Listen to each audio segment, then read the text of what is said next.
At that moment, high up in the heavens, Odin sat upon his throne and made a decision. The time had come. His closest allies and the gods had all gathered to hear the announcement. Among them were the sun gods and the gods of thunder. Odin raised his arm and declared Ragnarok. Odin roared for it to begin. The moment he finished speaking, the sirens wailed. It signaled the angelic messengers, the dragons, beasts, monsters, and spirits. They spread the word to every single corner of the city, leaving absolutely nowhere untouched. Brutal wars broke out between humans and gods. Monsters with razor-sharp teeth were invading the human world. A massacre began, and no one knew why. Attacked by the monsters, humans scrambled in sheer panic. Run! Right then, a mother and her child clung to each other, running for their lives. Seeing the danger, the mother desperately pulled her child into her arms. Realizing she couldn't protect them both, she pushed the child away to take the blow herself. She shoved him in a safer direction. As the debris rained down, it pinned her under, leaving her unable to move. Seeing this, the boy ran back in a panic, trying to pull his mother out of the rubble. He cried out helplessly, "Mom! Mom, no!" Just then, a voice called out in warning. The creatures of darkness are coming. Seeing her son desperately trying to pull her from the rocks, she pushed his hands away and said, "Run, listen to me. If you run now, you can survive." Behind her, a monster was closing in, ready to attack. Sensing it, she spun around, screaming in absolute terror. Ah! The monster had already drawn its sword, stepping right up to her. Suddenly, someone spotted them and rushed over to help. Just as the beast was about to swing its sword at the mother, another blade flashed out of nowhere, slicing its throat and killing it instantly. That man possessed immense power. With just a single sweep, the monster's head was clean off. The boy witnessed the entire thing. He said, "Please evacuate immediately. My comrades are right behind me." Then, he healed the mother and helped lift the boulder off her. The mother rushed over to embrace her child, not forgetting to say, "Thank you for saving our lives, sir." As she hurried the boy away, he asked curiously, "Mom, who is that man in the black cloak?" Seeing that the mother and son were safe, he smiled for a brief moment, then slung his sword over his shoulder and said, "Now then." He turned around to face a whole horde of bloodthirsty monsters waiting for him. He confidently unleashed a massive surge of power and said, "It is time to begin." Instantly, the monsters charged at him all at once. Yet, he calmly drew his sword with a triumphant smirk. With just a single slash for each monster, they dropped dead one by one. Wherever he went, the monsters swarmed. Seeing their comrades fall, more and more of them tracked him down, growing in numbers. But he did not fear a single one of them, easily dodging their sword strikes. And then, he summoned an orb of light in his hand, launching it at them and triggering a massive explosion. After clearing the ones in front of him, his eyes darted to the side, noticing those lurking behind his back. Seeing this, an armored monster swung its sword at him, but that attack was absolutely nothing to him. Instinctively, he spun around, landing a heavy blow on it, before stepping forward to deliver a devastating kick to each of them. After knocking down those lackeys, a half-human, half-beast sphinx emerged, clutching a sharp spear. Seeing this, he quickly leaped back to dodge it, then attacked from above. He spun in midair and sliced the beast right in half. This is the story of my grueling, hard-fought life and the journey of a man trying to escape his own destiny. And it all began the moment I picked up a certain item. Chapter 1 opens with a terrifying scene. A petite female warrior daring to stand against a colossal dragon. In her hand, she held an immensely powerful staff. They are known as the Conquerors. And she isn't the only one. There are many others like her in this world. They hunt creatures of darkness, seek out treasures, and protect humanity. It is a perilous job, yet they are hailed as heroes and worshipped like gods. Right now, in a dimly lit room, a television screen is broadcasting footage of these dark creature hunters, while a young man watches their glamorous fame from the shadows.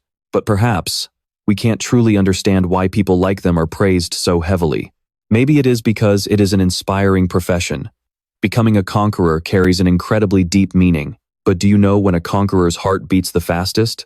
Does anyone actually know the answer? Countless flames surge forward, as if trying to swallow this young man whole. Crimson blood streams down his cheek, yet he still smiles, as if he has accepted his fate. So, when does a conqueror's heart beat the fastest? Is it when they are staring death right in the face? His eyes open in sheer shock at that brutal reality. No one can predict where his future will lead. In some office somewhere, a heavy silence fills the air. Everyone seems deeply focused on their work. Suddenly, a furious voice shattered the silence. You out of your damn mind? Someone yelled. That voice belonged to Jaehyun Min.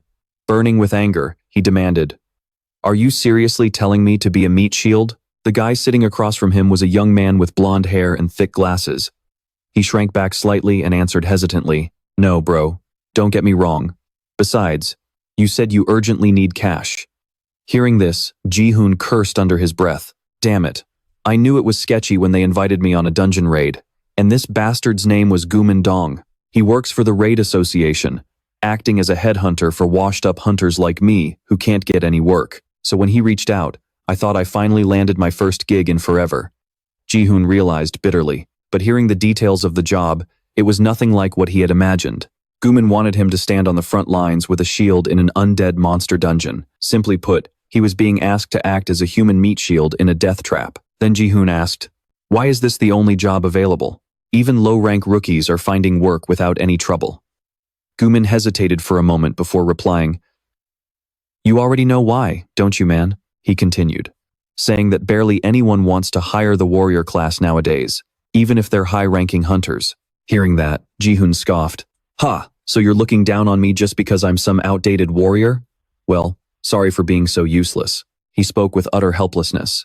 Seeing this, Gumin tried to explain defensively. I mean, it's just the truth. Nowadays, mages completely run the show. Gumin went on, warriors are too slow to react in battle and have way higher injury rates, so clients just don't pick them first anymore. It was a bitter, harsh reality. Compared to mages who can safely obliterate monsters from a distance, warriors on the front lines end up taking all the damage. And on top of that, mages have a massive advantage in large-scale battles. Honestly, Jaehyun knew all of this too well. He thought to himself, I already know all this. Things are different from 10 years ago. There's no room left for the warrior class anymore. Damn it. I should have chosen magic back then. He thought back with deep regret, and the gears of time turned, taking us back 11 years ago, to a time when Jaehyun was still just a third-year middle schooler. I scored incredibly high on my awakening evaluation, which got me accepted into Mila Academy, a prestigious institution specializing in training hunters, he recalled, looking at the report card showing the number 97. Back then, my magic potential was 97%, Jaehyun said, and Sena, the current top mage, only had 92% potential. Sena was a stunning girl with deep charcoal blue hair. Her captivating golden eyes were absolutely mesmerizing. So, my score back then was considered out of this world. On the other hand, my close combat potential was only 34%, Jaehyun recalled. But despite that, I chose close combat. Whether this was the right choice or a terrible mistake, nobody could say for sure. He kept reminiscing about that fateful decision. I didn't have some grand, noble reason. It was just that back then, mages had a terrible reputation. They were treated like mere buffing machines, unable to even defeat a low-tier monster by themselves, without a warrior protecting them. But now, warriors are completely discarded, while mages are praised. If I had chosen magic 11 years ago, would my life be better today? Jaehyun asked himself, lost in thought. Usually, a hunter's growth stops in their 20s, so regretting it now was completely pointless. Returning to the present, Gumin was still blabbering in his ear. Bro, opportunities like this don't come around often. I was going to find someone else, but I hit you up first because I knew you were struggling. Hearing him say that, Jaehyun just stayed silent, not saying a word. Jaehyun's hands clenched into tight, trembling fists, holding back his raw emotions. I had talent that those who chose magic could only envy, Jaehyun recalled in sheer frustration. But now, I'm just a pathetic D-rank warrior. He felt a wave of crushing disappointment. My life has completely spiraled down the drain. And then, he accepted Gumin's offer. Fine, I'll take it. Hearing this, Gumin's eyes widened in surprise. Both of them harbored very different motives. They fell into a brief silence, as if calculating their next moves. Truth be told, deep down, Jaehyun didn't want this. But society left him with no other choice. Jaehyun thought to himself, from the very beginning, I didn't have any options left to survive in this world. A desperate man can't afford to be picky about his job. Finally, Gumin realized he needed to say something. His eyes flashed with a hint of excitement as he said, Awesome, you made the right call, man. Gumin continued, I'll send you the address. See you there at 8 a.m. tomorrow. Don't be late. Jaehyun had no desire to linger around any longer. He stood up and replied, Why bother meeting me there? The branch office is already busy enough. Don't worry about me, just focus on your own work. As he spoke, Young-gumin slowly raised his coffee cup and took a sip. He replied, "No. I have some business to take care of there tomorrow." Finally, they said their goodbyes. "See you tomorrow." In the blink of an eye, the next day arrived. Countless raiders, just like Jaehyun, showed up at the meeting point. They gathered in groups, chatting amongst themselves, but Jaehyun stood alone, leaning coldly against a tree, as if quietly observing the situation. Checking his phone, it was already past their meeting time, but there was still no sign of Jung-gumin. Jaehyun cursed in frustration. That bastard Gumin, he said he'd meet me, but he's a total no-show. The least he could do is text me to say he's not coming. With that, Jaehyun put his phone away, his eyes vacant with disappointment. But even so, he had to admit that Gumin deserved to work with a more talented raider. Looking at the other hunters around him, endless thoughts swirled in Jaehyun's mind. I'm just a D-class warrior-type raider, while Gumin is an A-class mage. I just can't fathom why someone like him is working at a local branch. He's good enough to join any major guild, yet he's wasting his time in a place like this. While lost in thought about young Gumin, he noticed a guy nearby diligently polishing his shield. Jaehyun silently thought to himself that if the guy kept scrubbing, he'd end up putting a hole right through that shield. Getting back to the matter at hand, he was about to say something, but hesitated. If it were me, I'd stop right here. Suddenly, a terrifying image flashed in Jaehyun's mind, a faceless man, calling him a useless piece of trash. Jaehyun stood lost in thought, when a sudden voice snapped him out of it, startling him. Huh? Jaehyun? It turned out to be Myung-ho. He ran over with a bright smile to greet him. Hey, we meet again. Jaehyun politely greeted him back. He said, You're here too, Myung-ho? Myung-ho replied, Yeah, things have been pretty slow lately. Gigs like this can be dangerous, but the pay is great. Jaehyun agreed, but before he could even finish his sentence, Myung-ho cut him off. He continued, That's just how it is when a warrior has nowhere else to go, right? Kids these days have no love for the sword. What's so cool about throwing magic spheres from a distance anyway? Hearing this, Jaehyun thought to himself, Love, my foot. I'm about to starve to death here. But Myung-ho just smiled cheerfully and said, Anyway, let's do our best this time too. We can grab some soju afterward. How's that sound? Jaehyun's eyes showed a hint of sadness, but he agreed. Sure, sounds good. But I'm a bit short on cash lately, he added. It seemed Myung-ho had already anticipated this, immediately protesting. No way, I paid last time. Jaehyun scratched his head in embarrassment. Seeing that, Myung-ho gave in. He said, fine, I'll cover it one last time. Hearing that, Min Jaehyun instantly cheered up and said with a smile, I'm really sorry, I'm always relying on you. On the outside, he was being polite, but deep down he was thinking, too easy. Suddenly, a loud voice rang out, catching everyone's attention. Everyone, gather in front of the dungeon entrance. It was a tall man in a sleek black suit, wearing a pair of highly mysterious sunglasses. He announced, We will be entering in 30 minutes. Upon hearing the announcement, everyone fell silent for a moment and sighed. Min Jaehyun and Myung-ho did the same, staring at each other in silence. Then Myung-ho spoke up. Time to get ready. Jaehyun leaned against the tree, lost in thought. Staring at the phone in his hand, he wondered where his fate would lead him after this battle. When entering a dungeon, a raider has two things to worry about. Jaehyun said, First is the chance of encountering an unexpected stroke of luck. The dungeon's fortune can cloud a raider's mind, and the hidden dangers within can make them let their guard down. While they're unable to think clearly, the dungeon tests them to see if what lies in their minds is true good luck, or in reality, a tragedy disguised as a blessing. His eyes held an indescribable emotion. Before he could mention the second thing a raider worries about, Myung-ho called out, cutting off his train of thought. Hey, what are you doing over there? Staring at your phone again? He asked. With a bright smile still on his face, Myung-ho continued, You always do that before entering a dungeon. What are you looking at so intently? A picture of your girlfriend or something? Min Jaehyun turned his head and replied, It's nothing. Then, he looked down at his phone again, a happy smile spreading across his face, his eyes filled with warmth. In reality, what he was looking at wasn't a girlfriend at all, despite what Myung-ho thought. Jaehyun's phone screen showed a photo of him standing next to his beloved mother. She was the one who could always bring a smile to Jaehyun's face, even in the face of the hardships ahead. I will return safely, Mom, he said. Warm sunlight filtered through the leaves, creating a beautiful scene. But once Jaehyun steps inside that dungeon, Will things still look so bright? The interior was a scene of ruin, with countless crumbled walls. Not a single ray of sunlight reached this place. The only light came from a single lantern hanging overhead. Countless mages were slowly making their way inside, and it didn't take long before their trial finally appeared. A massive horde of grotesque, bizarre figures, looking exactly like monsters, started closing in on them. Seeing this, one of the mages yelled out, "Hey, frontline, raise those shields properly and hold the line." He kept nagging, which really got on Miho and Jaehoon's nerves. "Are you guys deaf? I said hold the formation, even if you get killed." Just then, a monster's claw almost swiped Jaehoon. He cursed under his breath. "Damn it. What a crappy job." Meanwhile, the mages in the back started chanting their spells. "Oh, blinding light of Alfheim. Raging fire of Surtur. Incinerate all enemies before us."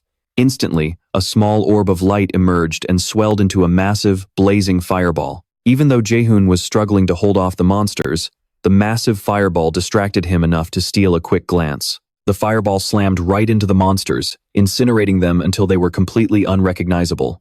Jaehoon silently watched the destruction unfold. Then, he turned around as if looking for something.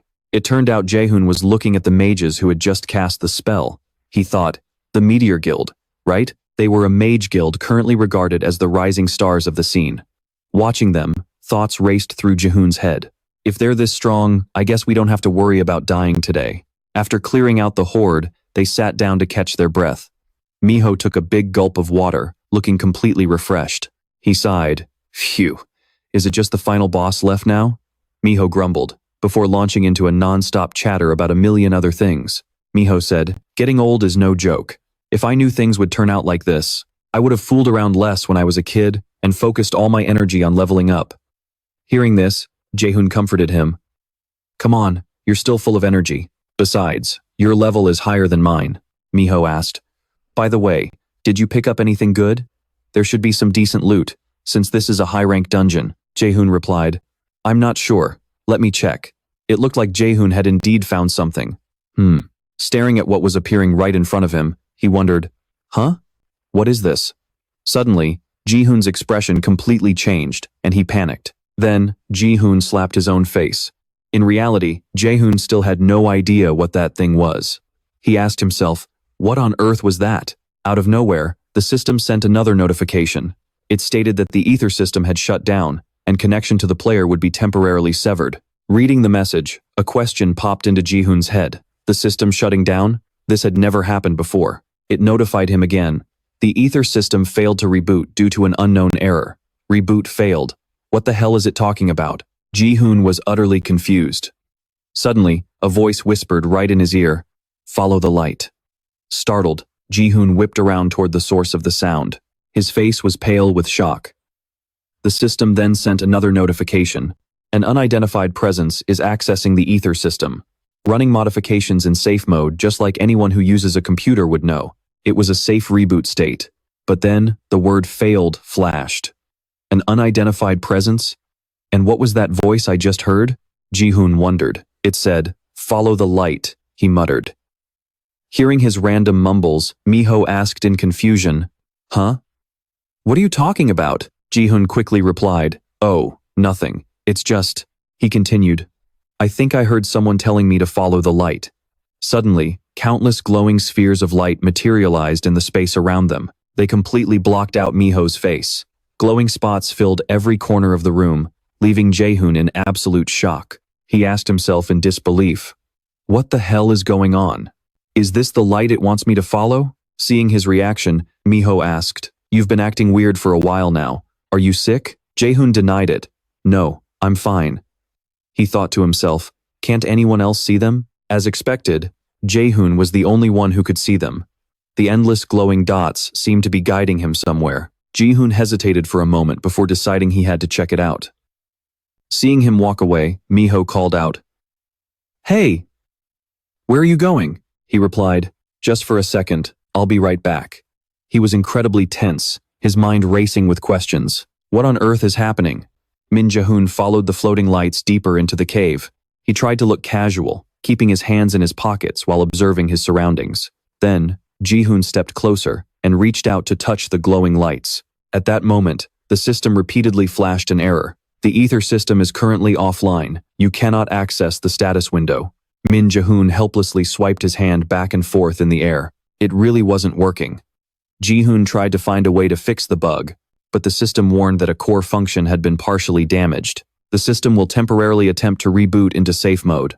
Scowling, he scratched his head. Damn it, what the hell is going on here?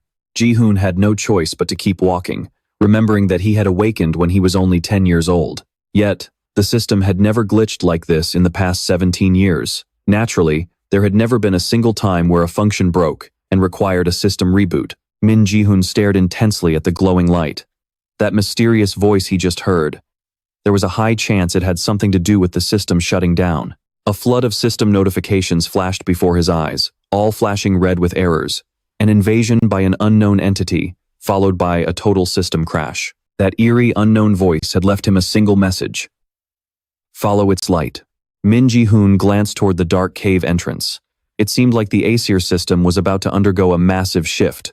Gripping his sword and shield tightly, he ventured deeper into the cavern. The Aesir system was closely tied to the guardian gods, legendary figures like Odin and Thor. Rumor had it that this was the original system of the Aesir gods themselves, humanity's absolute last line of defense after being pushed to the very brink of extinction. 20 years ago, on a perfectly calm sea, the tranquil water suddenly began to violently churn. It was the year of endless disasters, 2011. Right in the middle of the Pacific Ocean, a colossal tree of infinite height suddenly breached the surface. This massive, towering tree rose straight out of the ocean, stretching high enough to pierce the very heavens. Sprouting in a single morning, it grew so rapidly that it completely blocked out the sun within just 9 days. Public panic erupted, and wild rumors spread everywhere. Some claimed it was an omen of humanity's demise, while others hailed it as a divine blessing. But in the end, its true name was Yggdrasil, the legendary world tree from ancient Norse mythology. On the 9th day, the tree reached full maturity, and the nightmare began. Monsters came pouring out of massive dimensional portals. The entire world plunged into an unprecedented catastrophe. Bloodthirsty beasts swarmed the earth, tearing everything in their path to shreds. Half of the human population was slaughtered by these monsters, while the other half died from starvation and plague.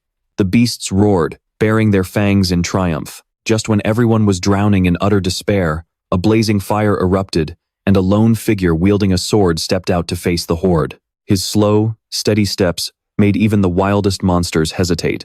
At that exact moment, humanity's first ray of hope was born. Spotting their prey, a pack of rabid wolves lunged forward, desperately trying to tear them apart. But to their shock, the golden-haired man, with eyes shining like a true god, slaughtered them all without even breaking a sweat. He was the world's very first, awakened, a mere human, wielding the power of a god. Soon after, others began to awaken their powers too. With the system's arrival, humanity finally had the means to fight back. From the ashes, hunters and conquerors emerged, and the Aesir system was the ultimate weapon, wielded by humanity's greatest hero. Min Jaehyun fell into deep thought. If something massive had altered the Aesir system, it was hard to see it as a good sign. The torch beside him suddenly flared to life. Min Jaehyun stopped dead in his tracks before a mysterious, towering gate, looking up in pure wonder. Is this a giant vault door? His eyes lit up as a smirk spread across his face. Could it be? He realized this had to be a treasure vault, a secret room packed with mountains of gold and priceless items. These hidden chambers rarely ever spawned in high-level dungeons. They were legendary for holding unique gear and incredibly rare materials. Grinning with pure excitement, Min Jaehyun reached out and touched the cold metal door. Rumor had it that even the trashiest loot found inside a treasure vault could easily fetch hundreds of thousands of dollars. His eyes widened in anticipation. If a rank A or higher piece of gear drops, I can quit this damn job on the spot. Min Jaehyun closed his eyes, said a silent prayer, and slowly pushed the door open. Please, if there are any gods listening out there, just give me a rank A item or better. Beyond the door lay a vast, dark void. Suddenly, giant pillars of fire ignited one by one, standing tall against a breathtaking, star-filled sky. Right in the center, where the light shone brightest, a massive throne sat majestically in the shadows. Min Jaehyun looked around in awe. To think a place like this actually existed inside a dungeon. Those rumors on TV weren't just urban legends after all. Ahead of him, a colossal, brilliant flame burned, casting its warm glow over a mysterious item floating in the center. Min Jaehyun's heart pounded with excitement. No matter how he looked at it, that was definitely a top-tier treasure. He slowly took a step forward. All right. Let's see what kind of insane treasure is waiting for me. Min Jaehyun kept his cool, smiling as he reached out toward the glowing relic, letting his fingers brush against the light. Instantly, a status window popped up. Partial system functions have been restored. A new piece of equipment has been acquired. Would you like to appraise this item? Min Jaehyun smirked. Everything was playing out perfectly. The system came back online at the absolute perfect moment. I guess it's true what they say, good luck really does come in pairs. The item in his hand suddenly burst with a blinding light. A detailed description box materialized before him. Item equipped. The Lost Eye of Odin. Rank: Legendary. This is the eye sacrificed by Odin, king of the Aesir gods, in exchange for ultimate wisdom from Mimir's well. Once equipped, it grants the user the ability to decipher ancient runes and cast magic to disarm or destroy the world's sole legendary item. Warning: this item is now soulbound. Min Jaehyun stared blankly at the massive wall of text. He blinked twice and blurted out, "Wait. What?" A blinding light burst from the eye, forcing Jaehyun to shield his face. When he opened his eyes, a status window popped up, showing an active skill called Universal Origin, rank EX, which allows him to analyze magic formulas and dismantle them to nullify their effects. Mana consumption scales with the tier of the magic destroyed by Universal Origin. Universal Origin skill effects have been unlocked. With a complete understanding of ancient runes, all magic can be cast instantly without chanting. Blank cards can be consumed to copy skills from others. Copied skills carry no penalties, and once successfully activated, the blank card is consumed. After reading this, he gasped in shock. Is this actually real? Jaehyun smirked as he began to calculate his options.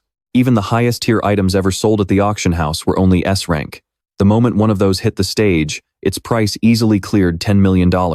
And when it comes to magic-related items, you can basically name your price, and people will still fight to buy it, no matter how ridiculously expensive it is. Jaehyun pumped his fist in excitement, realizing this was a legendary item, and more importantly, the only one of its kind in the entire world. He let out a breathless chuckle. With this, he wouldn't have to suffer anymore. His eyes sparkled, his face flushing with excitement. I won't get blacklisted by guilds anymore, and I'll never have to act as a meat shield in dungeons again. Jaehyun let out a triumphant howl. This miserable dungeon raiding life is finally over. He took a deep breath, trying to calm his racing mind. Since I already absorbed this item, maybe I should give it a test run? Who knows when I'll ever get my hands on another legendary item like this? I should at least try it once before selling it. Just then, a system notification popped up. Warning: the Lost Eye of Odin has become a bound item. Do you wish to equip it? Confused and panicked, Jaehyun blurted out, "No, cancel immediately." His heart sank, and he slumped to the floor. Whew.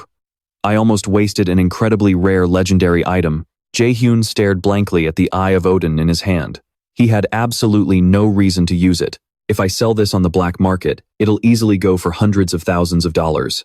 Even if I get my hands on a good item, I don't ever want to step foot inside a dungeon again. Jaehyun stored the item back into his inventory. I'm already past my 20s, so leveling up is out of the question. He stood there with his hands on his hips, completely frozen. Even if I did use it, it wouldn't really do me any good. System error. This is an unexpected anomaly that you could definitely argue about. This is a completely unprecedented anomaly. But then again, I'm already way too used to this kind of absolute garbage luck. In a world where dungeons have become a part of daily life, unexpected situations are bound to happen. For hunters, it's just another day at the office. And these surprises usually fall into one of two categories: a stroke of good luck, or a complete tragedy. Behind Jaehyun, the door suddenly slid open. Should I head back? Myung-ho forced a sweat-drenched chuckle and tried to explain, he'll be back soon. He probably just went outside to double-check a few things. He gave an awkward, helpless smile, looking around anxiously for Jaehyun. Please, just give him a second. But the moment he spotted Jaehyun, his face instantly relaxed. Oh, there he is. From a distance, Jaehyun was slowly walking back toward them. Jaehyun. Hearing his name, Jaehyun finally snapped out of his thoughts and noticed them. Get over here, quick. We're about to start the raid. As they stood face to face, Jaehyun gave a slight bow. My bad. I'm sorry I'm late. The leader of the Meteor Guild frowned. It's really annoying when you wander off on your own. I expect this not to happen again. Jaehyun bowed his head. Understood. I'll be more careful next time. The two of them silently watched as the Meteor Guild leader walked away. Myung-ho gave Jaehyun a worried look. He patted him on the back to comfort him. Hey, don't let it get you down, Jaehyun. Min Jaehyun turned around with a bright smile. Haha, it's not like that at all, man. I'm totally fine. He turned to leave, calling back. And dinner is on me tonight. See? I don't always tease you. Myung-ho felt a sudden shiver. Wait, really? Myung-ho stared at Jaehyun's retreating back, totally baffled. He scratched his head, knitting his brows. At 27. Has he finally grown up? While Myung-ho was busy scratching his head, Jaehyun's expression turned serious again. He calculated his next move carefully. Whew, first things first. I need to get out of here with this thing. This is a dungeon. Nothing that happens in here ever leaks to the outside world. It's completely lawless. Showing off a god-tier item to anyone would literally be like begging to be murdered. Cracks began to spiderweb across the cavern ceiling. Standing in the formation, Min Jaehyun pondered. According to plan, waiting to sell the item after the raid wouldn't be too late. Right now, the priority was avoiding any suspicion. Jaehyun's eyes narrowed as the cracks in the ceiling rapidly spread wider and wider. The leader of the Meteor Guild announced, "Now that the vanguard is assembled, let's resume." But before he could even finish his sentence, the ceiling caved in. Min Jaehyun's instincts flared. Massive boulders rained down right where he was standing. Fortunately, he reacted instantly, throwing himself out of the way just in time. What the hell just happened? Gritting his teeth through the pain, Jaehyun looked around. What on earth is going on? Toxic gas billows up, starting to spread everywhere. Jaehyun looks at the people in the smoke, clutching their faces, blood pouring from their eyes and mouths. Cough. What? What is this? Min Jaehyun instantly covers his nose. Is this poison gas? He slowly stands up. If I breathe this in too long, I'm gonna die. I need to get out of here right now. Myung-ho runs over in a panic. Jaehyun covers his nose and says urgently, I think we need to get out of here right now. This mist. I think it's extremely dangerous. Jaehyun nods. He turns to the team and shouts, Everyone, we need to get out of here. Suddenly, a sharp slicing sound rings out next to him. Jaehyun turns around in shock. He freezes as he sees Myung-ho stabbed clean through. What? Myung-ho collapses, spitting up blood. Jaehyun gasps in utter disbelief. As Myung-ho falls, leaving Jaehyun completely stunned, the killer pulls out his sword. Jaehyun is so shocked he even forgets to cover his nose. His face goes pale, his eyes losing focus. Only one single thought echoes in his mind. I have to run. Jaehyun spins around, sprinting away with everything he's got. He flashes back to that sudden explosion. Jaehyun suddenly skids to a halt, remembering the toxic mist spreading throughout the entire dungeon. Then, he starts running frantically again. Jaehyun thinks of Myung-ho and the killer. He drops down, hands on his knees, gasping for air. This wasn't some monster attack. This is definitely the work of dungeon mercenaries, contract killers. Jaehyun's thoughts scramble in chaos. Could their goal really be to wipe out the entire guild? Heading for the entrance isn't smart. I'll probably get killed by one of the guards watching the path. It's better to hide inside the dungeon for now. Jaehyun scowls. Damn it. Why is this happening? Jaehyun walks on, dazed. No, shake it off.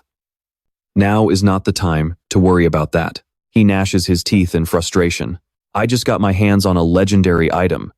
Do they really think I'm gonna die like this? Sweat pours down his face like rain. A dark shadow creeps up behind Jaehyun, and a blade suddenly slashes toward him.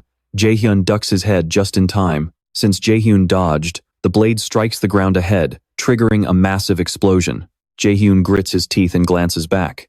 The assailant smirks. I knew you'd survive. Jaehyun freezes as he recognizes the man.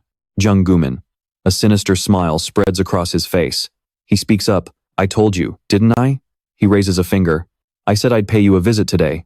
Jung Gumin steps forward from the shadows, grinning. I told you so, didn't I? Staring at Jaehyun with eyes that seem to see right through him, he adds, I told you we'd meet today.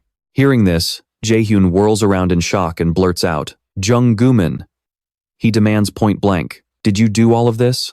Using toxic gas to attack the Meteor Guild, Jung Gumin hesitates for a second, then lets out a shady smirk, casually replying, yeah, that's right. The sheer shamelessness of his words makes Jaehyun tremble with rage, but he has to force his anger down to figure out what's actually going on. Clutching his bleeding shoulder, he thinks, "Calm down. I need to assess the situation first." Gritting his teeth, he asks, "Why? Why do this?" Jung-gu-min shrugs, letting out a sigh. "Tsk. Just doing what the client asked."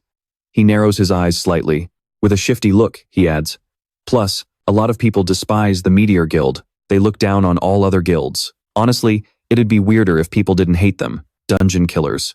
The term used for those who illegally use closed dungeons to commit murders inside." Looking at how this ambush on the Meteor Guild went down in such a blind spot, Jaehyun feels like he's been played like a fiddle this entire time. Seething with rage, he curses, "Damn it." He then asks himself, "Can I actually take him out?" But the moment he feels the overwhelming aura radiating from Gumin, he immediately discards the idea. No, there's no way. Jung Gumin is an A-rank mage, a genius in the top 2% of the country. Looking at him, Jaehyun can't help but look at himself. Meanwhile, I'm only D-rank. I don't have any real skills, and I'm incredibly weak, barely average at best. He stands frozen in thought. Besides, I'm not even their target. If I just keep my mouth shut. As Jaehyun thinks this, a cold sweat rolls down his cheek. Since the Aesir system is involved, there's no guarantee I'll make it out alive. He curses his terrible luck. It's so unfair, but there's nothing he can do. Sure, I want to avenge the comrades who fought alongside me on the front lines. The main one Jaehyun wants to avenge is Mi Young-ho, but that's just wishful thinking. The harsh reality is that I can't do a thing. Ever since the world tree sprouted, this world has shown absolutely no mercy to the weak. Gritting his teeth, Jaehyun calls out to Jung Gumin, "I'll pretend. I didn't see anything today." Even though he says this, Jaehyun is terrified, sweat pouring off him as he stammers out the words. So, before he could even finish his sentence, Jung Gumin quickly cut him off, saying, "Hey, you already knew, didn't you?" As soon as the words left his mouth, he instantly whipped out a chain wrapped in a glowing orange aura, aiming straight for where Min Jaehyun stood. Fortunately, he managed to jump back just in time to dodge the blow, but he still ended up with a deep scratch on his cheek, blood slowly trickling down. It was a hair's breadth from death. Min Jaehyun couldn't help but shiver, his eyes open wide, thinking to himself that if he had been even a split second slower, he would have been a goner. Suddenly, a cold shiver ran down his spine, forcing him to look over at where Jung Gumin was standing. Right now, he was wearing a bizarre, twisted smile. Pointing two fingers at Min Jaehyun, he said, "The target of today's dungeon isn't just the Meteor Guild." With that, Jung Gumin unleashed a barrage of chains crackling with lightning. Terrified, Min Jaehyun desperately dodged the relentless attacks coming his way. Suddenly, a flying rock fragment struck him in the head. Blood poured down, clouding his vision. Damn it. Staring at Jung Gumin, who kept up his relentless assault, Min Jaehyun thought to himself, "No matter what, I have to get out of this alive." But there was one question he couldn't shake. Why is he chasing me? I'm only a D-class. Jung Gumin didn't stop. He summoned even more glowing chains, launching them one after another, cutting off Min Hyun's thoughts. Did I piss someone off? Does someone want me dead? Clutching the wound on his neck, he tried to keep his composure. Think. Staring blankly into space, he racked his brain. Who could it be? Who wants me dead? But then, a sudden flash of memory hit Min Jaehyun, making him freeze. He remembered someone whose face was obscured, shrouded in darkness. He only remembered the words that person used to spit at him, "You useless piece of trash. I don't even know why a brat like you is still breathing." At that moment, Min Hyun's heart turned to stone. He stopped running and stood completely still.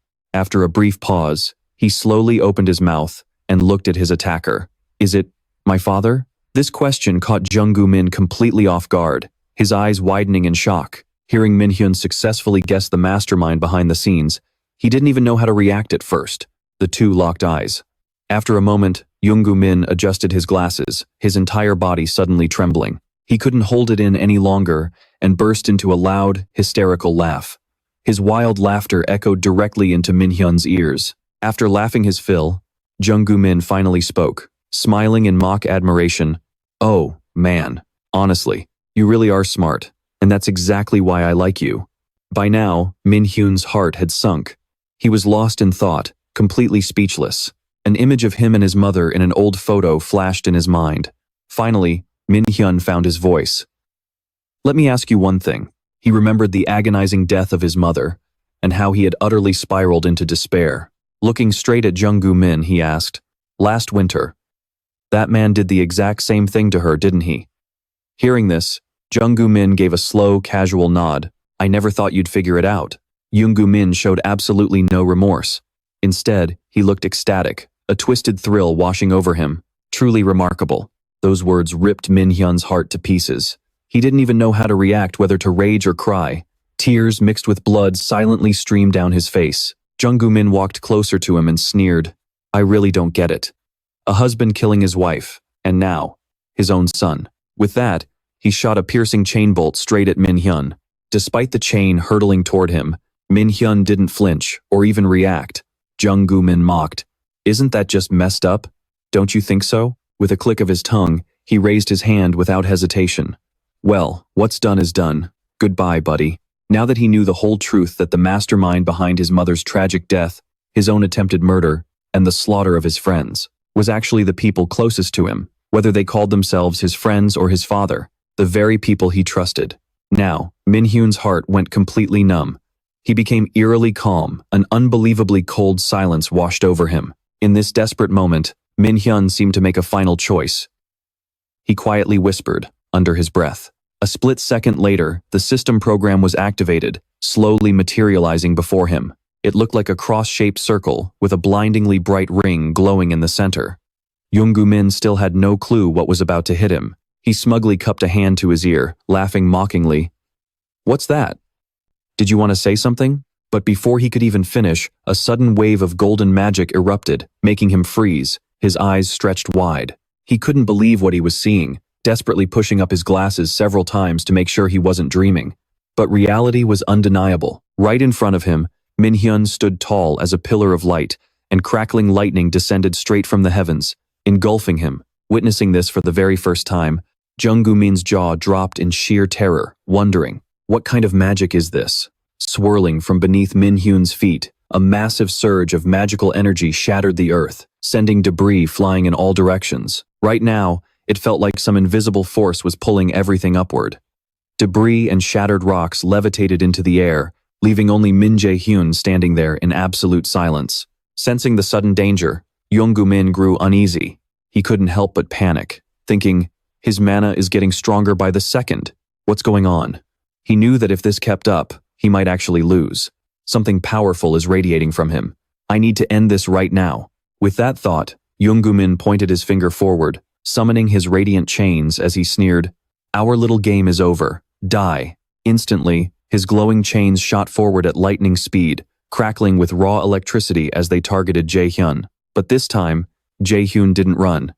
He stood his ground as the sharp, deadly tips of the chains closed in on him. Just as they were inches away from his face, he finally made a move. Jaehyun's eyes snapped open, a brilliant golden glow locking onto the incoming chains. In the blink of an eye, the chains shattered into 1,000 pieces right in front of him.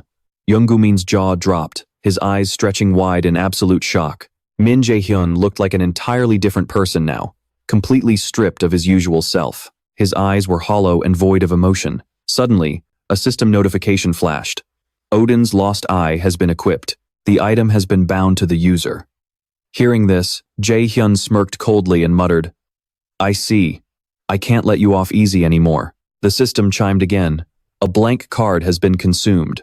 After standing frozen for a moment, Jung-gu Min finally managed to find his voice and screamed, "No way.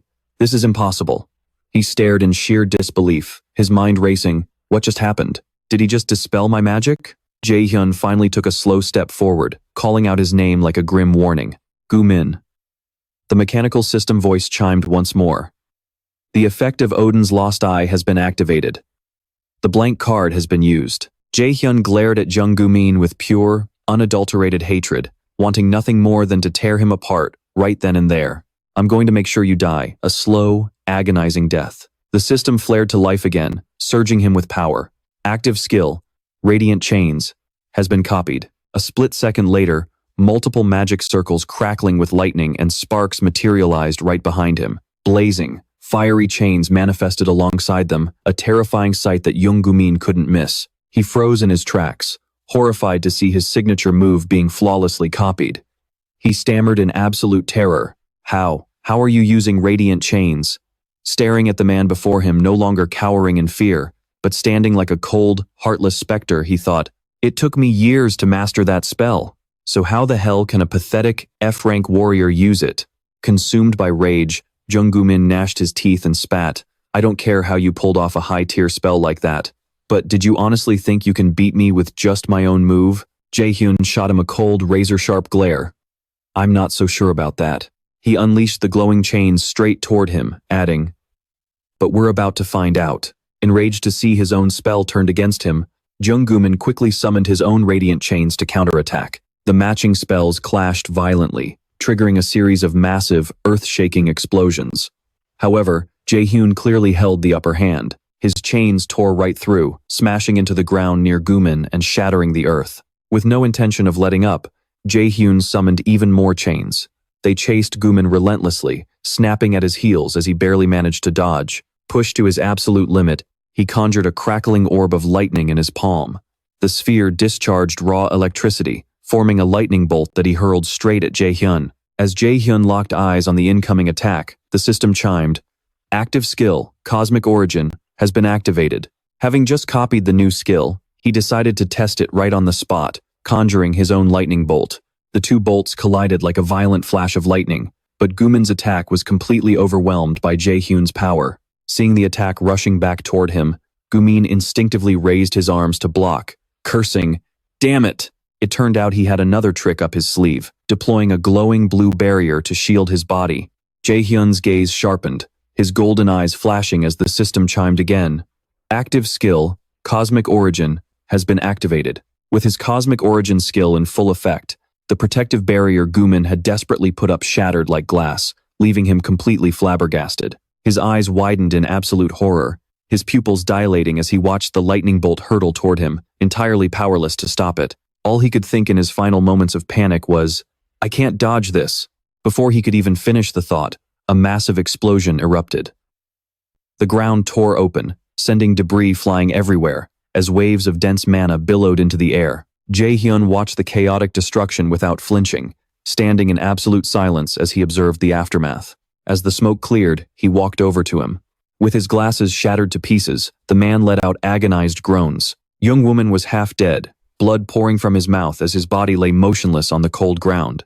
He looked up at Min Jaehyun, tears streaming down his cheeks, gasping for breath as he pleaded, "Don't, please, don't kill me." Before he could even finish, Jaehyun summoned a bolt of crimson light, ending his life instantly. His blood splattered across the ground, but this was the end he deserved. Though he had just killed someone, he felt absolutely nothing.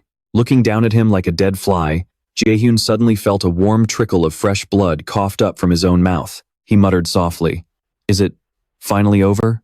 With those words, Jaehyun collapsed onto the ground right next to Woman's corpse. His eyes grew lifeless, staring blankly into the distance. He could feel that both his physical strength and mana were completely depleted. "I just got a mythic item, yet here I am, about to die like a dog. No wonder all my luck was used up today." Death was a terrifying word he had faced countless times during his days as a raider. However, now that he was actually facing it, his eyelids grew heavier and heavier. They felt too heavy to open. He muttered, "It is so cold." With that, Jaehyun's eyes slowly closed, drifting into a deep, endless sleep. Not long after his eyes closed, a familiar sound suddenly echoed in Jaehyun's mind. "A new operating system has been loaded. Would you like to boot it?" Fighting off the drowsiness, he forced his eyes open to look up. The system explained that once the new operating system was activated, time would regress to the exact moment the user desired most. Hearing this, he was incredibly shocked and thought to himself, "Regression?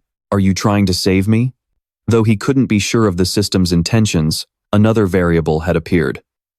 He had no idea if this path would lead to happiness or tragedy. After a moment's thought, he decided to test his luck one more time. "All right, boot it up."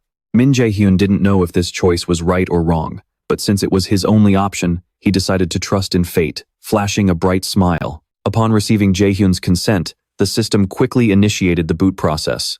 "The Nornir system has been activated." In the blink of an eye, 3 girls with a fiery halo behind them appeared in front of Jaehyun. All 3 of them looked at him and smiled. They were all wearing black blindfolds, and one of them had hair as red as fire. The girl standing in the middle had golden hair.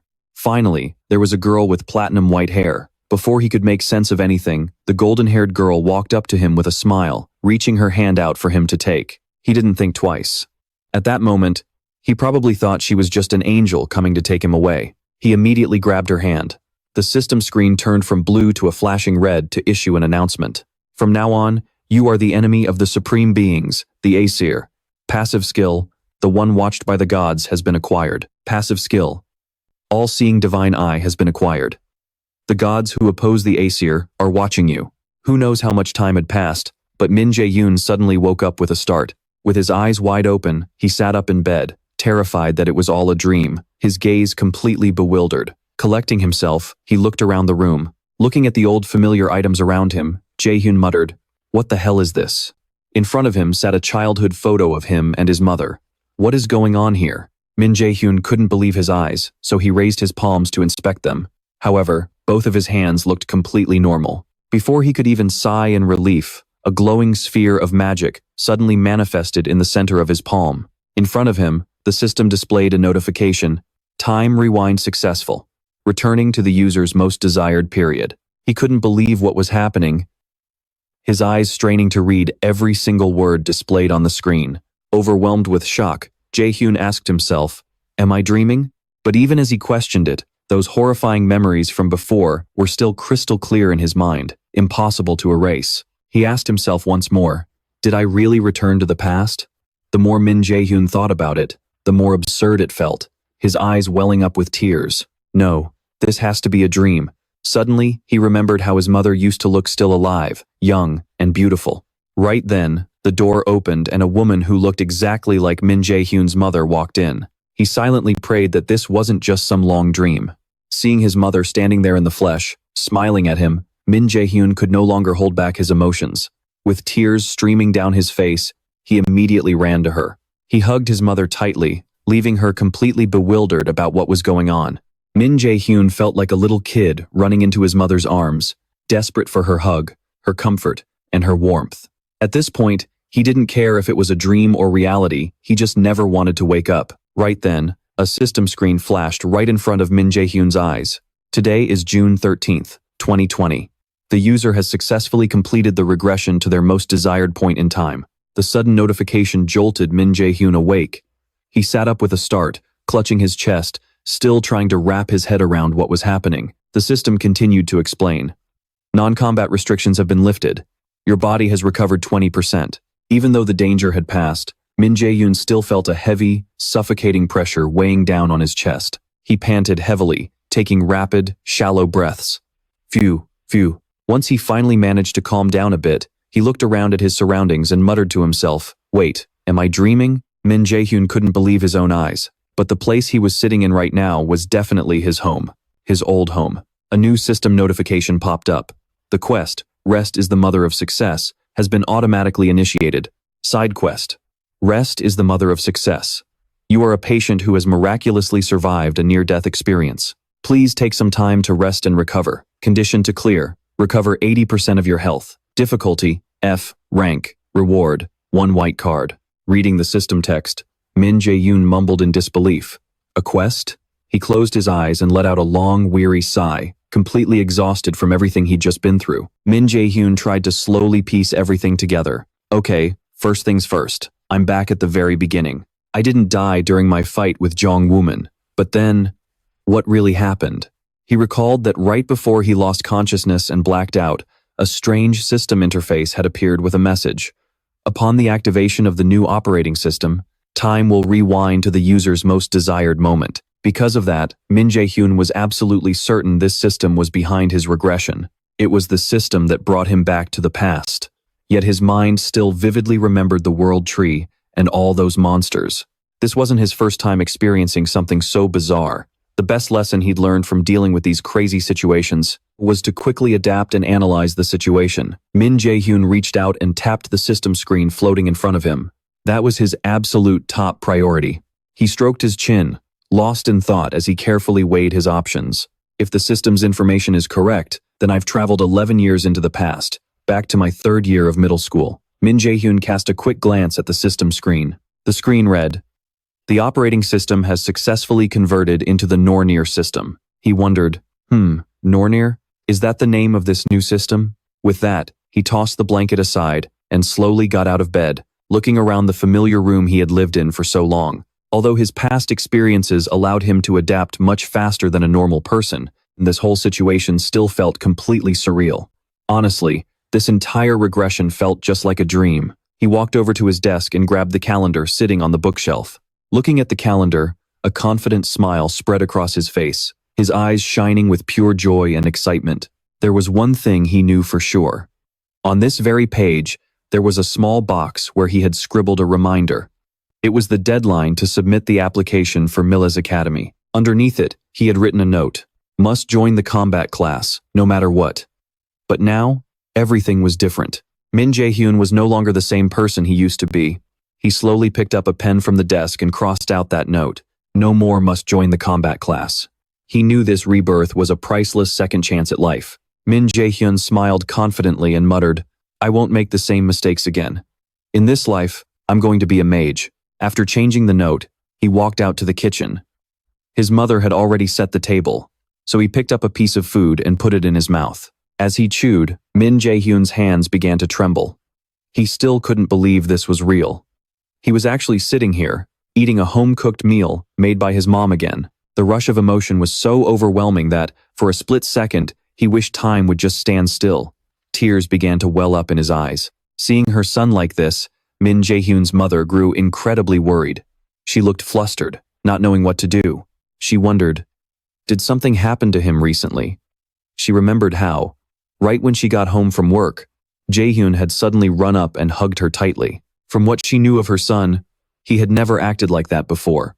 He was usually quiet and reserved, so she couldn't understand why he was crying so much today.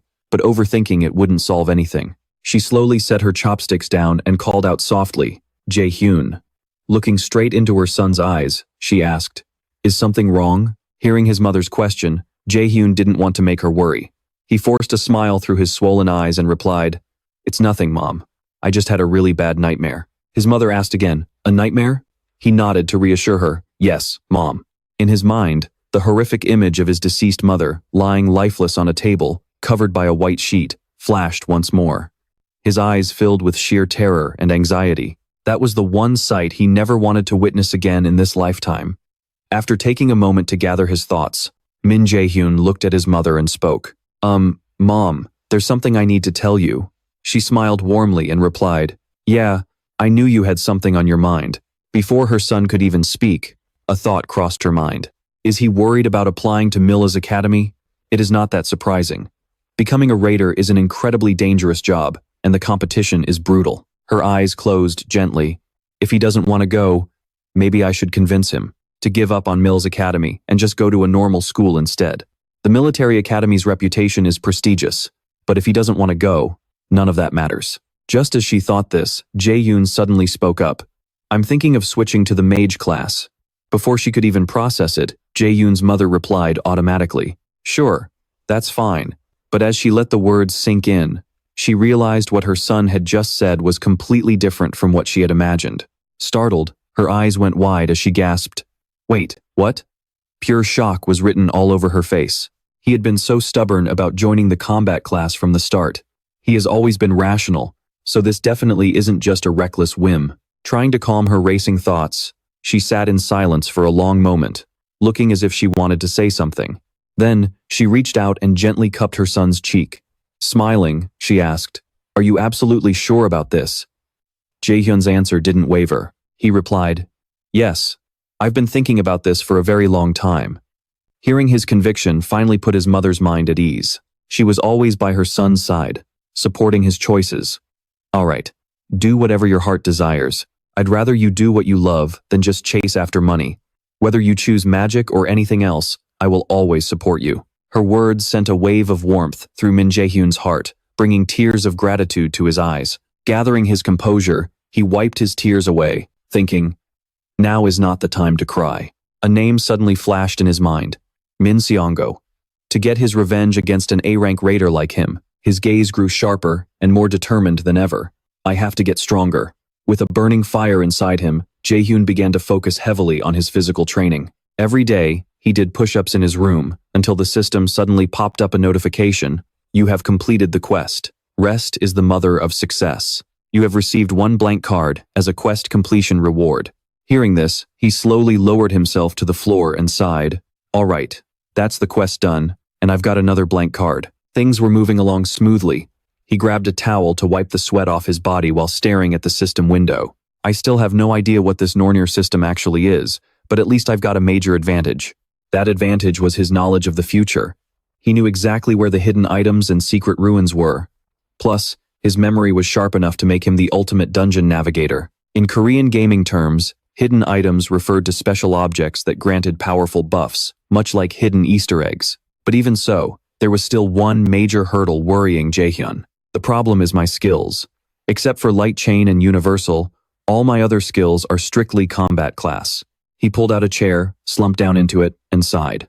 I guess it makes sense why I originally chose the combat class, but still, the more he thought about it, the more frustrated he felt. Letting out a heavy sigh, he muttered, "Is there really nothing I can do about this?" As he was racking his brain, the system screen suddenly flashed open right in front of his eyes. The top of the screen displayed his status window. Name, Min Jaehyun. Age, 16. Level, 7. Strength, 4. Dexterity, 2. Magic, 10. Stamina, 5. Total stat points, 21. Just as he suspected, his level had reverted to the very beginning, and all of his stats had been completely reset. The system updated to show the next section, passive skills, the one watched by the gods, new max. All, seeing divine eye, new max. Apprentice swordsman, level 17. Haste, level 15. Agile movement, level 14. Emergency first aid. First aid, level 18. New active universal skill, light chain new. Seeing this, Min Jaehyun was utterly dumbfounded. Wait, how come only my passive skills were preserved? As if responding to his question, the system chimed in. Through the passive skill, the one watched by the gods, all passive skills possessed prior to regression have been retained.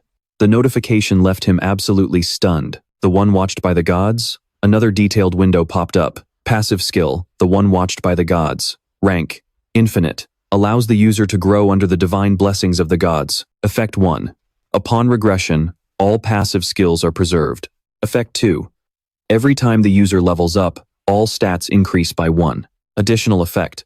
Most of the gods who oppose the queen are currently watching you. Jaehyun gasped in disbelief. No way. A skill that boosts every single stat? He swallowed hard, thinking to himself. But more importantly, why am I drawing the attention of the gods who oppose the queen? He reached out and tapped the screen.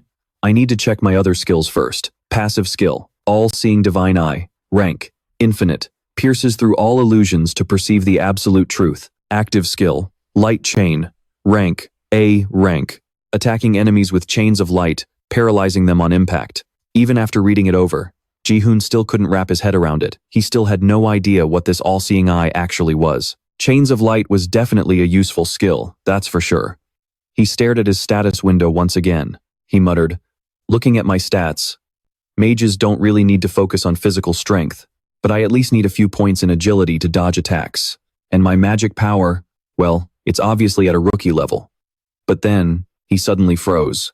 Staring at the stats blinking on his system screen, agility up by 2, magic power up by 5, he realized something. And endurance, up by 14. It only made him more certain. In the end, endurance was the absolute key. Endurance doesn't boost your combat power directly like strength or magic.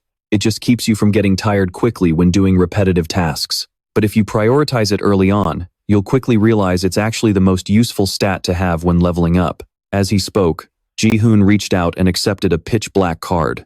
Now that I've sorted out my priority stat, the next crucial step is choosing which skill to learn, he thought. Since he already had Chains of Light, his offensive option was covered. There's no point in forcing myself to learn a high-level spell right now. I wouldn't even have enough mana to cast it. Staring at the card floating in front of him, he realized that what he needed most right now was a healing spell. Jaehyun's mind drifted back to the past. Back in 2020, the mage class was treated like absolute trash by the combat classes. But conquerors who possessed healing skills, they were a completely different story. They were treated like royalty, no matter where they came from. Even if they chose not to become active conquerors, they could easily secure high-paying jobs in the medical field, so they were always treated with utmost respect. Thinking about it, he was absolutely sure about his next move. He had to get his hands on a healing skill. Starting off as a healer meant that, at the very least, he'd never be looked down on, no matter where he went. But pulling that off was much harder than it sounded. He leaned his head back against his chair, letting out a heavy, frustrated sigh. The biggest drawback was that running into an awakened who actually possessed a healing skill was extremely rare. Suddenly, a thought struck him. Jaehyun opened his eyes and stared at the ceiling. Besides, a simple healing spell won't do me any good when I have to face Min. In the long run, I need to start using these blank cards as efficiently as possible. I have no idea how many cards the system will give me, but it's not like I'll get a truckload of items that will completely break game balance. These thoughts kept spinning in his head, giving him a massive headache. Ugh, is there really no other way? Right then, his phone on the table buzzed with incoming messages. Glancing over, he muttered in surprise, "Huh? Who's texting me?" Without hesitation, Jaehyun picked up the phone to check. But when the sender's name popped up on the screen, his heart skipped a beat, and his eyes went wide with shock. It was a name he knew all too well. Kim Do-young, he muttered. Do-young. Jaehyun's mind raced back. Do-young was his childhood friend. We lived in the same neighborhood, so we did almost everything together. She was my best friend, and we both shared the dream of entering the mirror. But right alongside those warm memories, a horrifying image flashed in his mind, the memory of them fighting side by side in their past life. Do-young had breathed her last right there in his arms.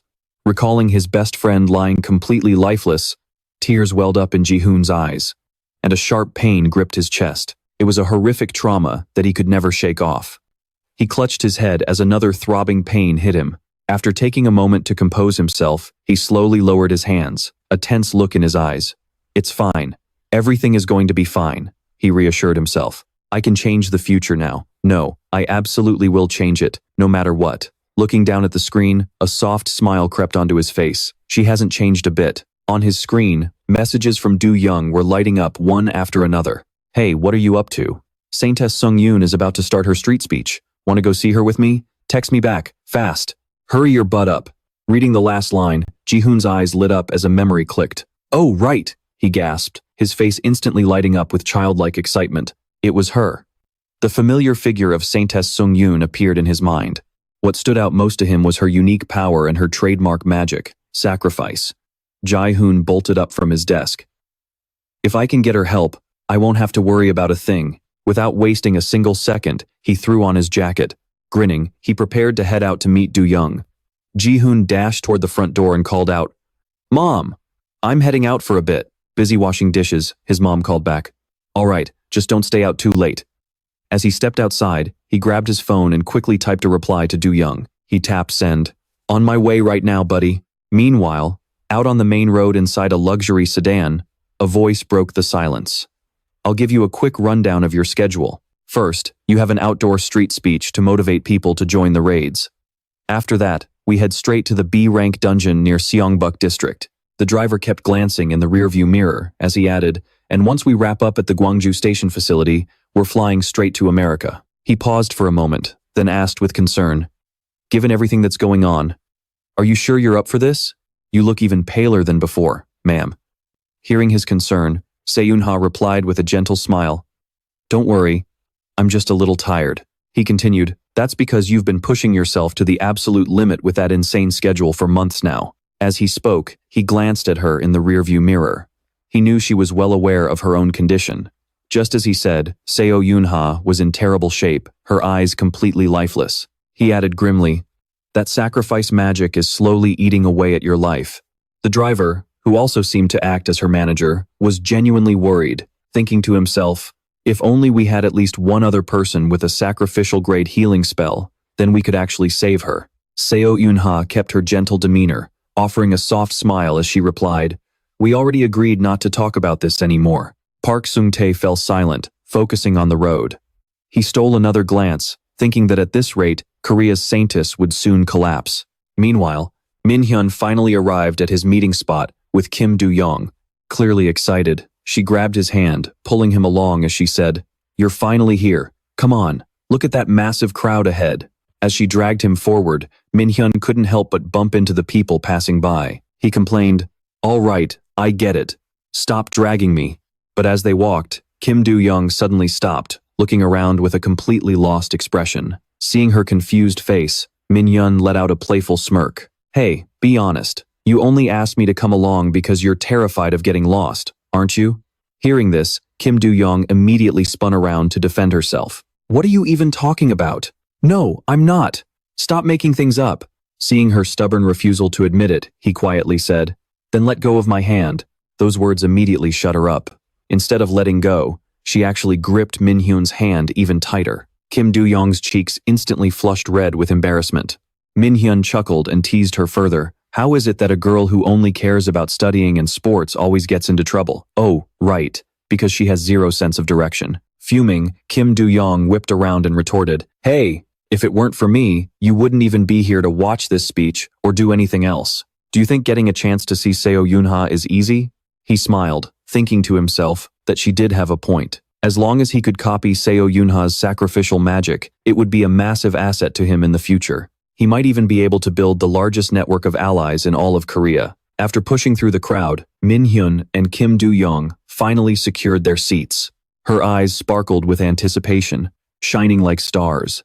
Min Hyun looked around the venue for a moment and thought, exactly what I expected from someone as famous as Seo Yunha. Nearby, a massive banner hung with the words, an inspirational speech by Guildmaster Seo Yunha of Korea's top guild, Orion. Next to it was a large signboard that read, Saving the world and its people through healing magic. As the Guildmaster of Orion, she was a legendary, top-tier healer, a celebrity known not just in this country, but all across the globe. During her time working as a conqueror, she wasn't always famous, but she had always dedicated herself to protecting people from external threats. But as those thoughts crossed his mind, Min Hyun stopped, his gaze darkening.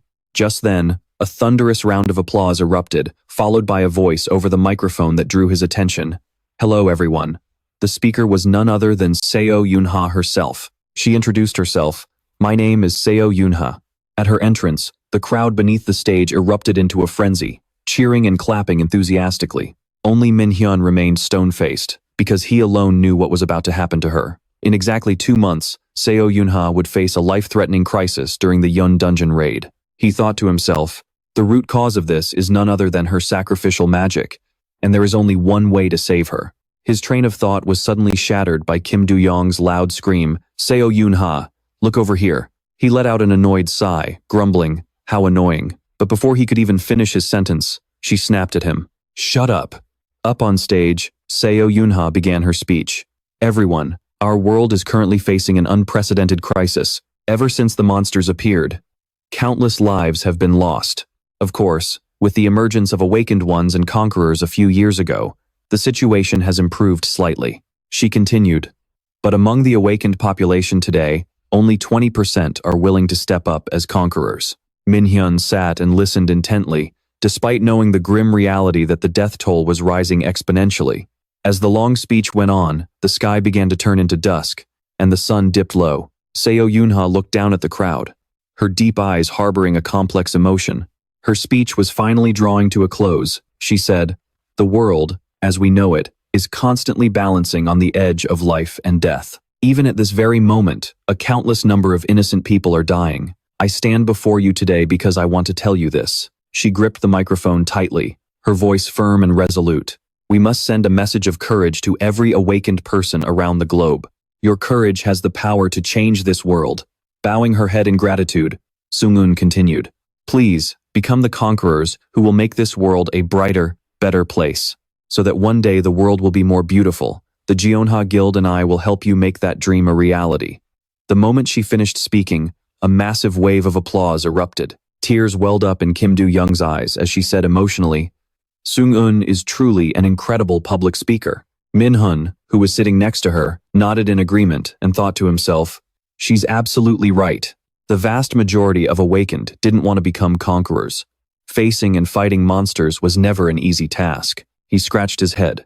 Truth be told, he didn't have to look far to find an example he used to think the exact same way. Even right before I retired, I wanted to sell off all my gear and just live a free, leisurely life. Meanwhile, Kim Do-young, sitting next to him, continued to shower her idol with praise. Just as I thought, Sung-eun goes way beyond any standard to be a true role model. Min Hyun replied, I really don't think Sung-eun has those kinds of standards. His words made Kim Do-young glare at him in annoyance. "Stop ruining the mood." Not wanting to argue, he turned his head away and said, "Whatever, I'm heading out first. I've got things to do." Kim Do-young asked in surprise, "Wait, what? What about me?" Glancing at her, he replied, "I thought you said you weren't bad with directions." Annoyed, she snapped, "You're a real jerk. I bet you were a total bully back in school, weren't you?" Seeing her reaction, Min-hun smiled and said, "Just kidding. I already called your mom. She'll be here soon, so just wait a bit." Hearing that, Kim Do-young asked, "Hey, why don't you ride with us then? Didn't you say you have an emergency?" This reminded Min-hun of something. He looked back and said, "Oh, right. I changed my class to a mage." Hearing this, Kim Do-young gasped in utter shock. "Wait, what?" he continued. "That's how it is. You'll have to teach me some basic magic later on." Starting with the foundational theory first, she stammered, "Well, I guess so," but before she could even finish, Min-hun had already rushed off. Regaining her composure, Kim Do-young watched him walk away and shouted, "Hey, why did you change your class anyway? Can't you at least tell me before you go?" "Hey, Min-hun." She stood there dazed, her eyes filled with worry. "You cold-blooded jerk. Are you really gonna leave me like this?" Min-hun had reached the main street by now, scanning the surroundings to find something. "I swear I saw them around here." After looking around a bit more, he finally spotted the person he was looking for. A satisfied smile spread across Min-hun's face. He slowly walked over to Park Sung-dae, who was standing nearby on his phone. Sensing someone approaching, Park Sung-dae glanced over, then turned away and said, "Look, if you're a fan wanting to give her a gift, I'm afraid that's not allowed." Despite that, Min-hun maintained his cheerful smile and said, "I'm actually here to see Guildmaster Sung-un." Park Sung-dae sighed in frustration, thinking, "Another crazy conqueror fanboy." With that thought, he stepped right in front of Min-hun and said in a low voice, "Hey, look." With an annoyed expression, he asked, "I don't care how big of a fan you are. How can you just show up out of nowhere like this?" Park Sung-dae added, "If you act like this, Guildmaster Sung-un is going to feel uncomfortable." Min-hun smiled and replied, "That's not why I'm here." These words left Park Sung-dae completely stunned. "What?" Min-hun continued, "I know Guildmaster Sung-un is suffering from an incurable illness." Under his shocked gaze, Min-hun said softly, "And I know how to cure it." Park Sung-dae froze in place, sweat dripping down his face. After a brief daze, his expression turned utterly terrifying, his glare looking as if he wanted to tear Min-hun apart. He lunged forward, grabbing Min-hun by the collar and lifting him up, shouting, "You!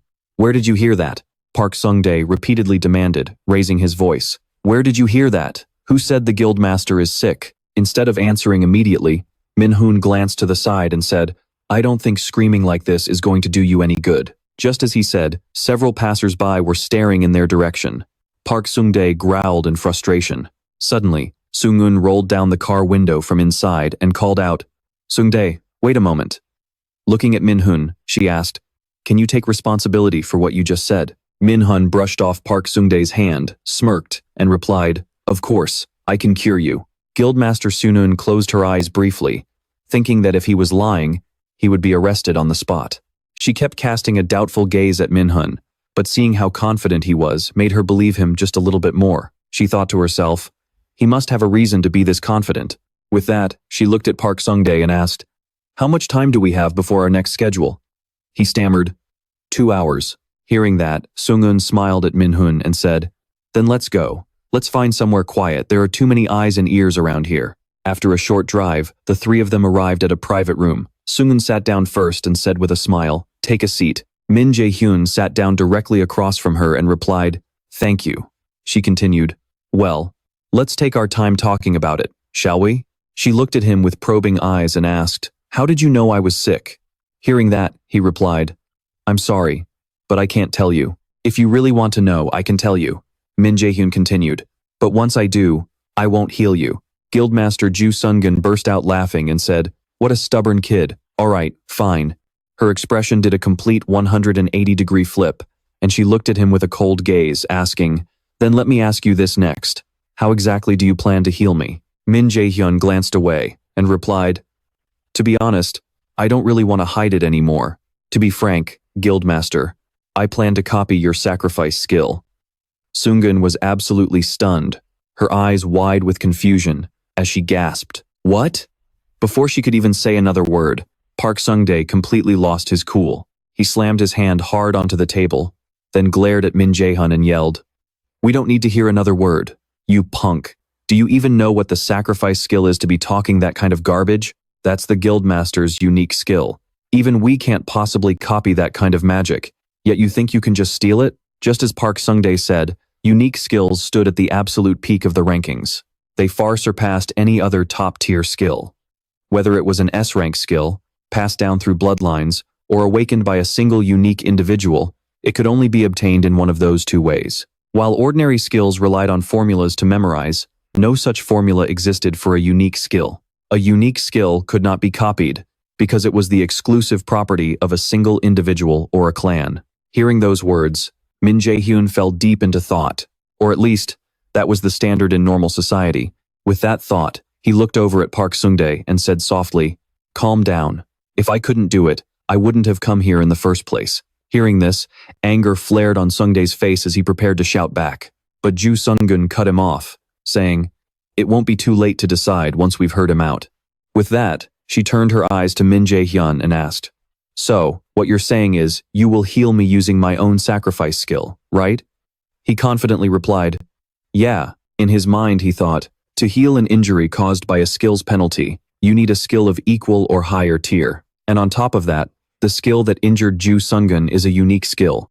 It's not that skills higher than unique don't exist, but she can't heal herself with her own sacrifice skill. So this is the best method. The core principle of Ju Sung-gun's skill lies right in its name, sacrificing an offering to the gods. Because of that, Ju Sung-gun can't heal herself, as healing her own wounds would create a loophole in the very concept of sacrificing one's life. After turning it over in his mind, Min Jaehyun spoke up and asked, "If you are willing to do that." But before he could even finish his sentence, she interrupted, "Fine." As she spoke, a brilliant light erupted from her body as she continued, "I agree." Witnessing this, Park Sung-dae couldn't help but call out in worry, "Guildmaster!"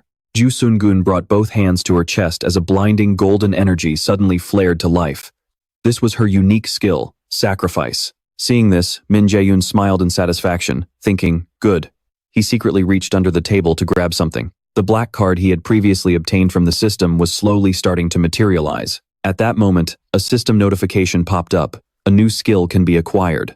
"Do you want to store the sacrifice skill in the blank card?" Hearing the system's prompt, Min Jaehyun didn't hesitate for a second and replied, "Acquire."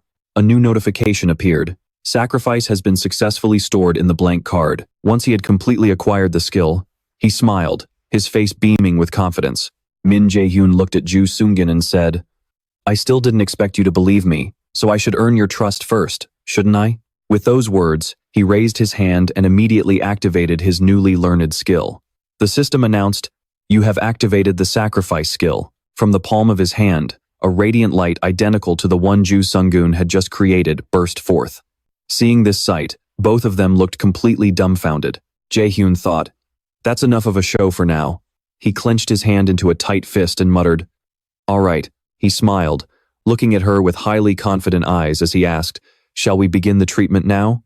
After acquiring the new skill, the system displayed the details. It read, "Active skill, sacrifice, grade, unique, 1. Creates a healing wave that restores the vitality and status of most allies.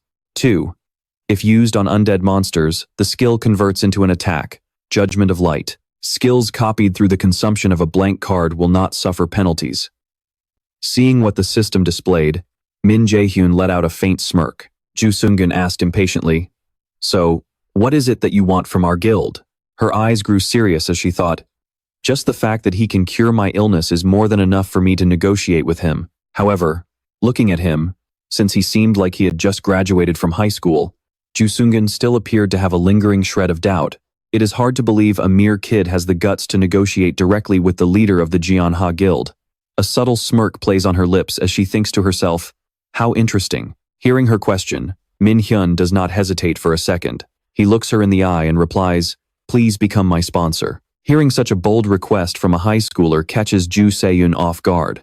"Sponsor you?" she asks, surprised. "You want me to fund your growth as a conqueror? Is that what you mean?" He smiles and replies, "Exactly. I have massive ambitions, but to climb to the top, I realize I need money, connections, and resources. That is why I want the Jeonha Guild to sponsor me." After weighing his words for a moment, Ju Seo-yoon finally gives in. Fair enough. Since you have the guts to ask, I would say you are worth the investment. She does not hold back her praise, adding, besides, you have got real talent. But just as the words leave her mouth, she pauses. Her gaze turns sharp and unreadable as she locks eyes with him. However, I do have one condition. Her words catch Min Hyun off guard, but he keeps his face perfectly blank, thinking, a condition? Even though she does not hold any of the cards, since I am her only hope of surviving this disease, she refuses to let go of her pride. He looks at her, wondering, is this what it means to be the leader of the legendary Jeonha Guild? Breaking the silence, Min Hyun asks, and what would that condition be? She replies, just one simple condition. She goes on, look, my illness is a personal matter. It has nothing to do with the Jeonha Guild. Ju Se-yoon points her finger directly at him, getting straight to the point. But what you are asking for is not just my personal backing. You want the support of my entire guild. If I give you that support without getting anything in return. Before she can even finish, Min Hyun cuts her off. You are saying this is not a fair trade. I get it. Let me hear your condition first, and then I will decide. His eyes narrow with sharp focus as he thinks, after all, she is the one who is going to suffer if she does not get cured, not me. She would not dare demand something totally unreasonable. But right as that thought crosses his mind, Ju Seo-yoon asks, tell me, do you have any plans to join a guild? Min Hyun freezes, staring at her in sheer disbelief. Wait, what? He stammers. He does not even need her to explain. Her intentions are crystal clear. Is she trying to recruit him? Looking her dead in the eye, he asks to make sure, are you actually serious? Ju Seo-yoon rests her chin on her hand, a playful smile on her face. Of course, I do not joke about business. She leans forward slightly, and I have a few very good reasons for asking. She raises one finger. First of all, you managed to find out that I, the head of the Jeonha Guild, am terminally ill. That is classified information known to only a handful of people. Uncovering it proves you have top-tier intelligence-gathering skills. Min Hyun can only stand there and take the compliment, even though he feels incredibly awkward. The truth is completely different from what she thinks. I only know because I regressed from the future, but it is not like I can just tell her that. She raises a second finger. Second, you copied my signature skill flawlessly. I have never heard of anyone with a unique skill that can copy others. Who knows if we will ever see another person like you. Just imagine how many skills you could copy. Your potential is literally limitless. Blushing slightly under her intense gaze, Min Hyun looks away to avoid her eyes.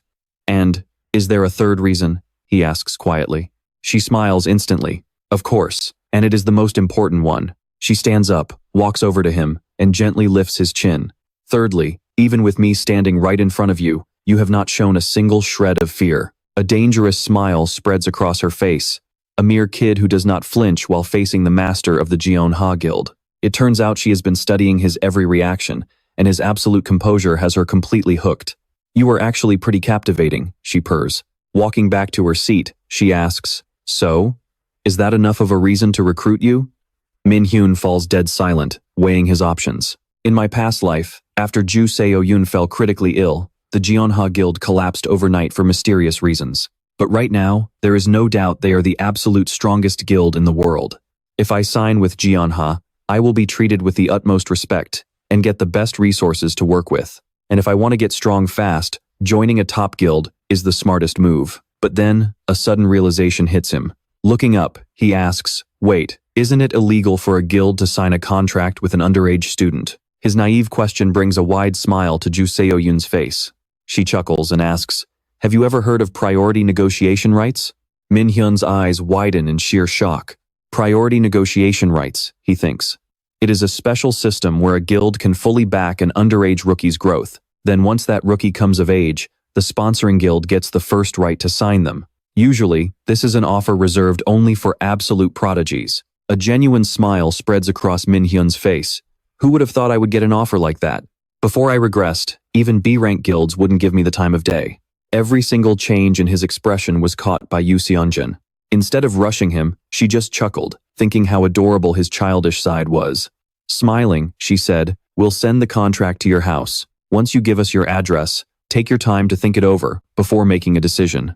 Min Jaehyun knew this offer was a massive head start for him, but instead of accepting right away, he stood up and changed the subject. Let's focus on the treatment first. This was a golden opportunity, no doubt about it.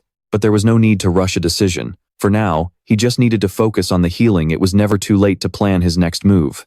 With that in mind, Min Jaehyun stepped behind Yoo Sung-gin, raised his hands, and whispered, "All right, I'll begin the treatment now." She smiled and replied, "Please, go ahead." Standing nearby, Park Sung-gae had been watching the entire exchange play out. Doubt still flickered in his eyes as he stared at Min Jaehyun, completely unable to keep up with the pace of things. Even if he didn't want to believe it, he had no choice. Right before his eyes, Min Jaehyun was using the sacrifice skill he had just copied to heal Yoo Sung-gun. A brilliant, golden light burst into existence right in front of them. Park Sung-jae stood frozen in shock. Seeing the immediate effect with his own eyes, there was absolutely no room for doubt.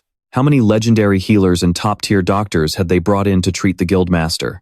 It was an incurable condition that even lifelong medical experts couldn't solve. It wasn't something that could just disappear. Nearby, Min Jaehyun poured every ounce of his energy into healing Yoo Sung-gun. Waves of golden light radiated outward, completely enveloping her body. Right then, a system notification popped up. Active skill. Sacrifice has been activated. A wave of healing magic is surging through your body. Seongjin felt the change instantly, her eyes widening in pure shock. She could feel her body actively recovering. Park Sung-jae stared in absolute awe, muttering to himself, Is it really working?" As the light grew more intense, any lingering doubts he had about the young man completely vanished. He quickly bowed 90 degrees and pleaded, "I deeply apologize for my behavior earlier. Please, save our guildmaster." Min Jaehyun remained perfectly calm, maintaining the sacrifice skill to heal Yoo Sung-jin. He replied, "Don't worry about it. If I were in your shoes, I wouldn't have trusted some random kid either." Speechless and grateful, Park Sung-jae could only say, "Thank you. I will properly apologize and show my gratitude later." After a few moments of treatment, a system alert flashed. "You have successfully cured the target's illness. First aid passive skill has increased to level 19. Min Jaehyun pulled his hands back with a satisfied smile. "All done. Try moving around." Hearing this, Seongjin gave it a shot. Slowly standing up, she walked over to the window where the warm sunlight was streaming in. She gently reached out her hand to touch the butterflies fluttering just outside. She could feel it in her bones, her body was completely restored, and her illness was entirely gone. Tears of joy welled up in her eyes as she whispered, "Every single symptom is gone." Not wanting anyone to see her crying, Seongun kept her back turned, wiping away the tears on her cheeks. "Thank you so much." She turned around to face Min Jaehyun and asked, "But won't you face any penalties for this?" Hearing her concern, he recalled the system's previous warning. Skills copied using a blank card will not incur any penalties. A smirk played on his lips as he looked at her. "I'll be fine. And even if something happens, you can just heal me next time." Overjoyed, she beamed and replied, "Of course, as many times as you need." She then pulled out a business card and handed it to him. "Here is my business card." Min Jaehyun accepted it without hesitation. She continued, "I will do everything in my power to accommodate your needs. Call me anytime, and please seriously consider our offer." Min Jaehyun took the card and scanned it quickly. Lost in thought for a moment, he looked up and said softly, "Actually, there is one thing I could use your help with right now." The next day arrived in the blink of an eye. The sky was crystal clear, and the bright sunlight warmed the earth. A sleek, black luxury car pulled up to an empty plot of land and came to a stop. Park Sung-jae stepped out first, walked over to the back door, and opened it. From inside the vehicle, a foot wearing black and white sneakers stepped out onto the ground. It was none other than Min Jaehyun, his face completely expressionless and cold. Park Sung-jae gestured to the side and introduced, "Right ahead of you is the gate, marked with the Yanhwa Guild's crest." He continued, "A C-rank dungeon owned by our Yanhwa Guild." Min Jaehyun stared at the gate before him, his mind already formulating a plan. After all, Milius Academy was a battleground where only the ultimate geniuses competed. And right now, his main goal is simple. If he wants to survive in there, he has to level up. Right in front of the dungeon gate owned by the Jeonha Guild, Min Hyun stands ready, packing his gear for this grueling new journey. Park Yong points to the wooden crates in front of them and says, "I've prepared some healing potions and basic tools for you. They'll be essential for the dungeon raid." With that, he holds up a glowing staff and adds, "As for your gear, we'll let you borrow some of the guild's spare items. You can use this for now." Min Hyun quickly takes the staff and softly replies, Thank you for taking care of me. Park Yong asks once more, are you going to be okay? It might only be an E-rank dungeon, but going into any dungeon alone is extremely dangerous. Is there a reason you have to go in by yourself? Hearing his question, Min Jaehyun lifts the staff to his eyes and gives a casual, evasive answer. Oh, I just want to level up a bit. Hearing that, Park Yong can only sigh in defeat. He doesn't pry any further, quickly reaching out to tap a blue screen floating in front of him to retrieve something. A blue gem suddenly materializes in his palm. He says, it'll be safer if you take this with you. Staring at the gem, Min Jaehyun can't help but ask with wide, curious eyes, what is this? Park Yong replies, a teleportation stone. He places the stone in Min Jaehyun's hand, adding, you can return to the guild instantly if you smash it, so make sure to use it if things get dangerous. He urges him on with a bright, warm smile. Please, take it. Think of it as an apology for my previous rudeness, and also a token of gratitude for healing the guildmaster. I'd be really happy if you accepted it. Hearing this, he stops refusing and accepts the gift, replying with a gentle smile. Thank you. With those words, Min Jaehyun begins his raid of this E-rank dungeon. The massive doors slowly creak open. Inside, a strange, thick blue aura spills out, making it feel like an endless abyss. He steps inside slowly, closing his eyes as he reaches out to gently touch the flowing energy. He thinks to himself, this level of mana definitely belongs to an E-rank dungeon. I should be completely fine. As he walks deeper inside, Park Yong calls out from behind, still worried. Please don't forget, if anything goes wrong in there, you must use that teleportation stone. Min Jaehyun turns his head to look back at him and replies, got it. Well, I'm heading in. With that, he steps through the gateway. Instantly, the system screen pops up with a notification. You have entered the dungeon. However, just as he feels completely secure in this ordinary E-rank dungeon, something bizarre happens as a flashing red system warning blares. The blue aura slowly morphs into a deep, ominous purple. Min Jaehyun freezes in his tracks, his eyes widening as eerie black claws materialize out of nowhere, surrounding his body. Terrified, he gasps, what? What's going on? The system interface quickly displays an explanation. Due to the Nonia system, the user is being transferred to a special zone. Current location, Helheim, the land of death. Meanwhile, the scene shifts to Jo Seung, who is sitting in her office. However, she seems to be in a terrible mood. Filled with anxiety, she closes her eyes and lets out a heavy sigh. Staring blankly into space, she wonders, is that kid going to be okay in that dungeon? There are so many things I want to ask him right now. Seung recalls what Min Jaehyun said earlier. Please let me borrow a low-level dungeon owned by the guild. Also, I prefer going into dungeons alone. The more she thinks about it, the more unusual it feels. Even for an E-rank dungeon, it's almost impossible for a single hunter to clear a dungeon alone. Even if he is considered an incredible talent, he's still an unpolished gem.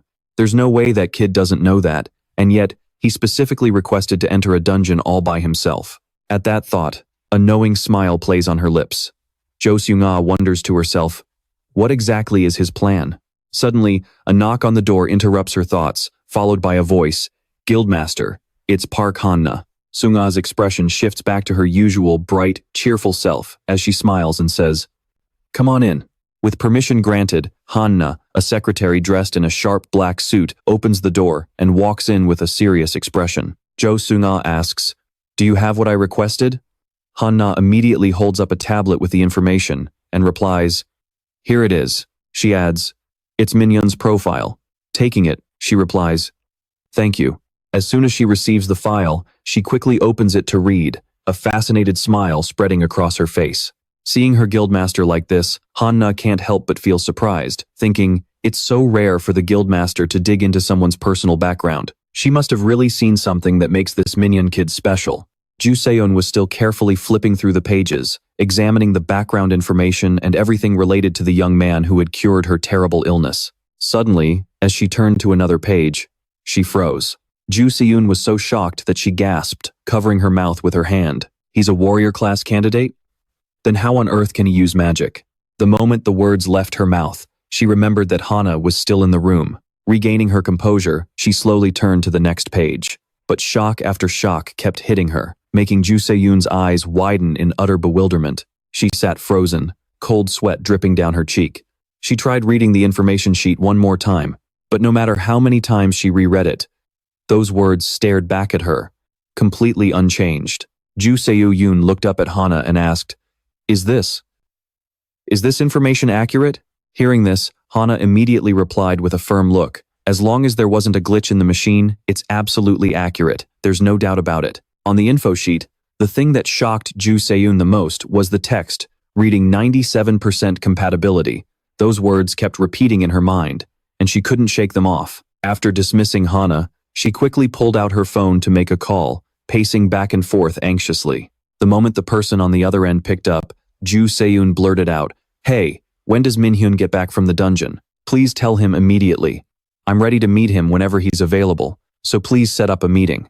Her words took the person on the other end by surprise, prompting them to blurt out, What? What do you mean by that? Looking out the window, she softly replied, I want to test him myself. Ju Seoo-yoon's eyes were filled with anticipation. She was thrilled to have finally found a rare talent, the exact kind of talent that Min Jaehyun possessed. Elsewhere, Min Jaehyun was still struggling against a dark, swirling stream of magic, having no idea how far it had swept him. Just then, a system notification popped up. Due to a system error, the user is being transferred to a special zone. Current location, Helheim, the land of the dead. After transporting him to this new land, it slammed him hard onto the ground. The impact made Min Hyun's head slam down, and his entire body groaned in pain. Ugh! Once he composed himself, he slowly lifted his head and scanned his surroundings. It was pitch black night. The ground was littered with stone tombstones and tangled, withered trees, with a thick fog blanketing the area. Before he could adapt, the foul air blew right into his face, making him shudder with a sudden wave of nausea. Min Jaehyun covered his nose and mouth, coughing violently. Cough, cough. After taking a moment to get used to the air, he looked around and cursed. Damn it! With a grimace on his face, Min Jaehyun kept asking himself, What the hell is going on here? While he was still panicking, not knowing why he had been brought here, a sudden flash of light gleamed from a deep cave right behind him. That light was coming from a sharp arrow held by a grotesque undead creature lurking in the shadows. The moment it spotted Min Jaehyun, it seemed to come alive, immediately raising its bow and aiming the sharp arrow straight at him. The arrow shot out at a blistering speed, tearing through the dense fog and aiming straight for the back of Min Hyun's head. Sensing the danger closing in from behind, he shot a panicked glance over his shoulder. Fortunately, thanks to that gut feeling, he was able to dodge the attack just in time. Even so, the arrow still grazed his cheek, leaving a scratch that began to bleed. Regaining his calm, Min Jaehyun looked in the direction the arrow had come from and spotted a figure standing completely still. The undead stood motionless for a moment, then slowly reached behind its back to draw another arrow. Refusing to let its prey escape, it raised its bow to aim at Min Jaehyun once more. Meanwhile, an unusual symptom began to develop from the wound on Min Hyun's cheek. Shocked, he thought to himself, Is this paralyzing poison? Without a moment's hesitation, knowing his opponent was no pushover, he immediately activated the healing skill he had copied. He spat in frustration. This is a real pain. A system notification appeared. The sacrifice skill has been activated. Little did he know, this was only the beginning. From beneath the soil, a pale, bruised hand clawed its way up, followed by a skeleton soldier with glowing eyes. The magical energy in the air grew denser, wrapping around the area and warping the very space itself. Min Jaehyun cast a worried look at the ghostly figures hovering all around him. It seemed all of their attention was now locked onto him. The skeleton soldiers held their swords and shields, ready to pounce at any second. From a distance, a skeleton drew its bow, firing an arrow that zipped through the air with deadly precision. This time, Min Jaehyun wasn't about to let it have its way. He quickly reached out and caught the arrow right in front of his face, muttering, Seriously? Min Jaehyun snapped the arrow in half, a smirk playing on his lips as he sneered, This is just ridiculous. Meanwhile, at Kim Yoo-jung's house, she was lounging on her bed in a terrible mood. Her room was plastered with posters of Ju Seoo-yoon, the goddess she had always admired. Suddenly, a voice breaks the silence. Min Jaehyun, you just wait. With a scowl on her face, Du-young angrily squeezes her pillow, muttering to herself, This time, I'm gonna make you pay. Even though he knows I have absolutely zero sense of direction, he still abandoned me. The more she thinks about it, the madder she gets. She sits straight up, taking out her frustration on her poor, innocent pillow. No wonder he was so nice about coming with me to my favorite Unnie's lecture. Turns out he only came to mess with me. After throwing a mini tantrum to blow off some steam, Du-yong flops back onto her bed, completely exhausted. I seriously do not get him, she sighs. She recalls Min Hyun's past self, who used to say, I hate crowded places. Yet, she can't forget the text he sent her, I'm here. Du-yong wonders how someone who felt that way would suddenly agree to attend a lecture out of the blue. But what really bugs her is how Min Hyun just walked off and left her.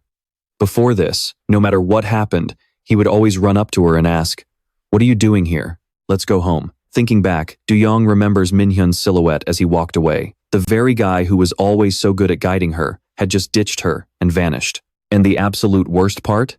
He switched his class to a mage.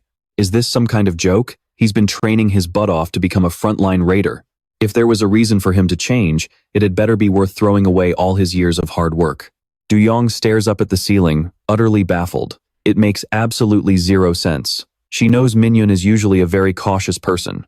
Even when they went out to eat, he was so indecisive that just picking something off the menu would take him more than 10 minutes. But thinking about it now, she just can't wrap her head around how he became a completely different person overnight. Shaking off her thoughts, Du-yong bolts upright, grabs her phone, and furiously taps away on the screen. She shoots Min Hyun a message. You haven't forgotten about leaving me behind the other day, have you? Just you wait. I'm gonna beat you up. Meanwhile, back with Min Hyun, he's facing down some bizarre creatures that appeared out of nowhere. Panic flashes in his eyes as he thinks, what on earth are these? Is this because of the monsters? I'm getting literal chills down my spine. Min Hyun sighs, feeling exhausted and completely helpless. Looking straight ahead, he counts 4 evil spirits, including skeleton soldiers and zombies, right? Min Hyun lets out a forced chuckle. Their lineup is more organized than most human teams. You expect me to take them all on by myself? He glances down at the staff in his hand and breathes a sigh of relief. Thank goodness I brought this with me. Right on cue, a system notification pops up. Equipped item. Jeonha Guild issued staff, C, rank. A magical staff crafted by the blacksmith of the Jeonha Guild. Suddenly, the staff begins to glow, and bursts of magic erupt from the orb atop it. Helheim, one of the 9 realms of Norse mythology, ruled by Loki's daughter, Hel, the land of the dead. Min Hyun thinks to himself, the dungeons here are modeled after the 7 realms. With the exceptions of Midgard and Asgard, there is the realm of mist and ice, Niflheim, the realm of fire, Muspelheim, the realm of giants, Jotunheim, the realm of Elvis, Alfheim, the realm of dark Elvis, Svartalfheim, the realm of the gods, Vanaheim, and the deepest, coldest depths of Niflheim. Min Hyun recalls the system's previous hint. First, it can release a healing wave that restores the health and stats of most allies, and second, it converts into a radiant judgment attack when used against the undead. He realizes that although sacrifice is normally just a healing skill, when facing the undead, it transforms into a powerful AoE attack skill called Radiant Judgment.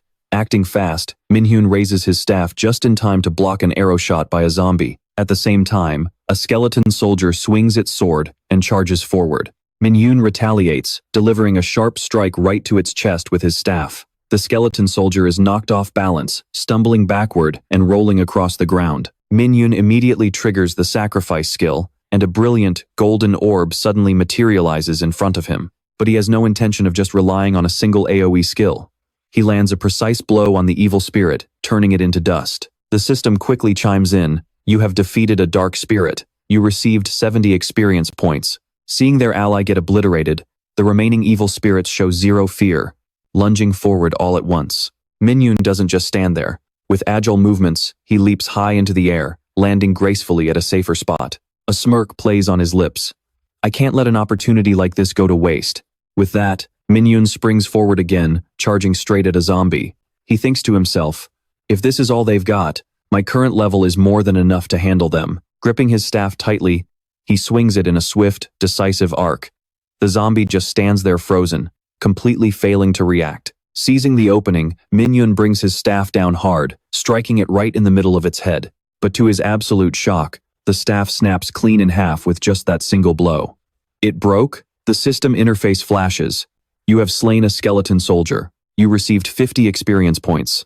The equipped item, Jeonha Guild issued staff, has been destroyed. Min Jaehyun's face darkens as he mutters a curse. He lets out a long, weary sigh. Seriously, Now is definitely not the time to relax and gain experience. I just destroyed a weapon for absolutely no reason. Stopping mid-thought, Min Jaehyun pauses for a beat and raises his hand into the air. But even if he directly taps the button on the system screen, the result won't change. The system announces that the active skill, Sacrifice, has been activated. From high up in the sky, pillars of light shoot straight down, piercing through the dark clouds.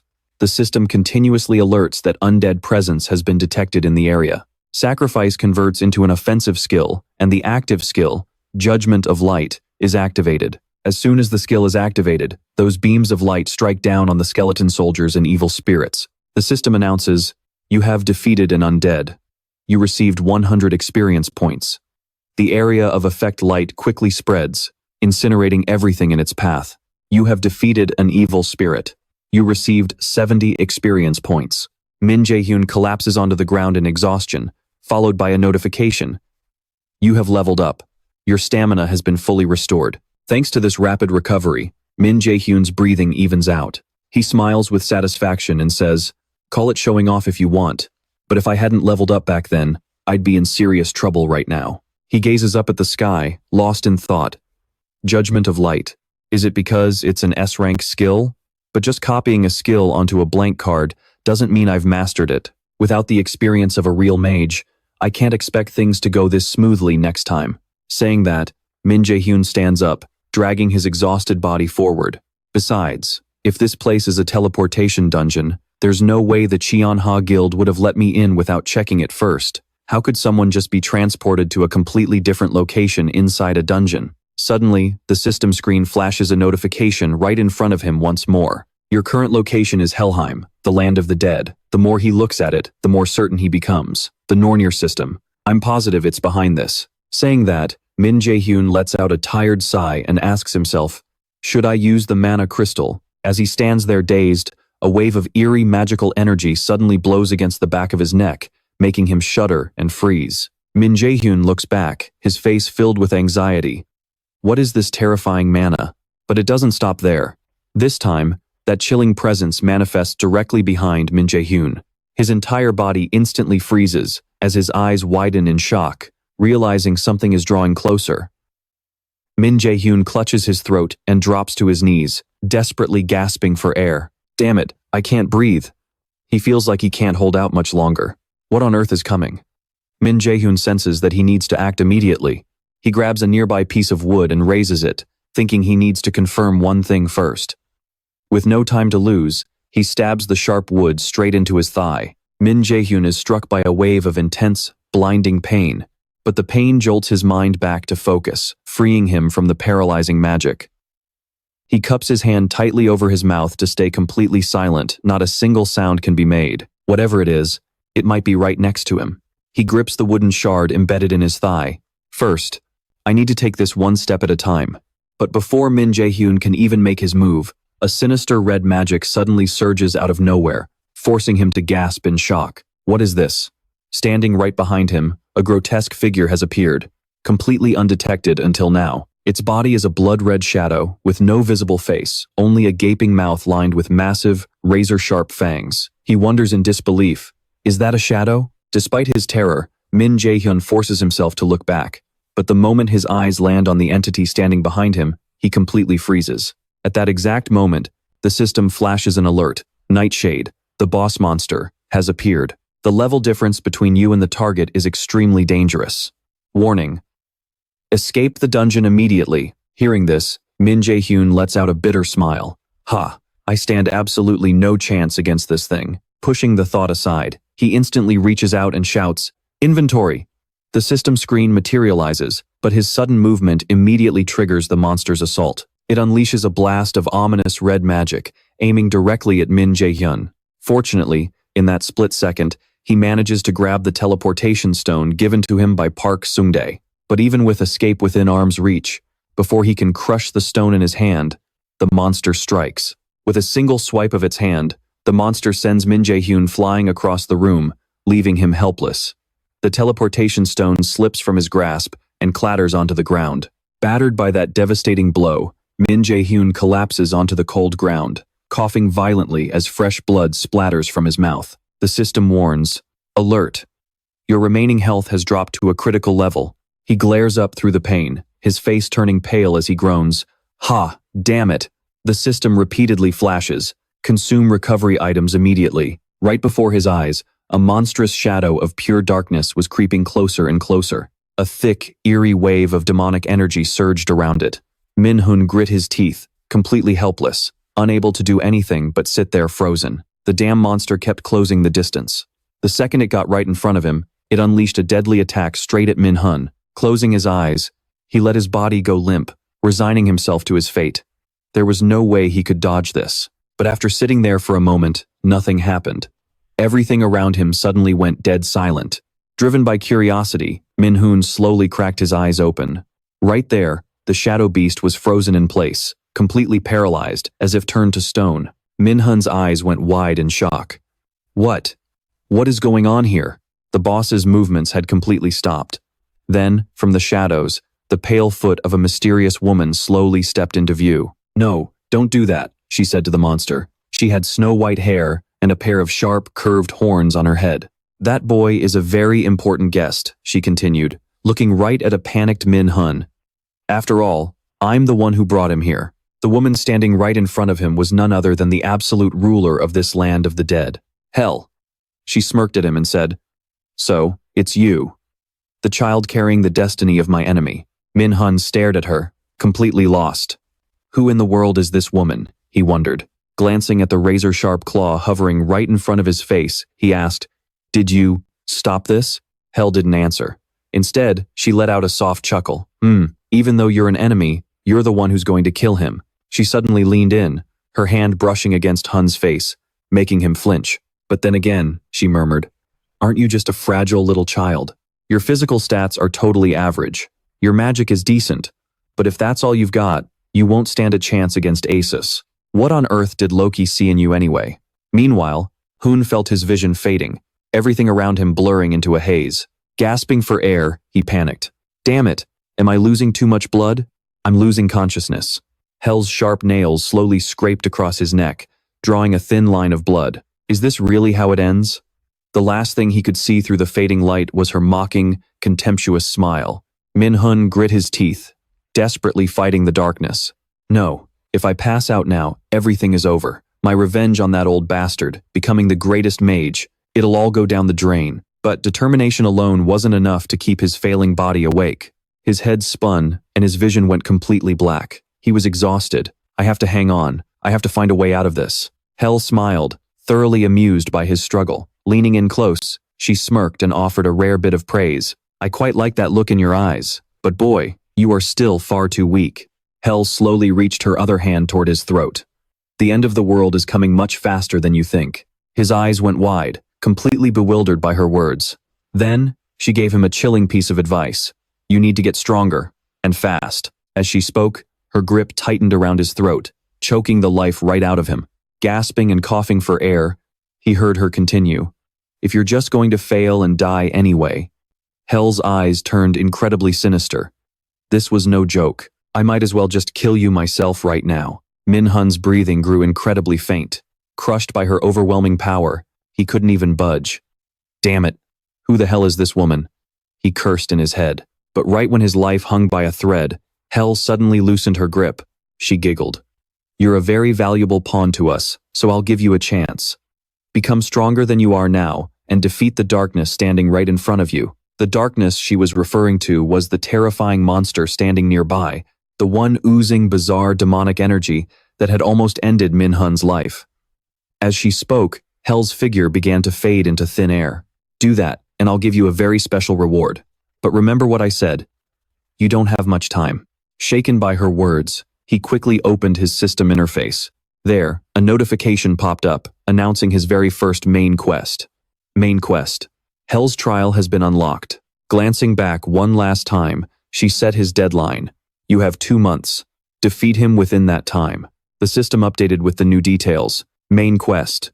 Hell's trial. Hell, the ruler of Helheim, has issued you a challenge. Earn Hell's recognition by defeating the Shadow Beast within the time limit. Difficulty: C. Rank. Reward: Hell's gift. Time remaining: 59 days, 23 hours, and 59 minutes. Penalty for failure: Death. Before Min Jaehyun could even process the insane situation, a familiar dark purple aura suddenly surged out, completely wrapping around his body. He stared in sheer terror at the sharp, claw-like hands reaching for him, his mind flashing back to the horrifying moment he was dragged into this place. His vision grew blurry, barely catching a glimpse of Hell's fading phantom figure. Fading along with it was her echoing voice. "Remember this. If you fail to show me any progress within that time, you will die by my hand. Child chosen by Nana, I pray you succeed in the battle ahead." Just then, a sudden wave of familiar memories flashed through Min Jaehyun's mind. That blonde girl was reaching her hand out to him, whispering softly, "Make sure to always keep smiling." A moment later, a faint light broke through, jolting Min Jaehyun awake from his unconscious state. As his eyes focused, the pitch-black darkness was gone, replaced by warm sunlight and lush green trees. Dazed and unable to believe he had actually escaped that place, he muttered, "Is this the dungeon entrance?" Min Jaehyun sat up quickly after regaining his senses. He was sitting right in the middle of the entrance to the dungeon managed by the Jeonha Guild. Suddenly remembering the wound that Shadow Monster had inflicted on him, he hurriedly clutched his stomach. But the wound was completely gone, as if nothing had ever happened, like it had never even existed in the first place. Did that woman heal me? Who on earth was she? I don't think she was even human. Suddenly, the system window popped up right in front of his face again. Main quest, Hell's Test. Hell, the ruler of Helheim, has bestowed a trial upon you. Gain Hell's recognition by defeating the shadow entity within the given time limit. Difficulty: Rank C. Reward: Hell's Gift. Remaining time: 59 days, 23 hours, and 59 minutes. Penalty for failure: death. Everything was crystal clear now. Min Jaehyun realized this wasn't some dream, it was real. It really wasn't a dream. His gaze locked onto her name, Hel, the goddess of death, the ruler of Helheim, one of the 9 realms. Utterly stunned, Min Jaehyun stammered, "So, I actually just met a goddess?" He recalled what she had told him back in the dungeon. "So it's you. The child bearing the destiny of the enemy. Along with that single name, Loki." What exactly did they see in this kid that was so special? Those words kept echoing in his head. Yet, he had absolutely no idea what she was talking about. Enemies? Even the system had warned him about that before. From now on, you are the enemy of the arrogant Asus. Even after getting the Nonia system, he was still hearing the exact same thing. Jaehyun let out a heavy, exhausted sigh. Everything is such a mess. How did I even regress? And who are these enemies she was talking about? And what do they want from me? Clenching his fist against the ground, he muttered. But one thing is for sure. Jaehyun's eyes filled with sharp determination. I need to get stronger. If what she said is true, the moment I give up, I will definitely die by their hands. He smiled faintly. Defeating that boss within 2 months was definitely not going to be easy, but it felt good to have a goal to strive for. Still, he couldn't help but think, things aren't looking too great right now. Everything about my basic combat style has been completely wrong from the start. I am still not used to fighting like a mage, and I haven't even learned any low-rank skills yet. Min Jaehyun stood up and pulled his phone out of his pocket. From now on, nothing is more important than the basics. He opened his chat with Guildmaster Ju Sung-eun, wanting to send her a message. But before he could even send it, a new message popped up, saying, "Hello, this is Park Sung-dae." He texted next, "If possible, Guildmaster Ju Sung-eun would like to meet with you tomorrow. Are you free? She is very eager to hear your thoughts on the proposed contract." Reading the message, Jaehyun smiled and muttered, "Perfect timing." Min Jaehyun quickly typed a reply, "Then I will meet you tomorrow. I am actually reviewing the contract very positively." Suddenly, a thought crossed his mind, and a smirk played on his lips. He sent one more text, "But I would like to add one condition." The next day arrived in the blink of an eye. Keeping his promise, Min Jaehyun accompanied Park Sung-dae to the headquarters of the Jeonha Guild. Park Sung-dae led the way, and Jaehyun quietly followed him down into a basement. As they walked, Min Jaehyun thought to himself, the reason they reached out first is probably because they saw my awakening record, a mana index of 97%. Even if you search the entire world, finding a talent like that is extremely rare. The reason I became a warrior, even though it did not suit me at all, was because of how naive I used to be. Everyone, from those around me to the people on television, praised warriors while looking down on mages. The more he thought about it, the more frustrated he got, running a hand through his hair. But now, there was no reason not to choose being a mage. After walking for a while, they finally arrived at a massive, Empty room. A woman was standing there, waiting for them. Min Jaehyun was stunned by her appearance, his eyes widening as he froze in his tracks. The person waiting was none other than Guildmaster Ju Sung-yoon. She was wearing a tight black outfit, completely different from her usual style. She turned her head slightly, smiling as she said, "You are here." The way she looked at him was completely different from their first meeting. She continued, "I have been waiting for you." Jaehyun politely replied, "Hello, Guildmaster. It is great to see you again." Ju Sung-yoon then asked him, "What do you think of the contract? I believe the terms are quite beneficial for both of us." Jaehyun replied naturally, "Yes, I do not see any issues with it." Jaehyun thought to himself, a monthly living stipend, and an unlimited supply of rank B or higher equipment from the guild. Even if the gear gets damaged, I won't have to pay for it. Plus, after clearing dungeons, the profits will be split 80-20 based on contribution. Clearly, this was an incredibly generous contract, one normally reserved only for rank A hunters and above. Jaehyun spoke, "I have already discussed this with manager Park Sung-dae, but before signing, I would like to add one more condition." As always, Ju Sung-yoon smiled gently and asked, "Sure, let us hear what your condition is." Jaehyun began, "If you have seen my profile, you probably already know that it has been less than a month since I switched to being a mage." He continued. Ju Sung-yoon listened, her smile remaining as if she already knew what he was getting at. Jaehyun added, "Because of that, I am still not used to casting magic." Standing nearby, Park Sung-dae silently listened to his request. Jaehyun spoke again, "So, I want Guildmaster Ju Sung-yoon herself to personally teach me magic."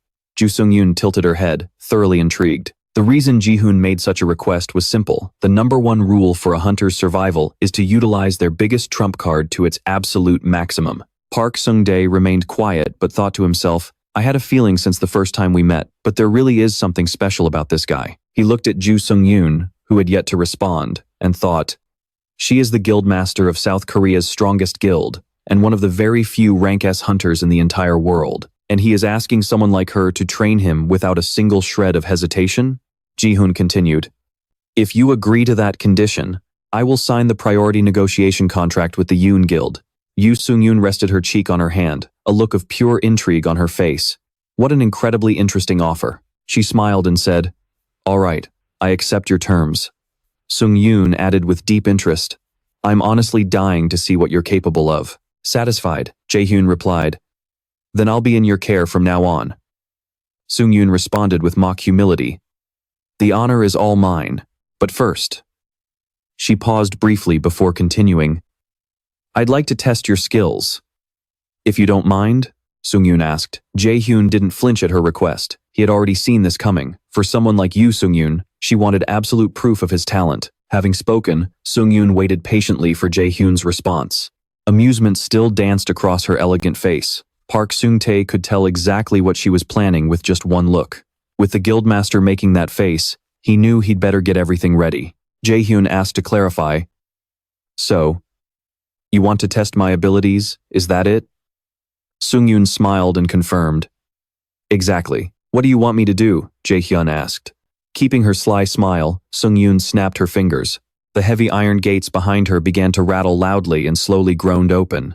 A blinding, brilliant blue light poured out from the darkness within. Whatever was in there had to be massive and imposing. "The Mana Cube," Sung-yoon revealed.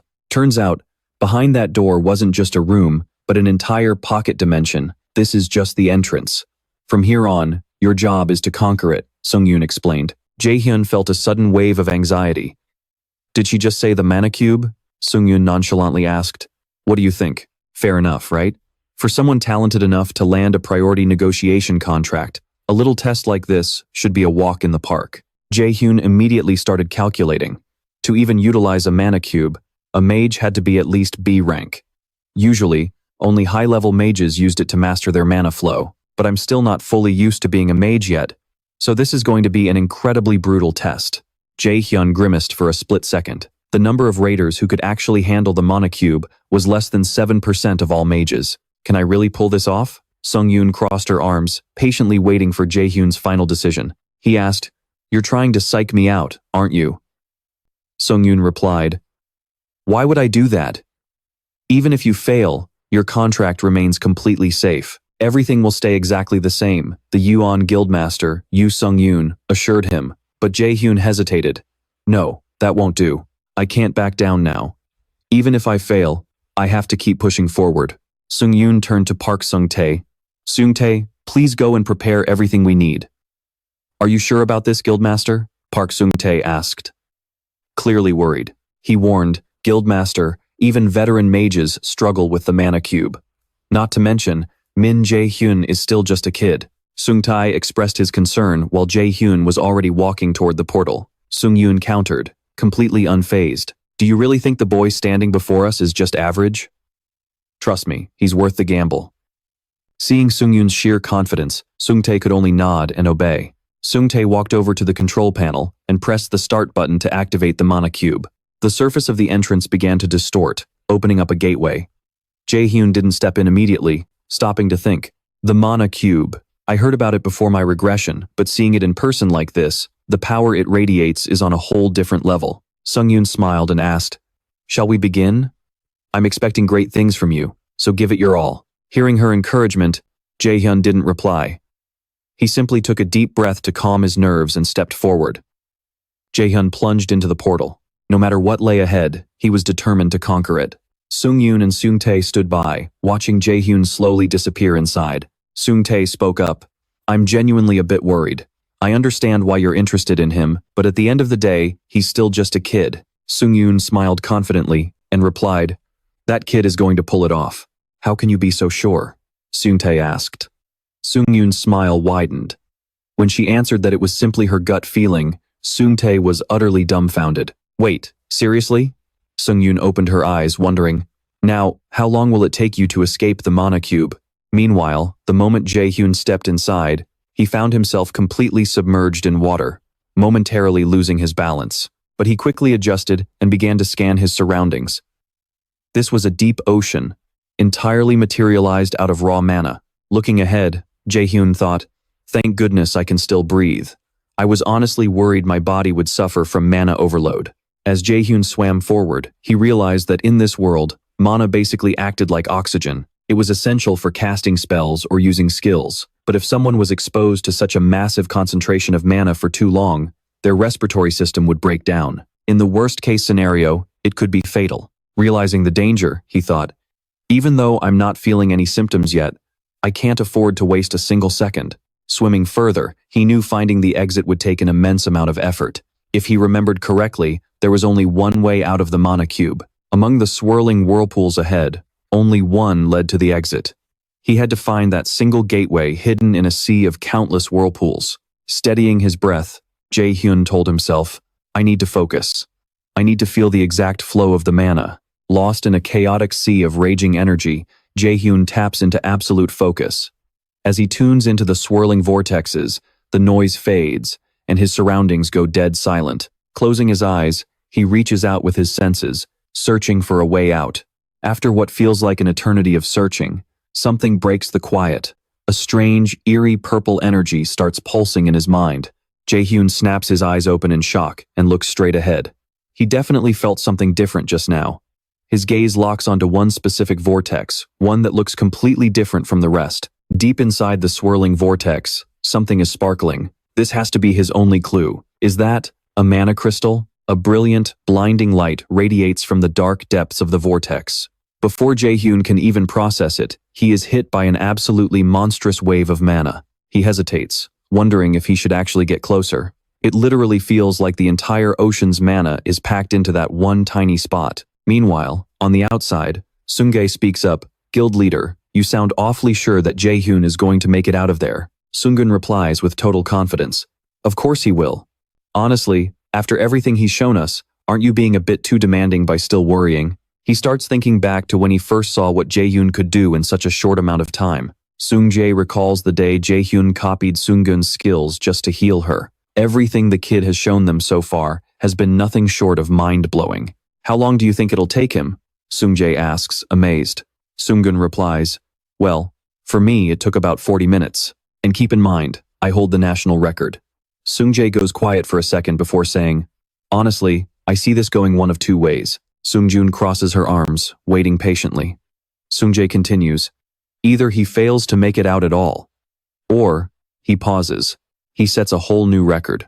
Sungjae says it with absolute certainty, and Sungun just gives a confident smirk. I agree, Sungun says, but for some reason, I don't think Jaehyun is just going to find a simple way out of that mess. Sungjae nods. In his eyes, this trial is still a bit too brutal for Jaehyun, but the very next second, something bizarre happens.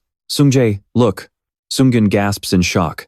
Sungjae follows her gaze and his jaw instantly drops. Cracks are actually forming on the mana cube, and they are spreading fast, shattering the surface as if ripped apart by some overwhelming force. Sungjae stammers in absolute disbelief. Are those actual cracks on the mana cube? They stare at each other, completely speechless. Sungjae frantically pulls out his phone to check the timer. 10 minutes. Sungjae freezes. It has only been 10 minutes, and the cube is already cracking? The two of them stand there, completely paralyzed, staring at the mana cube. Neither Sungjae nor Sungun can even begin to wrap their heads around what the hell is happening inside. Back inside, Jaehyun slowly approaches the crystal. He can feel that the mana packed into this crystal sphere is incredibly dense, way thicker than the surrounding environment. Is this the core that's keeping this whole mana cube together? He thinks about it for a second. If that's the case, all he needs to do is smash it to pieces, and he'll be free. No need to waste time looking for some stupid exit. No hesitation. Jaehyun steps up and easily grabs the glowing crystal. It fits perfectly in his palm. With a simple squeeze, he completely shatters the crystal into pieces. Instantly, a violent vortex erupts all around him. Jaehyun smirks. He was right. A system notification pops up. You have acquired the passive skill, Essence of Mana Manipulation. The giant cube begins to fall apart. Sungjae and Sungun watch in absolute shock, their jaws dropping. Oh my god. Sungjae screams out. He knows for a fact that only 7% of mages can ever escape a mana cube. And even for those select few, it takes an average of 3 hours. Yet, Jaehyun just strolls out of the wreckage without a single scratch on him. A B rank takes 2 hours, an A rank takes an hour and a half, and even an S rank needs 30 minutes to an hour. But Jaehyun did it in just 10 minutes. Sungjae literally cannot believe his eyes. To put things in perspective, the current world record holder is Camila from the EU Alliance. She is a legendary genius mage who holds the Guinness World Record at 36 minutes. Sungjae looks at the kid in front of him, his mind completely blown. Jaehyun didn't just break her record. He absolutely shattered it by a whopping 26 minutes. Sungjae rushes over to Jaehyun. He grabs Jaehyun's hands, shaking them wildly with excitement. This is insane. Jaehyun, it only took you 10 minutes. You got out of that mana cube in literally 10 minutes. Jaehyun blinks. Wait, what? It was 10 minutes? Unable to contain her curiosity, Sungun steps forward, still completely stunned. How on earth did you break out of that mana cube so fast? Jaehyun pulls his hands back and calmly explains. Well, I found this crystal sphere inside the cube. So, I just crushed it. He says it so casually. Sungjae grabs his hands again, even more shocked than before. What? You crushed it? You crushed the crystal core? Sungjae's brain completely short-circuits. That crystal core holds the concentrated mana of the entire cube. A regular awakened couldn't even find it, let alone shatter it with their bare hands. Jaehyun just tilts his head, completely confused by their reaction. Sungjae is left spinning in his own thoughts. For the kid to do that, it means Jaehyun's own mana pool must be vast enough to completely overpower the cube itself. From Jaehyun's point of view, Sungjae just stands there, dead silent, his entire body slightly trembling with awe. Suddenly, she let go of his hand and turned away with an expression of absolute pride and satisfaction. All right, Jaehyun Min. As Jaehyun eagerly anticipated hearing about this Jeonha guild, Sungjae began to speak. And my name is Down. I swear I will turn you into the greatest mage of all, she declared with absolute confidence. Down smiled with immense delight and hope for the future. Are you ready?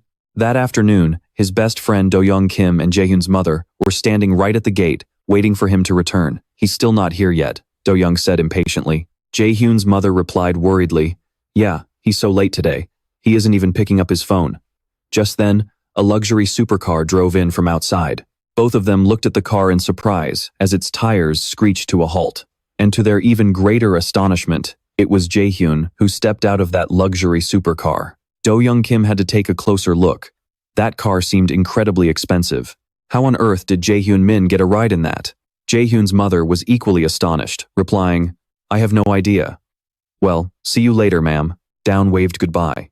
Meanwhile, Jaehyun seemed to have already noticed the two women closest to him standing there. He raised his hand to wave back. Do-young Kim looked a bit annoyed, so his mother quickly tried to diffuse the tension, saying, "There's no way Jaehyun would get mixed up in anything bad, right?" Later, Do-young Kim sat cross-legged on Jaehyun's bed, staring at him with a serious expression before she spoke up. "You said you didn't think being a warrior suited you, and you decided to become a mage instead, right?" To Do-young's question, Jaehyun simply confirmed, "Yeah, I've got everything ready. I've already submitted all the paperwork." Leaning back, he added, "Trying to become a warrior right now is just too exhausting." Do-young frowned. "Is this really the same guy who said just a few days ago that being a mage had absolutely no future? Did you eat something rotten, or did you lose your mind?" Jaehyun waved his hand dismissively. "Come on, human minds are like reeds in the wind. We sway back and forth easily." Do-young found it even stranger. "I seriously never imagined I'd ever hear those words coming out of your mouth." After a brief silence, Do-young asked with concern, "Are you really okay? You always wanted to be a warrior, even though you had more potential as a mage, just because you didn't want your mom to suffer anymore. Since mages can't make any real money no matter how hard they work," Do-young muttered thoughtlessly. Her words instantly reminded Jaehyun of Dongmin and everything that happened in his past life. Warriors cleared targets much slower and had a much higher risk of getting injured, so they were never a client's first choice, Jaehyun thought, a faint frown crossing his face. Meanwhile, Do-young continued speaking, "For such a dutiful son to suddenly change like this." But she was cut off by Jaehyun. "Hey, let's not bring that up again." Clearly, he didn't want to dwell on his past life. He quickly changed the subject. "By the way, what are you doing here anyway? Where are your parents? Off on another business trip?" Do-young casually flopped onto Jaehyun's bed. "Yeah, that's why I came over. Your mom told me to just stay the night. How can you like staying here more than your own house? I'll never understand you. Why would you want to come to this tiny place when you have a massive house?" he asked. Do-young, casually curling her legs up on the bed, replied, "What's so hard to understand about that?" She spoke with a faint smile. Jaehyun knew that this girl was actually the daughter of a very wealthy family. Do-young Kim's parents dismantled monster corpses and sold the different parts to various countries. Since monsters varied from country to country, they traveled abroad quite often. As a result, Do-young Kim was frequently left home alone. He reminisced, remembering that because his mother and Do-young's parents were quite close, she used to come over to sleep over all the time. Jaehyun said, "Anyway, what's done is done. Can you teach me some magic theory? Pretty please." Do-young turned her head, giving him a playful, half-lidded side-eye. "Are you seriously asking for a favor with just words?" Knowing her personality all too well, Jaehyun reached out his hand and said, "So, what do you want?" "You have to tell me first, so I know if I can even do it." Do-young placed her hand on her chin, deep in thought. "Now that you mention it, I realize I've never actually thought about it." She mumbled in confusion, leaving Jaehyun completely speechless at his best friend. Suddenly, Do-young got an idea and smiled mischievously. "Grant me one wish, anything I want," she suggested, but didn't forget to add that he could refuse if he didn't like it. Jaehyun had no choice but to agree. "Fine, but there's a 1-year limit on it. If you don't use it within this year, it expires, okay?" Do-young looked slightly disappointed. "That is so unfair." "But fine, deal." Jaehyun let out a soft laugh. If it was a 1-year limit, she would definitely forget all about it. But just like any other pair of best friends, he immediately began to tease her. "What are you planning to wish for with such a serious look on your face? Honestly, I didn't think your face could get any uglier than this." This made Do-young's face flush with anger. "What? Do you have a death wish or something?" she threatened, grabbing a pillow. "Fine. Didn't you leave me behind and run off the day before yesterday? All right, let's see how you're going to survive today." She marched toward Jaehyun with the pillow, and he quickly shielded himself with his arms. "Hey, hitting me over a minor thing like that is way too much." Do-young screamed in rage. "Shut up." She began relentlessly beating Jaehyun with the pillow. From outside, his mother's voice drifted in. "Kids, come down for dinner." A wave of profound peace suddenly washed over Jaehyun's heart as he looked at his mother and his best friend, Do-young Kim, both still alive and right here with him. He could still vividly picture himself fooling around with her, and even Jaehyun had deeply cherished those precious moments. He smiled, thinking that maybe this wasn't too much to ask for after all. Meanwhile, in a faraway land under a blood-red sunset, a flock of crows suddenly gathered in a bizarre fashion, letting out bone-chilling caws. On the ground, a ferocious-looking giant serpent lay dead, a sword impaled straight through its forehead with blood still splattering everywhere. This mysterious man was likely the one who had slain it. He stood there in absolute silence as the crows, which had been waiting to feast, descended and swarmed over the colossal serpent's corpse. Just then, a voice called out from behind him, "Lord Min Jaehyun." The man smiled and said, "We were only able to wrap up this hunt so successfully thanks to you. I honestly can't even remember the last time we had such an easy run." As he kept talking, Min Jaehyun responded coldly to the exhausted-looking man. "I appreciate the kind words." With that, he smoothly and swiftly drew his sword. "If someone of your caliber, Lord Min, were to join our guild, it would be an absolute dream," he expressed. "Have you ever considered making such a move?" he inquired. Min Jaehyun calmly replied, "I appreciate the offer, but I have no intention of joining any guild at the moment." Unwilling to let the opportunity slip away, the foolish man grabbed his shoulder and said, "Oh, come on, don't be like that." Min Jaehyun slowly turned his head to look back. He pressed on, "If you join us, the Scarlet Guild will guarantee you the absolute best treatment and benefits." He desperately tried to persuade him, but Min Jaehyun simply muttered, "How annoying." Thinking he had misheard, the man asked, "Excuse me?" Min Jaehyun locked eyes with him. Instantly, the man felt as if his hands and feet were bound tight, entirely at the mercy of the terrifying figure before him. Paralyzed and unable to move a single muscle, he could only stare straight ahead. Min Jaehyun slowly raised his hand, his eyes dark and sinister as he thought to himself, "That pathetic, mundane greed. It truly is the defining trait of humanity." But then he corrected himself. No, humans weren't the only creatures driven by such desires. Suddenly, the world around them plunged into complete darkness, as a terrifying shroud of darkness seeped out from Min Jaehyun. A faint purple light began to glow right in front of the stunned man, who finally seemed to regain his senses. "What on earth am I doing standing here?" he muttered, scratching his head in confusion. Min Jaehyun had completely wiped all traces of his existence from the man's memory. "Jaehyun, before we begin your first lesson, I want to see what your combat instincts and reflexes are made of. To put it simply, we are going to duel," Seung-yoon declared. Jaehyun let out a weak laugh. "A duel? Don't you think jumping straight into a fight on day one is a bit too harsh?"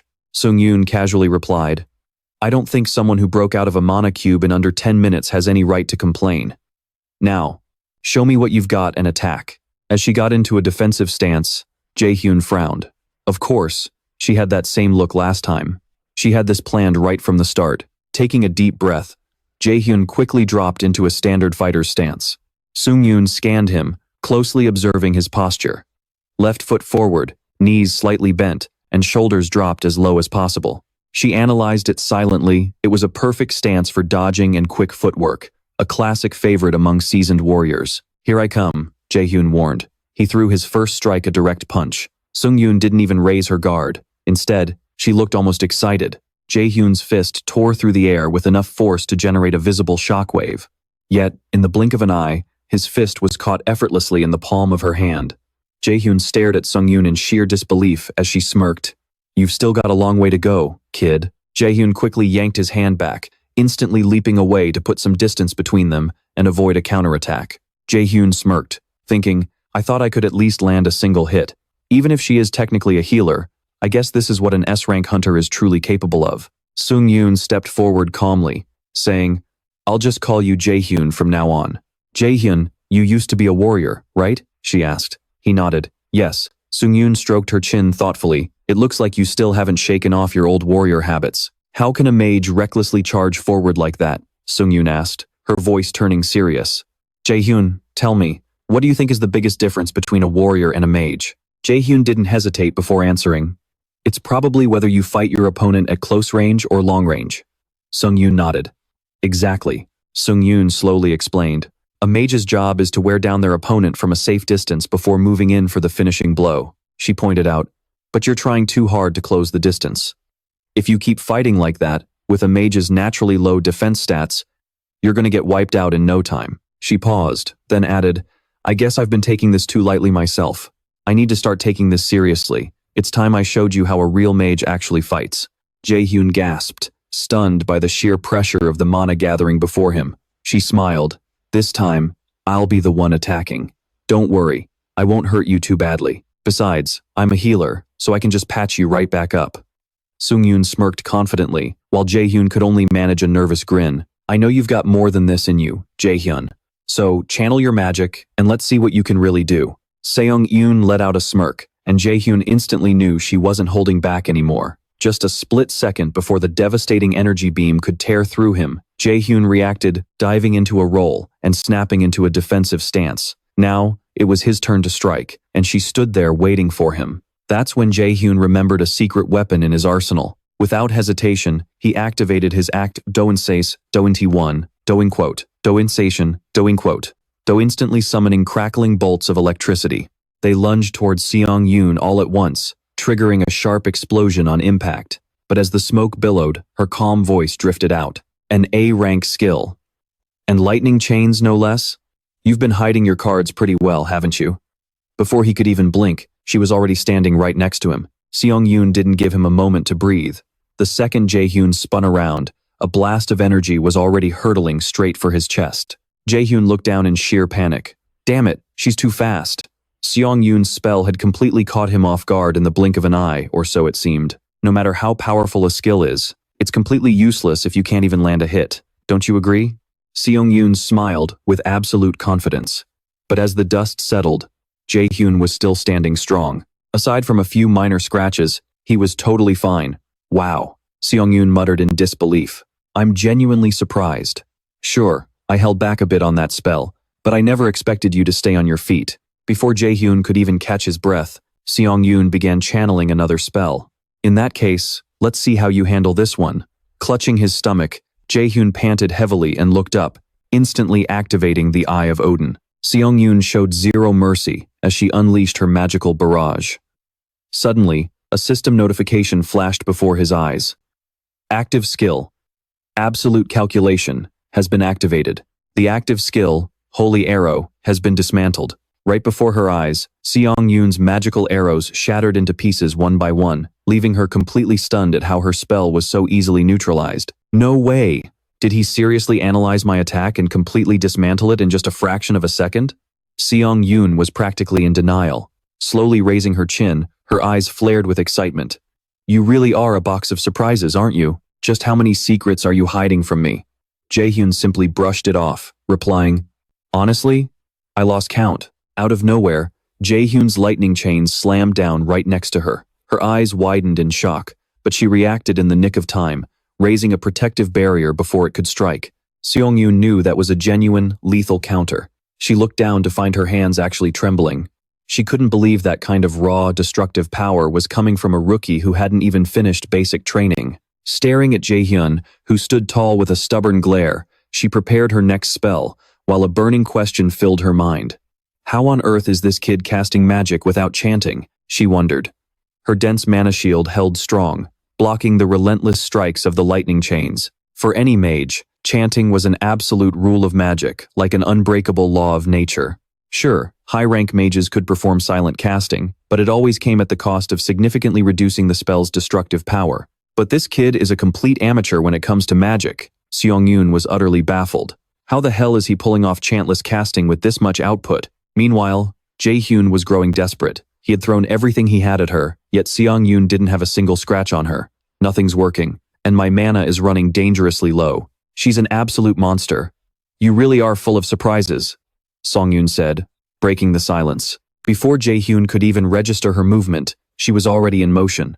Her voice remained completely calm, yet in the blink of an eye, Jaehyun found himself flipped upside down, hurtling through the air. You've still got a long way to go, kiddo. Jaehyun crashed onto the ground, utterly frozen, his mind completely blank from shock. What just happened? His eyes were wide as saucers as Seong-yoon strolled over to him, looking down with a playful grin. What's the matter? You didn't actually expect to beat me, did you? Seong-yoon chuckled, extending a warm hand to pull Jaehyun back to his feet. His head spun as he replayed that terrifying moment in his mind. That final strike, he hadn't even seen her move an inch. A cold sweat broke out across Jaehyun's forehead. The gap between himself and a true raider was a massive, terrifying abyss. He stared at the healer standing before him. Meanwhile, Seong-yoon was deep in thought, analyzing the flawless close combat techniques he displayed when he wanted to be a warrior, along with his uncanny ability to instantly cast chantless spells. and that ridiculously fast mana recovery rate. A hopeful smile spread across Seong Yoon's face.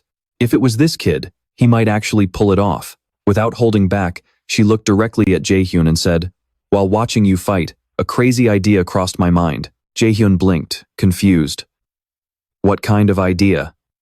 "Well," she continued, "it's something almost every mage has dreamed of once or twice, but absolutely no one has ever managed to pull it off. I'm talking about a combat style that only you have the potential to master." Seong Yoon gave him a mysterious grin. "What do you think? Does that pique your interest?" she asked. Jaehyun looked down, his mind racing. "A combat style that only I can learn?" Seong Yoon chuckled warmly. "From this moment on, you can call me master. And congratulations, you've officially become my very first disciple," she said with a gentle smile.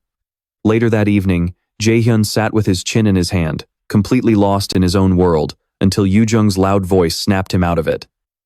"Hey, Earth to Min Jaehyun, are you even listening to a single word I'm saying?" Yoo-jung asked, crossing her arms. Jaehyun blinked, rubbing his temples. "Huh? Yeah, of course I'm listening. Then swallow your food before you open your mouth." Looking down at the table, Yoo-jung huffed. "You said you needed these to study, so I went out of my way to buy them for you." Jaehyun stared blankly at the 4 empty cups sitting on the table. "I mean, how are you not sick of eating those? Do you realize that was your 4th cup?" "Nope, not sick of it at all," Yoo-jung shot back with a proud grin. "Every single bite tastes just as amazing as the first time, okay? Anyway, back to the main point." After scribbling for a bit, Yoo-jung managed to map out 3 main types of magic: combat magic, enhancement magic, and healing magic. She explained that, while there are plenty of different magical categories, these 3 are considered the core pillars. Yoo-jung talked with her mouth full, and Jaehyun replied, "Oh, you're actually pretty good at this." Suddenly, the system chimed in. "Your understanding of magic has increased. Magic efficiency has risen by 5%. Jaehyun glanced at the screen, thinking, "Seriously? Again?" He realized that every single time he picked up something new, this system would immediately notify him about it. Jaehyun couldn't help but feel like the system was desperate to make him stronger. Yoo-jung leaned back and said, "Man, you're pretty insane yourself. Are you sure you used to be a warrior? Other people take a whole month to learn these spells, but you mastered them in just a few days," she questioned, looking at him with deep suspicion. Jaehyun casually twirled his pen and replied, "I'm serious. Didn't you say you also memorized that spell in just 3 days?" Yoo-jung immediately snapped back. "I told you to address me as teacher." Jaehyun rolled his eyes in disbelief and muttered, "Yes, teacher, this is so ridiculous." Yoo-jung crossed her arms, whining, "Can't I even complain a little?" before face-planting onto the table and flailing her arms. "I started learning magic way before you, but at this rate, it won't take you any time at all to catch up to me." Jaehyun let out a heavy sigh. "So what, teacher? Magic just suits me perfectly. My aptitude test proved that." Jaehyun suddenly pictured Hela. "I'm the one who should be complaining here," he thought. "My life is literally on the line." Yoo-jung picked up her cup of noodles and said, "I've never told you this before, but do you have any idea how shocked I was when you said you wanted to become a warrior?" she asked, continuing to talk between bites. "Sure, being a mage doesn't make much money, but how could you waste a talent like that? You have to admit, it was a really bizarre choice, wasn't it?" Yoo-jung asked, and then added, "You're a mage yourself now, so you must know the way people look at mages these days." Yoo-jung's voice suddenly trailed off. All of a sudden, the air in the room grew heavy, as if a dangerous, chilling wave of magic was closing in on them. From right behind him, the shadow of a long-haired man materialized. "Is this really the path you wanted to choose?" the figure whispered, leaning directly into his ear. Then, Yoo-jung's voice suddenly snapped him back to reality. "Hey, are you practicing spellcasting right now?" Jaehyun sat in silence for a few seconds before answering. "Yeah, I am. But I'm learning from a different teacher." Yoo-jung frowned. "Drop the informal talk already, will you?" Still shaken, Jaehyun quickly played along. "Yes, of course, teacher." Inside, his mind was racing. What on earth was that just now? The blurry image of that mysterious man flashed in his mind. Was it just my imagination? No. I definitely heard a strange sound. Jaehyun knit his brows in stress. 2 months. He had to defeat this guy in just 2 months. He closed his eyes, thinking of Hela once again. Now was not the time to lose focus. He tapped his pen against his chin, trying to think of something a bit more motivating. That's when the memory of Lee Jae-sang and his words surfaced in his mind. I hope this pill will be a massive help to conquerors all over the world, Lee Jae-sang had said, his eyes sparkling with hope. Jaehyun fell into deep thought. Could a rare pill like that be the key to helping him break through his current limits? Meanwhile, inside the Yeonhwa Guild training hall, Park Sung-jae paced around, observing the rookies pushing themselves to their limits. He kept a sharp eye on them while lost in thought. Conqueror Park Sung-woo, watch your hips when you swing your sword, he barked. He pointed out, Conqueror Kim Jina, your spellcasting is way too slow. Your teammates are going to end up dead at this rate. If you can't heal them before the enemy strikes, it's over. Focus, he reprimanded. Park Sung-jae slowly walked over to Sungun, who was standing in the corner. The rookies aren't half bad, he remarked. Their average skill level is slightly better than last year's batch. Noticing Sungun's prolonged silence, he called out, Guildmaster? Sungun snapped out of it. Oh, sorry, I was a bit distracted just now. Park Sung-jae smirked. Thinking about Jaehyun, are you? Sungun gave a soft chuckle. I really can't hide anything from you, can I? You hit the nail on the head.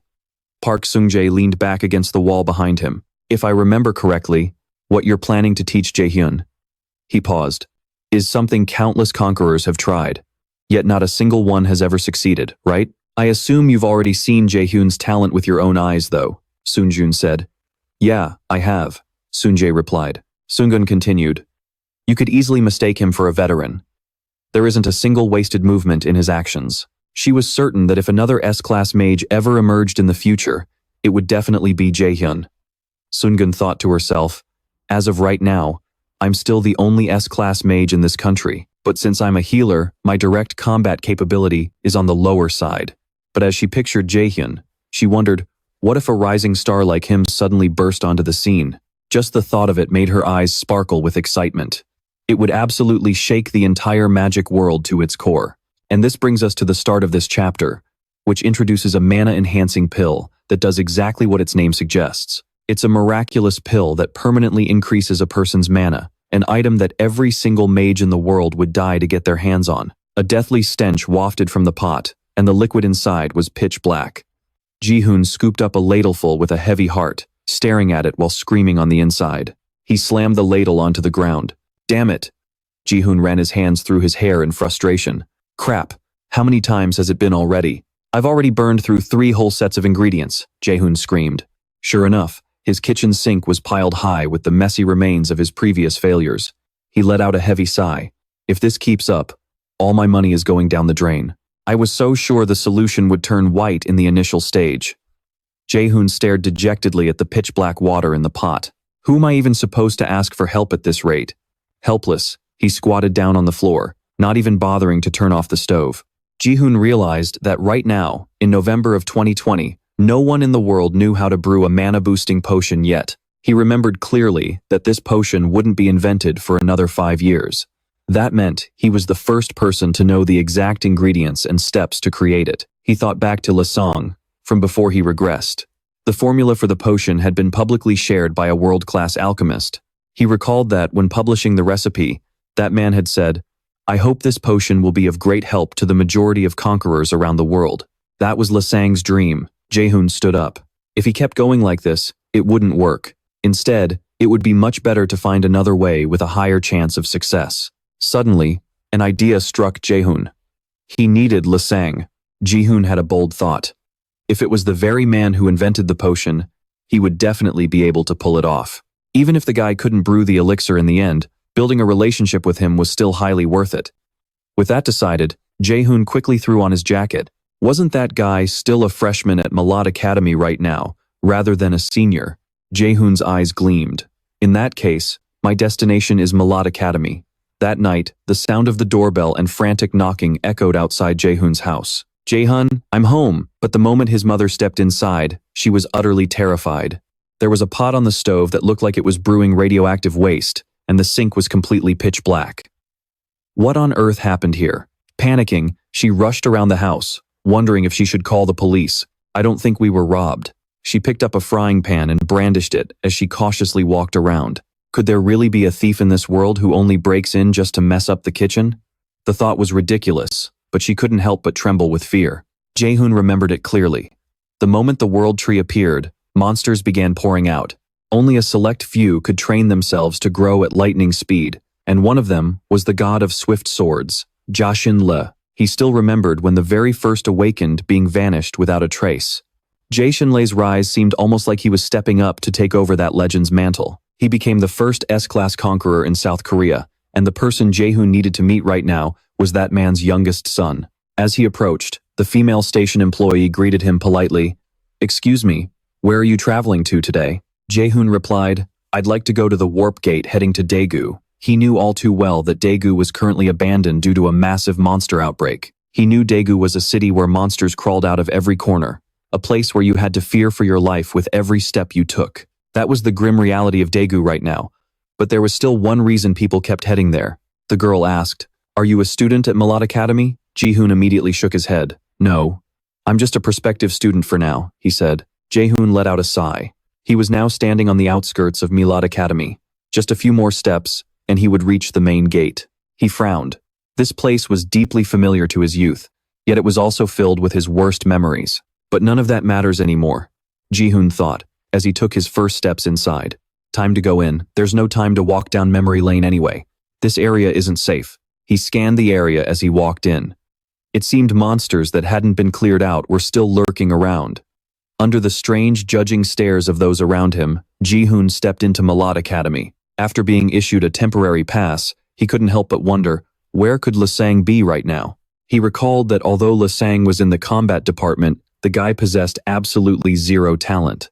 Jaehyun figured that Lasang, who hated fighting, was probably the reason Milad's combat department was ranked at the absolute bottom. Resting his chin in his hand, he stood in the middle of "and you have and you have and you lawfully. And you have and you have and you have. And you have and you have and I miter. And you have an echoed from the other end. Curious. Jaehyun glanced toward the gathering crowd. He walked over to see what was happening, just as someone asked, "Hey, shouldn't we stop them?" The other person sneered. "Stop them? Are you crazy? What if you get dragged into a mess with that stutterer? My grades for this semester are already in the gutter." Hearing this, Jaehyun muttered to himself, "That stutterer?" The moment Jaehyun heard that, he knew it had to be Lasang and no one else. He looked over, calculating his move. A little noise shouldn't hurt, right? With that decided, Jaehyun rushed forward, quickly squeezing his way through the crowd. He glanced around, noting that indeed, absolutely nobody wanted to step in. Seeing Jaehyun suddenly barge in like that, the onlookers were speechless, mostly because none of them had any idea who he was. Right after, the moment he stepped through the door, Lee Jae-sang was shoved right into him. He looked like he was crying. Jaehyun gently grabbed his shoulders to help him up. Lee Jae-sang flinched and stammered, "Oh, I am so sorry." Jaehyun coldly stared at the big guy standing in front of them. "Who the hell are you? You got business with our little stutterer?" the guy asked. Jaehyun looked down at the battered, panting wreck of a person next to him. The kid looked up at Jaehyun, and a wave of satisfaction washed over him. He thought, "Found him." This guy was indeed Lee Jae-sang. Lee Jae-sang gasped for air, battered and bruised after being tormented by the other guy. His face was covered in cuts, and his teary eyes stared at the newcomer. He looked as pitiful as a bullied puppy. Seeing him, Min Jaehyun rejoiced inwardly. "Found him! There is Lee Jae-sang." To Lee Jae-sang's surprise, Jaehyun stepped forward, directly facing the tall, blonde guy in front of them. Min Jaehyun asked Lee Jae-sang with concern, "Hey, are you okay?" But the kid just looked at him with utter confusion and surprise, stammering, "Huh?" Having been completely ignored, the blonde guy snapped, desperate to make his presence known. "Oh." He walked over to Min Jaehyun, slapping his shoulder as if they were old buddies and asking, "Are you that stutterer's little brother?" The blonde guy leaned in closer, putting his arm around Jaehyun's shoulder, speaking casually but with a clear tone of contempt. "I did not know he had a brother. You two look nothing alike." He sneered, turning his mockery back toward Lee Jae-sang, who hung his head in shame. "I mean, he never talks about his family, so I just assumed the monsters killed them all." He kept rambling on to Min Jaehyun, saying, "But look, kid, we are having an important talk with your brother here, okay?" Min Jaehyun was losing his patience, letting out a heavy, bored sigh as the blonde guy kept blabbering. But the guy would not stop, opening his mouth to say even more. "If you do not want any trouble, you should go wait in the lounge." Before the guy could even finish, Min Jaehyun slapped the blonde guy's hand off his shoulder. The blonde guy stared in shock at this sudden act of defiance. Lee Jae-sang was equally stunned, his eyes going wide as he watched the two of them. Completely ignoring the blonde guy, Min Jaehyun offered a warm smile to Lee Jae-sang and said gently, "You really should go to the hospital." He asked further, "Can you walk?" Hearing this, Lee Jae-sang broke into a cold sweat, completely bewildered by the sudden barrage of questions. Ha! Having been ignored once again, the blonde guy let out a furious growl. He lunged forward and grabbed Min Jae-hyun by the collar. "You little bastard." Gritting his teeth and scowling, the blonde guy hissed a threat. "Did you not hear me speaking to you nicely? Do you want to die?" Min Jae-hyun silently watched him put on his tough guy act. Min Jae-hyun's face darkened. Staring angrily at the hand gripping his collar, he muttered coldly, "That is the second time now, is not it?"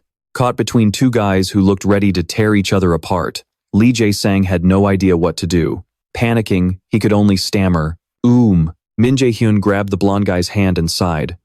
"I do not know why everyone loves grabbing my collar lately." He recalled his training, a vivid image forming in his mind. He remembered Kim Yoo-jung's spoon, her detailed explanations, and began calculating the magic formula. He pictured her holding the spoon, slowly manipulating the water to her will, shaping the spell, and casting it. The swirling water surrounded her as she gave a sly smile, asking, "Got it?" Those were the basics of magic. Then, he remembered how Yoo Sung-yoon shot her magic like an arrow to strike her opponent, and he wanted to experience that feeling himself. A beam of light shot out like an arrow. It felt as if he were facing Yoo Sung-yoon, and she was inviting him to give it a try. Time to attack. A system notification popped up. Active skill, Magic Arrow, has been activated. Min Jae-hyun calmly pointed his finger at the arrogant blonde guy in front of him. A blinding beam of light shot from his hand straight at the guy. Caught completely off guard, the blonde guy looked ready to cough up blood, his eyes rolling back in pure agony. He screamed in agony, "Ah!" Behind them, Lee Jae-sang watched the scene unfold in utter shock. Breaking into a cold sweat, he could not believe his eyes. No way. Did he just cast magic without a chant? From outside the room, the academy students started whispering loudly, unable to comprehend how Min Jae-hyun had pulled that off. "What the hell? What just happened?" one of them asked in shock amidst the crowd. "But that is not even the point. Did anyone see what he did?" They stared at each other in confusion. How is that even possible? Was that magic arrow just now? How did it break the arm of an experienced warrior like that? Someone muttered skeptically. Maybe he is just weaker than he looks. Hearing this, the blonde guy boiled with rage. The students kept gossiping, relentlessly mocking him. He always struts around acting like he is so strong. Fuel added to his fire of rage. He grit his teeth, trying to hold it together. He worried, "If this keeps up, my reputation is ruined. I do not know where a bastard like you crawled out from." Clutching his injured arm, he glared furiously at Min Jae-hyun standing tall before him. "I am not letting you get away with this." He spat out a curse. "Damn it." The blonde guy glared with wild eyes and screamed, "You bastard." Without even finishing his sentence, the blonde jerk channels his magic, and a blinding sword of light begins to materialize right in his hand. Panicking at the sight, Lee Jae-sang stutters a warning, "Watch out," but it's too late. The blonde guy swings the glowing sword straight at Min Jae-hyun. He watches, completely frozen, as the glowing blade heads straight for his face, its brilliant light reflecting in his eyes. In that split second, he recalls Yoo Sung-yoon's advice on how to manifest a mana shield around his body. To deflect an attack, she had told him, "You must channel your magic to create a massive barrier directly in front of you." He extends his hand, putting her words into practice. Instantly, the system chimes. Active skill, mana, shield, has been activated. The blonde guy's strike slams into it and recoils violently, sending the sword flying from his grip as his jaw drops in absolute shock. With Min Jae-hyun's hand raised, a glowing barrier completely shields him, leaving the blonde jerk breaking out in a cold sweat. Before he can even process what happened, a massive hand reaches for his face, sending a surge of pure terror through him. Jaehyun grabs him by the face and squeezes, making the guy's eyes roll back in agonizing pain as he screams. With a dark, menacing look, Jaehyun tightens his grip and growls, "Are you done?" Completely crushed under his overwhelming pressure, the blonde guy can only choke out, "You crazy bastard." Magic begins to glow from Jaehyun's fingertips. The system alerts. Active skill, Magic Arrow, has been activated. Targeted by Jaehyun's magic arrows, the blonde guy is utterly obliterated. He slumps over, blood pouring from his nose, with several of his teeth knocked clean out. He is thrown backward with violent force, kicking up a massive cloud of dust from the floor. A single blow from Min Jaehyun, and the guy is instantly knocked unconscious. Watching this unfold, Lee Jae-sang stands frozen, utterly mind-blown by his terrifying strength. Who the hell is this guy? He stares at Jaehyun in disbelief, but Jaehyun just casually brushes off his hands like he's dusting off a minor chore, then glances over at Lee Jae-sang. Jaehyun's eyes are so cold and lethal, it looks like he's ready to slaughter someone right then and there. Seeing that gaze, the cowardly Lee Jae-sang completely panics and bursts into tears, but Jaehyun doesn't say a word. He just quietly shifts his gaze away. As Lee Jae-sang watches in confusion, Jaehyun turns around and walks over to the blonde guy, who's still lying face down on the ground, completely out cold. His face is covered in dirt, his nosebleed has dried up, and his caved-in mouth makes him look like a toothless old man. Staring at his own handiwork, Jaehyun mutters casually, as if he had nothing to do with it.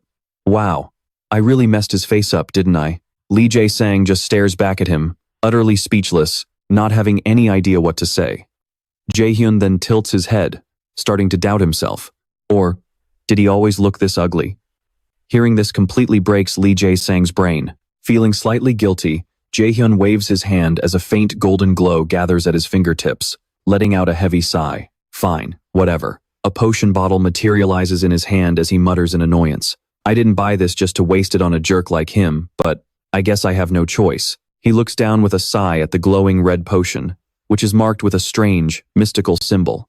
Lee Jae-sang stares at the bottle, his eyes wide. Is that? Before he can finish, Jaehyun pops the cork and pours the potion directly onto the unconscious blonde guy. Lee Jae-sang breaks out in a cold sweat, watching in utter disbelief. As the red liquid splashes over the blonde guy's face, a gentle golden light begins to wrap around his wounds. Lee Jae-sang watches, spellbound, as the liquid starts to glow with a brilliant warmth. Under the healing power of such a premium potion, the blonde guy's face heals at an unbelievable rate. The cuts vanish, and his missing teeth grow right back. Seeing the incredible results, Jaehyun can't help but grin with excitement. Whoa, I don't know who brewed this stuff, but it works like magic. He then turns his gaze to Lee Jae-sang. So, shall we go? Lee Jae-sang stands there frozen solid, his body still trembling from everything he just witnessed. Even though Jaehyun is only trying to help him get to the infirmary, his intense expression makes him look like an absolute villain. The terrified Lee Jae-sang has no idea what he's planning. He grits his teeth, catching his breath, drenched in cold sweat with tears welling up in his eyes, looking incredibly pitiful. As they head down the stairs toward the infirmary, Jaehyun walks ahead with complete ease, while Lee Jae-sang struggles to keep up.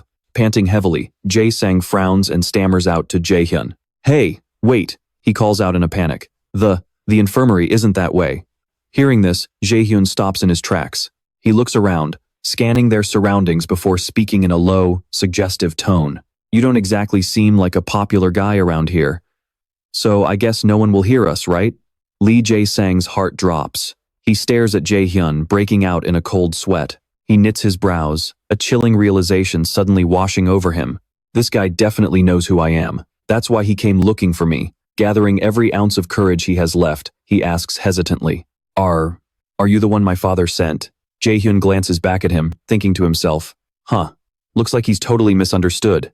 Well, at least I don't have to worry about him being on guard anymore. He turns his head, ready to clear up the misunderstanding. No, how the hell am I supposed to know who your dad is? Lee Jae-sang looked at him with deep suspicion, shrinking back in fear, completely unable to trust this total stranger. Seeing this, Min Jaehyun felt a bit helpless. The guy didn't trust him one bit. Breaking out in a cold sweat, Lee Jae-sang asked suspiciously, So, what of it? Why are you looking for me anyway?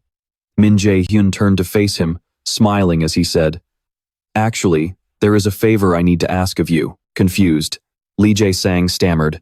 A favor? Min Jaehyun calmly proposed. Yes. If you could brew a certain potion for me. But before he could even finish his sentence, Lee Jae-sang gasped in panic, his voice trembling as he stuttered uncontrollably. A potion? Sweat poured down his face as if his deepest secret had just been exposed, and he quickly denied it. I don't know how to make anything like that. Min Jaehyun slipped his hand into his pocket as if to pull something out, saying, Oh, but you do. Alchemy. He pulled out a bottle of liquid marked with a peculiar triangular symbol and pressed. You're the one who listed this potion on the black market, aren't you? Lee Jae-sang gasped in sheer disbelief. How? How did you? He quickly slashed a hand over his mouth to stop himself from letting slip something he shouldn't have. Panic washed over him as his deepest secret was laid bare by someone he had only just met. How could he possibly know? There was absolutely no way anyone could track him through the black market. The thoughts were written plain as day on Lee Jae-sang's face. Min Jaehyun observed him quietly, easily reading exactly what was going through his head. Staring at Lee Jae-sang's anxious expression, he thought to himself, "You think it's impossible to track someone through the black market? Well, you're not entirely wrong about that. The black market was a mysterious trading platform." He continued to analyze it. It was a system designed to thoroughly conceal the identities of its users. The same went for sales. A system notification popped up, showing that an item had been successfully registered on the black market. He kept thinking, even the quantity of goods and the currency used were fully protected. He recalled the system alert showing that his listed item had been sold. Everything was processed through the ASIR system, making its security completely airtight. He touched his eye thoughtfully. If it weren't for that. Thinking of his own transcendent eye, Min Jaehyun couldn't help but marvel. He certainly had no intention of ever letting go of this eye. He continued to drift in his own thoughts, even though it was all a moot point by now. Snapping out of his train of thought, he looked over at Lee Jae-sang, who was still standing there frozen in shock. Sensing the gaze on him, Lee Jae-sang couldn't help but shiver. Flustered, he quickly looked away to avoid eye contact. Min Jaehyun thought to himself, anyway, it was a massive relief that the Noria system worked perfectly on the black market. He frowned slightly as he looked at the vial in his hand. If he hadn't managed to buy this bottle, resolving this issue wouldn't have been so easy. He lightly shook the vial, giving Lee Jae-sang a warm smile as he said, "Am I right? You're the one who made this." Startled and sweating profusely, Lee Jae-sang panicked and quickly turned away, stammering, I have no idea what you're talking about." Seeing his dead giveaway of an expression, Min Jaehyun couldn't help but sigh. "You're a terrible liar, you know." Then, his tone grew serious as he made his intentions clear once again. "I get why you'd want to play dumb," he continued, "but I really don't have much time left." Lee Jae-sang fell silent, lost in thought. He remembered standing in front of those freshly brewed potions vials, filled with a red liquid, and that distinct symbol. Lee Jae-sang had logged into the system, tapping away to complete the listing process. The system screen in front of him flashed with a notification. Item successfully registered on the black market. Remembering this, doubt crept into his mind. Was listing the potion on the black market a mistake? He recalled sighing helplessly back then, after setting everything up. He desperately needed the money, but he never imagined things would turn out like this. He stood there, frozen in anxious contemplation. Closing his eyes tightly, he shuddered at the thought of being caught. No. If my dad finds out about this, I'm dead meat. Steeling his resolve, he knew he had no choice. Lee Jae-sang lifted his head to face Min Jaehyun, stammering as he finally spoke up. "Please, I beg you." He bowed deeply, pleading with absolute sincerity. Please, don't tell anyone about this." Min Jaehyun immediately placed a reassuring hand on his shoulder. Glancing at the vial, he wanted to make things crystal clear. "Look, I didn't bring this up to threaten or blackmail you." He handed the potion back to Lee Jae-sang, who scrambled to catch it. He stared in astonishment at the vial now back in his hands. Min Jaehyun went on to explain his true motive for finding him. "I just happened to be in desperate need of a highly talented alchemist." Staring at the vial in the boy's hands, Min Jaehyun gave him a look full of genuine respect for his rare talent. "Someone who can brew the specific potion I need." Hearing this, Lee Jae-sang was completely stunned, repeating those words in his mind. A highly talented alchemist. He stared at Min Jaehyun, quietly sizing him up. He doesn't look like he's lying. Is he really not someone sent by my dad? Looking straight at Min Jaehyun, Lee Jae-sang hesitated. Who are you anyway?" he asked nervously. Min Jaehyun flashed a humble smile. "I'm a prospective student at Mila's Academy, senior." He continued, introducing himself. "You can call me Min Jaehyun." Lee Jae-sang repeated the name under his breath, Min Jaehyun. Tightening his grip on the vial, he finally came to a decision. He turned around and spoke first. Lee Jae-sang looked at Min Hyun with a serious expression and said, "All right, I'll listen to your story." Min Hyun followed Lee Jae-sang into a nearby room. Looking around, Min Hyun couldn't help but feel impressed. "The atmosphere in this office is really great." Lee Jae-sang blushed, stuttering in response. Thank you." The two stood facing each other in the middle of the room without saying a word, making the silence feel a bit awkward. To break the silence, Lee Desang nervously started the conversation, looking away, unable to meet Min Hyun's eyes. So, what about that potion you wanted to make? Min Hyun gave a knowing smile. That special mana-boosting potion. Hearing this, Lee Desang was stunned. Min Hyun explained further. It's a special potion that can permanently increase your mana. Right? He jumped to his feet, utterly shocked by what Min Hyun had just said. Lee Desang was so panicked that his stutter completely vanished. Permanent enhancement? Is something like that even possible? Seeing his reaction, Min Hyun didn't answer, only thinking to himself, of course it's possible. He thought back to the past version of Lee Desang and sighed in admiration. After all, this was something Lee Desang himself had created. The young man slowly calmed down, resting his chin on his hand as he deeply pondered. Permanent mana enhancement. What kind of ingredients would be needed to achieve an effect like that? He rattled off a list of potential ingredients, like Managoza root and water from the Chunam spring. Seeing him so lost in thought instantly reminded Min Hyun of the Lee Desang from his memories. Lee Desang didn't stop there, remaining deep in his calculations. No, just that won't be enough. But Min Hyun wasn't even listening anymore. He watched him in awe, seeing a familiar figure from his past overlap with the young man before him. He couldn't help but marvel. His entire aura has shifted, and his stutter is completely gone. To think he could deduce almost all the necessary ingredients just from the final effect. He looked at Lee Desang, deeply admiring his genius. Min Hyun thought with absolute certainty, this guy is a real genius. I have to recruit him, no matter what. Suddenly, Lee Desang cut himself off, stopping his rambling as he realized something. Shrinking back, he looked at Min Hyun nervously and suggested, But if it's such a powerful potion, maybe you should ask other alchemists instead. Without a moment's hesitation, Min Hyun interjected, No. He eagerly gripped Lee Desang's shoulders. I want you to make it, senior. I will provide everything you need. He reasoned, Sure, as long as they have the recipe, other alchemists might be able to brew this special potion too. Overwhelmed by Min Hyun's intense enthusiasm, Lee Desang grew flustered, looking like he was on the verge of tears. Min Hyun thought, but how could any of them ever compare to someone with overwhelming talent like Lee Desang? If I'm going to invest, he's the one. He narrowed his eyes with a sly grin. You'll help me, right? Feeling utterly helpless and breaking out in a cold sweat, Lee Desang had no choice but to agree. I understand, Lee Desang stammered blankly, having very little faith in his own abilities. Whether it will actually work or not, I really don't know, Min Hyun replied confidently. It's fine even if we fail. Lee Desang stared at him in surprise, asking skeptically, Are you really okay with that? If it fails, I'm the only one who loses anything, Min Hyun said, scratching his head with determination. I decided to invest in you, senior, because I believe in your abilities. Investing is never a sure thing, so of course there's a risk of failure.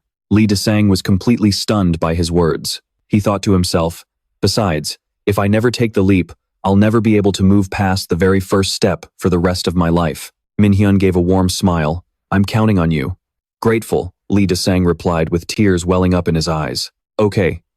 He couldn't help but think, this is the first time in my life someone has ever trusted me this much. Min Hyun beamed, thrilled to have secured his target. The afternoon sun cast a warm glow across Lee Desang's small room. After Min Hyun left, the young man sat in a daze, replaying everything in his head. He looked down, biting his lip in deep thought. He thought about Min Hyun scratching his head and persuading him, I'm investing in you because you have the talent. Senior, you make it sound like investing in someone is such an easy decision, even though there's a real chance of failure. He thought to himself, has there ever been a time in my life when I trusted someone this much? He pictured Min Hyun again, with that satisfied smile on his face. I look forward to working with you. Thinking of those words, Lee Desang's eyes welled up with tears of gratitude. Dark memories of his past began to resurface, vivid recollections of being beaten for no reason by his own family, and of being looked down upon for his weak personality and lack of talent compared to his siblings. He had lost his mother at a young age, leaving him completely abandoned and alone. As a child, Lee Desang had to endure both physical and emotional pain all on his own. He was a frail, skinny boy, his body constantly covered in bruises. And then there was his father, who was always brutally strict, always scowling in anger, dismissing him as completely useless. Lee Desang's heart ached, knowing he could never win his father's approval. So, when Min Jaehyun acknowledged him, Lee Jae-sang felt a sudden surge of strength. Even if he failed this time, it didn't matter. He resolved to give it everything he had, just for him. Hanging his head low, tears silently streamed down his face.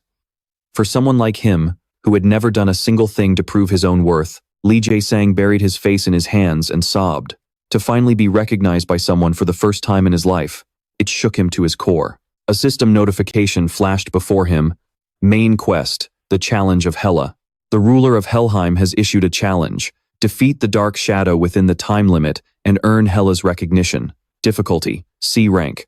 Reward, Hela's gift. Time remaining, 50, 6 days, 18 hours, and 47 minutes. Penalty for failure, death. The system notifications continued to flash. Difficulty, C rank. Reward, Hela's gift. Time remaining, 49 days, 22 hours, and 58 minutes. Penalty for failure, death. Another chime from the system rang out. Difficulty, C rank. Reward, Hela's gift. Time remaining, 31 days, 21 hours, and 4 minutes. Penalty for failure, death. Yet another notification appeared. Time remaining, 18 days, 13 hours, and 36 minutes. Penalty for failure, death. The time to complete the challenge was ticking down fast. Time remaining, 10 days, 23 hours, and 9 minutes. Suddenly, a powerful magic arrow shot out from the side, aiming straight for Min Jaehyun. He calmly, effortlessly dodged the incoming arrow. Yoo Sung-yoon didn't stop there. With a wave of her hand, diamond-shaped sigils appeared around her, unleashing a continuous barrage of arrows at him. Min Jaehyun casually dodged each arrow, but then a sudden rain of arrows flew toward him like a fierce wind. Realizing he couldn't dodge them all, Min Jaehyun waved his hand, conjuring a magic barrier to shield himself. Frowning, he activated his own magic. Behind his back, glowing blue arrows materialized one after another. A system notification popped up. Active skill, Holy Arrow, has been activated. Yoo Sung-yoon calmly channeled her magic into a shield to block his barrage. But under the sheer force of his attack, her shield began to buckle, cracking and showing small gaps. Yoo Sung-yoon stared at her crumbling shield in utter shock. My shield actually cracked, she muttered in disbelief. To think he had already gotten this strong. After clashing with Yoo Sung-yoon for a while, Min Jaehyun felt a wave of exhaustion, quickly wiping away the sweat dripping down his face. Min Jaehyun and Yoo Sung-yoon faced off again, continuing their training. The thick dust rising between them only added to the heavy, tense atmosphere. Without saying a word, Min Jaehyun locked his eyes onto her. Yoo Sung-yoon did the same, silently staring him down. Min Jaehyun gathered his magic, and crackling yellow lightning enveloped him like a god of thunder. Not wanting to be outdone, Yoo Sung-yoon let her magic surge violently around her, bracing for his next strike. Min Jaehyun raised his hand, a bolt of lightning gathering in his palm, ready to strike. Yoo Sung-yoon pointed her finger back, a swirl of magic condensing into a small orb, but a sudden voice cut through the air, interrupting their duel. All right, that's enough. Park Seung-dae stepped in to stop them. Time's up. You both worked hard today, so let's call it a day. He broke into a cold sweat as he looked down at the floor. The entire training room was riddled with deep cracks from their clash, leaving him stunned by their sheer destructive power. The floor is made of dungeon metal, he thought. Yet it was torn apart like this? Even leaving a tiny scratch on this stuff takes a massive amount of force. If I hadn't stepped in when I did, the entire training room would probably be dust by now. Min Jaehyun pulled a small bottle of water from his inventory, preparing to quench his thirst. The yellow lightning crackling around him slowly faded away. Yoo Sung-yoon smiled, offering her sparring partner some praise. You're growing at an honestly mind-blowing pace. Compared to when we were your age, just the variety of spells you can cast, not to mention their raw power, is completely on another level. Seeing how fast his strength was growing, she couldn't help but feel a bit curious. Are you studying magic theory somewhere else on the side? Min Jaehyun took a big gulp of water and replied, Yeah, I'm actually learning from a friend. Yoo Sung-yoon was incredibly pleased. She smiled brightly, her face slightly flushing. That is way better than I expected. After all, I can't teach you both theory and practice at the same time, so I was a bit worried. She then asked, It sounds like you have a pretty smart friend, huh? Min Jaehyun tilted his head, thinking it over before letting out a sigh. Yeah, I guess so. He sweat dropped, thinking to himself, Kim Yoo-jung is definitely smart, but the real issue is her incredibly bizarre and annoying personality. He recalled her words and that smug attitude. Can you feel the sheer greatness of your wonderful teacher? Has the thought of buying this teacher some ice cream ever crossed your mind? Has the thought of treating this teacher to ice cream ever crossed your mind? Meanwhile, Yoo Sung-yoon walked closer to Park Sung-dae and brought up a suggestion. By the way, Jaehyun, didn't you say you wanted to try raiding a dungeon again? Min Jaehyun nodded in agreement. Yeah, I want to see how much my training has paid off. Yoo Sung-yoon smiled, placing full trust in his abilities. Fair enough. With your current strength, an E-rank dungeon should be a total piece of cake, right? Give it your best shot. Hearing that, he couldn't help but smile bitterly. Ha! If only it were actually just an E-rank dungeon. I need to keep a cool head and make this decision carefully. He couldn't help but wonder. Was he truly ready for this? Memories of that brutal, terrifying dungeon monster flashed through his mind, along with the chilling system notifications. The Black Shadow dungeon boss had spawned. Just thinking about what lay ahead inside that abyss made his stomach turn, especially since his enemy was a C-rank monster. A beast that in his past life, a D-rank hunter like him wouldn't stand a ghost of a chance against. If he went in solo, could he really face a monster like that all on his own? Min Jaehyun slapped both cheeks hard, snapping himself out of the downward spiral. No, I've prepared everything I possibly could. Now, the only thing left to do is fight, right? With a determined frown, he forced himself to believe in his own power. I can do this. When Min Jaehyun met up with Lee Dae-sang, the man looked like a walking corpse, with dark circles under his eyes so deep he looked like a zombie. His voice sounded like it was scraping bottom from the depths of hell. You're finally here, Jaehyun. In his hands, Dae-sang held a small box and a massive pill. Min Jaehyun walked over, asking with deep concern, Yeah, senior, you've really outdone yourself. Thanks for all the hard work. Min Jaehyun stared at the pill, his heart racing with excitement as the system screen flashed before his eyes. Consumable item, Mana Enhancement Pill. A single pill that could permanently boost the user's mana stats. And because it was crafted by an elite alchemist, its original potency had been multiplied tenfold. Staring at the pill with pure greed, he couldn't wait another second. Can I take it right now? Lee Dae-sang nodded. Sure. Go ahead. He popped the massive pill into his mouth, chewing it down like it was a piece of candy. Instantly, the system pinged. You have consumed the mana enhancement pill. The moment it went down, he could feel a surge of raw mana expanding rapidly inside his core. The system chimed. Your mana stat has increased by 15 points. Staring at the massive jump, Min Jaehyun was left completely speechless. Wow. Meanwhile, Lee Dae-sang was so sleep-deprived, he was practically swaying on his feet, looking like he could collapse and pass out at any second. Min Jaehyun couldn't help but marvel at it. Alchemy truly was a profound and complex science. Even when crafting the exact same item, the final results depended entirely on the alchemist's skill. Lee Dae-sang covered his mouth, letting out a massive, exhausting yawn. Jaehyun smiled to himself, incredibly relieved he had entrusted this task to the right guy. If he had taken these rare ingredients to any other alchemist, forget 15 points, they probably wouldn't have even been able to squeeze out a 5-point boost. Min Jaehyun grinned widely, praising Dae-sang's incredible talent. See, senior? I told you that you're a genius. Lee Dae-sang shyly scratched his cheek, a little embarrassed. Well, it's only because you put your trust in me. Thank you. Min Jaehyun waved his hands, shaking his head. No way. I'm the one who should be thanking you. Seriously, go get some sleep. You look like you haven't slept a wink in days. Lee Dae-sang nodded in agreement, rubbing his bloodshot eyes. Yeah, you're not wrong. If you ever need anything else, just let me know. Min Jaehyun smiled as he waved goodbye and turned to leave.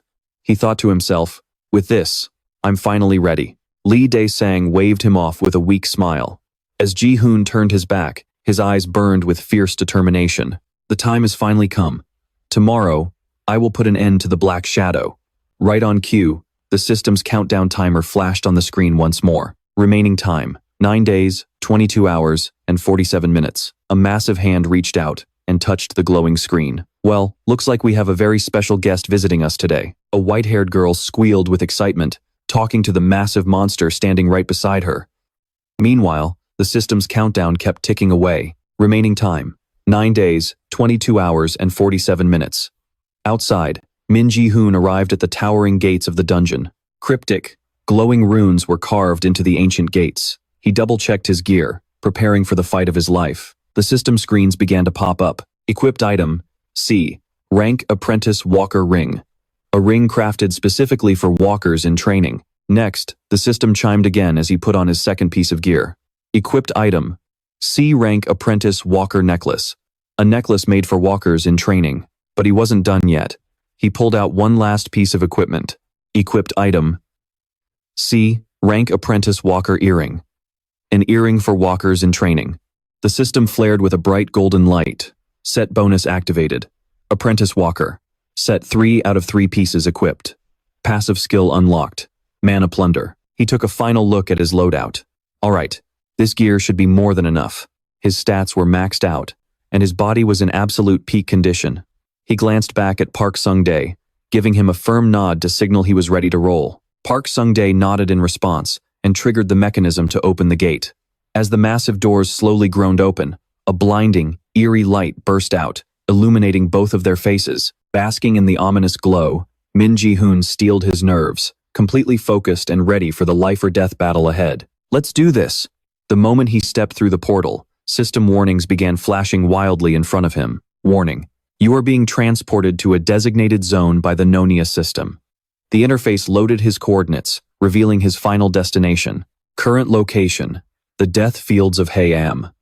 Wrapped in a blinding purple light, Min Jaehyun plummeted through a pitch-black, endless void.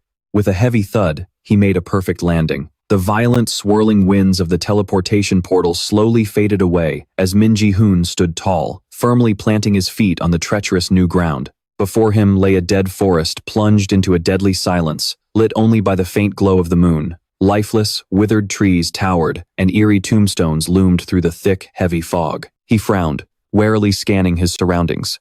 I didn't notice it before, but there's a highly ominous magical energy creeping through this space. He gazed at the pale purple lights drifting aimlessly all around him. Those lights were powerful and oppressive, completely engulfing the area. He was certain this was none other than the aura of Nightshade. He thought of the monster, with its dozens of bloodthirsty, glowing red eyes staring at him, and steeled his resolve to take it down. Once I defeat it, I'll be able to see that woman again. Hell. He recalled the image of a white-haired, cunning woman lounging comfortably on a pile of bones from her defeated foes. She wore a sinister, mesmerizing smile that carried a devilish charm. Min Jaehyun silently thought of someone he never wanted to remember, his greatest enemy, Loki. Just then, a nearby skeleton raised its bow and shot an arrow directly at him with fiery intensity. He continued to think about old acquaintances and the Norse gods. The skeleton's arrow flew straight at him, but it crashed against his magic barrier and was deflected right back in the opposite direction. Min Jaehyun calmly finished his sentence. I have so many things to ask you guys. He turned his head toward his attackers as his magical power surged, illuminating the entire area around him. One by one, the monsters began to awaken. The giant beast on the ground stood solid, looking completely impervious to harm, while the flying monsters breathed out blue hellfire. Min Jaehyun stared at them without flinching and charged straight in to attack. And there's one thing I need to teach you all. How a magic warrior actually fights. He recalled what Yu Sungun had taught him. In martial arts classes, this was also known as a magic swordsman, but in reality, it's a hybrid class that combines both magic and martial arts. Standing before Min Jaehyun, she had explained everything she knew, emphasizing that no one had ever successfully mastered this class before. That was her firm belief. Remembering Yu Sungun's words, he charged toward the monsters with his magic arrows. When it comes to long-range combat, they are no match for a true mage. His arrows shot straight toward the flying monsters in the air. He closed the distance, aggressively launching an attack. He grabbed it by the neck and slammed it to the ground, causing the sword it was holding to slip from its grip. Yu Sungun's words echoed in his mind, explaining further. And when it comes to close combat, they are no match for a true warrior. He glared at the monsters in front of him, preparing to attack again as Yu Sungun's words continued to linger in his mind. Without a specific attack style, it's a highly bizarre way of fighting. In his memory, Yu Sungun walked up to him and pointed at him. However, it's a different story for you, she declared with absolute confidence. The brilliant light from his magic pierced through the dark clouds, illuminating the entire sky. After fighting for a while, the system kept popping up with notifications of his achievements. You have defeated a ghoul. You have defeated a demon. You have defeated a skeleton soldier. Your experience points have increased, followed by a flurry of other notifications. Outside the tightly sealed dungeon gate, Park Sung-dae was busy texting someone, but he suddenly froze when he noticed a strange disturbance. He stared into the empty space ahead, looking past the massive trees in the distance. Park Sung-jae's face darkened with caution. This presence feels unfamiliar. Channeling his magic, a sword of light manifested in his hand. I never received any reports that anyone else would show up here besides us. With a low rumble, a car gradually approached him along the dirt path ahead. The car screeched to a halt, kicking up a thick cloud of dust. A young woman in the driver's seat called out to Park Sung-jae.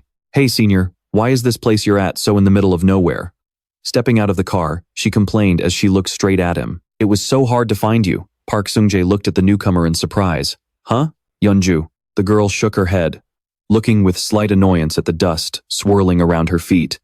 "It's been a while, hasn't it, senior?" Realizing it was someone he knew, he dispelled the glowing sword. He asked, "What brings you here? How is the guild work going?" Yeonju let out a tired sigh and took out her phone, tapping away as if sending a report. "Well, I am working right now. I came here to handle some guild business and to see you." She looked up, turning her gaze toward Park Sung-jae. She went on to explain her purpose further. "I had to go out of my way to come all the way here because you weren't at the guild hall." Naturally, Park Sung-jae didn't believe a word she said. She wasn't being honest at all. Hadn't she ignored him completely since graduation? But instead of calling her out, he just sighed and overlooked her flimsy excuse. "All right, it's good to see you again." He knew the girl in front of him all too well. She's definitely not the type of person who just dropped by for a friendly visit, especially not all the way out here. Jeon-du turned her head to look toward the entrance of the dungeon he was guarding, striking up a conversation. "By the way, are you managing this dungeon?" Park Chung-dae had no intention of sharing information with someone from a rival guild. Why would an outsider like you care? But Jeon-du completely ignored his cold attitude and kept pressing. "It's just weird. You never manage dungeons. Did you get demoted or something?" Park Chung-dae crossed his arms, leaning against the wall, refusing to answer her. Getting no reply, she didn't seem to care much. "Well, senior, there's actually something I wanted to ask you." Jeon-du glanced at the man standing near her. She turned her head and nonchalantly asked about the rumors surrounding Yu Sung-eun. "Is it true?" Her question instantly put Park Chung-dae on guard, his face darkening. Park Chung-dae turned his head to protest. "Of course, it's just a rumor. What else would it be? Anyway, where did you hear that?" She lowered her head, seriously counting on her fingers. "Well, I've got plenty of eyes and ears. You know how our guild is. We have a lot of those sources." Park Chung-dae couldn't help but let out a sarcastic laugh when he heard that. "Ha, is she seriously admitting to hiring people to spy on us?" He let out a heavy sigh and replied, "I see. Thanks for letting me know. Looks like thanks to you, I've got a lot more work to do now." He looked at Jeon-du and asked, "Are you done?" "Because I need to get back to cleaning up." Jeon-du was still deeply focused on her phone. "Oh, there's one more thing." She held her phone up right in front of his face. "Do you know a kid named Min Hyun?" Her phone displayed a photo of Min Hyun. Staring at the picture, Park Chung-dae felt a sudden wave of shock. Jeon-du stepped closer, thoroughly explaining why she was asking about this person. Lately, he seems to be hanging around the Junha Guild headquarters quite a bit, and on top of that, he's been meeting with Guildmaster Yu Sung-eun a lot. Park Chung-dae remained silent. Jeon-du pressed him further. "I don't suppose you know why, do you?" Unwilling to answer her, Park Chung-dae repeated himself in a stern voice. "Like I said, this isn't something an outsider needs to worry about." Failing to get the answer she wanted, Jeon-du sighed and looked away. She turned to leave, saying, "Honestly, I didn't think you'd tell me anyway." Walking over to her car, Jeon-du looked back at him. "Senior Park Chung-dae, I know all too well how incredibly stubborn and prideful you are." Her words made Park Chung-dae fall silent. She gave a helpless sigh. "Well, since I drove all the way out here, I should at least pretend to work. After all, the guild is still paying me." Park Chung-dae just watched her silently, offering no response. Jeon-du slid into the driver's seat, glancing at him to say goodbye. "I'm heading out then. See you around, senior." She quickly drove off, leaving Park Chung-dae standing there frozen in place. He scratched his head and sighed. "First things first, I need to report this to the guildmaster." Inside the dungeon, beneath a pitch-black sky, the dark aura of shadows hovered everywhere. Min Hyun sat calmly atop a massive pile of monster corpses he had defeated. The sheer number of monsters he had slain was enough to form a small hill. He looked up toward the darkness. "I'm here." From the shadows, a monster enveloped in a bloodthirsty red aura slowly approached him. The system immediately flashed a notification. The boss of the shadow dungeon has appeared.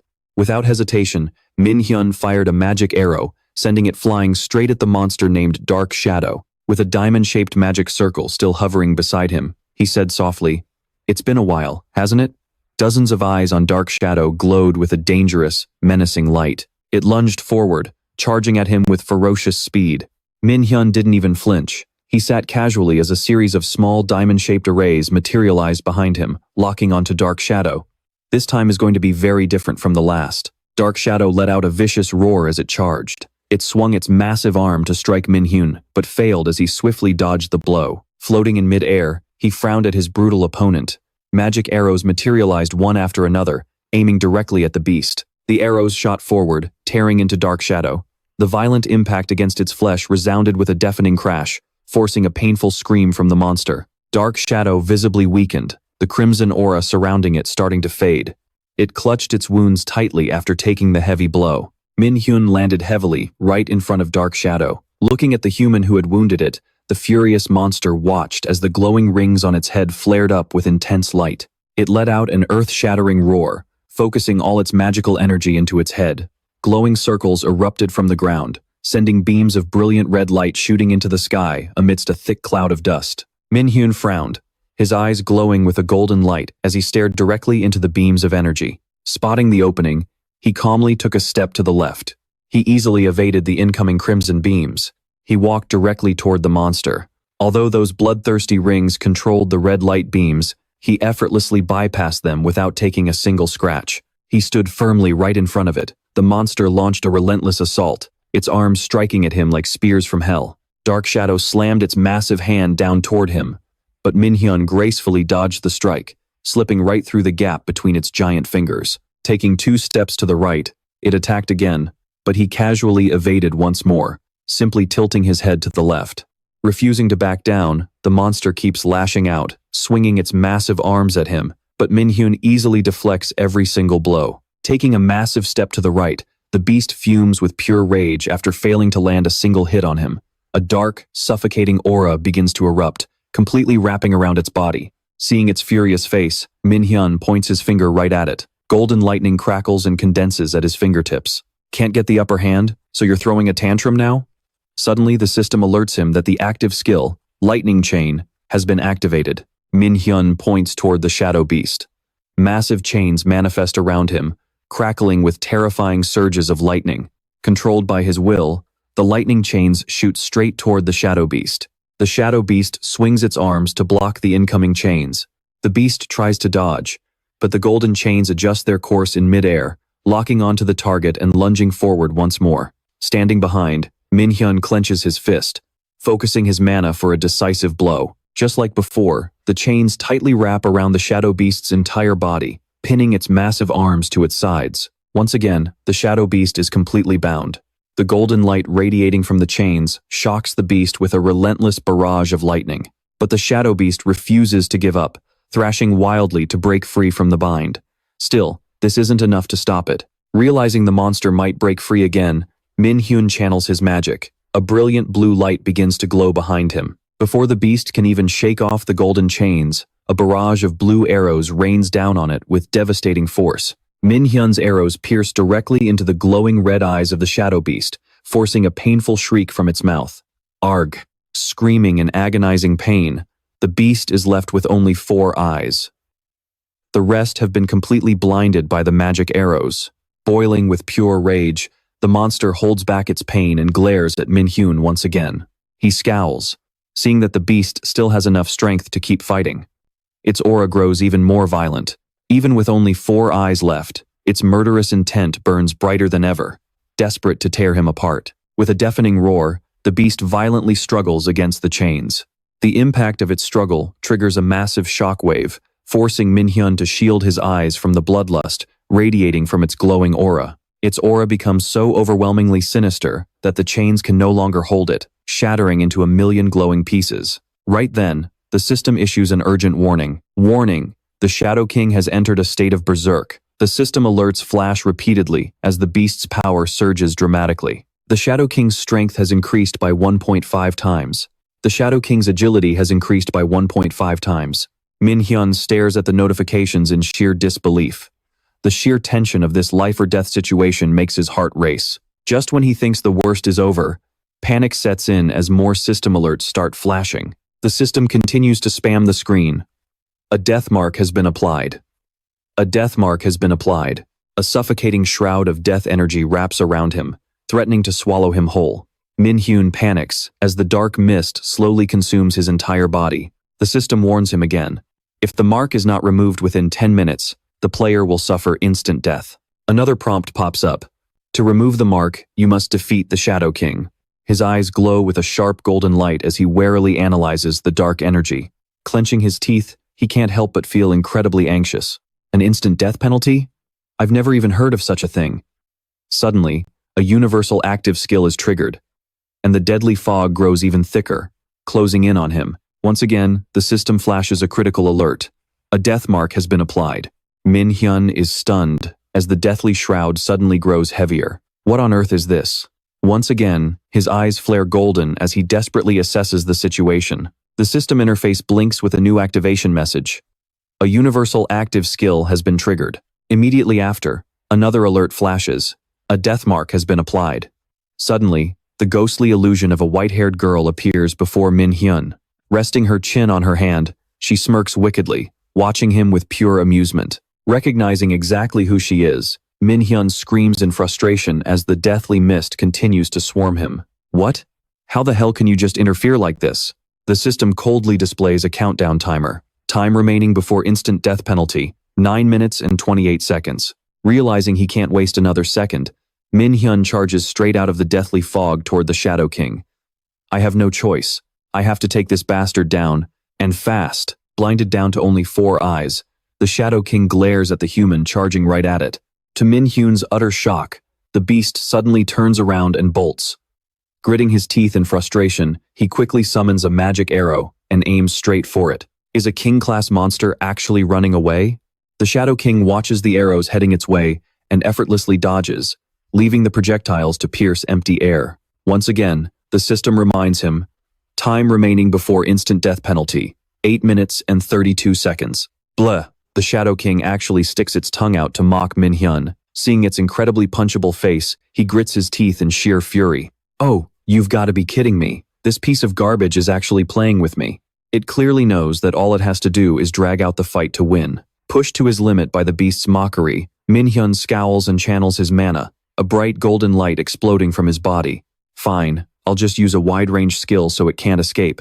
As if sensing his intention, the Black Shadow's eyes lit up, and it released a suffocating aura that filled the entire space. Min Jaehyun was stunned by its sudden move. What? Crushed by its overwhelming pressure, he was forced straight to his knees, gasping for breath. Then, the system displayed a brutal notification. You have failed to resist. You are now temporarily afflicted with the fear debuff. Staring at the screen, he couldn't help but feel utterly confused. What? Instead of running away this time, the Black Shadow charged straight at him with pure malice. It swung its arm, smashing down toward him. With absolutely no way to fight back, Min Jaehyun could only brace himself and take the hit. The system coldly announced that the fear debuff had worn off. Coughing up a mouthful of fresh blood in agonizing pain, he hurriedly retreated, trying to avoid a direct clash with the Black Shadow. Frowning, he desperately scrambled to come up with a strategy to defeat it. Time remaining before the sudden death penalty, 7 minutes and 11 seconds. Dragging himself back up, he carefully analyzed the situation. So, I can't just keep spamming skills to restrict its movement. He glared at the Black Shadow as it prepared to launch another attack. I'm not entirely sure, but if it sees me using Light's Judgment again, it'll definitely find a way to counter it. The Black Shadow unleashed another terrifying aura, making Min Jaehyun shudder. Am I supposed to just stand here, take a beating, and drop dead once my mana runs out? He broke into a cold sweat, his brow furrowed. I need to find another way, fast. Looking at the Black Shadow's face, which now had only 4 eyes left, Min Jaehyun pondered. Wait, its eyes were just hit, so its vision must be somewhat limited now. Active skill, Gale, has been activated. A pale blue wind began swirling around him. First, I need to completely blind it. Once again, a system notification popped up. The power of the wind fills the player's body, temporarily boosting your agility stat. Min Jaehyun's Gale made the Black Shadow stagger, forcing it back a few steps. Now, it could only see out of 2 eyes, the rest having been completely destroyed by him. Furious, it stood tall and braced itself, preparing to take the hit from the human in front of it. Its dark aura grew heavier by the second. Standing right opposite it, Min Jaehyun pointed to the sky, and his golden magic blazed to life in that direction. He closed his eyes calmly. "Did you really think I'd just blindly charge at you?" A bright halo materialized in his hand. Min Jaehyun burst into laughter. Then, with utter contempt, he spat out, "How foolish. Active skill, Thunderstorm, has been activated." From the heavens, a blinding pillar of light beamed down onto the black shadow. A barrage of arrows rained down simultaneously, skewering it. Amidst the blinding glow, Min Jaehyun stood tall, looking like a god. He looked at his handiwork in awe, thinking he had finally finished it off. But contrary to his expectations, the black shadow survived the assault. This filled him with intense frustration. Damn it. It let out a roar that shook the surrounding air from within the golden light. "The black shadow has not been defeated," the system coldly announced. "Time remaining before the sudden death penalty. 4 minutes and 11 seconds. Looking behind him, he saw the monsters rising one by one and rushing toward him. So stubborn. "You bastards still have the strength to attack me?" He smirked, channeling his golden magic to wrap around him. But it's too late now. Sacrifice preparation skill activated. The undead looked up in unison at the dazzling golden arrows rain down upon them. Undead targets locked. Sacrifice has been converted into an offensive skill. The black shadow stared up at the glowing halo above its head in utter shock. Active skill, Light's Judgment, has been activated. Beams of light violently surged downward, striking the black shadow. The system countdown continued relentlessly. Time remaining before the sudden death penalty. 3 minutes and 36 seconds. Time remaining before the sudden death penalty. 2 minutes and 18 seconds. Time remaining before the sudden death penalty. 1 minute and 47 seconds. Time remaining before the sudden death penalty. 59 seconds. Time remaining before the sudden death penalty. 30 seconds. The system began its final countdown. 10, 9, 8. Min Jaehyun looked up and let out a heavy sigh, bracing himself to accept the penalty. 6.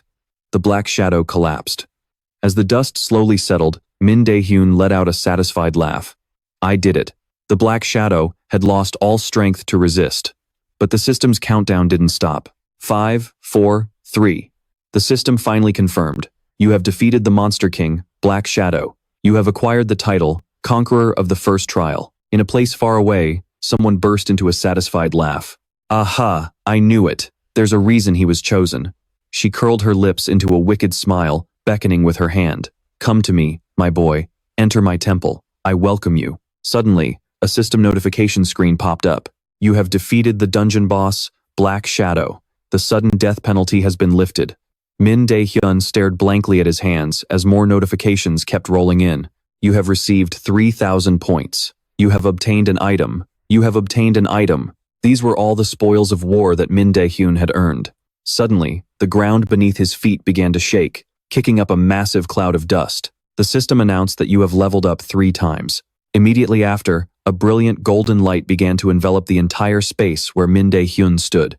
"You have earned the title of the one who overcame the first trial." Along with that announcement, the ground begins to crack open. The system is currently evaluating the player's achievements. Min Jaehyun is a bit flustered, sweat breaking out on his forehead. Suddenly, a notification chimes, confirming the evaluation is complete. The Temple of Hell is calling out to the player. As shattered glass shards scatter through the air, Min Jaehyun is transported to a completely different world, one that looks like a massive castle. He stands there, staring blankly at it for what feels like an eternity.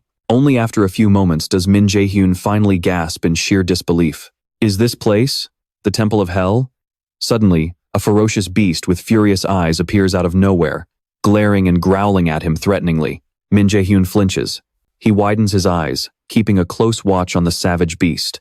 As if spotting an illegal intruder, the beast lunges forward like a raging tornado to attack Min Jaehyun. Sparks of electricity shoot directly at Min Jaehyun, but luckily, he manages to dodge just in time. Frustrated, he curses under his breath. The beast's eyes burn with pure hatred as it glares at him. It strikes again, opening its mouth wide like the jaws of death. The savage monster charges straight at Jaehyun, aiming to swallow him whole in a single bite. Seeing this, Min Jaehyun gets into a combat stance, ready to face the vicious beast. It glares at him and lets out a deafening roar. Suddenly, the temple doors behind them swing open, and a voice rings out, making the beast freeze in its tracks. "Bring the guest inside." Those words carry a strange magic. The beast, which was acting like a starving predator a second ago, instantly turns into an obedient little puppy. It stands before Min Jaehyun, but no longer has any intention of attacking him. After watching him for a few seconds, it turns around and heads inside the temple. Relieved, Min Jaehyun thinks to himself, "I finally made it here."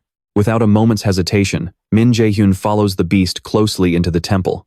The air inside is freezing, thick with falling snow. Once inside, he walks up to a bright, glowing window. Min Jaehyun scans his surroundings, then yells out boldly, "Hell, I came to see you." The beast from earlier lifts its sharp-clawed paw, then lazily rolls over on the temple floor like a playful pup. Responding to Min Jaehyun's shout, a voice echoes, "I didn't expect you to actually pull it off." Hell emerges from a shroud of pure white mist. She gently lands on the back of the beast, smiling as she looks up at Min Jaehyun. "Congratulations to the child of destiny, who is bound to face a great enemy. You have passed the trial I set for you." Hearing Hell's praise, Min Jaehyun's face remains completely expressionless as he asks, "What was all this for anyway?" He stands there silently, staring at Hell before demanding, "You handed me the Nornir system and forced me to go through this trial." Min Jaehyun is deeply unhappy with what has happened to him, so he questions Hell, "What are you playing at?" In stark contrast to Min Jaehyun's anger, Hell seems quite amused. She rests her chin on her hand, her eyes narrowing with a smirk as she looks at him. A dark, scarred hand wrapped in a white aura appears, along with the answer to his question, "To turn you into the ultimate archenemy." Min Jaehyun freezes. The ultimate archenemy? He still doesn't grasp the hidden meaning behind Hell's words. He presses further. "So why me?" Hell replies calmly. With a mysterious smile, Hell explains, "From the very beginning, you were born to carry such a destiny." Hell's words leave Min Jaehyun filled with doubt. He has no idea what she's talking about. Destiny? With that, she reaches her hand high into the air, as if trying to grasp something. "As the ultimate archenemy to the Aesir, you will eliminate the supreme god, Odin." She then lowers her arm, pointing directly at Min Jaehyun. "That is exactly what Loki and the rest of us want from you." Hearing the massive conspiracy they expect him to carry out, Min Jaehyun is highly skeptical. "You want me to kill Odin? I don't get any of this." Hell closes her eyes, basking in pure comfort as she replies, "Why do you need to understand? I never required your understanding." Hearing Hell's arrogance, Min Jaehyun is furious that they are using him as a tool to take out someone else, yet they don't even bother to explain why.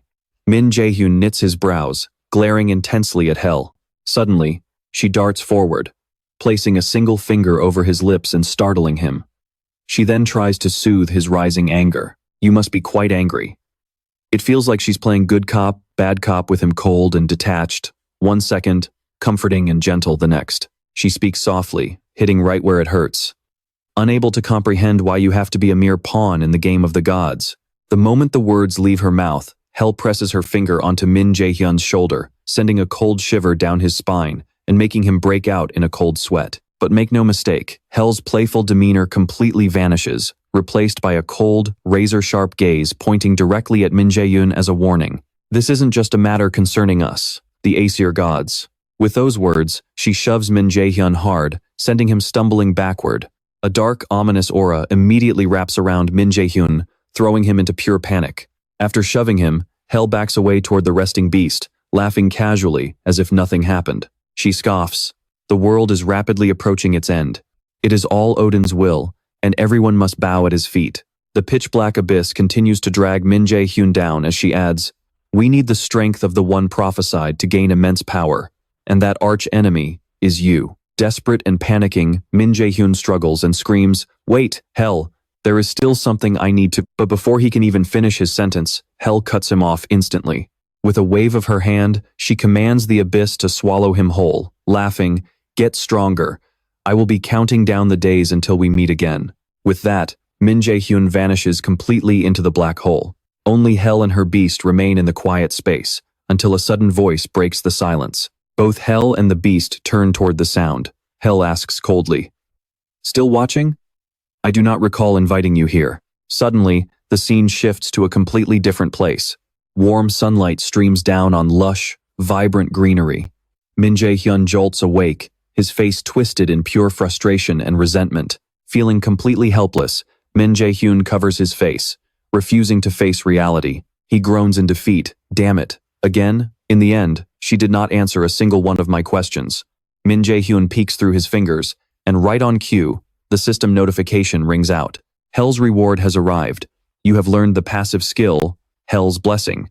It is a legendary rank passive skill that neutralizes all abnormal status effects. This unexpected reward leaves Min Jaehyun thoroughly confused. As the system explains the details, he can only stammer in disbelief.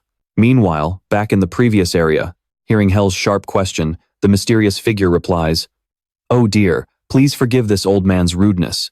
A brilliant, glowing orb fills the space as Hell and her beast silently stare at the speaker. Hearing that you were meeting him made me a bit impatient.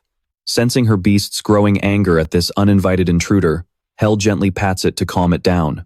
Seeing this, the mysterious stranger chuckles in amusement. "Ha ha, what a loyal companion." He then presses further. "So, how was it meeting him in person?" Stroking her beast, Hell replies with a smirk. "Well, it is a bit too early to judge. Our new archenemy is only taking his very first steps." The figure muses. Is that so?" Hell turns to look at him, her eyes completely devoid of emotion. The flickering golden light forms the silhouette of a man, though his face remains hidden. Resting on his hand, he chuckles.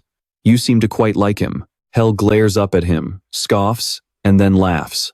"I must admit, our archenemy is progressing much faster than I anticipated." Flashbacks of Min Jaehyun play out like a film reel. He even bypassed the obstacles I set for him just to reach me. A strange, unreadable look flickers in Hell's eyes. "I am actually glad I misjudged him." Hearing this, the man agrees warmly. "That is wonderful. Knowing he is doing so well puts my mind at ease." Hell scoffs. "All right, are we done here? You surely have something else to say to me, don't you, Mimir?" The old man quickly dodges the question. "I have absolutely no idea what you are talking about." Hell glares at him warningly. "You sly old man. Are you seriously going to play dumb until the very end? You use that harmless facade to hide your utter cunning, just like my second brother." The scene shows that same golden light enveloping Min Jaehyun, hinting at some hidden agenda. Even though our archenemy's fate has already been distorted, do you really think I wouldn't notice after meeting him face to face? How disappointing. It seems your title as the Giant of Wisdom has expired. Exposed, the old man sighs in defeat. "What a shame. Oh dear, calm down a bit. You are far too difficult to fool." As Min Jaehyun's image appears again, Hell notes, "Our archenemy's left eye is undoubtedly the one Odin sacrificed to the Well of Wisdom." Looking up at the golden sphere, she demands, "Why didn't you mention this to me at all?" Hell's gaze turns ice cold. "The thing that you and Loki." The golden sphere continues to glow. There are planning behind the scenes. Hearing this, the old man replies, "Forgive me, Hell. I truly wanted to tell you, but it is simply too early right now." After a brief pause, he adds, "It is simply fate." Hell lets out a mocking laugh. "Fate? Fine, I am used to waiting. But there is one thing I absolutely do not have the patience for." Hell glides over to the window, prompting the old man to ask, "It seems you have come up with an interesting idea, haven't you?" Gently cradling something close, Hell replies, "Our archenemy is still far too inexperienced. According to the prophecy, he'll have to face countless obstacles." She presses a glowing orb of energy against her chest, whispering, "He's going to need a guide." Hera waves her hand, sending the orb floating away as she speaks. A guide to ensure he always chooses the right path, no matter how massive the obstacles in his way. Meanwhile, inside the grand and luxurious lobby of Millet's academy, people are bustling about in a rush. Min Jaehyun sits in a quiet corner, scowling as he lets out a heavy sigh and a frustrated scoff. A bit later, while walking through the lobby, he accidentally runs into someone. She recognizes him instantly and says, "You don't look so good." It's Park Hana, and she doesn't seem surprised to see him at all. She looks at him and asks, "Got something on your mind?" Seeing her concern, Min Jaehyun quickly brushes it off. No, it's nothing." Detecting his hesitation, Hana doesn't pry and just says, "All right, let's go grab the rest of the gear we need." Min Jaehyun scratches his head, thinking to himself, "What's bothering me? Even after all the crazy stuff I've survived, this is still eating away at me. And that's the fact that I haven't found answers to any of my questions." His gaze grows distant and unfocused, but at least I didn't walk away empty-handed. Suddenly, a notification pops up, displaying a passive skill, Hera's Blessing. It's a legendary grade skill that completely negates all abnormal status effects. Underneath it, is the notification for his previous ranking results. After scanning all the details on the system screen, Min Jaehyun casually brushes some dust off his shoulder, looking completely unfazed. I guess I scored a few decent skills from my old rank too. The system pings again with another skill. Watched by the gods, an S-rank skill that helps players level up rapidly through divine blessings. Next is a passive skill called All-Seeing Divine Eye, another S-rank skill that pierces through any illusion to reveal the absolute truth. Min Jaehyun stares intently at the screen. These are grades that have never existed in the Aesir system before. Even more shocking is the special exemption label, a status that goes far beyond any standard of the Aesir system. Pushing those thoughts aside, Min Jaehyun quietly follows behind Park Hana to go shopping. As they walk, he thinks, if other people's skills are on par with this, then my all-seeing divine eye must be incredibly rare and valuable. Hana approaches a sales clerk to make inquiries. This is exactly what those Aesir demigods are after, and the reason they've gone to such extremes. Hera's face flashes in his mind, her words echoing in his ears. You will slay the supreme god, Odin. That is exactly what Loki and I want from you. Lost in his chaotic thoughts, Min Jaehyun's face darkens. He lets out another deep sigh when Hana's voice suddenly snaps him out of it. Let's go with this one.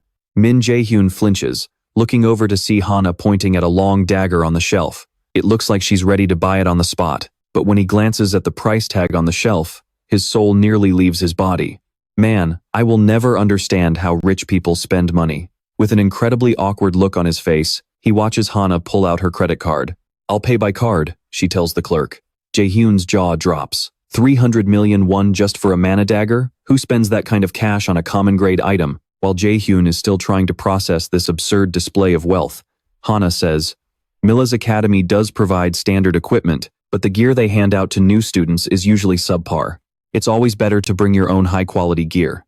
With that, Hana scrolls down a massive list on her phone notes, muttering, Okay, the next thing we need to buy is... Jaehyun stares at the endless shopping list on her screen, a cold sweat breaking out on his forehead. Is that seriously just a shopping list? A short while later, Hana steps directly in front of him, clasps her hands, bows politely, and says, Hello, Min Jaehyun. I am Park Hana, representing the Chiana Guild. She goes on to explain exactly why she's here to welcome him today. Our guildmaster wanted to personally send you a welcoming gift since you'll be enrolling at Mila's academy soon. Jaehyun remains speechless, but Hana keeps going, asking, Do you have some time right now? Cut to the next second, and Min Jaehyun is absolutely buried under a massive pile of gear. With an utterly dumbfounded look, he struggles to hold on to his so-called welcoming gift. He definitely didn't expect a simple welcoming gift to be this massive.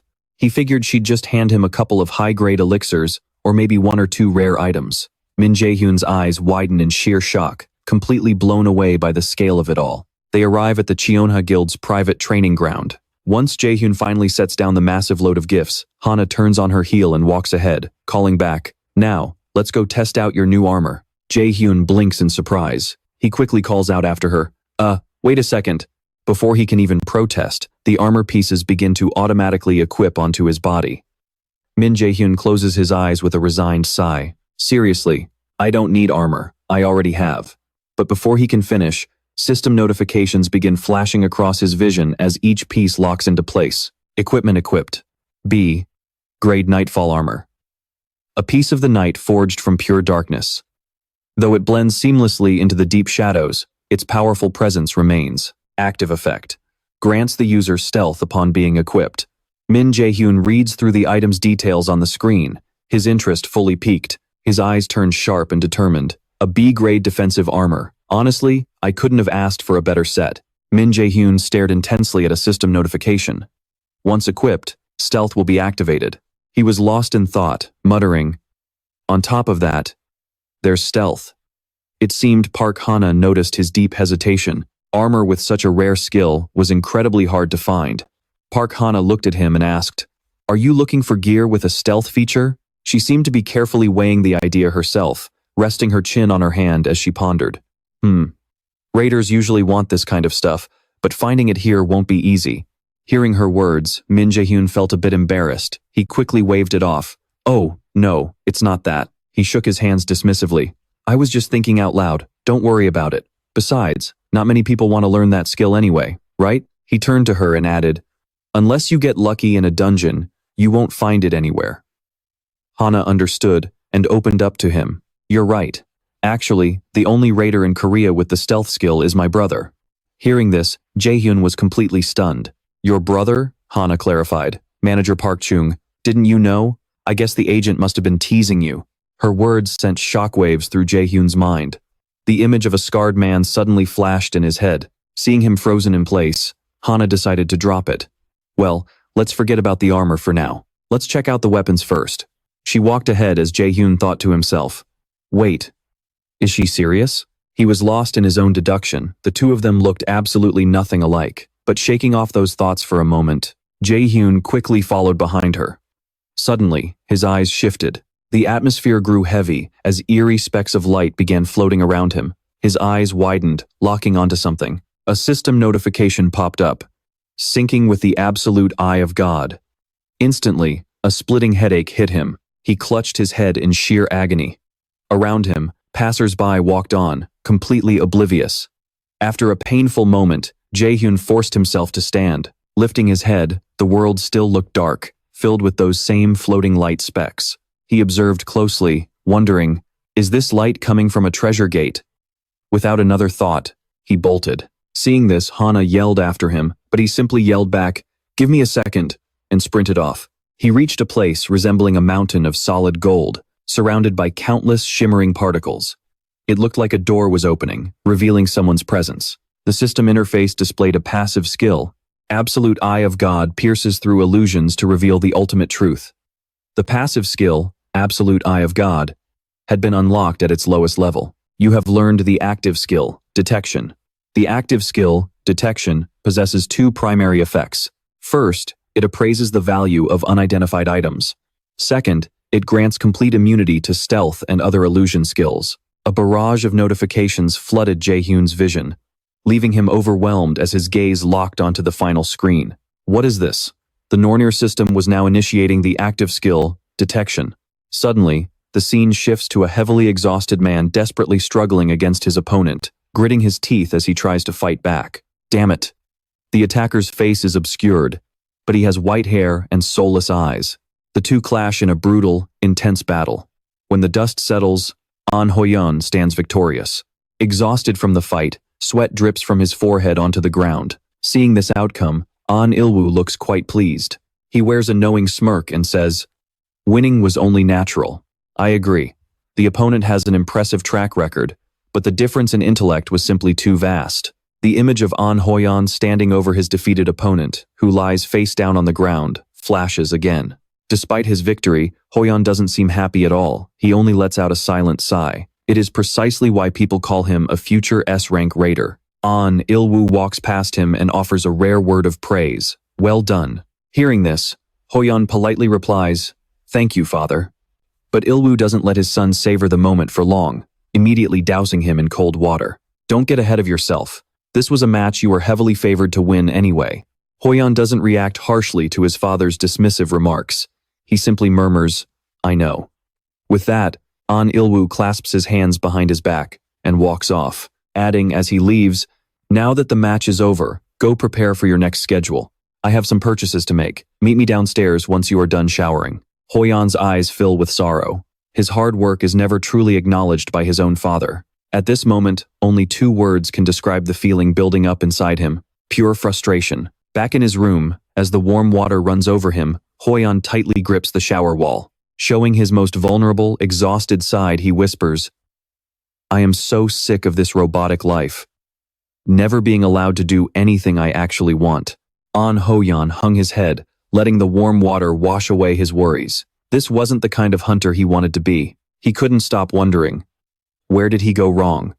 Suddenly, the system notification screen popped up again. Equipped item, Mistletoe, a growth-type weapon, the mistletoe branch that ended the war of Odin's son. It grows along with the player and contains terrifying magical power.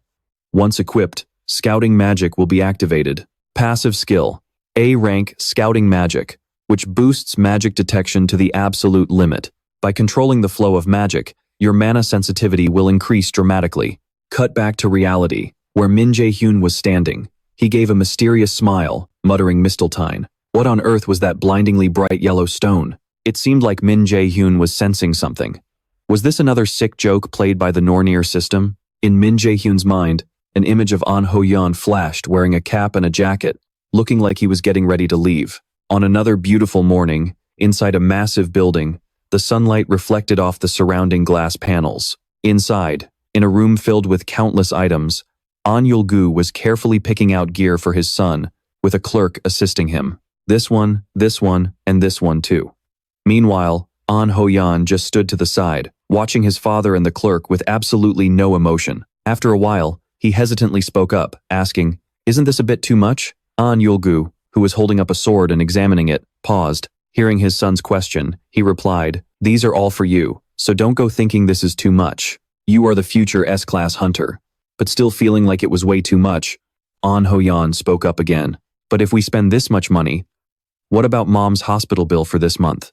Before An Ho-yeon could even finish, An Yul-gu snapped in rage. "There's still enough." His expression turned completely sour as he glared at An Ho-yeon with a terrifyingly dark look. He growled, emphasizing, "That is my business. Your only job is to focus on your training." After snapping at his son, An Yul-gu turned back to pay the clerk for the items. An Ho-yeon could only stand in the distance and obey his father. He replied reluctantly, "Yes, father." But looking deep into An Ho-yeon's eyes, he clearly hated every second of this. His eyes grew empty, clouded with a sense of disgust. "What am I even doing here?" The two walked side by side through the grand building. It seemed An Ho-yeon's presence had everyone around them gossiping. They whispered and pointed fingers at him. "Look, isn't that An Ho-yeon, the martial arts genius? But what is he doing here?" He seemed to completely tune out the gossip. An Ho-yeon pulled his cap down and yanked up his collar to hide from the crowd's judging eyes. He thought to himself, "Is this the kind of hunter I really wanted to become?" Deep down, he thought back to when he was a kid, an adorable boy with white hair and big, beautiful emerald eyes. But only he knew the truth. He was no different from a monkey locked inside a cage. Ever since he awakened as a kid, the memory of his mother, a beautiful, gentle woman, would flash in his mind. She would smile warmly and pat his head. It was a gentle touch, filled with all the love and affection a mother has for her baby boy. An Ho-yeon thought, "I used to dream of becoming a hunter one day. A happy family of 3, that's what they looked like on the outside, but it was all a lie. Their family was drowning in poverty and darkness, and he was their only ray of hope." But to his father, that ray of hope meant absolutely nothing, except a tool to be used. An Yul-gu looked at his only son as if he were nothing but a useful product. An Ho-yeon kept following him like a robot, and now, he was indeed nothing more than a tool that only knew how to obey his father's orders. An Ho-yeon stared down at the ground, his eyes heavy with sadness. "Can a pathetic loser like me even survive 3 years at Miles Academy?" he questioned himself. Suddenly, a massive rumble shook the ground, casting a sudden dread over the entire building. An announcement blared over the PA system, alerting everyone inside. "Attention all shoppers. A dungeon break has occurred near the mall, and monsters have appeared." Hearing this, An Ho-yeon snapped out of his thoughts and looked up in shock, listening intently to the announcement. "Guilds have already dispatched hunters. Please remain calm and follow our staff's directions." An Ho-yeon was stunned. A dungeon break? Monsters in the middle of the city? For those who don't know, a dungeon break happens when monsters escape from an unexplored dungeon that has been left open for too long. Right after the emergency announcement went off, a female staff member quickly began directing shoppers to evacuate the danger zone. "Everyone, please head this way." A male employee chimed in, trying his best to reassure the crowd. "The hunters will be here any minute. Just stay calm." Suddenly, he heard his father's voice. "Ho-yeon, aren't you going?" An Yul-gu didn't look panicked at all. He just kept walking forward calmly, even as the terrified crowd ran around him in absolute chaos. An Il-gun slowly turned around and said, "You are a genius, son. A genius who holds the entire future of South Korea in your hands. If you get hurt here, it will ruin your entrance ceremony tomorrow. You do not need to get involved in this." An Hyojun listened to his father's words in utter disbelief. He just stared at him for a long, quiet moment. Deep down, he knew his father was right. The conquerors would get here soon and handle these monsters. But what about the civilians while they wait? The escaped monsters are already running wild. They are ruthlessly attacking innocent people. An Hyojun's eyes hardened.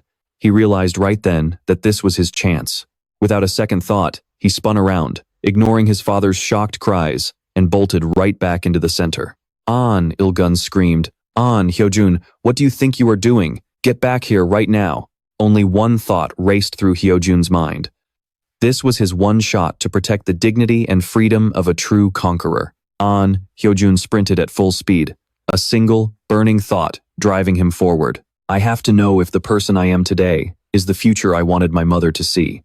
He thought of his beloved mother lying in her hospital bed and that tiny, flickering spark of hope of what it truly meant to be a conqueror. After running for a bit, his eyes went wide with shock.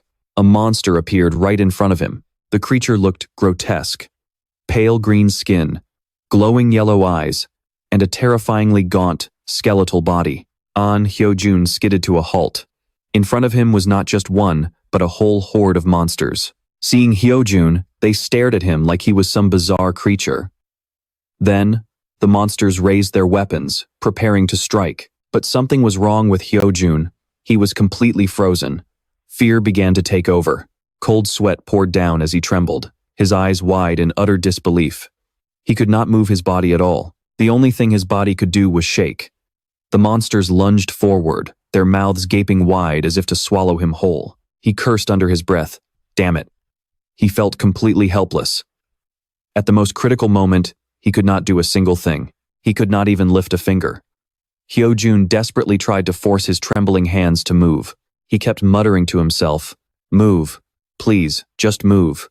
You knew exactly what kind of danger you were getting into. A massive swarm of monsters rushed toward An Hyojun like moths to a flame, ready to tear him apart. One of the beasts leaped high into the air, raising a long blade to strike him down. Yet, Hyojun stood there, completely paralyzed. How could you be shaking in fear before a low-grade monster? Am I really that weak? Doubts began to creep into his mind. But An Hyojun still couldn't move a muscle. He just stood there, frozen, staring up at the monster charging right at him, completely helpless. He questioned his own worth. Wasn't his lifelong dream to become a great raider? Just as he was drowning in his chaotic thoughts, Min Jaehyun appeared out of nowhere. Like a flash of lightning, he took down the monster before it could even touch An Hyojun. The impact of the blow was so intense that it knocked An Hyojun's helmet clean off, sending him flying back. Thick dust and smoke filled the air from the sheer force of Min Jaehyun's attack. Min Jaehyun asked calmly, then looked at the dazed boy and called out, "An Hyojun?" As it turned out, before the monsters overran the mall, Min Jaehyun and Park Hana had been shopping there together. Just moments earlier, Min Jaehyun had picked up a stone and was inspecting it. Suddenly, a system notification rang out. Purchase made using personal account funds, deducting 50 million won. Right then, a frantic voice called out to him from the distance. Min Jaehyun instinctively turned around. It was Park Hana, running toward him while shouting his name. Out of breath, she asked, "What's going on? Why did you come in here?" Spotting the stone in his hand, curiosity got the better of her, and she asked, "What's that rock?" Hearing Park Hana's question, Min Jaehyun wondered, to everyone else, "Is this really just a regular rock?" But Min Jaehyun just calmly replied, "Oh, it's nothing," before putting the stone away. Besides, it would be weird if anyone else could appraise it the way the system did. Brushing it off, he turned to Park Hana and said, "Actually, I don't think I need to buy a weapon anymore." Park Hana just nodded in response. But right at that moment, a loud rumble shook the building, and the mall's intercom system blared to life. "Attention all shoppers. We have an emergency dungeon break near the shopping center." Min Jaehyun's eyes widened in shock. Without wasting a single second, he bolted back into the mall as Park Hana screamed after him in panic. He dashed forward at lightning speed and kicked right through one of the mall's walls. Plunging into the open space below, Min Jaehyun looked down to see a massive horde of monsters gathering. The creatures immediately spotted him descending from above. His face cold and radiating pure bloodlust, Min Jaehyun landed gracefully. He immediately launched an attack, wounding the monsters and sending the rest scattering in absolute terror. Standing tall before the monster horde, he scanned them with a sharp, calculating gaze. He thought to himself, "There are more of them than I expected. Taking them out while making sure no civilians get hurt is going to be a bit tricky." Unleashing strike after strike, Min Jaehyun systematically obliterated the monsters one by one. Terrified of his lethal blows, the remaining beasts scrambled in all directions, desperate to escape. Min Jaehyun leaped effortlessly across the gaps between the buildings. Cornering a pack of monsters trying to hide, he swiftly wiped them out. That was when Min Jaehyun noticed someone else was there. He muttered, "Huh? Who are you?" Staring at the bewildered boy in front of him, he realized, An Ho-yeon? An Ho-yeon turned and pulled off his helmet. Min Jaehyun kept his eyes locked on him. He never expected to run into the tragic genius, An Ho-yeon, in a place like this. Breaking the silence, An Ho-yeon finally spoke up. Who are you? Min Jaehyun thought. Right, he's also a student at the Mill Academy. Shaking off the thought, he replied, whatever, doesn't matter. I need your help. Suddenly, An Ho-yeon gasped as he spotted a monster creeping up behind Min Jaehyun for a sneak attack. Huh? Wait, behind you. But Min Jaehyun had already sensed the threat. He calmly responded, I know. With a flick of his wrist, he intercepted the attack and turned the monster to dust in the blink of an eye. An Ho-yeon's eyes went wide. Min Jaehyun continued, we can't let these monsters get any closer to the crowds. Then he nudged him. Are you just going to stand there all day? He added, grab your weapon and let's fight. The words struck An Ho-yeon like a bolt of lightning, leaving him staring at Min Jaehyun in disbelief. But then, a sudden surge of courage rushed through him. Shaking off his fear, he replied, got it. An Ho-yeon thought, it's so strange. Hearing those words, he pushed himself up, and the paralyzing tremor that had him locked in place suddenly vanished. An Ho-yeon finally found the courage to stand tall and face the danger head-on. Yes, that's what a true raider does. Without wasting another second, Min Jaehyun and An Ho-yeon charged forward to handle the monster horde. We can't let them get near the crowds. What I need to do right now is… Determination flared in An Ho-yeon's eyes. Only one goal filled his mind now: save them. With An Ho-yeon's spirit rekindled, the two stood side by side, fighting off the monsters that were beginning to swarm their position. Thick smoke from the previous clash still hung heavy in the air. Keeping his eyes peeled and staying alert, Min Jaehyun turned to An Ho-yeon. You know how to use it, right? Get ready. I need you to taunt the monsters around here. Min Jaehyun quickly laid out the plan. There are tons of goblins nearby, so don't miss a single one. Pull as many of them as you can. An Ho-yeon listened intently as Min Jaehyun explained, then immediately focused his mind to draw the monsters in. Min Jaehyun encouraged him. You've got this, right? An Ho-yeon steeled his resolve, telling himself, I can't hesitate anymore. An Ho-yeon summons his shield and sword. I've got to give this everything I've got. Bracing himself, An Ho-yeon grabs the hilt of his sword and drives the blade straight into the ground. An Ho-yeon unleashes his howling provocation skill, and his full power bursts forth.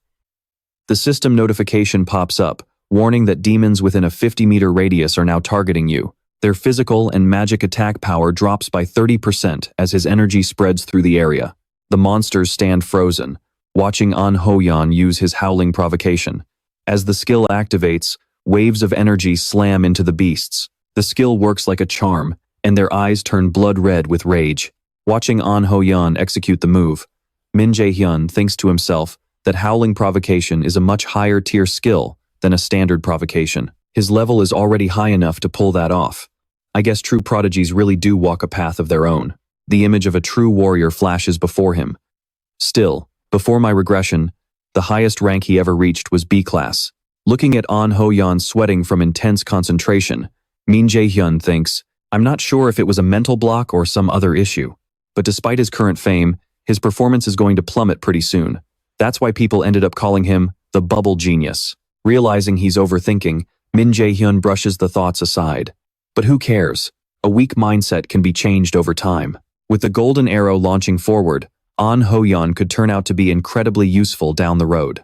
You need to grow exactly how I planned for my goal to succeed. After drowning in his thoughts for a moment, Min Jaehyun finally begins his move. Standing behind An Ho-yeon, he casts a magic circle and says, all right, let's face them together. Let's go. Feeling a sudden surge of confidence, An Ho-yeon shouts, right. Min Jaehyun snaps his fingers, firing magic bullets forward, striking down the monsters one by one. Immediately after, An Ho-yeon leaps forward, cutting them down with a single slash of his sword. After an intense battle, the monsters are completely wiped out. Min Jaehyun and An Ho-yeon stand there panting, taking in their hard-earned victory. An Ho-yeon feels a deep sense of satisfaction from finally overcoming his innermost fear. Suddenly, a strange man appears in the distance. He's wearing a yellow trench coat that hangs down to his knees, casually puffing on a cigarette. He approaches Min Jaehyun and An Ho-yeon, asking, what's going on here? This guy is none other than Park Sung-woo. Stunned by the stranger's sudden arrival, An Ho-yeon just stares blankly at him, while Min Jaehyun glances over to assess the situation. Looking slightly bored, Park Sung-woo stares at Min Jaehyun and An Ho-yeon for a brief moment. Then he introduces himself. "Hey there, I'm Park Sung-woo from the National Hunter Bureau." Pointing at the monster corpses scattered all over the ground, he asks, "Did you two take out all these goblins?" Hearing Park Sung-woo's question, An Ho-yeon gives Min Jaehyun a hesitant look and stammers out an answer. Yeah, we did." Meanwhile, Min Jaehyun just watches him with a cold expression. Park Sung-woo looks them over, thinking, gray hair, gray eyes. Is he An Ho-yeon? I heard rumors that he's a genius, but he looks like a high schooler, and the other kid looks around the same age. Did they really clear out all these monsters by themselves? After a moment of contemplation, Park Sung-woo scratches his head and sighs, "Man, I have no idea how I'm going to write this report for my superiors." Hearing his complaint, Min Jaehyun gets the picture.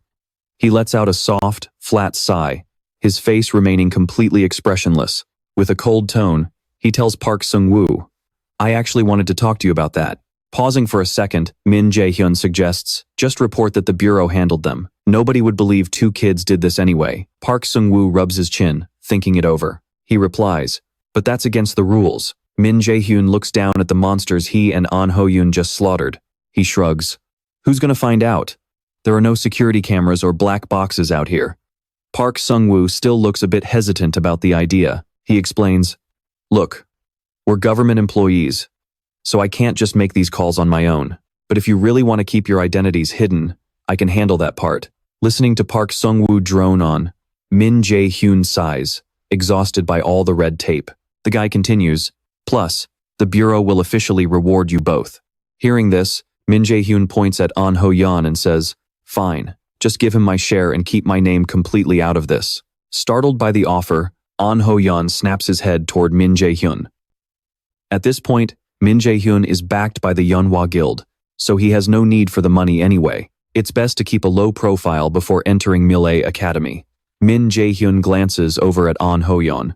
He figures making An Ho-yeon indebted to him will pay off big time later. Min Jae-hyun steps closer to Park Sung-woo to finalize the deal. Park Sung-woo nods. "I can make that happen, is that all?" But right then, An Ho-yeon rushes over, shouting, "Wait," looking panicked, he adds, "What are you talking about? You're the one who cleared out all these monsters." Hearing this, Park Sung-woo is absolutely flabbergasted, unable to believe his ears. He stares intently at An Ho-yeon, while Min Jae-hyun turns to him and says, "I have my own reasons." Min Jae-hyun flashes a gentle smile. He knows he can't risk being noticed by that bastard before getting into Millis Academy. In a split second, Min Jae-hyun's vibe turned completely sinister as darkness and a cold chill wrapped around him. Thoughts flashed through his mind. Before I regressed, I was just a nameless warrior, so he didn't pay any attention to me. But now, things are completely different. He has no idea I've switched over to using magic. If he found out, there's no telling what he'd do to get in my way. Lost in thought, Jae-hyun reminded himself that from now on, he had to keep a low profile. Jae-hyun flexed his hand. His plan for revenge had to be absolutely flawless and completely secret. He raised his hand, staring at it for a long moment. I have to hide my moves and grow stronger step by step. Then, I'll wait for the perfect moment to slit his throat. A heavy, metallic, crimson scent seemed to fill the air. Meanwhile, An Ho-yeon was also lost deep in his own thoughts. What should I do? I can't handle this on my own. He glanced over at Jae-hyun, who was still staring intently at his own hand. It just doesn't feel right to take all the credit for what he did. But then he remembered his current situation. His mother was hospitalized, and her condition wasn't looking good at all. Ho-yeon thought, but that money, it could pay for my mom's treatment. With that thought, his eyes grew heavy. I want to be an honorable raider, but if I let my pride get in the way, I'll miss the window for my mom's treatment. She won't survive. He looked back at Jae-hyun, completely torn. What should he do? Just then, Jae-hyun turned to look straight at him. Jae-hyun's gaze was cold and unreadable. Ho-yeon thought, he looks so intense. Is it really just about his pride? Or is there another reason he's hesitating? Pausing for a second, Ho-yeon decided, then I guess I have to help him make up his mind. Suddenly, Jae-hyun spoke up, breaking Ho-yeon out of his deep thoughts. Think about it. Ho-yeon's eyes widened as Jae-hyun explained, you've already done so much. If you hesitate now, people are going to die. Hearing those words, Ho-yeon looked down, completely silent. Jae-hyun pressed on, so, Stop thinking you don't deserve this. A long moment passed before Ho-yoon finally spoke. You're right. I shouldn't have hesitated in the first place. Staring straight at Jae-hyun, he realized that if overthinking made him lose someone precious, then his dream wouldn't mean a thing. He looked at Jae-hyun and said firmly, I'll repay this debt to you someday. Watching them from a distance, Park Sung-woo observed their conversation. As a bystander, Sung-woo didn't really know how to step in, so he just let the two of them work it out on their own. Sung-woo thought to himself, man, he's incredibly persuasive. He's really something else. He then raised his voice and said, all right, so it's settled then. I'll stick to the plan. With that settled, Jae-hyun turned around to leave, tossing back a quick farewell. Got it. I'm taking off first. Suddenly, Ho-yeon called out to him. Wait, please, tell me your name and phone number first. Jae-hyun's cold expression melted away. He turned back with a smile and said, no need for that. And hey, you don't have to be so formal with me. We're actually the same age. Hearing this, Ho-yeon stood there completely frozen, his mind blank. He stared back, mouth wide open in disbelief. Jae-hyun continued, we're both entering mills, so we'll be seeing plenty of each other. Ho-yeon stammered, trying to process it. Wait, what? We're the same age? Meanwhile, Jae-hyun thought to himself, actually, I've already got everything ready for mills. On a warm, sunny day, Jae-hyun and Kim Yoo-jung found themselves squeezed into a beautiful hall. The place was packed, forcing the two of them to stand shoulder to shoulder. Kim Yoo-jung let out a heavy sigh. Well, here we are. Day 1 at Mills Academy. Suddenly, a nearby crowd turned their attention to one person. A guy whispered, hey, is that him? The martial arts genius. They stared directly at Ho-yeon, who was standing across the room, and began to gossip. That's on Ho-yeon? He's just a foreigner, though. Despite the whispering, Ho-yeon remained completely silent, not even glancing in their direction. Once they grew tired of gossiping about him, they shifted their focus to a rather mysterious girl nearby. That girl was none other than Seo In-ah. Jae-hyun also spotted Seo In-ah standing over there. He thought, she's already drawing attention. Not surprising though, she's destined to become one of the top raiders. Having her on my side would be incredibly beneficial. But then, Jae-hyun paused, his eyes turning solemn as he stared at Seo In-ah with a hint of sadness. He whispered to himself, she's definitely not like other people. Jae-hyun carefully planned his next moves. There was no need to rush. After all, he already had Kim Yoo-jung, An Ho-yeon, and Lee Jae-sang in his corner. As he was lost in thought, Kim Yoo-jung nudged him and grumbled, I get it, she's gorgeous. But you staring like that is seriously creepy. Hearing his childhood friend's remark, Jae-hyun grimaced. What? What are you even talking about? Perhaps they had spoken a bit too loudly, because Seo In-ah suddenly turned around and looked straight at them. Just then, a figure stepped onto the high stage to deliver a speech. Welcome, students. The man standing before the entire student body was none other than the principal, Gu Ja-in. He proudly introduced himself. I am the principal of this academy, Gu Ja-in. Hearing that name, Jae-hyun's face immediately darkened. Gu Ja-in.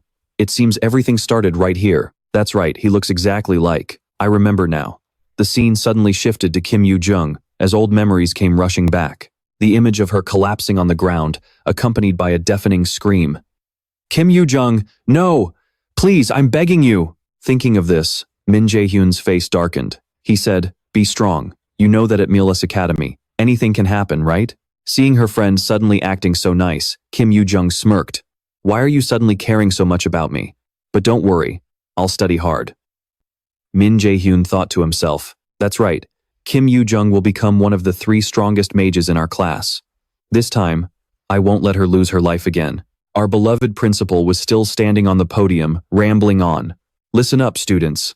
With that, he held a stack of papers in his hand. Now, we will hold the opening ceremony for Mill Academy. He emphasized, that's the end of my speech. I'm sure you guys are bored to death, right? Gu Jane raised his hand in the air. You all must know, I really don't know where he got all that enthusiasm from. Gu Jane clenched his fist and spoke powerfully. The opening ceremony of Mills Academy features a special event. All the students standing below listened to the announcement in silence. Gu Jane said, a game where all of you will gather to steal your classmates' name tags. We are about to begin the freshman hunt. Suddenly, the ground shifted, and beams of light shot up from beneath. This threw the students into a state of panic. What is this? A magic circle? Suddenly, Kim Yoo-jung screamed in terror. Ah! She twisted her ankle and was about to fall. Min Jaehyun spotted her immediately and lunged forward. Falling there would be incredibly dangerous for Kim Yoo-jung. Fortunately, at the very last second, Min Jaehyun managed to grab her hand. Suddenly, a flash of light burst right behind Kim Yoo-jung. Everything began to blur as her screams echoed. The scene shifted to another location where Park Sung-jae was sharing some news. Today is Min Jaehyun's first day of school. Yoo Sung-yoon was quite surprised to hear that. Oh my goodness, already?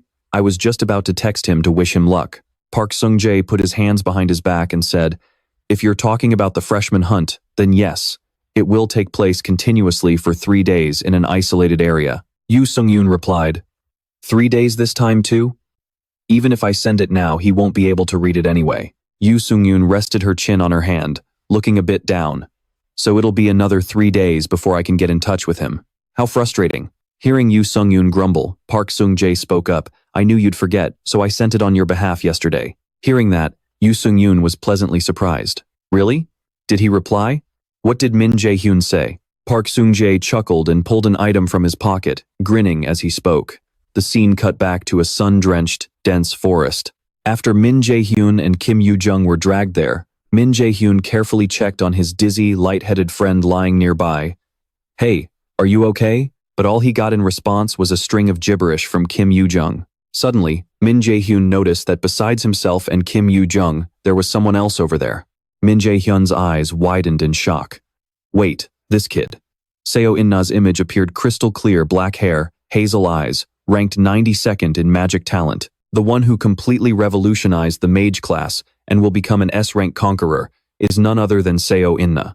After showing Yoo Sung-yoon the picture on his phone, Park Sung-jae added, "He said we don't need to worry." Yoo Sung-yoon smiled with satisfaction. That girl, Seo In-na, was a complete mystery, leaving anyone who laid eyes on her utterly shocked. What will Seo In-na do next? The scene shifted to the central control room at Mills Academy. All the instructors gathered in the observation room. The coach looked at the main monitor and said, "We have quite a few talented candidates this year. An Ho-yeon is so promising that even foreign countries are paying attention to him." Standing next to them, Principal Gu Jane stared at the screen with satisfaction and added, "And even mages like Seo In-na, Kim Yoo-jung, and No Woo-bin all have talent scores above 90. As he spoke, he glanced over at the old man. The profiles of the candidates who changed their career paths haven't been updated yet. Principal Gu Jane cut him off and said, "Don't worry about it." Coach Kim Suk-ji, sitting in his chair with a sinister smile, chimed in, "If they changed it at this point, there's no need to look at them anyway. This place isn't soft enough to accommodate kids like that." When it comes to strength and swordsmanship, the applicants to Millet Academy are generally talented, but a few of them stand out far above the rest. At that moment, the screen stopped on the image of An Ho-yeon. The old man paused and thought to himself, like An Ho-yeon, for example. With a calculating look in his eyes, he said, "Those losers will only end up as stepping stones for the geniuses. We don't need to give them a chance." Principal Gu Jane kept clicking the remote to view the valuable prospects, thinking to himself, normally, when awakeners face a life-or-death situation or find themselves unable to defeat an opponent, they might get another chance to reawaken. Even if we have to sacrifice 100 C-rank conquerors, we must train one A-rank conqueror. A conqueror must constantly prove their mettle. Those who fail probably just haven't proven themselves yet. After that, his mood turned pensive. My role is to select the gems for him. I can't delay any longer. We are back at the rookie hunt, taking place on a semi-planet artificially forged by magic, a realm where the impossible becomes your reality. The scene shifts to those with godlike powers, from bending time itself to completely defying gravity. In this brutal space, 50% of the candidates fail every single year. Is it so incredibly difficult that it makes you realize just how limited your skills really are? Hyun looks toward Sina, thinking grimly, I can't afford to let my guard down. Sensing her icy demeanor and sharp gaze, he grows wary, especially of Sena. On the other side, Principal Gain chuckles in amusement as a massive holographic screen materializes right in front of them. He announces, I will now explain the rules of the rookie hunt. Within the boundaries of this semi-planet, you are limited to rank C skills or lower. Capturing a name tag will earn you points. If a senior takes a freshman's tag, they will receive 10,000 points. But if a freshman takes a senior's tag, they will get a whopping 100,000 points. You can spend these points anywhere in Mylat. Grab as many as you can. Hearing this, Hyun frowns in annoyance. Rank C skills or lower? That means I can't use my rank a lightning chain. Suddenly, his gaze sharpens. Wait, he didn't mention anything about special skills. From above, the old man continues. I hope you all have a wonderful time. All skill power will be reduced to 1/10 to ensure everyone's safety, so you don't need to worry about getting seriously hurt. Hyun sighs in frustration and curses silently. Nearby, Sina is also lost in thought. Not only did he ignore special skills, but he didn't say anything about stat limits either. He clearly wants to weed out the useless ones.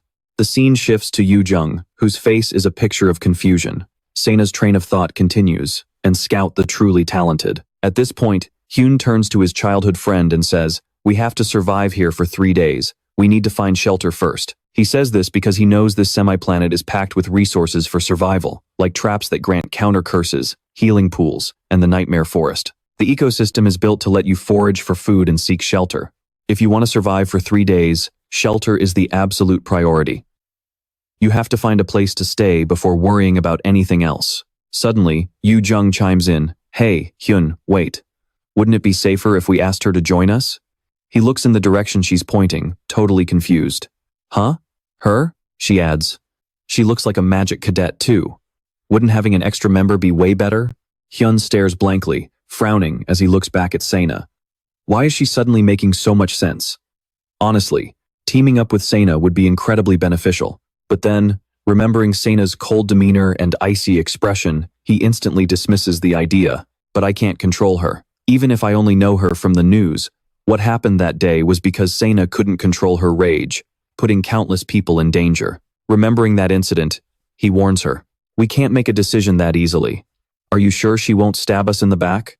He looks at Sina's stats and her indifferent gaze, adding, and look at her. She looks completely suspicious and doesn't trust us one bit. Yu Jung tilts her head. Really? Seeing that her current look and attitude actually resemble how Hyun used to be, Yu Jung remarks, honestly, she looks exactly like you did when we were kids. Being a girl of action, Yu Jung immediately marches over to Sina. Hyun calls out helplessly from behind. Hey, wait! By then, his impulsive friend is already in front of Sena, asking awkwardly, if you don't mind, would you like to team up with us? We're mages too. Hearing this, Sena's skeptical eyes lock onto Yu Jung. Ever the diplomat, Yu Jung tries to persuade her further. No matter how you look at it, this whole setup is unfair, especially for mages. We're much stronger when we fight in a group. Sina doesn't say much, only giving a flat. Sure. Then, her sharp eyes dart upward as she adds, but I think we should put that decision on hold. Yu Jung gasps. Huh?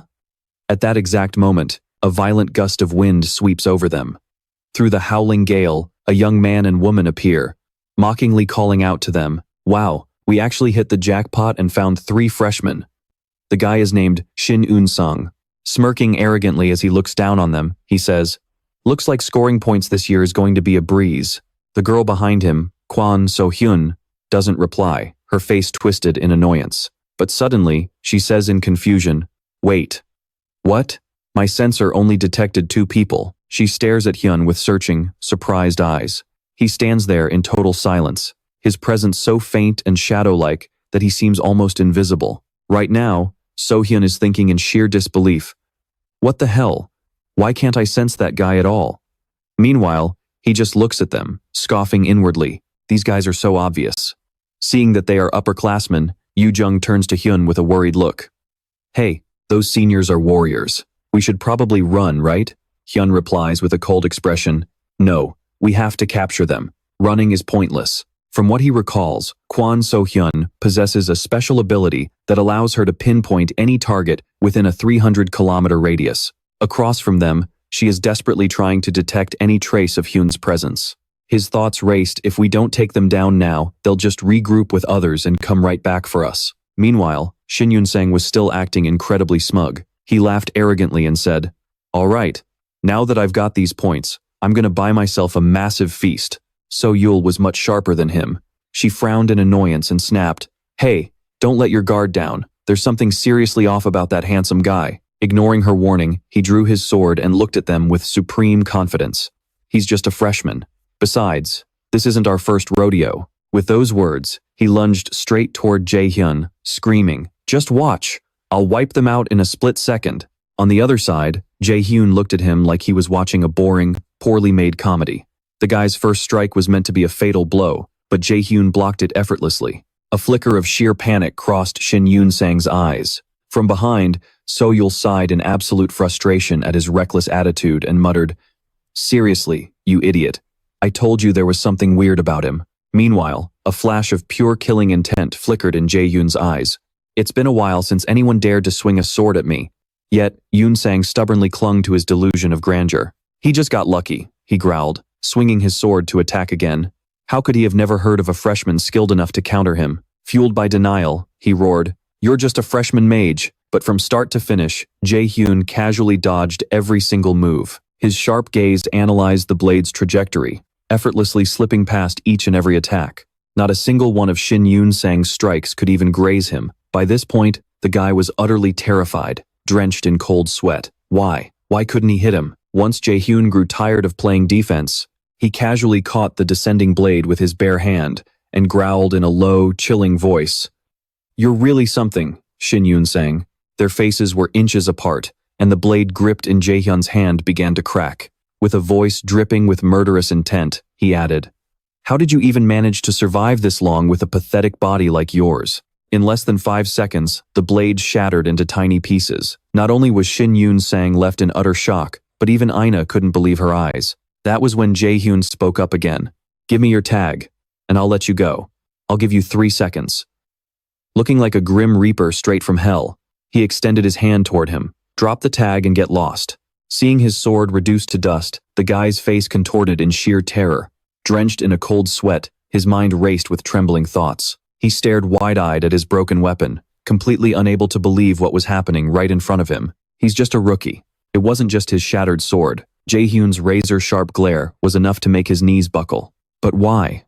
Why is he looking at me with those eyes? Seeing the guy frozen in silence, Jae-hyun completely lost his patience. "Don't you dare say I didn't give you a chance." Raising his fist, he threw a devastating punch straight at his face, yelling, "You're the one who threw it away." With just one simple punch, the guy was instantly knocked out cold. Kwon So-yul could only watch in stunned silence as her partner was effortlessly taken down. Right then, the system interface flashed with a notification. "Player Shin Yun-sang has been eliminated." Over in the control room, the staff quickly caught wind of the news. The principal stared at the screen, furrowing his brow. The first rookie has already been eliminated. Do Yun-woo stood beside him and gave a brief nod. But that wasn't all. Another system notification flashed onto the screen.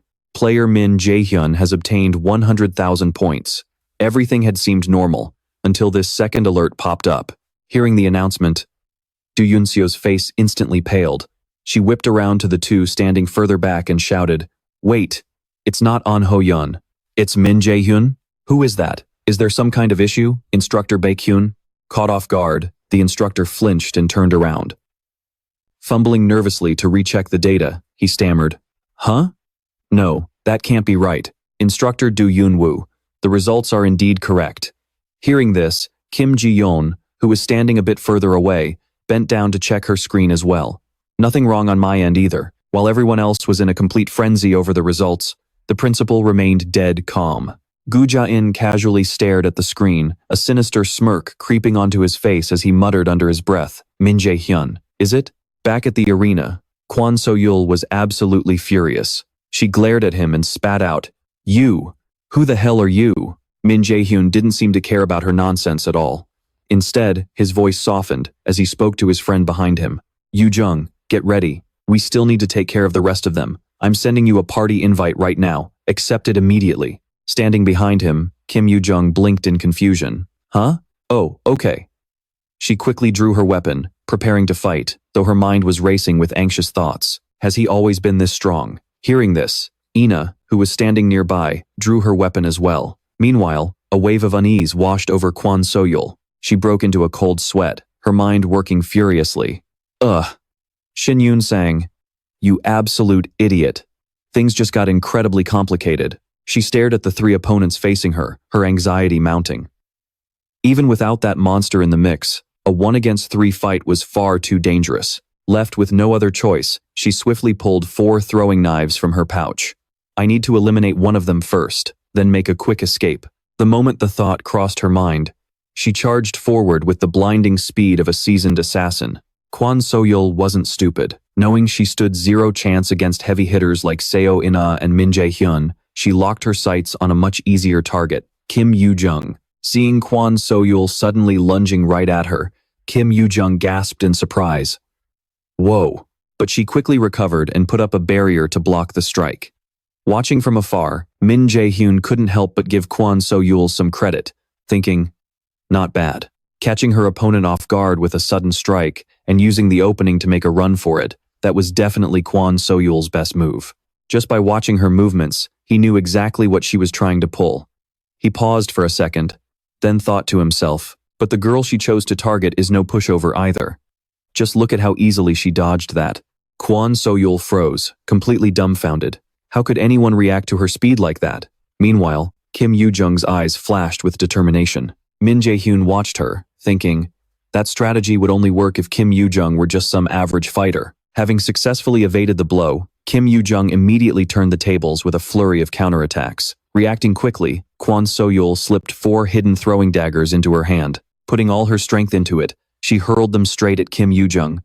The 4 throwing daggers zipped through the air, packed with an insane amount of power. Even though Kim Yoo-jung managed to block them, the sheer force behind those daggers still pushed her back, making her struggle a bit. Watching from a distance, Min Jaehyun immediately noticed her struggle and started to think, yeah, taking on a senior head-on is still a bit too much for Yoo-jung right now. I should back her up. With that thought, he reached his hand out toward her. He extended his arm and chanted, Holy Light of Abum. The moment the words left his mouth, a blinding crackle of lightning surged in his hand. But before he could unleash it, Seo In-ah whispered, forming holy swords. Startled, Min Jaehyun looked up. It was Seo In-ah's signature skill. High above, hundreds of glowing swords manifested in the sky, awaiting her command. Standing below, Seo In-ah raised her weapon with one hand and shouted, Swords of Abum! In the blink of an eye, the massive barrage of swords rained down, impaling Kwon So-yul. The sheer speed of the blades was so overwhelming that she couldn't even react. As the swords repeatedly pierced through her, her pupils dilated in shock, and she began coughing up blood. Ah, damn it. All 3 of these guys are complete monsters. It was only as she was fading away that she finally realized she wasn't just dealing with one monster, the other 2 were absolute beasts as well. Slowly, the dark sky began to clear up. Seo In-ah cast a spell to dismiss the remaining swords. Right after her victory, a system notification popped up. Player Kwon So-yul has been eliminated. Based on contribution level, player Kim Yoo-jung has received 50,000 points. As the swords Seo In-ah recalled zipped past Kim Yoo-jung, she stood there, completely awestruck. With a stone-cold expression, Seo In-ah looked at her and asked, Did I get in your way? Just as she spoke, the system flashed another notification. Based on contribution level, player Seo In-ah has received 50,000 points. Kim Yoo-jung shook her head with a bright smile and laughed. Not at all, I only won because of you. Without showing any emotion, Seo In-ah simply murmured, Okay. She paused for a few seconds before asking, Does your offer from earlier still stand? After witnessing Seo In-ah's incredible display of power, Min Jaehyun realized something. Looks like I'll need to update my files on Seo In-ah. He closely watched the interaction between Seo In-ah and Kim Yoo-jung, analyzing her. Quiet, hard to trust others, and highly inquisitive. While talking to Kim Yoo-jung, Seo In-ah cast a subtle glance backward. She was sharp enough to realize that Min Jaehyun was keeping an eye on her. Suddenly, the system interface began flashing new notifications. You have formed a party, 3-on-3 team. Party leader, Min Jaehyun. Members, Kim Yoo-jung and Seo In-ah. A few days later, deep within the nightmare forest near the shelter, clear footprints were stamped into the dirt. 2 hunters stared intensely at the tracks, with one pointing out, There are footprints here. Someone passed through recently.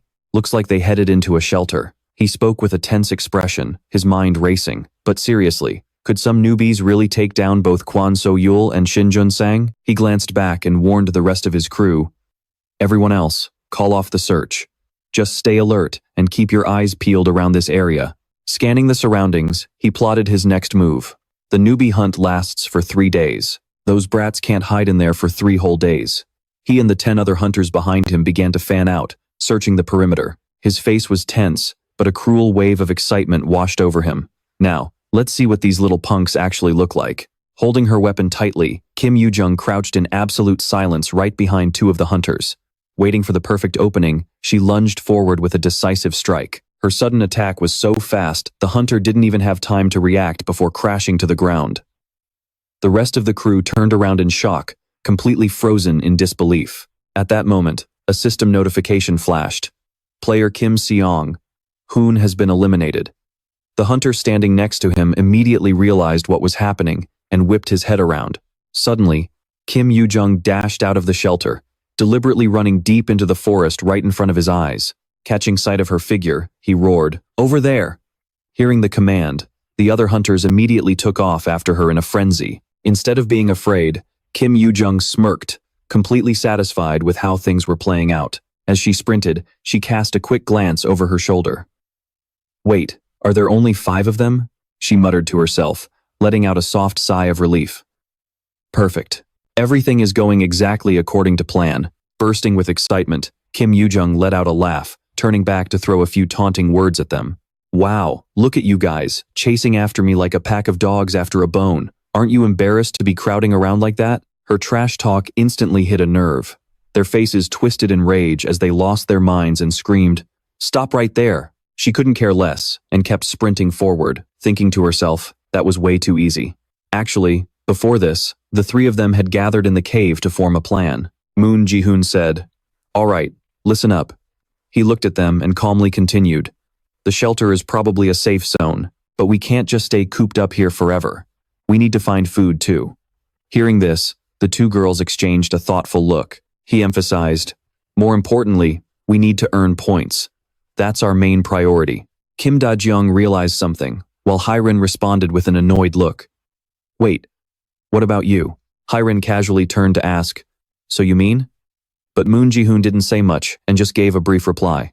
Yep, their plan was to hunt down some of the seniors, and of course, Kim Da-jeong was going to be the bait. Kim Da-jeong lured them toward the trap they had set up. As she ran, she kicked hard at the wild mushrooms growing nearby. The mushrooms instantly trembled and began to glow, triggering a system notification. Warning, a level 1 creature resides here. Glancing at the alert, she whispered, "Found it." But after running for so long, her stamina was starting to drain.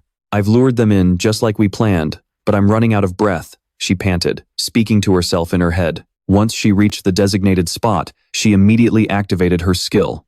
Active skill. Gale Force has been activated. Sprinting like the wind deep into the forest, she thought, "I'm leaving the rest to you, Min Jaehyun."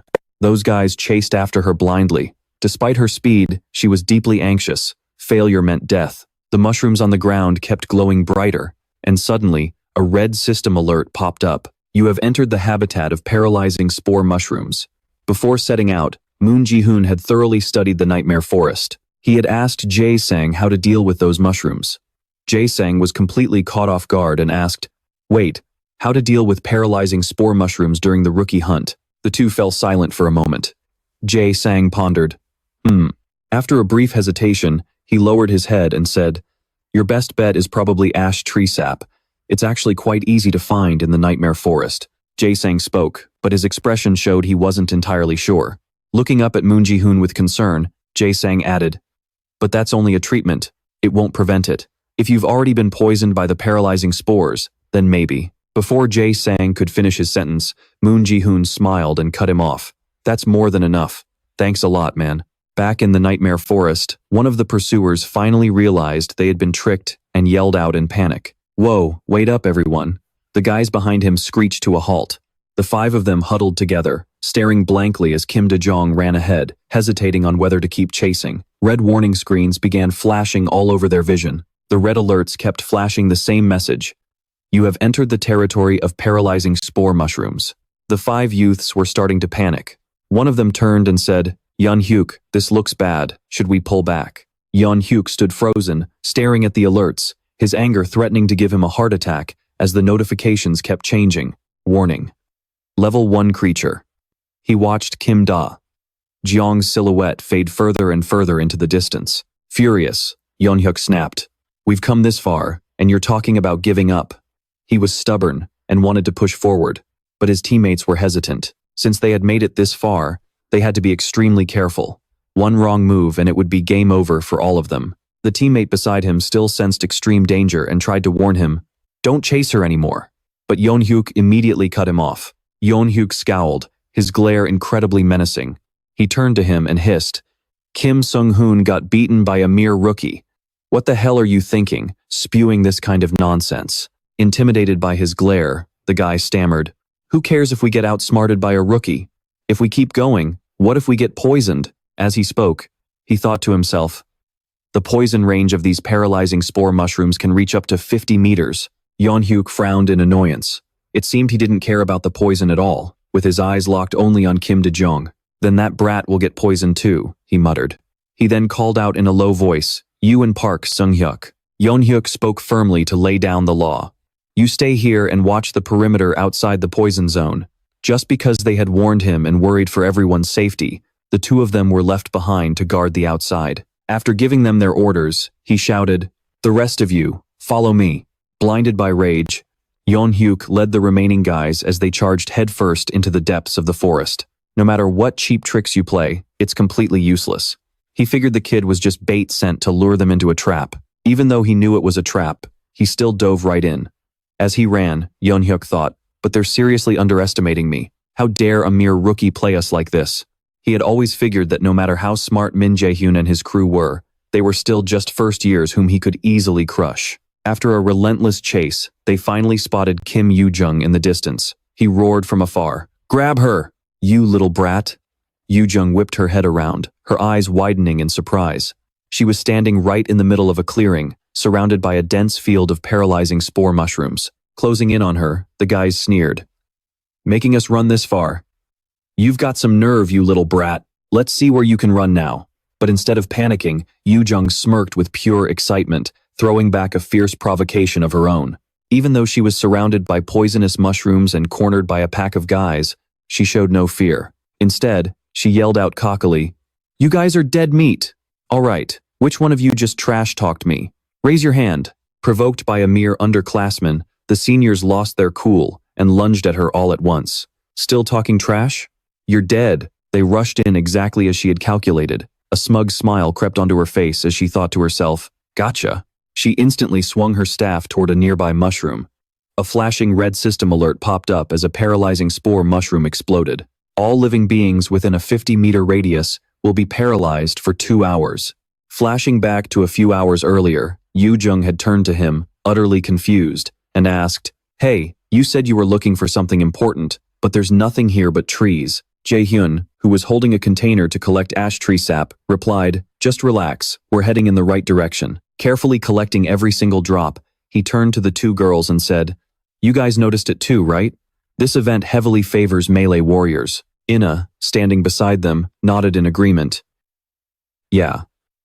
The fact that we can only use skills of rank C or below is a huge disadvantage for anyone who relies heavily on skill usage, especially mages," Jaehyun added. "But for physical classes like warriors, that restriction is practically nothing. Their low-tier skills are already naturally strong. Mages are only truly powerful when they can cast high-tier spells." Hearing this, Yoo-jung let out a defeated sigh. "Yeah, seriously, Ina is fine since she has a special skill. But my skills are completely sealed off. All I have left are a few basic buff spells. What are we even supposed to do?" Jaehyun smiled reassuringly and said, "We just need a solid plan to make the most of those basic skills. You know how to use swap, right?" Yoo-jung put her hands on her hips with complete confidence and declared, "Of course I do. I'm the one who tutored you in magic theory, remember?" Ina, her face as expressionless as ever, asked curiously, "Swap is a spell that switches the positions of two designated targets. How is that going to help us?" Just as Jaehyun finished filling his vial with the sap, he exclaimed, "And done." He held up the sap-filled vial and smirked, "Ash tree sap. With this, we can pull off a pretty fun trick using swap." Back in the present, a sudden bright flash lit up the sky ahead. Spotting it, Jaehyun said, "It's time to start." Ina glanced at him and nodded. "Right." The moment the mushroom exploded, a thick, dark mist completely engulfed the seniors. Furious, Jin Hee-wook cursed out that crazy bitch at the top of his lungs. But the instant the explosion went off, Yoo-jung had already activated her skill. A system message popped up. Active skill. Swap has been activated. Yoo-jung burst out laughing and said, "Tag, you're it. Sorry, but I'm done playing with you guys." In that split second, she swapped positions with Jaehyun. The moment Jaehyun materialized, he threw a brutal kick straight into Heewook's face. Jaehyun greeted him with a cold, low voice. "My turn." The impact was so devastating it completely mangled Heewook's face, leaving it a bloody mess. The sheer force of the kick sent him flying several meters back. Heewook couldn't believe his eyes. He was an upperclassman, yet he was being completely dominated by a mere first-year rookie. Ugh, damn it. Trembling all over with blood dripping down his face, he stubbornly raised his sword and screamed, "Did you really think you've caught us? You idiot. You've stepped right into the paralyzing spore field too. I knew you guys were planning something, so I left someone waiting outside as backup." Jaehyun just stared back at him, utterly expressionless and completely unfazed. Seeing his silence, Heewook sneered confidently, "The moment these spores clear, all of you are," but Jaehyun didn't even let him finish. Jaehyun shattered his hope with a cold reality check. "Hate to break it to you, but your guy isn't coming. Do you still not get what's happening? What the hell?" Before he could even process the words, a loud explosion echoed in the distance, followed by a blood-curdling scream. A system notification popped up. Player Park Sungwook has been eliminated. He was pinned to the ground, riddled with summoned swords, and the one behind it was none other than Ina. She had effortlessly taken him down outside in the blink of an eye. Another system alert flashed. Players Min Jaehyun, Kim Yoo-jung, and Seo Ina have acquired 100,000 points. Seeing his last hope crushed, he stood frozen, speechless. He had no idea that he had just messed with 3 absolute monsters. Min Hyun casually shoved his hands into his pockets and said, "I told you, he's not coming." Jin Hyuk gritted his teeth in pure frustration. Refusing to admit defeat, he raised his voice stubbornly and barked, "Just wait 2 hours. We're definitely going to turn the tables. Once the paralysis poison wears off, we just need to recover." Before he could even finish, Min Hyun stepped closer and cut him off. "Turn the tables?" Min Hyun asked slowly, his voice calm. "Did I say you could do that?" The guy's jaw dropped in absolute shock. Wait. He couldn't for the life of him understand. Damn it, how is this guy moving around completely unaffected by the mushroom spores? Jin Hyuk stammered in pure terror. No way. This makes no sense." Min Hyun took another slow, deliberate step forward. "You're right. It really doesn't make sense." Standing right over him, Min Hyun raised his foot, a terrifying look in his eyes as he said, "But you can take that complaint up with God." Right then, a new system notification popped up. "Thanks to the blessing of the clown god, you are completely immune to paralysis poison." Jin Hyuk was finally terrified. Cold sweat drenched his forehead as he shivered, screaming, "Get away from me! Stay back!" With one brutal stomp, Min Hyun ended him on the spot. A blood-curdling scream echoed as blood splattered everywhere. Arg! The remaining guys turned pale with horror, completely frozen in place, not daring to make a single move. One by one, they were eliminated. The system messages flashed repeatedly. Player Oh Jin Hyuk has been eliminated. Another points notification appeared. Players Min Jaehyun, Kim Do-young, and Sae-ina have received 100,000 points. After finishing off Jin Hyuk, Min Hyun turned his gaze toward the remaining guys. He slowly approached them, a chilling, inhuman smile spreading across his face. "Only 3 of you left?" The 3 guys began to scream at the top of their lungs. "No, wait, please, no." Then the system notifications rang out one after another. Players Min Jaehyun, Kim Do-young, and Sae-ina have received 100,000 points. Players Min Jaehyun, Kim Do-young, and Sae-ina have received 100,000 points. Daeok-soo stared at the floating notifications, utterly dumbfounded. No way. The system was constantly flooding with point alerts for Min Jae-hyun's team. Players Min Jae-hyun, Kim Do-young, and Sae-ina have received 100,000 points. Finally, the leaderboard was updated. Rookie rankings. Top 1, Min Hyun. Top 2, Kim Do-young and Sae-ina. Top 4, Ah Hoon. Top 5, Lee Jin, Hyuk and Cha Do-hwan. Top 7, Kang Woo-san. Back outside, the group of 3 had made it out, and Kim Do-young immediately drank the antidote. After downing the entire bottle of tree sap in one go, she let out a deep sigh of relief. Sae-ina asked anxiously, "Are you okay?" Kim Do-young replied, "Yeah, I think I'm good now." Seeing her friend's color return, Sae-ina felt a bit relieved and asked, "Really? In that case, can we keep going? Kim Do-young replied with excitement. Yeah, let's go. The two girls made their way through the forest, warily scanning their surroundings. Recalling what had just happened, Saina suddenly spoke up. It seems like Min Jaehyun knows a lot about magic. I never expected transposition could be used that way. Kim Do-young turned back to look at her with a smile and replied, Actually, he only recently became a mage. It hasn't even been 3 months. I told you before, I was the one who taught him magic. Sienna was completely taken aback. What? You mean Min Jaehyun actually intended to be a warrior at first? At the mention of this, Kim Do-young's expression turned incredibly serious. Yes, just a few months ago, in fact. He was pretty obsessed with physical combat back then. He didn't pay any attention to magic at all. She paused for a moment, lost in thought, before saying with a puzzled look, But honestly, I'm really surprised Min Jaehyun knew about the Baitan tree sap. Kim Do-young playfully stretched her arms and skipped along, wondering aloud, where on earth did he learn about that? And he was completely unaffected by the paralysis poison too. How did he do that? Watching her walk ahead, Sienna quietly muttered, You're right. The two girls finally caught up with Min Jaehyun. Seeing him leaning against a tree trunk, deep in thought, they called out to him, Hey, Min Jaehyun. Spotting them, he turned around with a warm smile and said, Oh, is the paralysis gone? Looks like you guys are doing just fine. Kim Do-young gave a cheerful grin and replied, Well, of course. After all I had to do was run like crazy and cast a spell. Kim Do-young glanced back at her. What about you? Sienna hesitated before replying, Huh? Oh, I'm fine too. Kim Do-young clung to Min Jaehyun's side, chatteringly saying, Hey Min Jaehyun, your plan this time wasn't half bad, was it? You seem a little different today, like you're actually less of an idiot. Hearing this, Min Jaehyun pinched her chubby cheeks and retorted, Huh? Who are you calling an idiot? How dare you say that?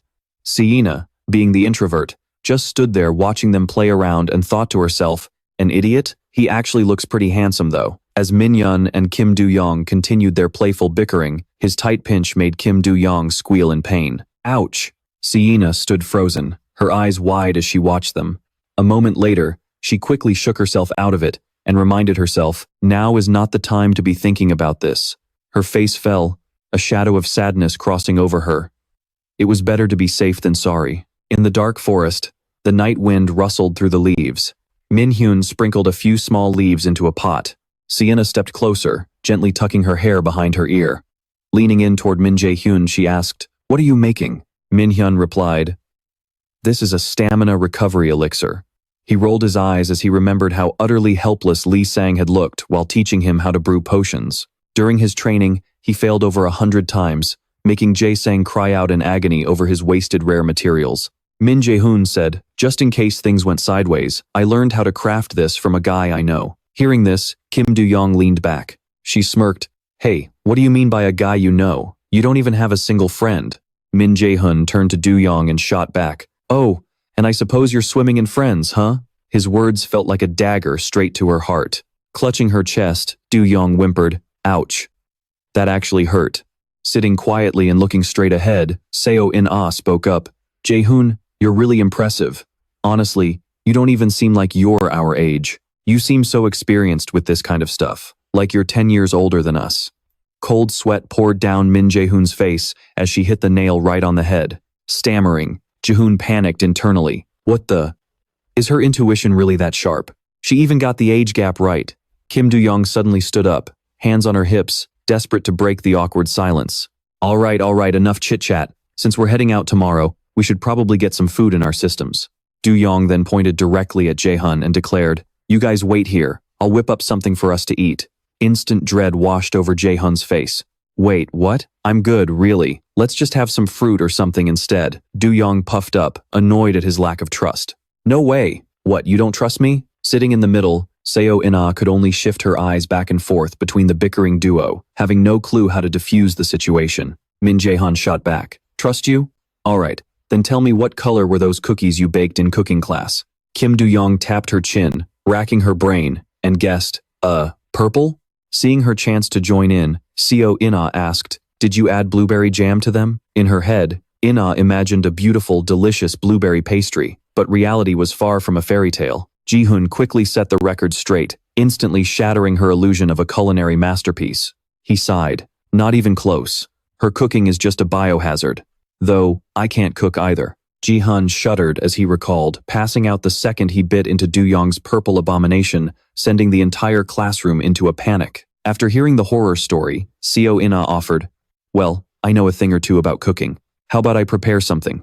Hearing this, Min Jaehyun asked, "Oh, you know how to cook?" Shying away in her corner, Ina replied, "I live with my grandmother, so I cook for her every day." With that, she eagerly rolled up her sleeves and got to work. She tied her hair back neatly. Min Jaehyun watched Seo-ina, realizing he barely knew anything about her family. He silently observed her peeling vegetables and seasoning the pot of soup, wondering if she lived alone with her grandma because of some family issues with her parents. After some busy prep work, she took a small spoonful to taste test her creation. "All done," Ina chimed, serving up a steaming, mouth-watering pot of soup. Kim Do-young and Min Jaehyun dug in immediately, practically inhaling the delicious food. Both of them paused for a second, letting the flavors wash over their palates. Suddenly, Kim Do-young lunged forward and threw her arms around Seo-ina with pure bliss on her face. Her ecstatic squeals of, "This is amazing," startled poor Ina. Shoveling down the food in sheer delight, Min Jaehyun managed to praise her between bites. "This is incredibly good. I never expected we'd eat a meal this delicious out here." Seo-ina's cheeks flushed bright red at their praise. It had been a very long time since she felt this kind of warmth. The scene shifts to a secure room, where two figures stood behind the high-backed chair of Headmaster Jin. Kim Si-hee spoke up. "Even with all the high expectations we placed on him, student An Ho-jun only came in fourth?" Glancing over at her, Deong-soo added, "It's hard to believe that both first and second place went to mages." Deong-soo grimaced in frustration and continued, "There has to be some kind of system glitch. There's literally no other logical explanation." Headmaster Jin's terrifying, distorted face forced a grin, his eyes gleaming with pure malice. He thought, intriguing. Normally, only those of the martial path can pull off a performance like this. Leaning back in his chair, he stared up at the screen playing in front of him and pondered. So, what exactly is happening here? A bunch of low-tier mages are taking down senior martial artists and rising to the top? He chuckled mockingly as his eyes remained glued to the monitor. Jin called out to Kim Ji-won, "Miss Kim Ji-won, rewind back to the paralyzing spore mushroom incident." Kim Ji-won complied with a quick nod and pressed the controller. The screen immediately showed a visual of someone being stomped under a heavy boot. Seeing the young man standing tall, gazing down at his defeated opponent sprawling on the floor, left Gin lost in thought. Such brilliant split-second judgment and absolute fearlessness under pressure, and he even managed to take down a martial arts class prodigy. He clasped his hands together, his face darkening with intense intrigue. He mused, to think a mage like this actually exists. No, what's truly unbelievable is that he's just a fresh recruit. The folder cover displayed Min Jaehyun's details, zooming in on his name. The screen above also flickered with footage of him in the recent tournament as a voice chimed in. Director Lee Kim-jun reported, "Sir, I have gathered all the files on the student Min Jaehyun as you requested, but I'm not entirely sure if this is accurate." Gu Ja-in turned to her, his brow furrowing. "What do you mean? You aren't sure if the information is correct?" Kim Ji-yeon was in a complete panic, her face pale with fear. She stammered, It's. Gu Ja-in narrowed his eyes, calmed down and spit it out. "What is the problem?" Kim Ji-yeon handed the file to Gu Ja-in, her voice trembling. "It's at 70%, sir." Grabbing the file from her hands, he asked in disbelief.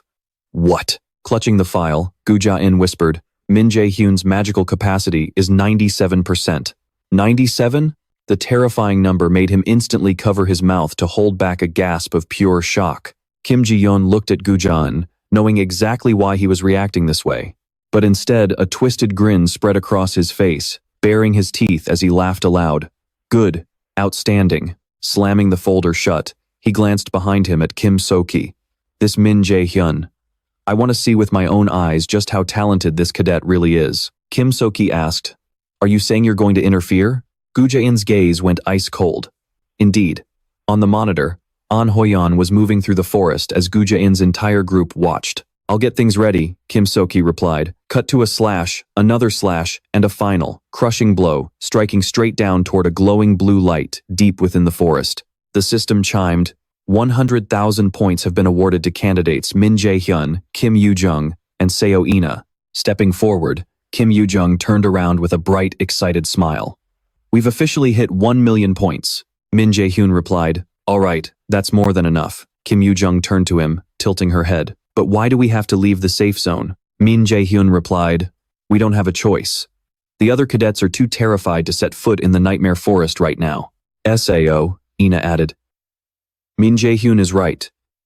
If we want to rack up more points, we have to keep moving. Kim Yoo-jung stretched her stiff, exhausted body. Well, no use arguing. Let's pack up and go. Turning to chat with CO Ina, Kim Yoo-jung asked, what's the all-time highest record for a freshman hunt? CO Ina answered, 1,400,000 points. Watching the two of them chat, Min Jaehyun thought, I didn't realize CO Ina was this curious and competitive. Making a mental note of that, Min Jaehyun smiled. All right, let's get moving. Suddenly, a sudden, icy shiver ran down his spine, making him freeze in shock. He whipped his head back to scan the forest, where a faint, erratic light was flickering through the trees.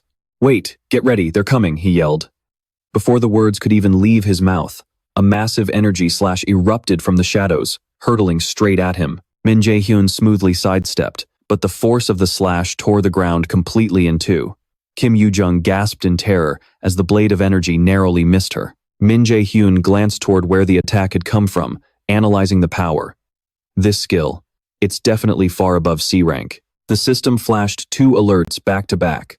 The connection within the pocket dimension is becoming highly unstable. All restrictions imposed on candidates are temporarily deactivated.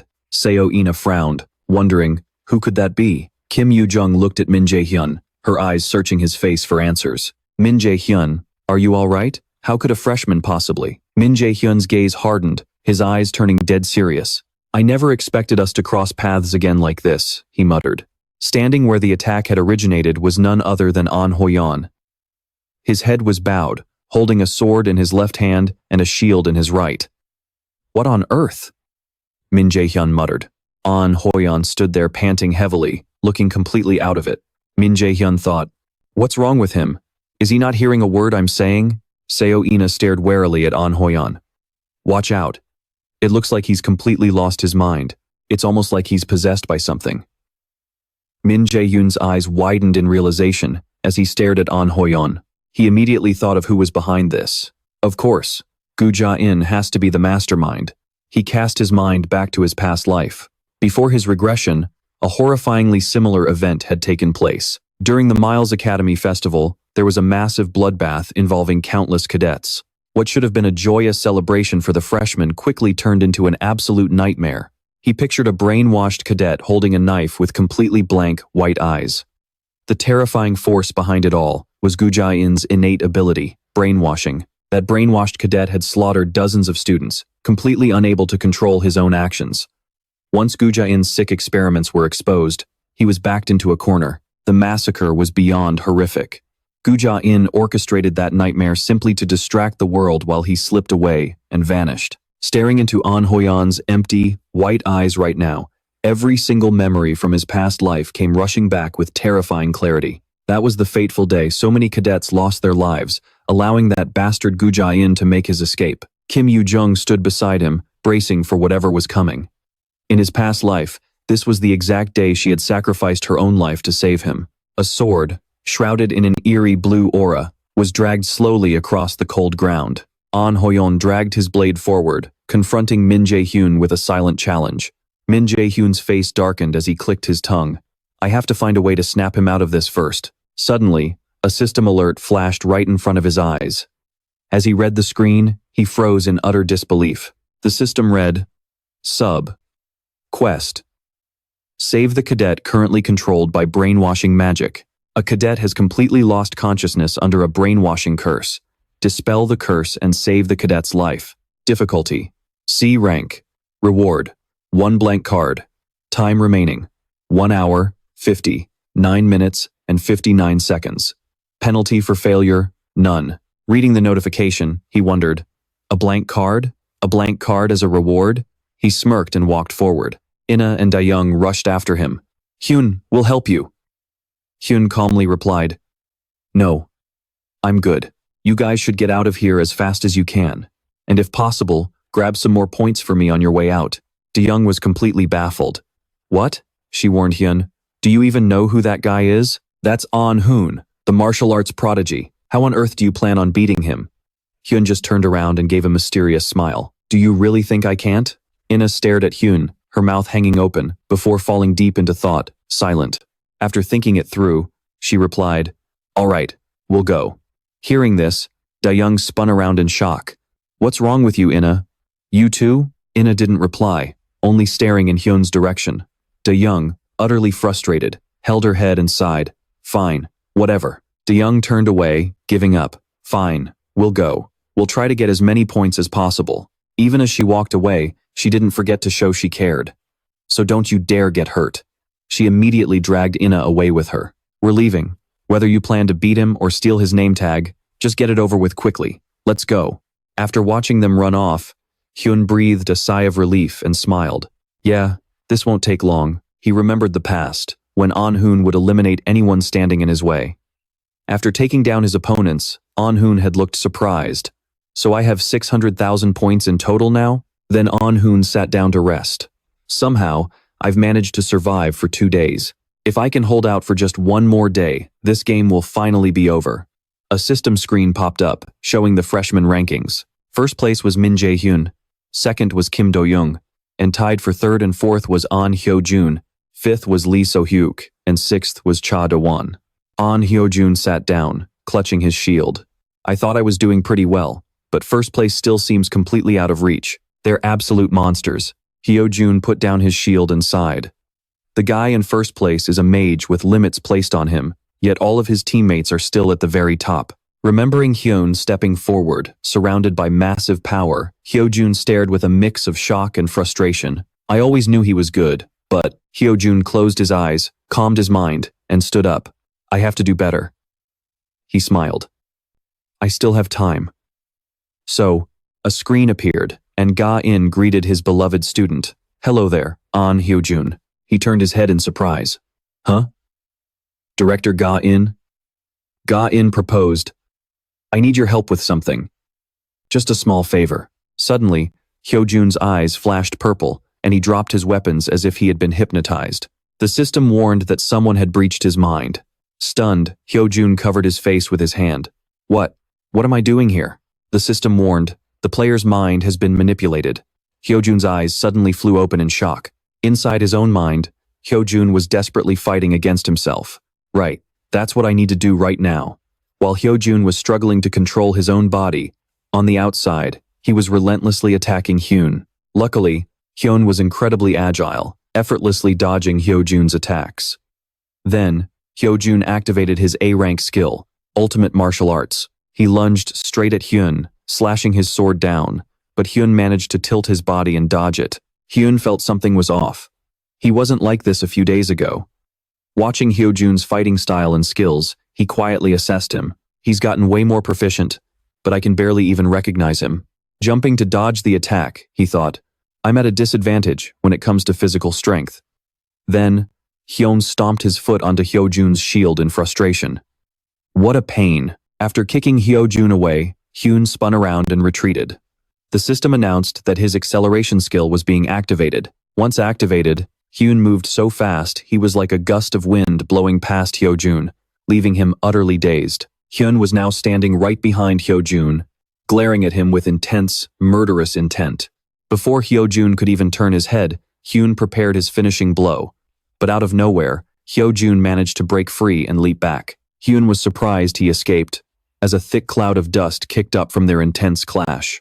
Hyun was taken aback by how his opponent's body could react before his eyes could even track the movements. Hyo-jun raised his shield to defend. Hyun silently praised Hyo-jun. His combat instincts are incredible. He's not going to be as easy to deal with as I thought. A murderous glint flashed in his eyes. I could just use my ultimate skill to snap him out of it, but the problem is the guy watching from the sidelines. It's too obvious. He must be amused, watching to see how I'll handle a talented martial artist like An Hyo-jun. Hyun, feeling smug, suddenly let out a smirk. He thought to himself, if I wrap this up too easily, it'll be boring. I'll show him what I've got, but everything comes with a price. Behind the screen, Jong Isu broke into a cold sweat and gasped in shock. What on earth am I even watching? Oh my god. She stared at the screen showing Jaehyun surrounded by chains. a combat mage fighting exactly like a martial artist, and actually winning? And his opponent was the martial arts prodigy An Ho-yeon. Isu hugged her arms tightly, trying to calm herself down. Ha, no way, this is unbelievable. She squeezed her arms even harder. How did that guy pull this off? Isu gritted her teeth, bowing her head as she fell deep into thought. There was no way a mage could defeat a martial artist that easily.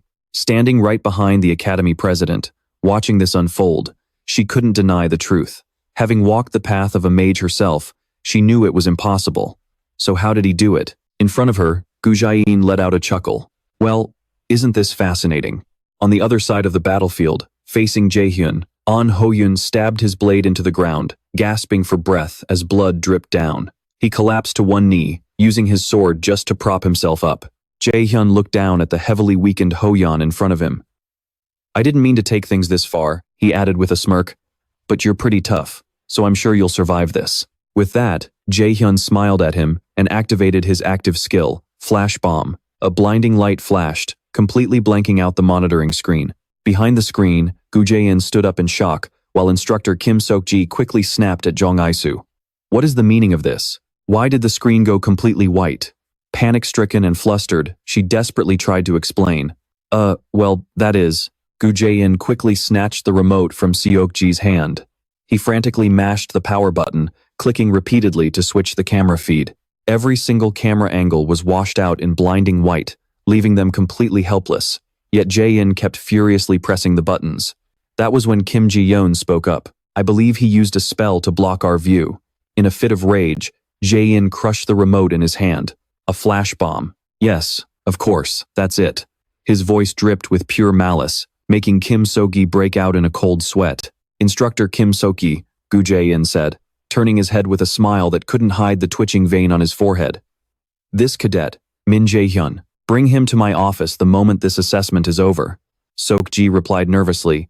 Excuse me, sir, but isn't it a bit risky to make such a hasty decision? Radiating a murderous aura, Jae-in stepped closer with a chilling smile. Instructor Kim So-gi. He placed a hand on So-gi's shoulder, making him break out in a freezing sweat. Why do you think, he continued, Min Jaehyun used a spell to block our eyes in a situation where he had clearly already won? Kim So-gi knit his brows and looked away, not daring to make eye contact.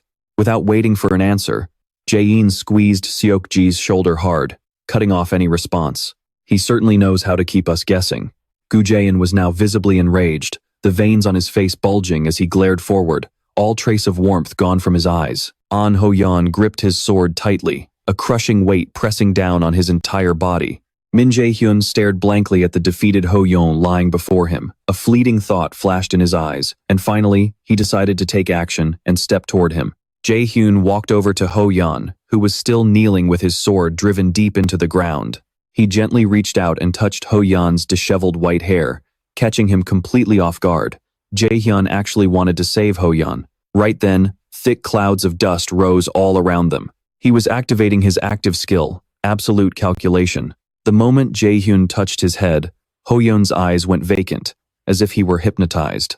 It turned out Jaehyun was actually breaking the brainwashing effect on his opponent. Ho-yeon's eyes suddenly cleared as if he had just snapped out of a dream.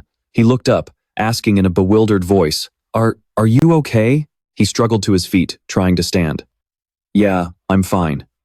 But before he could even balance himself, he collapsed back to the ground, crying out in pain from a fractured arm. Jaehyun explained the situation to him. Hey, sorry about that. You suddenly attacked me out of nowhere earlier, so I had to play a bit rough. Ho-yeon stared blankly in utter confusion. I attacked you? Why would I do that? Jaehyun scratched his head, unsure of how to put it. Well, it was a mind control spell. Ho-yeon's eyes widened in sheer shock. Mind control? He immediately searched his memory. He couldn't recall anything clearly, but a faint, lingering voice echoed in his mind. But wait, Ho-yeon questioned, even the most basic mind control magic is at least an A-rank spell. I thought the rules clearly stated we could only use C-rank skills or below.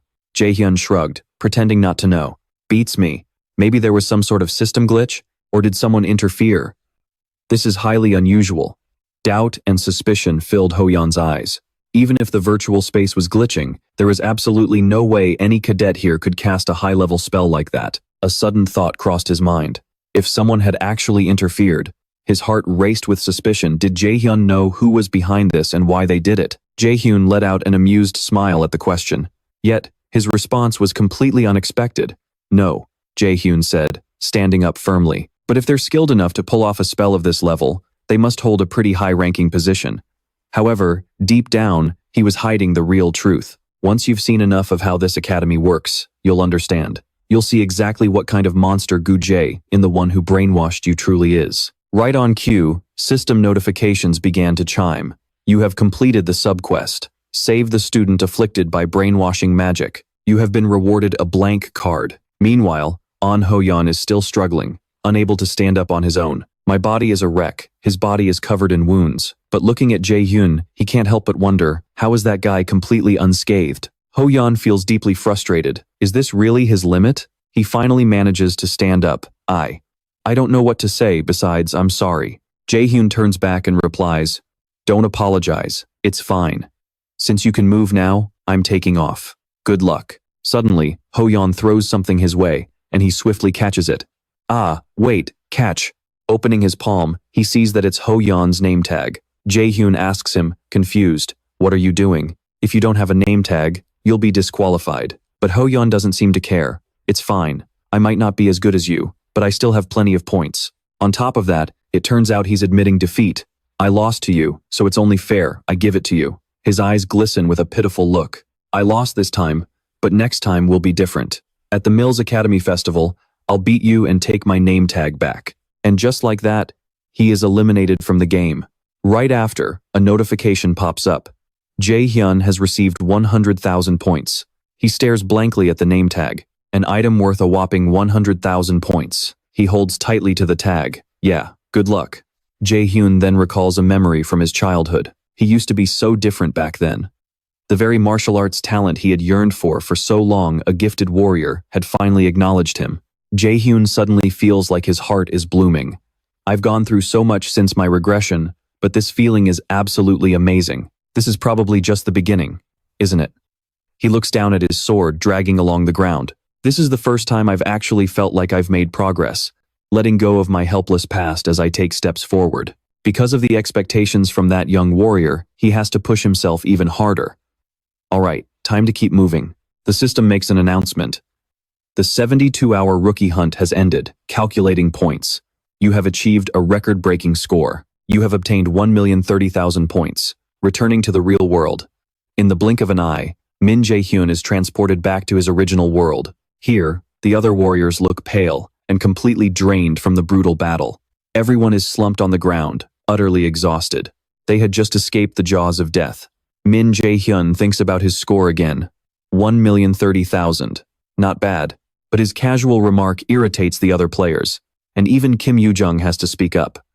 Hey, that's a record-breaking score. Aren't you supposed to be happy? Yoo-jung turns to ask Inna, don't you agree? Meanwhile, Inna is also staring blankly at her score. Just 1 hour. If we only had 1 more hour, we could have hit 3 million points. You two are seriously weird. Ignoring those two, Yoo-jung is still celebrating. But seriously, we can live like kings with this many points. Min Jaehyun agrees with her. If you multiply the points by 100, that's how much cash we get. Yoo-jung's eyes light up instantly at the thought of that much money. In that case, we made 248 million won. Seo Inna's jaw drops in utter shock at that massive sum of money. That much? I took first, and you two tied for second with 2,480,000 points, so you guys will probably get a bonus. Yoo-jung freezes in shock at his words.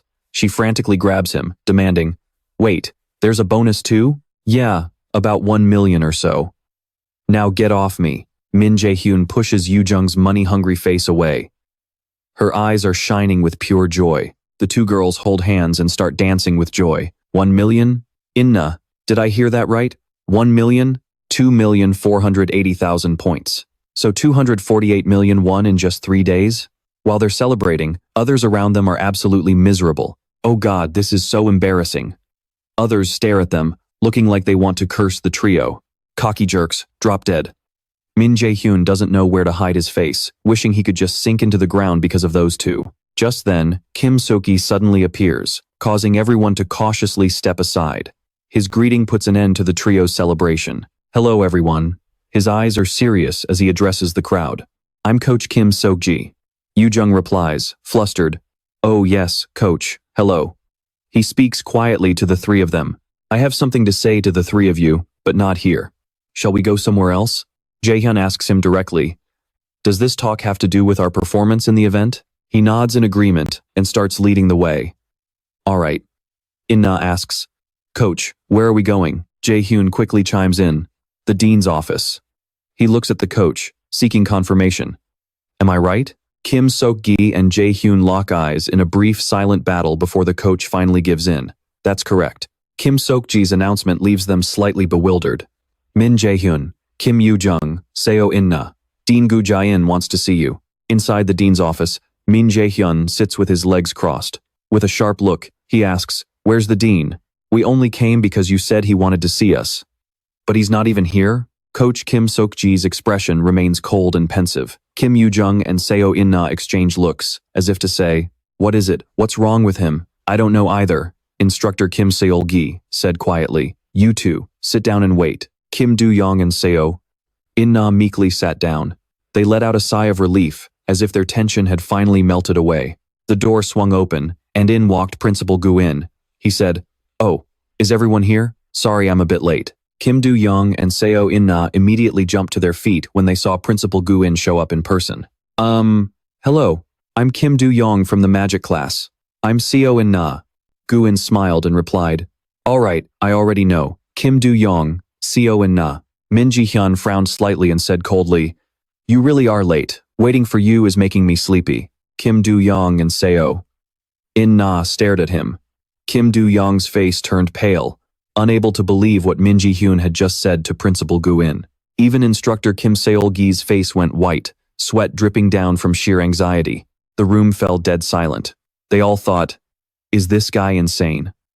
Principal Gu-in kept a smile on his face, but he was absolutely furious, the veins on his forehead bulging. But he swallowed his anger and calmly said, How embarrassing. Gu-in sat down and continued, I needed some time to prepare for today's meeting. Min Jaehyun replied, Oh no, we're the embarrassing ones. He sighed wearily and added, We've been grinding in the subspace for 4 days straight, so we haven't even had time to shower. We didn't have time to prepare anything either. Hearing Min Jaehyun's words, Gu-in flashed a contemptuous look, but he still forced a laugh and said, I don't mind at all. Min Jaehyun thought to himself, He's obviously just faking it. He probably still wants to stay on the good side of talented recruits. Gu-in clasped his hands together and said, But I've prepared a very tempting offer to make it up to you all. He smiled and continued, So don't hate me. Gu-in chuckled and kept talking. First, I want to congratulate you all. You are outstanding students who took the top 3 spots in the freshman hunt. He pointed toward Min Jaehyun and said, And Min Jaehyun here took first place. He indifferently replied, It was all thanks to my teammates. I couldn't have done it without them. Gu-in thought to himself, So he doesn't want to show off his real skills. He smiled and continued, Makes sense. I've been watching your performance. Gu-in asked, But did you actually try your best? He looked at Jaehyun and continued, You easily broke the record with a whopping 140,000 points. He clapped in admiration, encouraging him, Very impressive. A truly unbelievable score. Seo In-na said, Thank you. Min Jaehyun replied coldly and emotionlessly, Can you just get straight to the point? Gu-in gave a sly smile and said, The MET Academy wants to offer you some special rewards. Gu-in explained, First off, you'll receive free housing in MET's luxury dorms. He introduced the next perk. Second, you will have exclusive access to MET's facilities. Neither Min Jaehyun nor Kim Do-young paid much attention. Gu-in continued with the third benefit.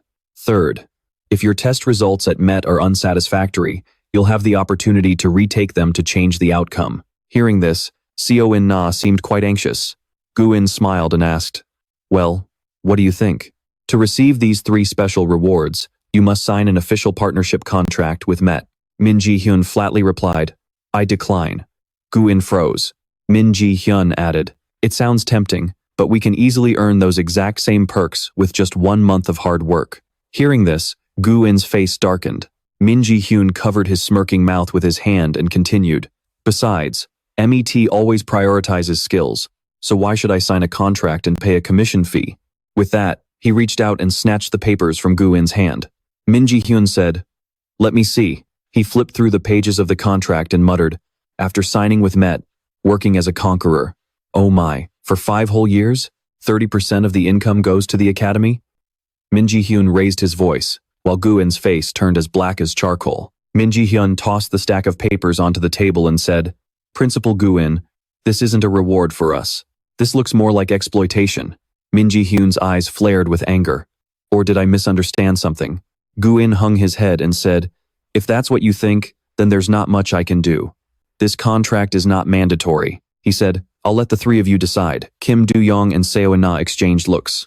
Kim Do-young said, "I'll pass as well." Seo-in-na said, "Me too." Gu-in kept his head down, but looking closely, he was clearly shaking with rage, veins bulging on his skin. Gu-in said, "What a shame, a real shame. These are the best offers I could possibly make." Suddenly, Min Jaehyun saw Gu-in glaring at him with pure hatred. He said, "I'm afraid you haven't thought this through, so I'll give you another chance." Min Jaehyun, "You still won't change your mind?" It was as if he could see right through Gu-in's tricks. The system interface suddenly popped up with an alert.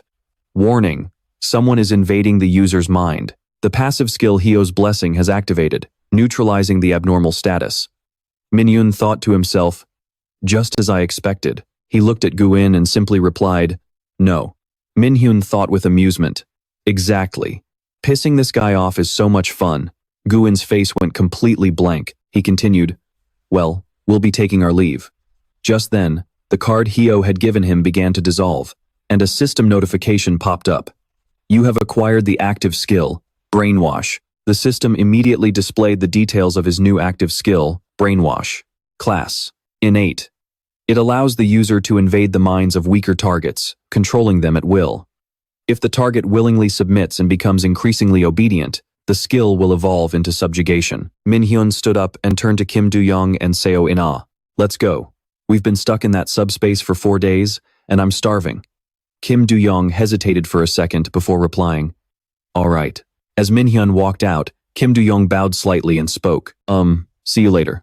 Instructor Kim Se-in stood by the door, eyes shut tight, face dark and drenched in sweat from sheer anxiety. Kim Se-in muttered, "Goodbye." Once they left, only Kim Se-in and Gu-in remained in the room. Gu-in called out, "Mr. Kim Se-in." Kim Se-in nervously replied, "Yes?" Gu-in said, "You may leave now." With that, Gu-in was left entirely alone. He muttered to himself, "A mere rookie resisted an innate skill?" Gu-in let out a wicked, almost twisted smile. "Min-hyun, how interesting." Once they were outside, Min-hyun asked, "Are you guys okay?" Kim Do-young looked confused and asked, "Huh? What do you mean?" Min-hyun replied, "I mean Gu-in's offer. Both of you rejected him too, right?" Kim Do-young said, "Well, I was actually tempted at first. But you made a good point. He definitely saw how green we are and tried to sweet-talk us into letting him exploit us." Seo-in-na added, "That contract didn't sound fair at all. Turning it down was definitely the right call. Plus, if we started getting special treatment right off the bat, others wouldn't have liked it." Seo-in-na continued, "Even if it takes some time, we should earn those privileges ourselves." Her words made Min-hyun reflect. "She's so righteous. She's a completely different person compared to how she was before I regressed." He said, "I'm really glad to hear that. To be honest, I wanted you both to refuse him." Kim Do-young noted, "But seriously, isn't that Gu-in guy super sketchy?" The second we said no, his face instantly soured. Seo-in-na agreed. "I got chills too." When things went sideways in the subspace, neither Instructor Kim Se-in nor Director Gu-in said a single word about it. Hearing her say that, Min-hyun quietly praised her. Impressive intuition. Seo-in-na looked at Min-hyun and asked, "Do you happen to know something about Director Gu-in?" Min-hyun fell silent for a moment before replying, "Why do you think so?" Seo-in-na said, "Even though you're a new student, you're incredibly calm." She recalled Min-hyun's harsh attitude toward Gu-in. He had suddenly acted strangely defiant right to his face. Kim Do-young chimed in eagerly. "Yeah, exactly. Come on, Min-hyun, spill the beans." He replied, "Well, I'm not entirely sure either, so it's hard for me to say." Min-hyun added, "But let me give you a piece of advice. Don't trust anyone, whether it's the director or the instructors." Seo-in-na asked, "Does that apply to you too?" Min-hyun paused. Suddenly, Kim Do-young, stepping up behind Seo-in-na, said, "Yeah, don't trust him either." Kim Do-young warned playfully, He looks totally selfish. Besides, he abandoned me halfway before. Min Hyun complained. Hey, why would you say that? That's in the past. Kim Do-young grabbed Min Hyun by the hair and yelled. The past? Do you have any idea how much I struggled after you left? Min Hyun pushed Kim Do-young off and sighed. Fine, fine. Let's just go home. He added, look, the sun is already setting. Kim Do-young agreed. Oh wow, it is. Time flies, Seo In-ah said. All right, let's part ways here. Min Hyun and Seo In-ah's slight awkwardness caught Kim Do-young off guard. He threw his arms over their shoulders, grinning. Whoa, what's with the romantic vibe here? Count me in. Min Hyun replied with a sigh. Girls' dorm is on the left, boys is on the right. Go get some rest. Kim Do-young grumbled. I get it. I can walk on my own. Seo In-ah waved. We'll be off then. Make sure you rest up too. Tomorrow is our very first class. Min Hyun replied. See you tomorrow. He walked into his room and murmured, it's been a while since I've been back here. The place smelled musty, and the floorboards creaked from years of neglect. A gloomy energy lingered, left behind by the talentless students who had been expelled. Min Hyun lay down on his bed and muttered, it really has been ages. He continued, after class tomorrow, I need to look for a different place to live. Experiencing this hellhole once was more than enough. The next morning, Min Hyun was jogging in the park, catching his breath. Min Hyun muttered, that should be enough of a warm-up. He told himself he had to head back and get ready for his very first class. Inside the academy, Min Hyun, Kim Do-young, and Seo In-ah were all present. The teacher walked in and announced, welcome to magic class. I am your instructor for Mana Control 1. She introduced herself as Kim Jaehyun. She said she was thrilled to be their instructor. Min Hyun thought to himself, Instructor Kim Jaehyun? I've never heard of her. He reasoned that despite keeping all his memories from before his regression, he had no recollection of this instructor. She was likely someone who had quit the academy early on. As the cadets clap, Min Jaehyun gets lost in thought. Every single awakened knows one absolute truth. Landing a teaching gig at Miles Academy is next to impossible. He remembers what Gu Jane told him. The scumbags who scraped by despite the odds, just like Kim So-gi, would take whatever bribes Gu Jane threw their way. Kim Ji-yeon calmly walks toward the door and says, I'm sure you're all pretty confused right now. Why are we in a massive facility like this instead of a regular classroom? The reason is actually quite simple, she explains. As the massive gates slowly creak open, everyone gasps in shock. She continues, we're here to test your mana sensitivity. The room immediately erupts into frantic whispers. What on earth is that? Is that a mana block? We're going in there? No way. Isn't this way too intense for our very first class? Min Jaehyun stares at the massive block of mana. It looks exactly like the one he entered before, though the concentration seems a bit weaker this time. Listen up, Kim Ji-yeon barks. What you're looking at is a specialized device called the mana chamber. We built it by modifying the standard mana blocks typically used by major guilds. She adds, at your current level, it's virtually impossible for any of you to survive a raw mana block. That's why we set this up. Kim Ji-yeon gestures toward the structure. As you can see, this chamber is divided into several subrooms. The density in the first room is just like normal air, but as you advance, the pressure multiplies. Typically, freshmen can only endure up to level 3. Even our graduating seniors barely make it to level 7. Kim Ji-yeon lays out the goal for today. Today, you'll find out exactly how much mana density your body can take. Seo In-ah mutters to herself. So a simple chamber can determine our exact limits? Everyone, line up and follow me, Kim Ji-yeon commands. If you start to feel overwhelmed, just raise your hand. An assistant will immediately guide you out. Stepping into the very first room of the chamber, Kim Ji-yeon says, all right, let the test begin. The cadets file inside. Kim Ji-yeon looks around and says, looks like level 1 is a breeze for everyone. Moving on to level 2. But before they even fully cross the threshold, several cadets already start to buckle under the weight. Next level, level 3, let's go. While Jaehyun's group looks completely unfazed, a few hands instantly shoot up in the air. Kim Ji-yeon notes that half of the class is already struggling. She says, looks like we've already lost half the class. They breeze through level 5 and then level 6. With every step, more and more cadets drop out, desperately raising their hands. The mana grows suffocatingly thick. The few remaining cadets can barely catch their breath. Kim Yoo-jung gasps, hey, isn't this getting a little hard to breathe? He calmly replies, I don't know, feels fine to me. Seo In-ah glances at him, thinking, How is Jaehyun still so completely unfazed?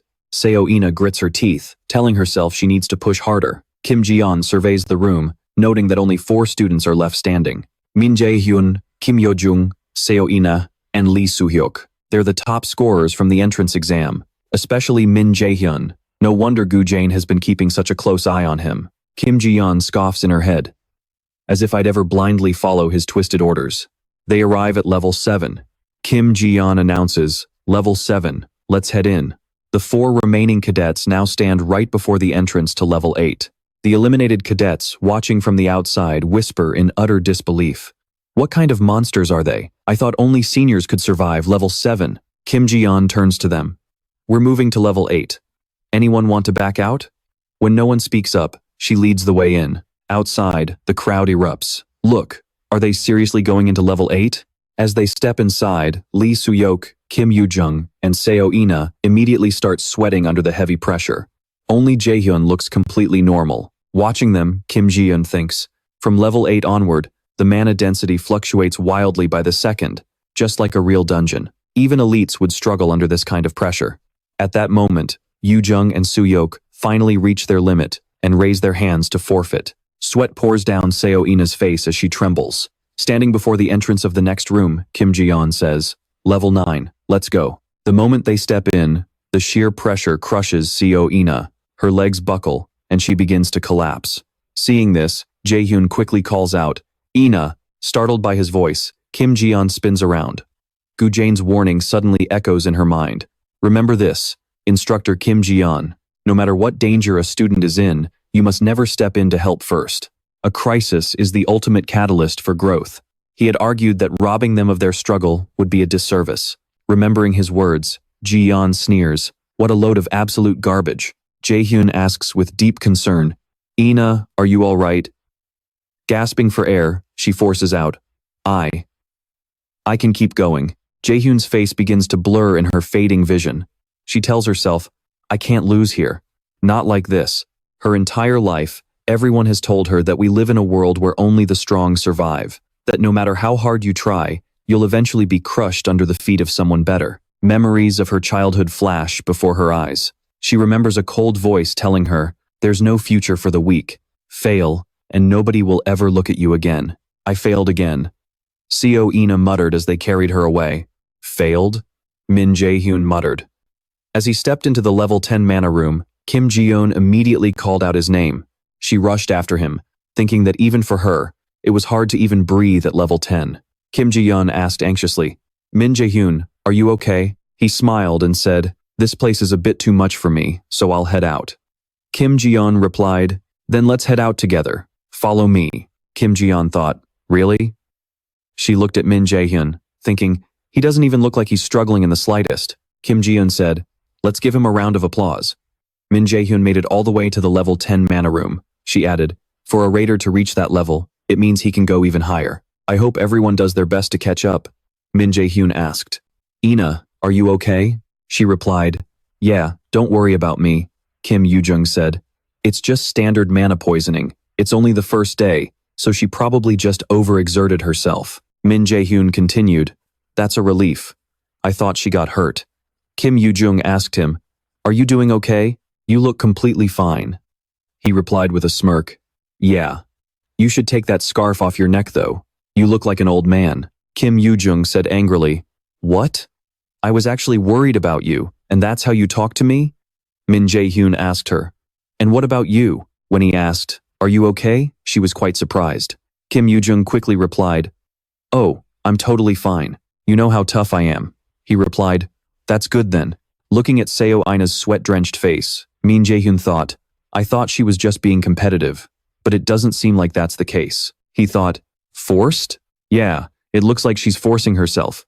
Fortunately, she didn't get too badly hurt this time, but if this keeps up, she's going to lose control." Min Jaehyun thought, "Of course. It's not like I'm going to micromanage her, but I'm definitely getting dragged into the lives of these important people. People like An Hoyan and Lee Jae-sang, their futures will definitely change."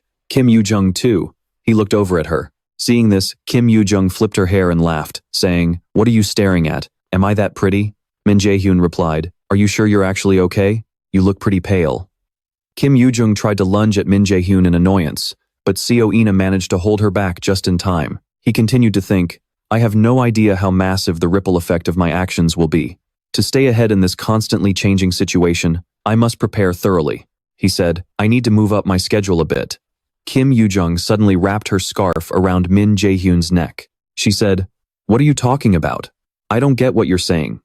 He thought, her hearing is too sharp, I can't think out loud. With that in mind, Min Jaehyun pulled the scarf over Kim Yoo-jung's head. When he pulled it off, he laughed mischievously. Kim Yoo-jung's hair turned into a total bird's nest.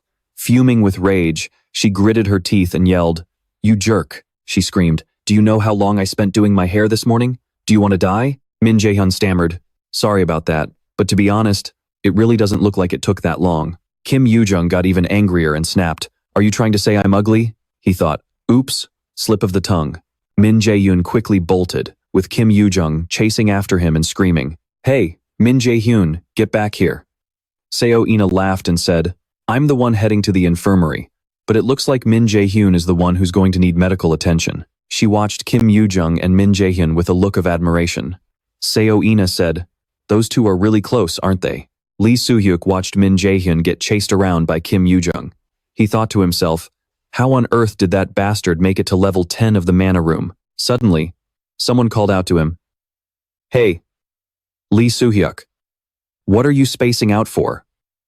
Meanwhile, Min Jaehyun was getting beaten up by Kim Yoo-jung, frantically apologizing. Lee Soo-hyuk said, Kim Min-soo, tell me everything you know about that guy, right now. Kim Min-soo thought, What, am I your servant or something? He said to Lee Soo-hyuk, You seriously don't know who he is? Soo-hyuk, shouldn't you be keeping tabs on other people's abilities? That guy is the first mage to ever take first place, Kim Min-soo added. Lee Soo-hyuk replied, I already know that. He continued, I mean his background. Kim Min-soo laughed at how clueless he was. Lee Soo-hyuk said in frustration, It makes no sense. That Min Jaehyun guy must be cheating. He's definitely hiding something. Kim Min-soo thought, I'll never get used to this attitude. He said, He's already proved himself twice. What more do you want? Kim Min-soo continued, And how could he even cheat anyway? This is Mills, Lee Soo-hyuk retorted. If he's not cheating, then how could he possibly be stronger than me? Kim Min-soo was dumbfounded. He thought, To be honest, I think you'd lose to Seo Ina or Kim Yoo-jung too. Kim Min-soo added, Anyway, Soo-hyuk, don't overthink it. Even if you died and regressed, you still wouldn't be better than him. Lee Soo-hyuk had already walked quite a distance away, completely ignoring him.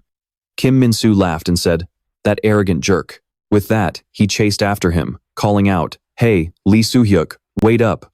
As night fell, Min Jaehyun said, Hello, instructor. Are you calling because you want to know how the hunt went? Yoo Sung-gun laughed and replied, Yeah. Hearing it directly from you is much more interesting. Min Jaehyun said, You've probably already guessed the outcome, but I actually took first place. Hearing Min Jaehyun say this, Yoo Sung-gun happily replied, Oh, just as I expected. Min Jaehyun asked, Is Manager Park with you? Yoo Sung-gun said, Yes, he's really happy for you. She then asked, The room you're staying in is way too fancy for a new student, isn't it? Must have made a boatload of cash, huh? She continued, Congratulations, that's one hell of a head start. Mills is famous for being brutally tough, after all. Yoo Sung-yoon said, I'm proud of you. He replied, Thank you, ma'am. I was actually worried I'd only get second place. Yoo Sung-yoon laughed and said, I get it. Did anyone else catch your eye? He asked, Are you planning on recruiting them? Yoo Sung-yoon replied, I'm considering it. Of course, if you share some intel, there'll be a reward in it for you. He smirked and said, Well, that's easy enough. A reward just for that? Aren't you being a bit too generous? Yoo Sung-yoon replied, I'm so sure they'll join us that I'll give them 20 times the amount I'm giving you right now. Min Jaehyun said, In that case, I'll tell you. He listed the names of Seo In-ah, Kim Yoo-jung, and An Ho-yeon. He added, Those three are definitely worth looking into. Then Yoo Sung-yoon asked, Anyone else? He said, I actually know someone else who's pretty good. Want to hear it? Yoo Sung-yoon smiled and replied, Of course. Wrapping up the conversation, he said, Well, I'll be taking my leave then. Yoo Sung-yoon waved. Yeah, see you later. She then got lost in thought over the name Min Jaehyun had given her. Lee Jae-sang. She had said to him back then, I know that name. Isn't he the youngest son of the S-rank raider? Lee Jae-shin? Min Jaehyun replied. That's him. Yoo Sung-yoon said.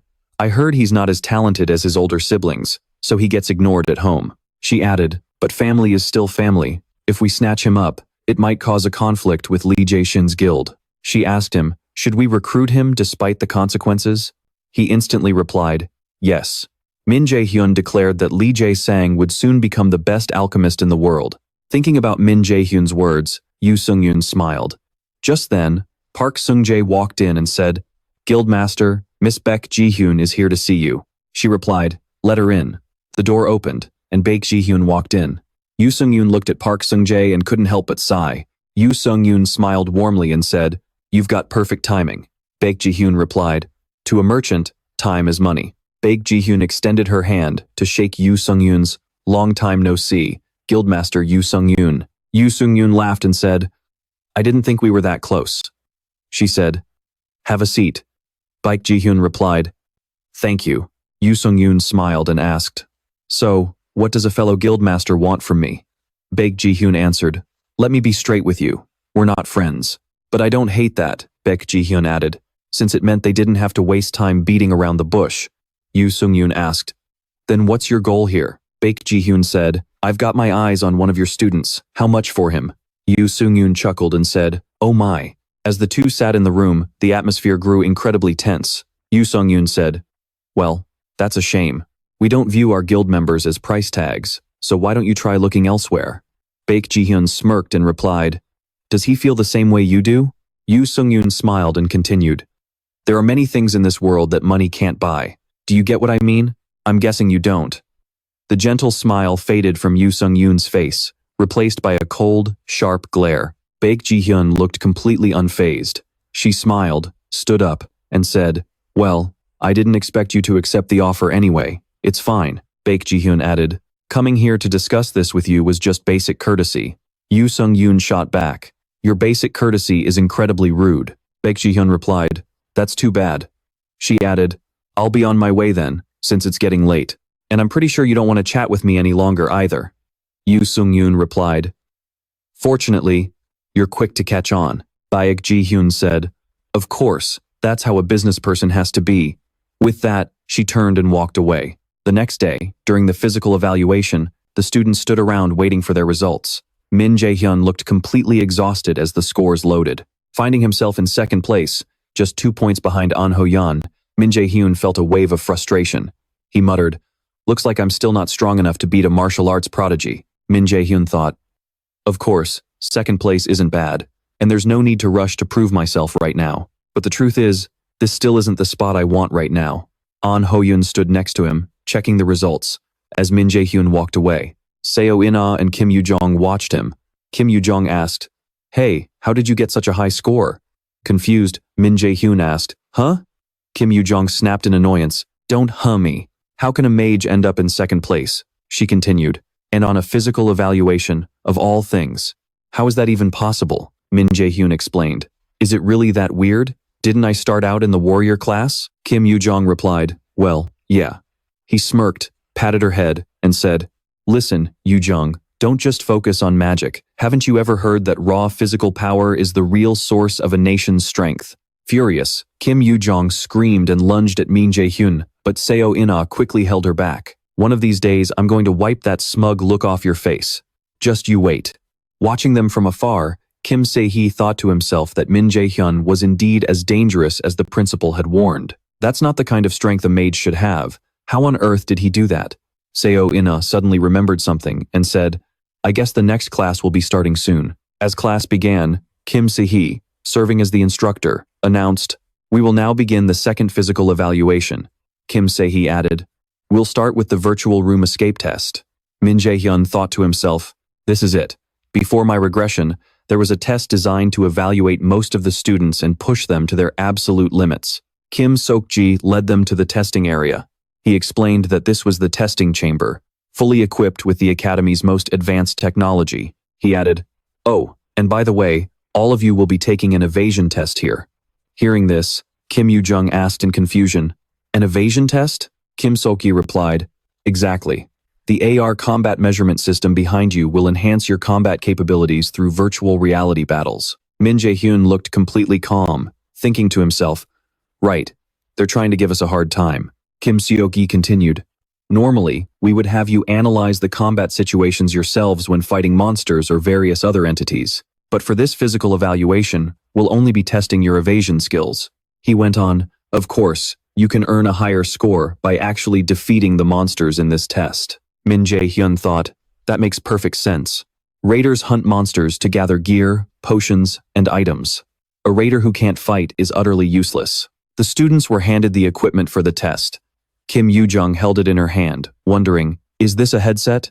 Min Jaehyun explained, it's a receiver used to support the virtual reality display during combat.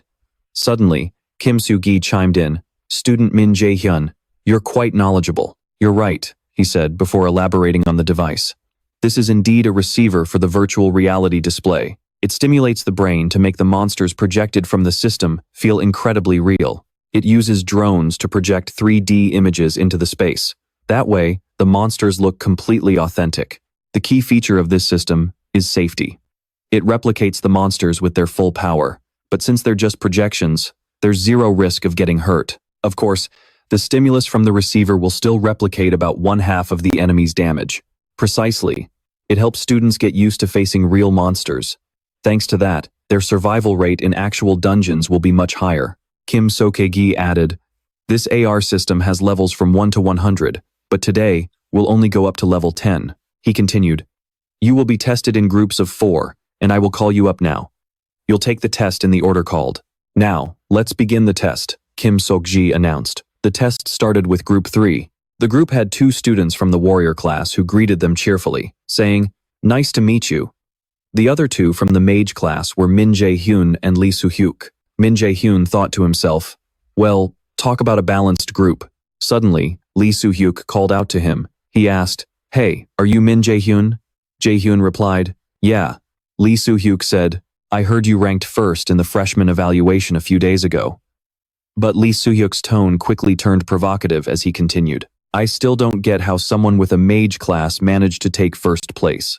With a sneer in his eyes, he added, I assume there must be some special reason behind it.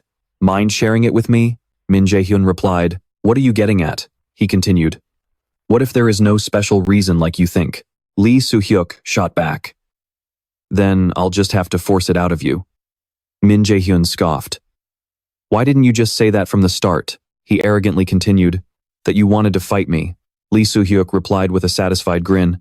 I like how quick you are to catch on. Min Jaehyun scoffed.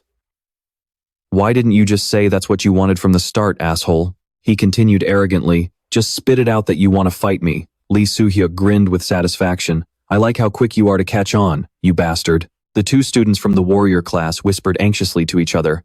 Why are they acting like this when we're on the same team? Is this going to be okay? One of them tried to step in to diffuse the tension. Hey, you 2. But before he could finish his sentence, Kim Seok-gi called their group. Next up is Group 3. Please step forward. Min Jaehyun walked up, while Lee Soo-hyuk glared at his back with annoyance. Frowning, they moved into formation. With Group 3 fully assembled, the system announced the start of the countdown. The AR chamber evasion test will begin in 5 seconds. 5, 4, 3, 2, 1. Skeleton soldiers are about to spawn. With that, the monsters began to materialize. Lee Soo-hyuk thought he should pull back immediately. But in a flash, someone dashed past him. To Lee Soo-hyuk's shock, it was Min Jaehyun. The 2 warrior class students were also stunned, shouting, Jaehyun, it's dangerous. Lee Soo-hyuk grumbled, what the hell is that idiot doing? What can a mere mage do by charging straight into battle like that? But Lee Soo-hyuk was instantly dumbfounded. Min Jaehyun smirked to himself. I bet he won't dare mess with me anymore once I leave him with no other choice. Min Jaehyun activated his power. He thought, time to show this guy what I'm truly capable of. Swinging his arm, Min Jaehyun launched a direct attack at the skeleton soldier. A massive boom echoed through the chamber, and Jaehyun's gaze was dead, cold, and calm. As the monster dissolved into thin air, Kim Seok-gi stood frozen in shock. The other groups, including Kim Yoo-jung and Seo Ina, watching from the outside, were utterly speechless. The system announced once more that more skeleton soldiers were spawning. But this time, the monsters appeared in rapid succession, crowding the area. They looked incredibly ferocious. but Min Jaehyun simply delivered a devastating kick straight to a skeleton's skull. He remained completely calm, landing softly as the defeated beast crumbled. Min Jaehyun activated his active skill, Mana Weapon. Striking his target, he thought to himself, Mana Weapon, a unique skill that normal mages can only dream of using. He knew it was a skill that boosted physical damage. For standard mages, it would be utterly useless, but as Jaehyun launched his attack, he knew he was different. Lee Soo-hyuk couldn't believe his eyes, shouting, "What the hell? This bastard is insane." The two students from the martial arts class stood there frozen in disbelief, stammering, "No way. This is impossible." The Chamber A system chimed repeatedly. "You have successfully completed the Level 1 Chamber A escape test without sustaining any injuries. All enemies eliminated. Bonus points awarded. Cadet Min Jaehyun's contribution rate, 100%. Level 2. Start." The next opponent was a Draugr, an undead monster, widely feared as one of the most terrifying creatures in Norse mythology. Jaehyun didn't show a hint of fear. Smirking at the towering beast, he muttered, "Well, long time no see, huh?" A massive hole shattered the floor of Chamber A. Suddenly, the system broadcasted a new announcement. "You have successfully completed the Level 10 Chamber A escape test without sustaining any injuries. Congratulations on setting a new record." Lee Soo-hyuk was utterly dumbfounded, thinking, "No way. How can I possibly believe what just happened?" Jaehyun stared down at his palm and thought, "Not bad at all." After switching his style to the methods Yu Sun-gun had taught him, his body felt incredibly light. Jaehyun smiled with deep satisfaction. "Very nice," he thought. He recalled training under Yu Sun-gun, but wait, why did she always get so weirdly excited whenever she was teaching him? Her methods were a bit terrifying, but they were undeniably effective. "Hey!" Lee Soo-hyuk barked out. Jaehyun slowly turned his head. Soo-hyuk demanded, "How the hell did you do that?" Jaehyun calmly replied, "You literally just saw it with your own eyes. You expect me to believe a mage jumped headfirst into close combat and wiped out every single enemy alone?" Soo-hyuk screamed, "There's no way! You definitely cheated." Jaehyun replied coolly, "Whatever you want to think. I have nothing to say to you. What you saw is the absolute truth." Soo-hyuk let out a mocking laugh. Jaehyun's eyes narrowed. "Don't make me repeat myself." Jaehyun continued, "If you still don't believe it, why don't you test me yourself?" Soo-hyuk gritted his teeth in sheer rage, but powerless to do anything, he spat out, "You bastard!" Suddenly, Kim Se-gi interrupted. "Is there a problem here, you two?" Soo-hyuk cursed under his breath. "Damn it!" Clenching his fists in anger, Soo-hyuk thought, if the instructor wasn't standing right there, Jaehyun simply turned around to walk away. "Don't think you've won," Soo-hyuk yelled after him. Jaehyun paused and threw a glance back. "But I definitely didn't lose either," Soo-hyuk shouted. "At the Mills Academy Festival, you and I are settling this once and for all." Jaehyun flatly refused. "No thanks." Soo-hyuk ground his teeth in fury. Jaehyun smirked and added, "I've got other plans." As afternoon gave way, the sun began to set over the horizon. Lying on his bed, An Hoyeon lay lost in thought, the words Jaehyun had said during the evaluation echoing in his mind.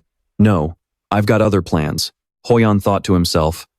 "So Jaehyun views me as his rival too." He remembered what he had told himself before. "At the Mills Academy Festival, I will crush you and reclaim my honor." With a serious look in his eyes, Hoyeon sat straight up and shook his head. "Now is not the time to be looking back," he muttered. "I need to get to the training center." Throwing on his jacket, Hoyeon stepped out of his room. "I can't afford to let him down." Night fell, and inside the main building, Kim Se-gi was walking with his assistant. The two chatted quietly. "Have you seen the results of the physical evaluation yet?" the assistant asked. "Yes, I have. This year's freshmen are quite impressive," Se-gi replied. The assistant added, "I heard a new record was also established. It was that cadet from the magic class, Min Jaehyun, right? How is that even possible?" Se-gi mused silently. Min Jaehyun. That boy is more than just talented. He thought of the sheer bravery it took to plunge straight into close-quarters combat, despite being a mage. Arriving at the office door, Kim Se-gi pushed it open to find Gu Jane waiting inside. Jane greeted them warmly. "Thank you for all your hard work, everyone." Smiling, he said, "Now, let's hear the results of that physical evaluation." He looked toward the massive monitor across the room. Under the intense gaze of Director Gu Jane, Instructor Kim Se-gi replied in a serious tone. Only 3 students achieved a perfect score. An Hoyeon, Cha Gwan, and Min Jaehyun. Among them, Min Jaehyun's score went far beyond the absolute maximum. The director gave a sinister smile. Thank you, Instructor Kim Segi. Excellent work. Suddenly, his demeanor shifted as his eyes locked onto the screen ahead, displaying a barrage of photos of Min Jaehyun. He scrutinized every single move, and every action captured in the photos, letting out a bizarre, knowing smirk. Gu Jane ordered, "Continue sending me regular updates on Min Jaehyun's scores and activities. If he makes any suspicious moves, report to me immediately." Standing behind him, Kim Segi bowed respectfully in obedience. Understood, Director Gu Jane. The director nodded with a deeply satisfied, yet unsettling look in his eyes. I am truly fortunate to have someone so reliable, Instructor Kim Segi continued. That concludes my report. Please prepare for the briefing with the next instructor. The assistant nearby responded. Right away, Director Gu Jane. Meanwhile, Jane kept his eyes glued to the screen, wearing a mysterious, highly anticipatory grin. Meanwhile, in another area, the ASIR system screen slowly blurs into view. It displays, "Congratulations. You have successfully cleared the level 27 AR evasion test." Min Jaehyun is completely drenched in sweat, panting heavily right after finishing the trial.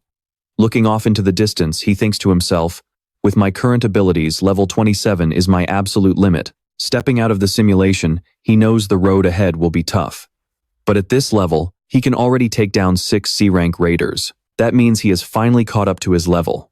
The next target will likely be the simulated dungeon training. Jaehyun takes a deep breath, trying to steady himself, and realizes he needs to be fully prepared. Then, memories of a collapsing dungeon flash before him. The dungeon training incident, one of the darkest, most disgraceful tragedies in the history of Miles Academy. A disaster that cost the lives of hundreds of cadets. He grits his teeth in painful memory. His team was right at the epicenter of that nightmare. He remembers screaming in agony, staring helplessly at the rubble. In the end, he was the sole survivor of his team. The guilt aided him as everyone wondered why he was the one who survived. But he couldn't just leave Miles Academy. No matter how many hostile glares were thrown his way, Jaehyun endured it all. He stood there, completely isolated and alone. But then, he thought of his mother, her warm, gentle eyes, her unconditional love.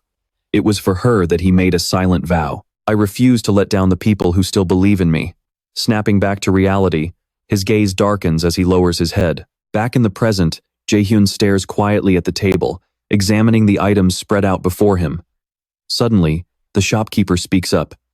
Thanks for stopping by. Have a great day. Jaehyun turns and walks out. His mind is a chaotic mess of questions. Will things actually be different in this lifetime? Jaehyun casts his eyes downward, a trace of regret flashing across his face. Back then, I couldn't protect a single soul. All I did was carry the crushing weight of the blame. I was weak, pathetic, and utterly clueless. But now, things have changed. He looks up toward the sky with newfound determination. I refuse to live that kind of life again. I've spent enough time drowning in regret. A short while later, on day 1 of the simulated dungeon training at the academy, the instructor announces, "All right, class dismissed for today." Down in the seats, just as he's starting to zone out from boredom, a voice calls out, "Hey, Min Jaehyun." Kim Yoo-jung waves at him with a bright smile. "Come hang out with us." Jaehyun looks at Yoo-jung and sighs, but he gets up and follows her anyway. Sitting next to her childhood friend Hyun, Yoo-jung whined. "What are we gonna do tomorrow?" "It's our very first dungeon training session." Ina chimed in, "I haven't slept a wink since yesterday." Seeing their anxiety, Hyun spoke up, "Hey, it's totally normal to feel like that before your first time in a dungeon." Yoo-jung smirked and teased, "Oh, look at Mr. Experienced over here. So, this isn't your first time then? Have you actually been inside one before?" Instead of answering, Hyun just joked, "Nah, not quite. But I've run into a few monsters before, so I know what to expect. Like the monster sitting right next to me, for example. There was no way Yoo-jung was letting him get away with that. She immediately started hitting him, yelling, "You absolute jerk." Ina just stood there, watching them mess around, completely expressionless. It seemed like Hyun got a real kick out of driving her crazy. Only then did Ina let out a helpless sigh. Suddenly, Hyun remembered something and held out an item to Yoo-jung. "If you guys are really that worried, here, take this." The easily swayed girl immediately snatched the item, cradling it in her hands. "What is this, a magic potion?" Hyun casually replied, "I was out buying some stuff and just grabbed it while I was at it." "Don't overthink it, just use it when you need to." Yoo-jung put on a reluctant face and mumbled, "Fine, I'll let you off the hook this once." Ina looked at him and softly said, Thank you. Hyun just went quiet, falling back into his thoughts. Last time I survived on pure luck, but this time it'll be on my own strength. That night in his room, Hyun mentally prepared for their first day of simulated dungeon training. Focusing his inner energy to regulate his body, a faint, mystical blue aura began to envelop him. Deep inside his chest, his mana core continuously channeled energy, weaving it into every single cell of his body. This was crucial because Hyun knew all too well that warming up before stepping into a dungeon was absolutely essential. As his body gradually adapted, a thought kept running through his mind. No matter how talented a mage is, if they suddenly unleash high-level magic, a mana backlash is completely unavoidable. When mana backfires mid-cast, it can cause severe internal damage to the user. Mages who rely too heavily on high-tier magic become even more susceptible to those backlashes. As time slipped away, he kept quietly meditating, telling himself. Then, he recalled the chains crackling with immense power. Chain binding and sacrifices were both incredibly high-tier spells. The thoughts kept swirling in his head. If I don't prepare properly, I won't be an exception either. Besides, who knows how dangerous today's practice run could actually get. The energy inside him continued to circulate rapidly. Thinking of this, he let out a heavy sigh. The one to fall could be me. Then, a flash of sadness crossed his face. Or, it could be my friends. A moment later, he got out of bed, placing a hand on his stomach.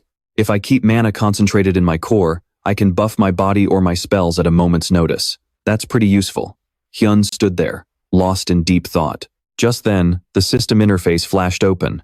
Once the new system is fully operational, time will regress back to the moment the user desires most. He furrowed his brow in confusion. The moment I desire most? Hyun watched silently as the system began gathering data. Suddenly, his eyes widened in surprise. It was giving him another quest. Entering your first major decision, you have successfully returned to the moment you desired most. From now on, when faced with a critical turning point that you regretted in the past, you have the choice to make the same decision or forge a different path. This choice could send others to an early grave. Difficulty, unknown, rewards. 2 paths based on choosing the same or a different past. Time remaining, 11 hours, 59 minutes. Failure penalty, unknown. Seeing this, Hyun rubbed his chin in annoyance. Yet another weird mechanic. He stared intently at the floating screen. Hyun weighed his options, unable to make a decision right away. Crawling back into bed, he thought seriously. The system definitely wants me to get stronger because it needs me. Crossing his arms, he stared at it hesitantly, unable to look away. Does it want me to choose a specific path? What is their real goal? The next day, the students gathered at the Mus Academy's simulated dungeon facility. Up front, John briefed the students. We will draw lots to form teams and work together. Hearing this, everyone looked around in confusion. Standing among them, Hyun agreed with the decision. It was practical, but not exactly fair. Real monsters were going to appear. If a team got lucky and had a powerful member, they could clear the dungeon with ease. But if not, a group of entirely low-level students would have to struggle through the dungeon on their own. At that moment, John raised his hand, signaling for silence. Below, everyone looked up attentively. Seeing this, John spoke. This practice run is a key part of your evaluation. And don't worry, the dungeon only contains monsters that you are fully capable of defeating. So, I expect everyone to give it their absolute best. Hyun knew all too well those words were a lie. Of course, what she said was just a classic instructor's bluff.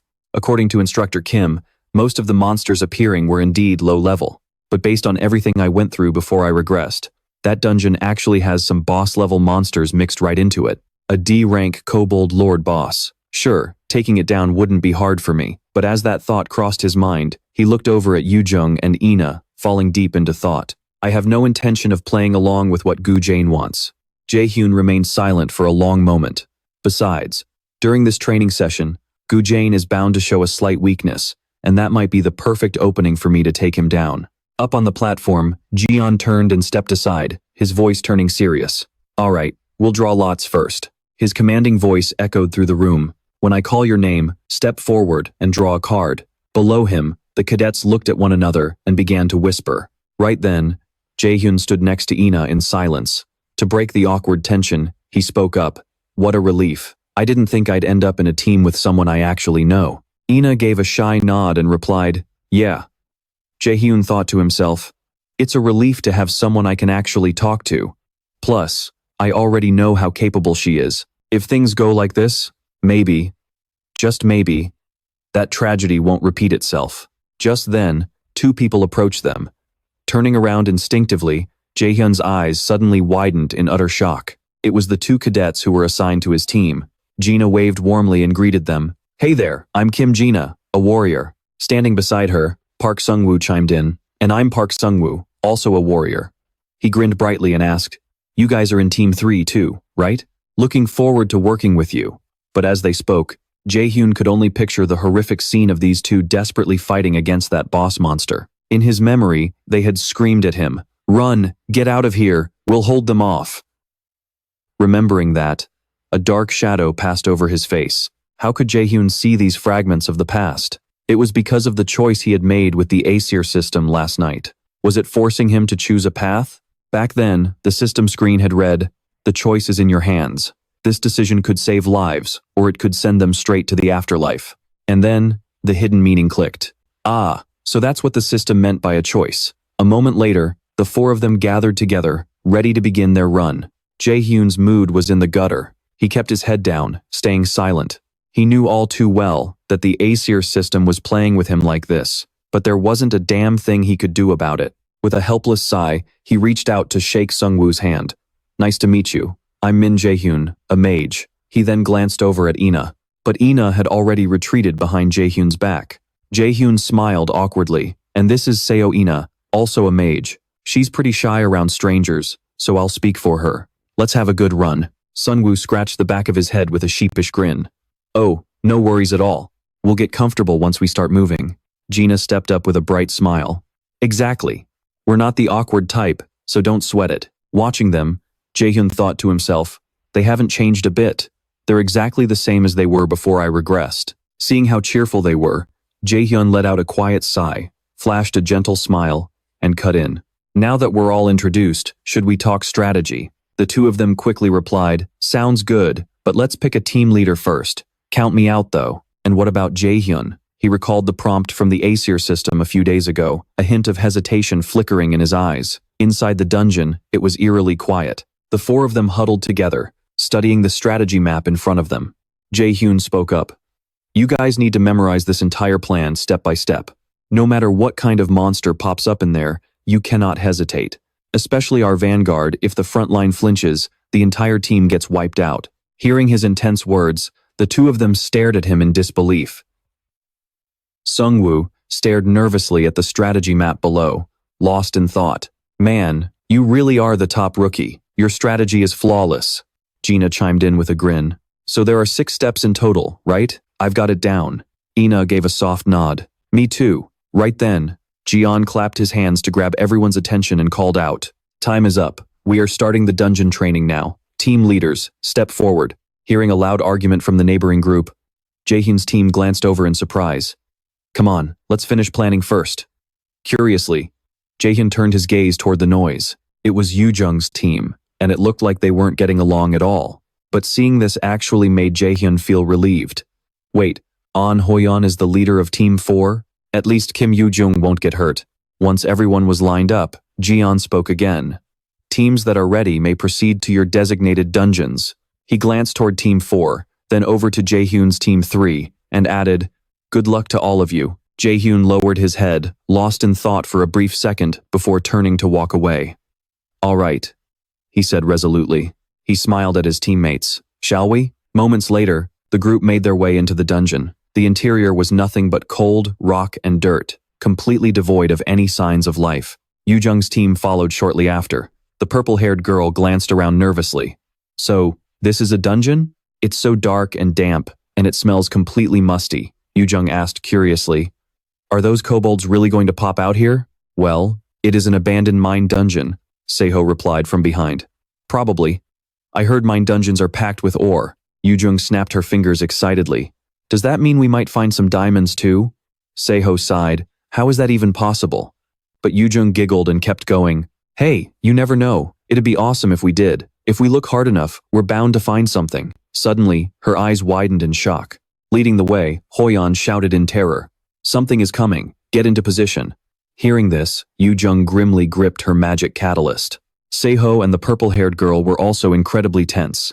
The vicious kobold, scythe in hand, bared its teeth and growled, glaring right at them. With everyone in their battle stances, both sides locked eyes, radiating pure murderous intent. Hoyon warned them grimly. They might be weak individually, but if they swarm us, they will be tough to handle. With that, he charged straight ahead. Let us end this quickly. Yujung focused her energy into her catalyst. A beam of holy light shot forward, activating her active skill.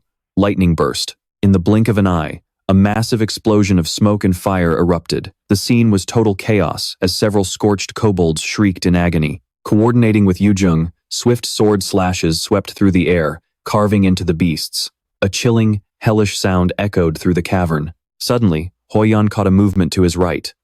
A surviving kobold was charging straight at him. Elsewhere, the blonde girl was desperately fighting back. Hurry!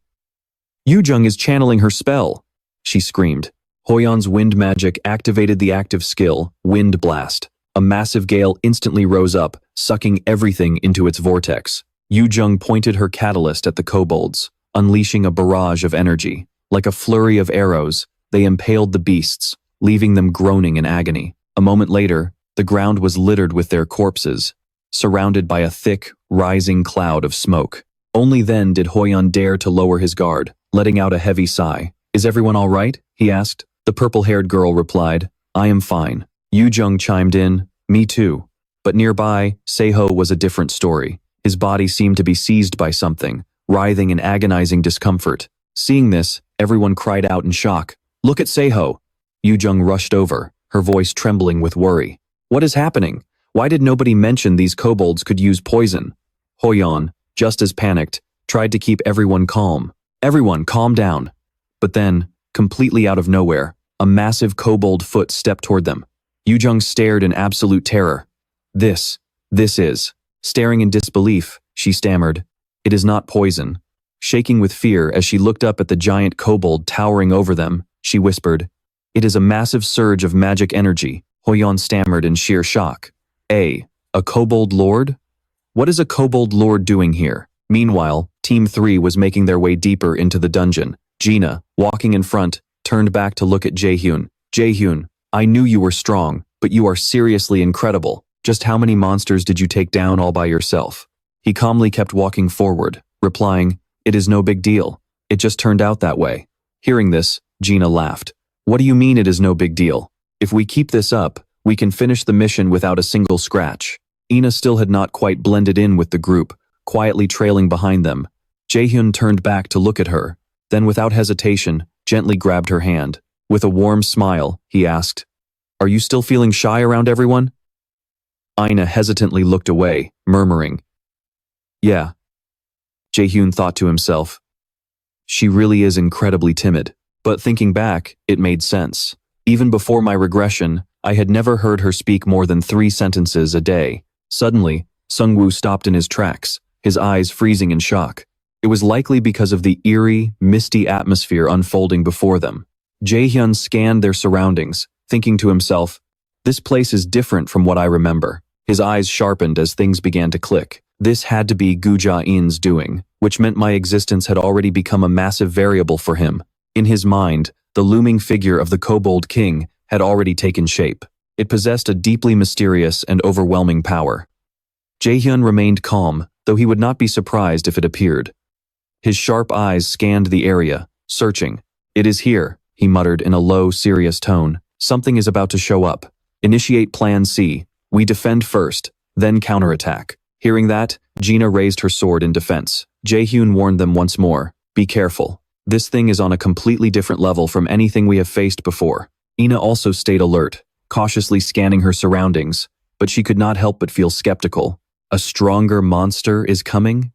But I heard only low-level monsters were supposed to spawn here. In the blink of an eye, absolute chaos erupted as a loud explosion blasted from up ahead. It was the Kobold Lord. It was 3 times the size of a normal kobold, and its power was on a completely incomparable scale. Gina and Sungwoo were frozen in utter shock. A Kobold Lord? Why is a boss monster showing up here? Ina was also visibly shaken, momentarily wanting to take a step back, but then she remembered Jaehyun's words. For a vanguard attacker, If they hesitate for even a second, the entire team will be wiped out. Determination flashed in her eyes, and she immediately activated her magic armor. The other two were caught off guard. Sungwoo frowned in self-reproach, muttering, "I let my guard down." Immediately after, he activated his active skill, Taunt. As the kobold lunged, he managed to block the attack just in time, and shouted, "Jaehyun." With the speed of the wind, Jaehyun shot toward the beast, his eyes burning with intense fury and murderous intent. He channeled his inner power into his hand, clenching it into a tight fist. He charged head-on at the massive kobold king, leaving a trail of dust and smoke billowing throughout the dungeon. Ina could not believe her eyes. Such mind-blowing power. How is this even possible at his level? But through that thick cloud of smoke, the kobold's massive figure slowly came back into view. Jaehyun was completely stunned. Strangely enough, Min Jaehyun then grinned with amusement, as if he had just found a fascinating toy. Looking at the slime secreted by the kobold, he muttered, "And here I thought there wouldn't be any wildcards." Then he watched as its wounds rapidly healed. It was as if that last blow had only made the kobold lord a whole level stronger. He scoffed. A kobold lord with healing abilities? Unbelievable. His face contorted with frustration as he glared at the beast and roared, "All right, that is enough out of you." Right then, the Aesir system flashed a notification, revealing the true culprit behind the kobold lord. The culprit has been identified as Odin's ravens.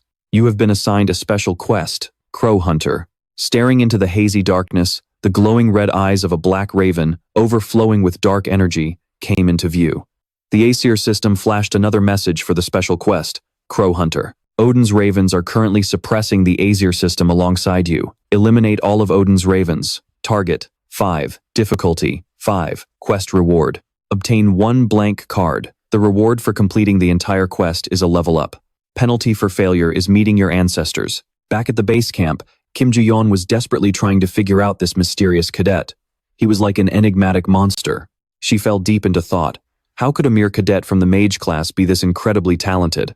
I am an A-rank mage myself, but I couldn't possibly do what he did, Kim Jaehyun thought, believing Team 3 had a very high chance of passing this practical exam. Suddenly, the doors began to slide open. Kim Jaehyun was stunned. They are already out? But what she saw next shocked her even more, completely wiping the composure off her face. Kim Yoo-jung rushed out, frantically shouting that something terrible had happened. Her sheer panic instantly infected instructor Kim Jaehyun, who felt her heart sink, wondering what on earth could have happened to the kids. An Ho-yeon was the one who finally broke the news. The kobold lord has spawned in the dungeon. It was completely unbelievable. How could a monster like that end up in a training dungeon? Immediately, everyone rushed to tend to the injured. Fortunately, they were only suffering from mild mana poisoning. While Kim Jaehyun was busy assessing the situation, Kim Yoo-jung ran up to ask if Team 3 had returned yet. But a long time had passed, and there was still absolutely no sign of them. The heavy silence dragged everyone's spirits down into a deep gloom. An Ho-yeon looked completely dejected, a shadow of despair over his face. Those two could have easily finished their objective, but why hasn't anyone heard from them? Just then, back at the base camp, a phone rang out, shattering the heavy silence. On the other end of the line was President Gu Ja-jin, taking a call from instructor Kim Jaehyun. Still oblivious to the unfolding disaster, he picked up the call with an easy, relaxed tone. Instructor Kim Jaehyun immediately reported the dire situation. A B-rank monster has appeared in the training dungeon. Please send a support team immediately. This is an extreme emergency. Hearing this, the president quickly grasped the situation and reassured Kim Jaehyun, telling her she had absolutely nothing to worry about. He promised to dispatch a support team right away. Yet, for some strange reason, a deeply unsettling, mysterious smile crept across his face.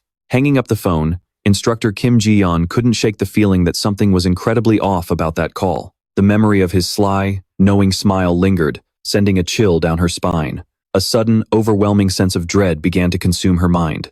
Meanwhile, inside the dungeon, a barrage of sharp ice crystals kept raining down, relentless in their attack. Team 3 seemed to be holding their ground for now, but everyone was panting heavily, on the verge of total exhaustion.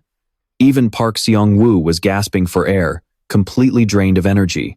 Only Min Jaehyun still had the strength left to fight. The giant gray wolf suddenly ground to a halt as the system chimed again, warning that the mastermind had been identified as Odin's raven. Min Jaehyun narrowed his eyes in thought.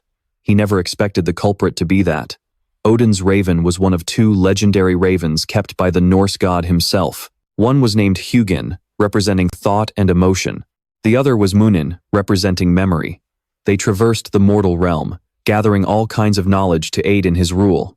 This meant the giant wolf standing right in front of him was operating under Odin's direct command. A confident smirk played on Min Jaehyun's lips.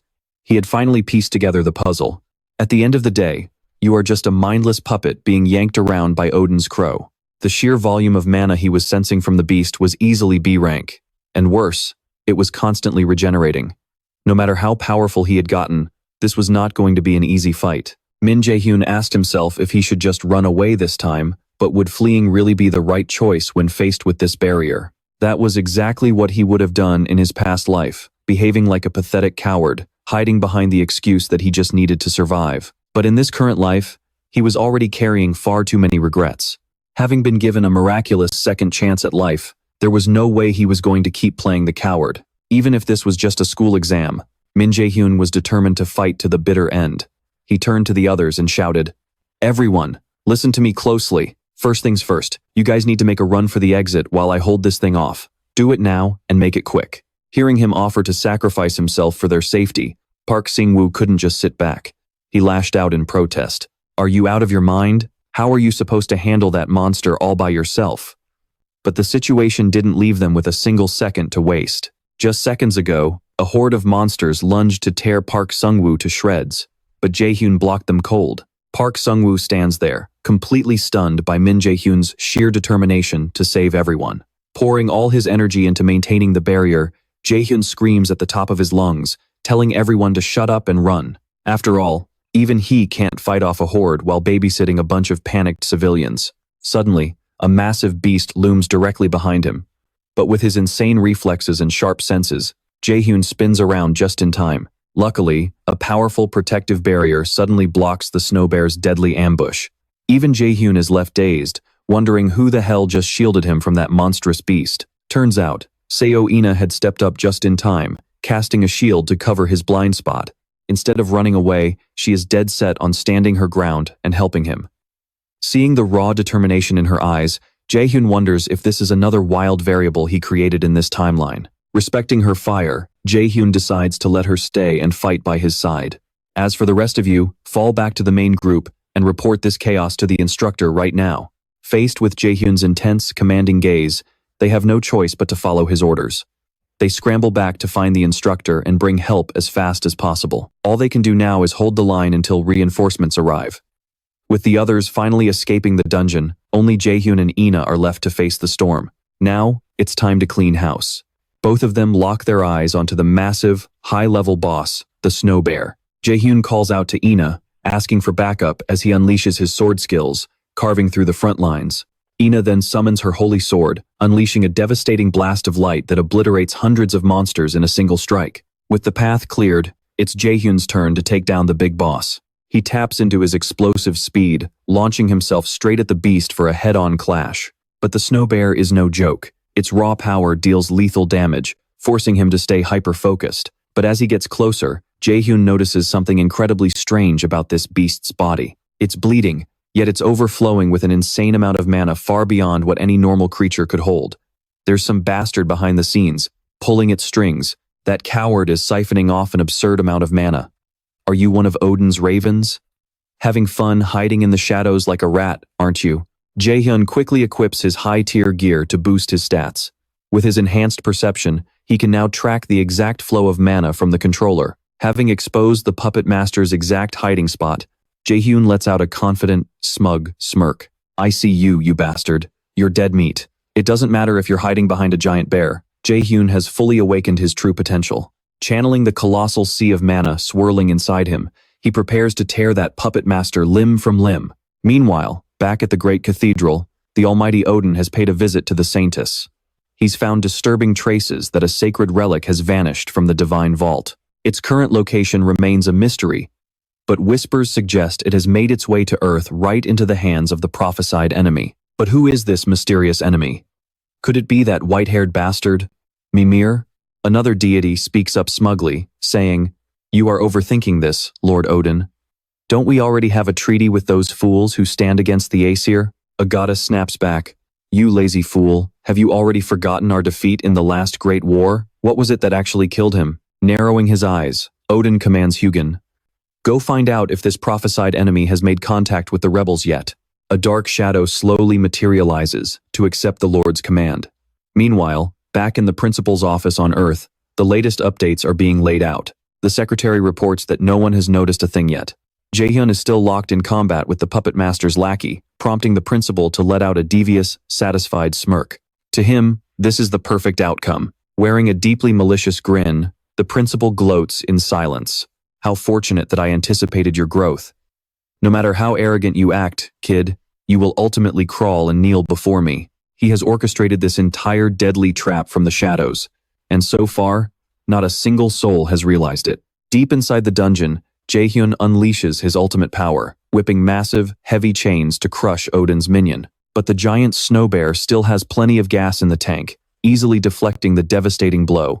Roaring in fury, it instantly lunges to counterattack. Spotting a critical opening in its stance, Jaehyun executes a flawless dodge toward Ina, shouting for her to buy him just a few seconds to analyze the beast's attack patterns. Even though Ina's pale face shows she's pushed her mana past its absolute limit, she forces herself to stay calm, desperately casting magic to cover him.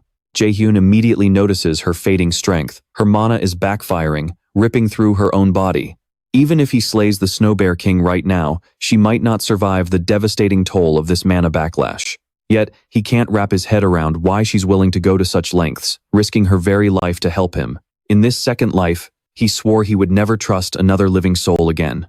But the world is already unfair and brutal enough to the weak. Something deep inside tells him that right now, he just needs to focus and end this fight as fast as possible. With raw power surging through him, an ironclad determination blazes in Jaehyun's eyes. He has only one shot at this. Failure is not an option. Gathering every single drop of his colossal mana, he prepares his final strike. Dozens of spectral swords manifest in the air as the massive chains thrum with raw, destructive energy, surging forward to tear the monster apart. Even Seo in Ah is pouring all her power into helping him. Her mana shield flares to life, protecting him as he charges straight at the beast. Seo in Ah's mana is rapidly draining, but she is desperately holding on. Her hands are shaking, and her strength is almost completely gone. Her shield is a total lifesaver for Min Jaehyun.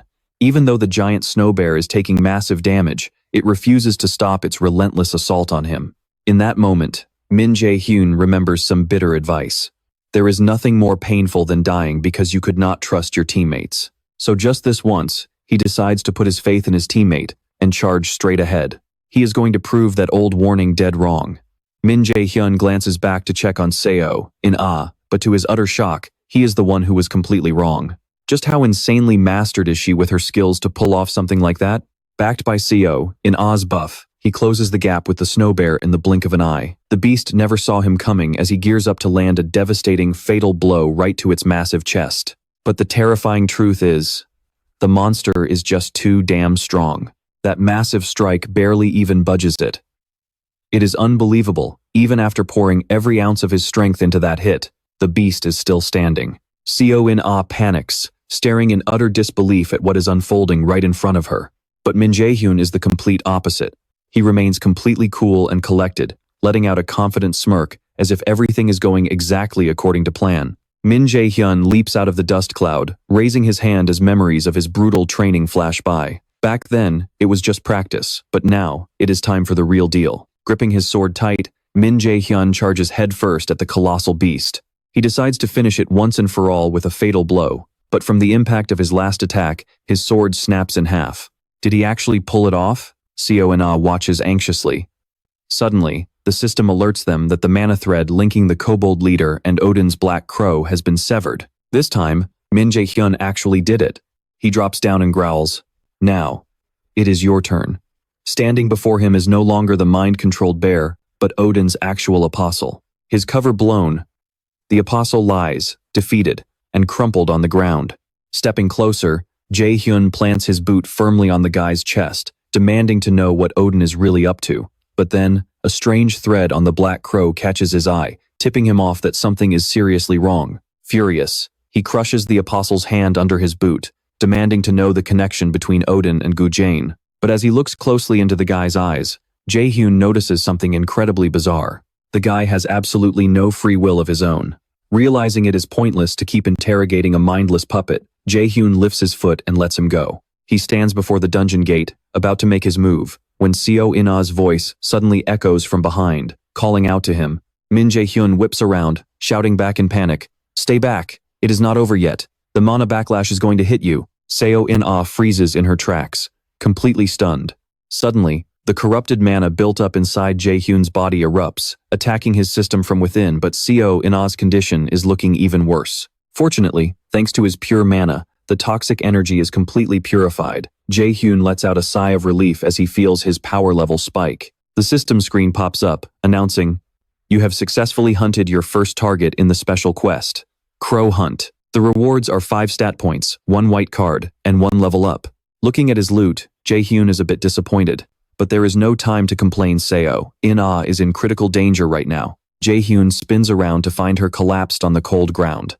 If he does not treat her immediately, the mana depletion will cost her her life. When Seo In-ah slowly flutters her eyes open, she is shocked to find herself in a completely different place. Before she can process what is happening, she looks over at Min Jaehyun, who is also sleepily waking up. Stretching his arms, Jaehyun casually asks her how she is feeling. Instead of answering him, Seo In-ah immediately pulls up her system status screen to check her stats. It makes no sense. Both her health and mana are completely restored. What is going on? She was sure her body was torn apart by that mana backlash. She finally tells Jaehyun that she is totally fine, then asks how he is holding up. Naturally, our boy is also in perfect shape. Seo In-ah glances back, her eyes filled with awe and disbelief. The massive beast before them has been completely annihilated. Still, she wonders why he did not just leave without her. Jaehyun simply explains that he was waiting for her to wake up because they need to talk. Her heart skips a beat as she wonders what on earth he wants to talk about. The serious look on Jaehyun's face as he turns to her only makes her anxiety shoot through the roof.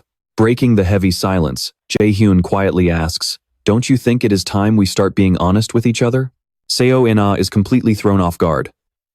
Her cheeks flush bright red at his sudden, intense question.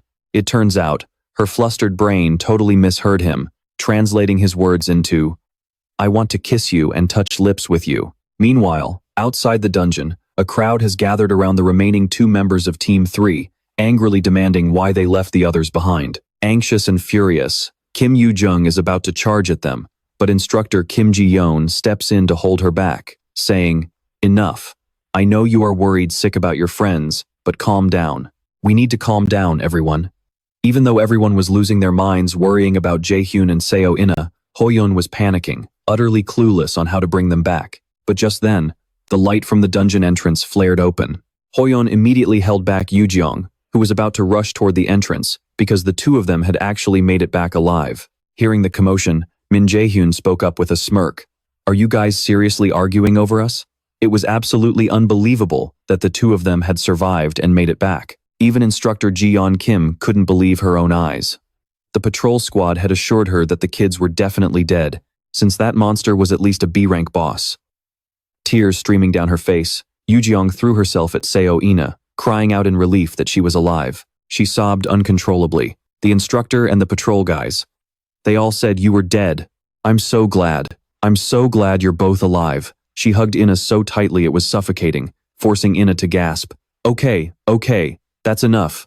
Let go of us." Even Park Seong-jae and Kim Jina were eaten up with guilt for abandoning the 2 of them in such a desperate situation. Min Jaehyun could see the guilt written all over their faces, so he called out to Seong-jae and Jina. With a warm smile, he thanked them for placing their trust in him and In-ah. But even so, that reassurance only made the 2 of them feel even worse. But Jaehyun quickly put them at ease in front of everyone. He explained that he was the one who insisted they leave to go find the instructor for help. They didn't deserve any blame, and they certainly weren't in the wrong. Yoo-jung still couldn't accept it and snapped. "But how could you guys just abandon your teammates like that?" Jaehyun recalled the situation and replied coldly, "You would have done the exact same thing, so cut it out. Not everyone is as brave as you, so stop getting angry on my behalf." Yoo-jung stammered in defense, claiming she was only angry for In-ah's sake.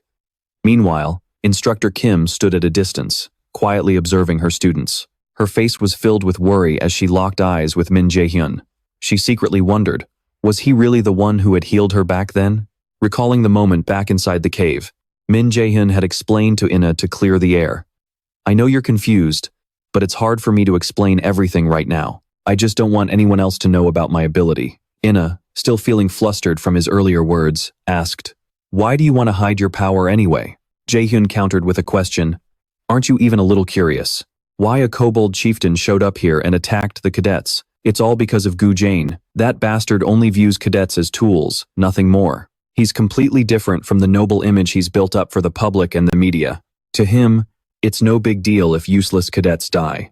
Inna suddenly realized that this was exactly why he wanted to oppose him and hide his true power. Hearing this terrifying truth, Inna began to feel a deep sense of dread.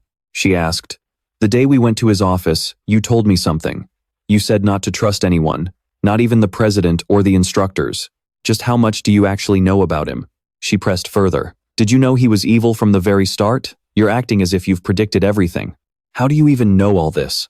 Inna's desperate eyes, begging for the truth, only made things harder for Min Jaehyun. He hadn't expected her to react so strongly. If she dug any deeper, she would be in serious danger. Worried about Inna's safety, he hesitated, unsure of whether he should tell her the truth. She has powerful magic and a strong will, so maybe she'll be fine.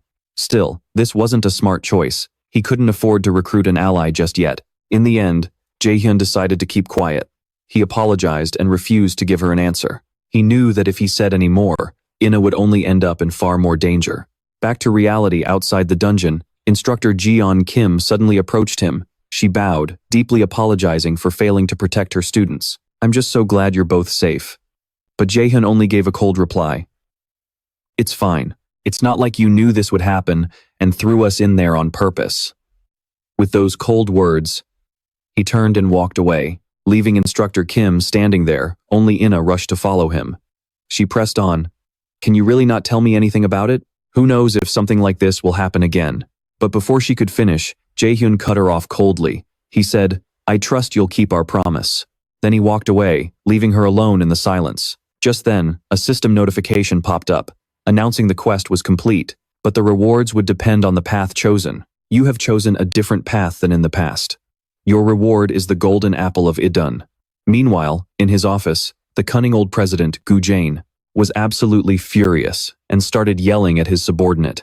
Instructor Jeon Kim, you are deeply disappointing me. She could do nothing but lower her head in shame and apologize.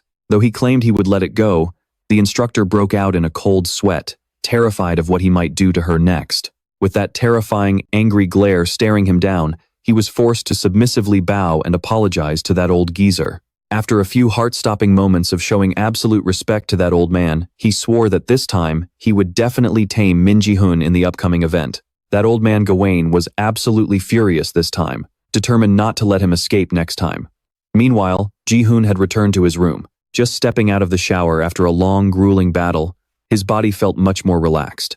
But as he looked down at his dirty cloak from the battle, it instantly reminded him of how Inna looked back then. Her image kept lingering in his mind before he even realized it, making Jaehyun sigh deeply. He had to admit, in his past life before he regressed, Kim Do-young was already dead, and An-hoon hadn't even unlocked half of his true potential. I need to step in and change the future. But not with Seol Inna. She can do just fine without my interference. Still, Jaehyun felt something was off, warning himself to be careful around her, since he wasn't sure how it might affect the timeline. Sitting down on the sofa, he searched the web to see if there was any useful information. He knew he had to figure out the connection between Gawain and Ashley as soon as possible. That last dungeon was only the beginning. That bastard is definitely going to cause even more dangerous situations in the future. The enemies who showed up are just a small fraction of those connected to Odin.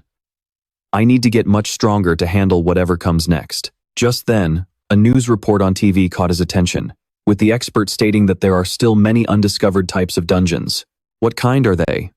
The expert then gave an example of themed dungeons. Normally, you just need to defeat the boss to clear a dungeon, but themed dungeons are completely different. This instantly piqued Jaehyun's curiosity. The most distinct feature is that challengers cannot leave until the dungeon is completely cleared. Hearing this, Jaehyun stood up and walked over to the side table.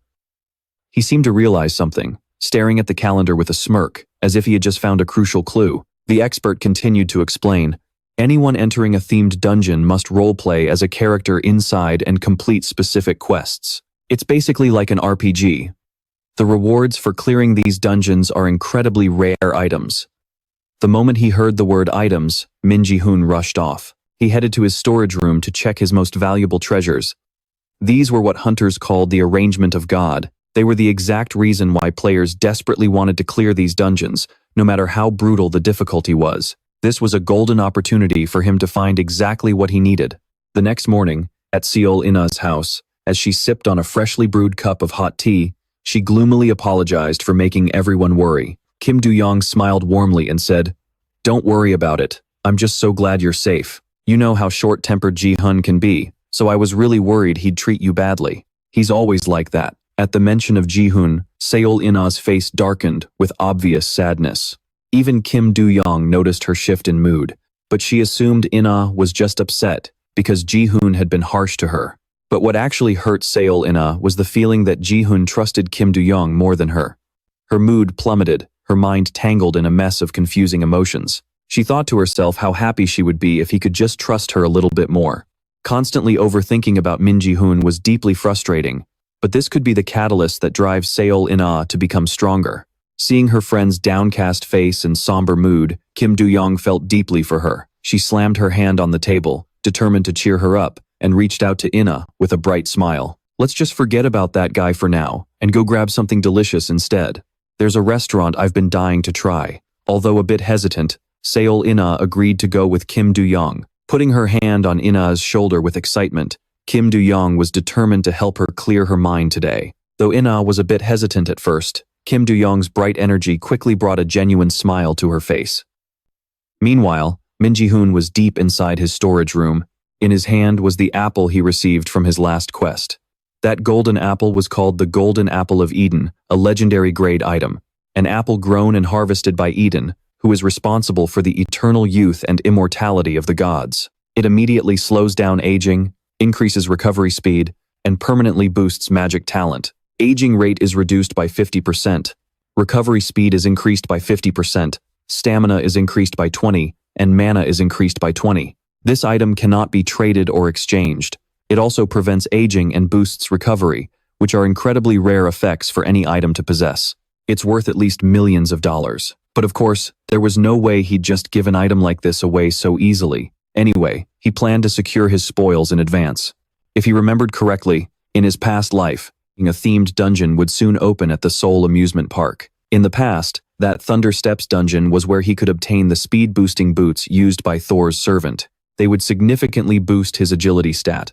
A lot of high-level players wanted to own these boots, and they would allow him to perfectly balance his mana and stamina with agility. Right then, Min Jaehyun decided to try this golden apple. He took just one bite, but a strange sensation immediately surged down his throat. Jaehyun expected something mind-blowing, but as he chewed, it felt incredibly underwhelming. It tasted completely ordinary, just like any other apple. But then, the system pinged, announcing that Eve's golden apple was taking effect. His stamina permanently increased by 20 points, and his mana permanently went up by 20 points. His aging rate decreased by 50, his recovery rate increased by 50, and his magic affinity was permanently enhanced. The taste might have been average, but Jaehyun had to admit its effects were absolutely insane. He felt lighter on his feet, and his physical condition was at an all-time high. Pulling out his phone, Jaehyun made a quick call and headed straight to the amusement park. The bustling crowd surrounding the park made him feel a bit overwhelmed. Seeing this place again after his regression, it looked a little chaotic.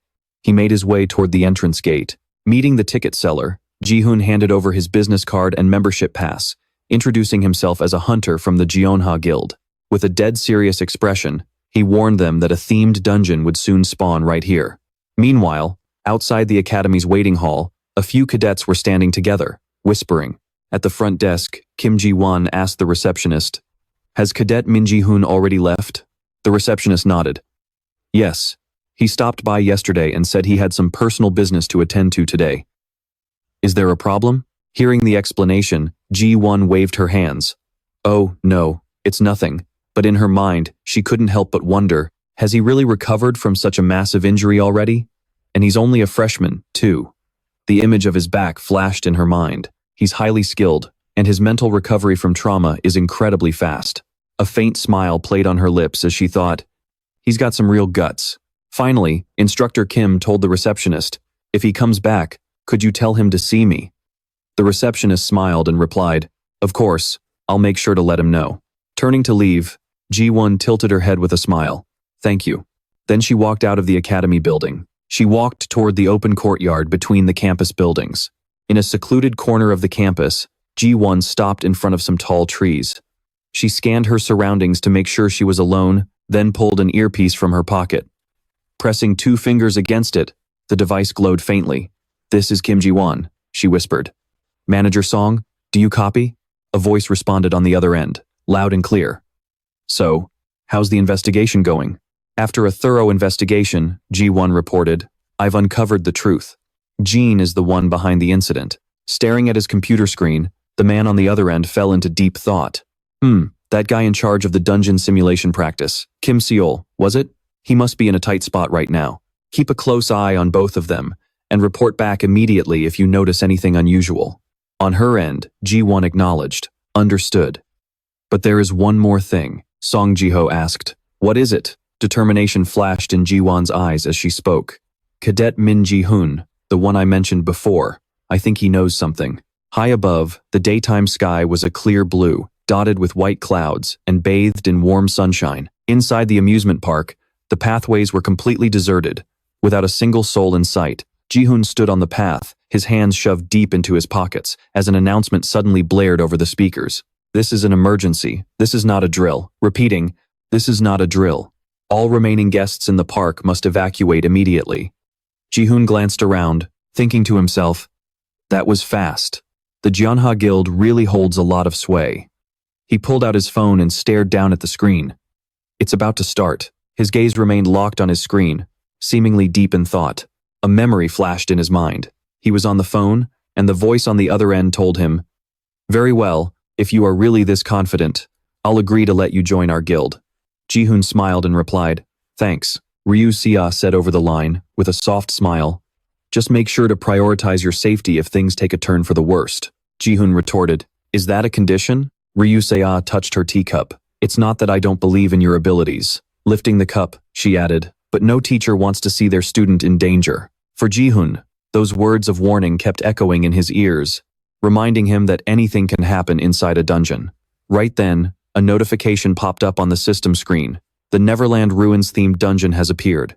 A special item will be awarded upon completing 3 consecutive quests. A special quest has been added.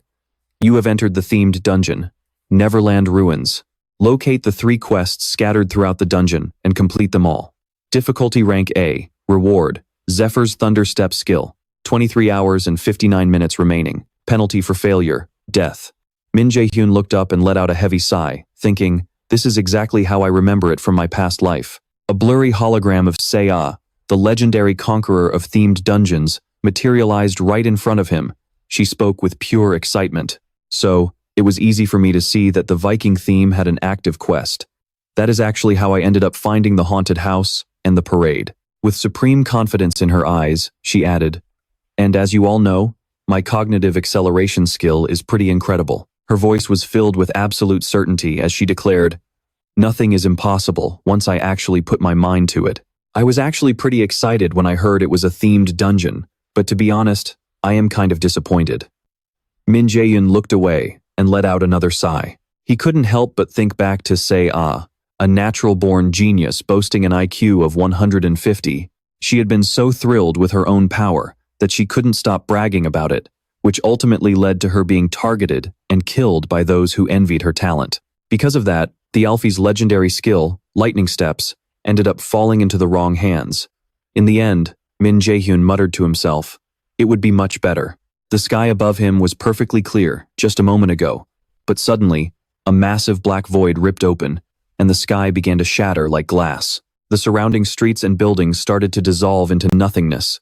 Even the solid ground beneath Min Jaehyun's feet began to fade away. The entire landscape around our main character completely transformed. He looked up at the sky, watching the world shift around him. If I am the one who acquires that skill instead. A holographic status window slowly materialized in front of him, reading, Gate Entrance. You have discovered the first of 3 hidden quests. Would you like to begin the Viking quest immediately? Min Jaehyun smirked as he read the notification. All right, let's head in, shall we? The entire world around him was sucked into a swirling white vortex and vanished. The system screen announced that the player was being teleported to the Viking dungeon, rewriting the ending of the story. Our main character's eyes flashed with determination as the teleportation sequence initiated. A brilliant flash of blue light erupted, and in the blink of an eye, he completely vanished from where he stood. As the blue light faded in front of the gate, the area fell dead silent, with not a soul in sight. But a moment later, the silhouette of a woman suddenly appeared, walking toward the entrance. Status windows kept flashing rapidly in Min Jaehyun's mind. Progress, 7%, 20%, 97%, 100%. Character synchronization complete. You are now playing the role of Thialfi, a warrior who survived a brutal Viking raid. The first hidden quest, Thialfi's Wrath, has been added. Our main character's eyes slowly began to flutter open. The status window detailed the themed quest, Thialfi's Wrath. The god of thunder grew jealous of Thialfi's incredible speed and kidnapped his younger sister. Holding Roskva hostage to force Thialfi into servitude, your objective is to play as Thialfi, rescue his sister Roskva, and appease his deep-seated resentment. Difficulty, B rank. Reward, active skill, commander's shout, failure conditions. Number 1, Roskva dies. Number 2, Thialfi dies. Penalty for failure, absolute death. Violent, chaotic memories of a battlefield engulfed in raging flames and thick smoke flashed through Min Jaehyun's mind. In the distance, he saw the silhouette of a young boy desperately clutching a little girl in his arms. Thialfi, one of the loyal servants of the god of thunder, Thor, and the fastest being in all of the 9 realms. Born a mere mortal, he harbored a deep, burning hatred for the Norse gods. He had lost his entire family to the Vikings, who fanatically worshipped the Aesir gods. A memory of Min Jaehyun's childhood flashed through his mind.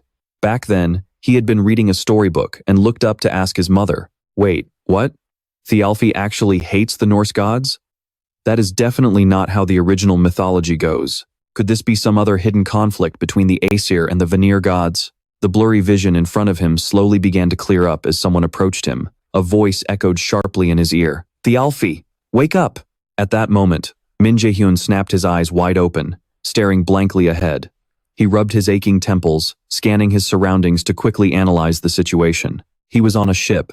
Crew members were straining to pull the sail rigging tight, while in another corner, a group of sailors was being held at knife point. Min Jaehyun immediately realized this was the very ship he had stolen to set sail and search for Roskva. He turned his gaze toward the blue-haired man standing in front of him. This was Frederick, the one who had come up with the plan to steal the ship in the first place. He asked with deep concern, "Hey, are you all right?" Min Jaehyun let out a forced smile and nodded. Yeah, I'm." Before he could even finish his sentence, the hull of their ship was violently rammed by another vessel, causing the entire deck to shake uncontrollably. Min Jaehyun, Frederick, and everyone else on board struggled to keep their footing from the massive impact. All of a sudden, dozens of hostile ships appeared from the mist, completely surrounding them. Over the ship's railing, a menacing group of heavily armed warriors began leaping onto their deck. Taking in the desperate situation, Frederick immediately cursed under his breath. Damn it. Min Jaehyun quickly assessed the situation. He didn't know exactly what was happening, but finding Roskva would have to wait just a little longer. He turned back to Frederick and called out, "I'm leaving this to you." Our main character planted his feet, gathered his strength, and launched himself high into the air. Behind him, Frederick's frantic voice echoed, "Wait, Thialfi!" Leaping across the treacherous gap between the 2 ships, our main character flies through the air to face his enemies head-on. With absolute calm on his face, he glides through the air as Chappie's feet lightly touch down on the ship's bow. Standing tall above everyone like a god, he looks down on the pirate crew cowering below. A pirate with a bandana wrapped around his head points and laughs mockingly. "Ha, you actually jumped onto an enemy ship when you should have been running for your life?" He sneers, looking down on him with utter contempt. "You idiot, I'll slice you to pieces right now." Min Jaehyun's face freezes for a moment, and he scowls, letting out a quiet sigh. Wait a second. His eyes lock onto a woman tied up against a wooden mast just behind the pirates. She is completely unconscious, bound tightly to the pillar. He immediately recognizes her pink hair and those vibrant blue-purple eyes that once radiated confidence. She is a perfect match for the Seo Ah Hyun in his memories. Just then, a system notification pops up. You have found the youngest sibling of Chappy Dog, a pink-haired girl who is currently lost in her own monologue. I am Seo Ah-hyun, a genius-level intellect and a legendary conqueror. Seo Ah-hyun smiles confidently, tossing her hair. I mean, I really am an incredible person, after all. But suddenly, she pauses, her smile stiffening. Wait, then why the heck am I locked up in here? Flashback to 3 minutes before the emergency alert popped up. Seo Ah-hyun pleads with the 2 NPCs standing in front of her. I really need to use the bathroom. They hold her back, saying, you could have just said you didn't want to enter the haunted house. Seo Ah-hyun completely breaks down, crying. There was only a 0.6% chance of a dungeon spawning where I was, and a 0.003% chance of being trapped in a themed dungeon. Why is my luck this trash? Tears stream down her face in 2 dramatic lines. Damn it, stop thinking about that. Clenching her jaw, she steels her resolve. Okay, I need to find a way out of here. I am definitely not dying today. Seo Ah-hyun wipes away her tears, looking around anxiously. The subjugation team has to be here by now. Please, anyone. Wait, who's that? Across the street, she spots the back of someone walking ahead. Peeking from behind a wall, she monitors his every move. What the? Seo Ah-hyun scans him from head to toe, sizing him up. He doesn't look like he's with the subjugation team. Who is this guy? Staring intently at Min Jaehyun, she decides her best bet is to follow him. Back to the present. Seo Ah-hyun is playing the role of Jerva, currently acting unconscious while tied to the ship's mast. Min Jaehyun frowns at her, cursing inwardly. Damn it. He hangs his head and sighs. We literally broadcasted an evacuation warning. Out of everyone who could have ended up here, why did it have to be her? Below, the pirates raise their bows, aiming straight at him. Turn this punk into a pincushion. A barrage of arrows flies directly toward Min Jaehyun. He opens his eyes, and a shimmering protective barrier instantly wraps around him, blocking the oncoming arrows. Raising his hand, our main character mutters to himself, why do I always get dragged into crap like this? Min Jaehyun clenches his fist, channeling all his raw power. His eyes flash with intensity as he unleashes a devastating punch forward. Instantly, a violent gale erupts, sending the pirate crew screaming as they're blown away. With his power exploding everywhere, Min Jaehyun quickly calculates his next move. No, let's look on the bright side. Even if Seo Ah-hyun is a massive pain, she'll still be useful for the raid. Suddenly, a massive figure wielding a giant axe charges through the white smoke right at him. The brute swings his axe down with crushing force, but Min Jaehyun smoothly spins to the side, dodging it effortlessly. He glances sideways, still plotting. Since I can't just throw her away, I might as well put her to good use. Pivoting on his heel, our main character spins gracefully. Min Jaehyun drives a perfectly aimed punch right into the giant's face, sending the massive brute crashing flat onto the deck. Even now, his mind is still on Seo Ah-hyun. I need to clear this mess first, then I'll figure out what to do with her. Terrified by his overwhelming strength, the remaining pirates shrink back. Min Jaehyun rolls his neck with his eyes closed, sighing, Look, I don't have time for this. Glaring at them with a cold, deadly gaze, he barks, Just come at me all at once. Moments later, silence returns to the ship. Min Jaehyun walks back to the mast, leaving a trail of unconscious pirates groaning on the floor. He stops right in front of Seo Ah-hyun. She is still desperately keeping her eyes shut, but his voice rings loud and clear in her ears. Is fake sleeping really the best you can do? Min Jaehyun stares down at the girl who is still terribly acting. So you got the role of Jerva, huh? Seo Ah-hyun's lips twitch. Clicking her tongue, she opens her eyes and flashes a smirk. Well, you caught me. And let me guess, you're Choppy. Min Jaehyun kneels down, bringing his face dangerously close to hers. He smiles warmly. Spot on. But you know what? Boom! He suddenly slams his fist violently into the wooden mast right beside her head, turning her face pale white with terror. With an icy, threatening expression, he warns her, I know exactly what you're scheming. You'd better drop those stupid little ideas right now. Try to act smart. Behind her, the wooden mast now has a smoking crater in it. Terrified out of her mind, Seo Ah-hyun hiccups with fear and nods frantically. Right after that, the status screen pops up. You have completed your first quest. Your 3-second blink is finally back. The rewards are being calculated in the misty space of the Neverland theme park right in front of the dungeon gate. Minhyun and Sia are sitting together at a table. Our main lead folds his arms, staring intensely at Sia sitting across from him. All Sia can do right now is bow her head in silence, not daring to say a single word. In her head, she silently sizes him up. A hunter with a mage class who fights like a warrior around her age, but with a total trash personality. Sia feels completely annoyed, wondering how she even got mixed up with such a freak. Just who is this guy anyway? Suddenly, Min Jaehyun speaks up, making her jump and look up in surprise. So, what kind of skill did you say you could use, see? She forces a sheepish laugh and brushes it off. Oh, you know, it just helps me with my swordsmanship. Hee. But in her mind, she is craftily scheming. This should fool him. Not many students at the academy know about this stuff. Since he has a trash personality, I will just use him to get what I want, and then. But before she can finish her daydream, Min Jaehyun, sitting right across from her, completely sees through her. That's not all, is it? No way, I would never lie to you. Sia desperately tries to squirm her way out with an explanation. I am not lying. It is a D-rank skill called Basic Swordsmanship Review. But our main lead is not buying her act for a second. Instead, he calmly utters 2 words. Cognitive acceleration. Hearing those words, Sia completely freezes in shock. Min Jaehyun begins to list the exact traits of the skill. It slows down time and accelerates the user's thought process. It is usually used by leaders, and it is highly effective for analyzing and predicting an opponent's mind. He smirks and asks her back, "Am I wrong?"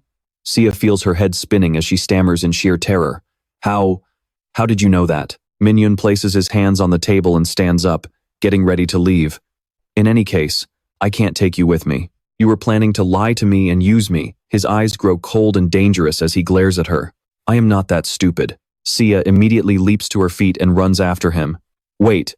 Tearfully playing the victim, she blocks his path. I am so sorry. I didn't mean to lie to you. Please don't leave me alone. I'll die if you abandon me here. Our main lead stares down at her. And why should I believe you? Sia desperately replies, I'll prove it to you. Min Jaehyun instantly smirks. Oh, really? Then sign a contract. With a worried and confused expression, she looks at him and murmurs, okay. The sky above is pitch black, and the air is dead silent. Sweat pours down Sia's face as she stares at the contract screen. Clause 1. Sia cannot harm Min Jaehyun. Clause 2. Sia must obey Min Jaehyun's orders. Clause 3. Min Jaehyun will guarantee Sia's safety until they clear the Neverland-themed dungeon. Clause 4. Sia cannot speak of this contract to anyone. She clutches her head in frustration, reading the terms but powerless to do anything, except curse him out in her mind. Standing to the side, our main lead silently watches her every move. He thinks to himself, subordination is basically a form of brainwashing, and this contract gives me complete control over her. Ultimately, Min Jaehyun figures this is the best way to utilize her and ensure she can never betray him, even if she is a total pain to deal with. On the other side of the table, Sia lets out a miserable sigh and taps the screen. Sigh, fine, I'll sign it. The moment she taps it, a glowing golden chain materializes and wraps tightly around her neck. Right above her, a matching golden chain link appears around our main lead's wrist. A notification pops up, confirming that Sia has become his subordinate. This bond will not break even after the quest is complete, as it is bound by a soul contract. Min Jaehyun smiles smugly and asks her, isn't this a great deal? It's not like I'm brainwashing you or anything. Sia can only look away in resentment. There is no way I can feel comfortable with someone constantly occupying my mind. Our main lead turns around, throwing her a cold, serious glare. Then break it. I didn't force you to sign anything. I can easily leave you behind right now. In the blink of an eye, Sia's attitude completely flips to pure enthusiasm. I will do whatever you say. Min Jaehyun can only let out a silent sigh. She is so simple-minded. Meanwhile, deep within a hellish temple, a shriveled black hand with razor-sharp claws is gently stroking something. Hela smiles in amusement. It looks like our little enemy is working quite hard.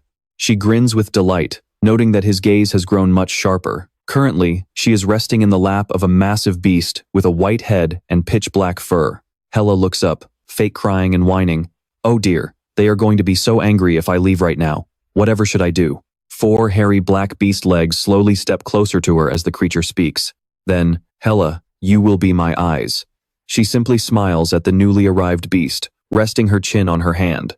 I just need a little more time until he is fully ready. Back inside the misty, simulated space of the Neverland theme park, Min Jaehyun walks ahead with both hands buried deep in his pockets. Sia silently trails behind him.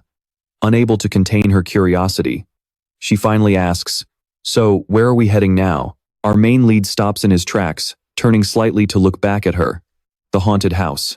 That is our first stop. Ahun flinched. Wait, a haunted house? Seeing her reaction, Min-hun asked, "What's wrong? Are you scared?" She immediately snapped back. "You think I'm scared of that garbage?" Ahun's face was pale, but she was desperately trying to act tough. Seriously, what kind of high schooler is scared of stuff like this? The male lead smirked and teased her. "Someone exactly like you." Seo Ahun immediately lost her temper. "I told you, I'm not." She pouted, her eyes welling up with tears. Min-hun simply said, "If you say so." Standing in front of the haunted house entrance, he gave her an intimidating look. "Get ready to go in." Seo Ahun completely broke down, her legs turning to jelly. She cried out to stop the male lead as he was about to step into the dungeon. "Wait, let me take a deep breath first." Right then, a notification panel popped up, starting the second B-rank quest in the haunted house. Min-hun and Seo Ahun were instantly teleported inside the dungeon, landing on a deserted pathway. In front of them were old, crumbling walls, surrounded by towering, massive spires. The entire mansion looked like an ancient castle, enveloped in a dark, eerie atmosphere. The system panel announced, "You have entered the haunted house. Escape this place without violating the 3 rules. Some skills will be sealed." Min-hun looked at the girl beside him. "What's your role?" Seo Ahun raised the camera in her hand. "I'm obviously the camera woman." "What about you?" The male lead tilted his head slightly. "Well, I'm clearly a horror streamer." Suddenly, a figure appeared right behind them. It has been a long time since we had guests. The sudden voice from behind startled both of them. "Welcome, you two." Min-hun and Seo Ahun froze in terror, slowly turning around to see who was standing behind them. A silver-haired man with wide, bulging eyes stared intently at them. "I am Albert, the butler of this estate. I serve Countess Laner. I am here to welcome you both, as requested by her ladyship." A system panel popped up. "You have received the second B-rank quest. Theme quest, Laner Mansion. Invited by the owner of Laner Mansion. However, this place is deeply unsettling and harbors a terrifying secret. Use your camera to expose the truth of this mansion and escape." Difficulty: A. Rank. Reward: Active skill, Illusion. Failure conditions: 1. Failing to escape within the time limit. 2. Failing to uncover the truth behind the mansion. Failure penalty: Death. Outside, withered trees and dead grass swayed in the wind. A thick, eerie mist enveloped the surroundings. A hand clad in a white glove gripped the iron bar and pushed open the door. Butler Albert looked back at the two of them and made a welcoming gesture. "Please, step inside." Min-hun silently followed him inside, keeping a close eye on his surroundings. Trailing behind, Seo Ahun was shivering from the sheer chill creeping up her spine. Butler Albert's voice echoed in their ears. "Her ladyship specifically requested that I host you both as graciously as possible." Pointing toward a corridor on the side, he continued, "I shall lead you to the dining room first. You must be exhausted from your journey." Min-hun glanced around the area. He noticed a vase sitting on the other side. A tag was hanging from the neck of the white vase. The text on the tag read, "For the most beautiful and foolish girl." The male lead stared silently at it for a long moment. Behind him, Seo Ahun suddenly gasped in admiration. What a gorgeous painting. Hanging on the nearby wall was a portrait of a blonde, blue-eyed little girl in a blue dress, hugging a golden retriever. Min-hun spoke up, curious. "What is this?"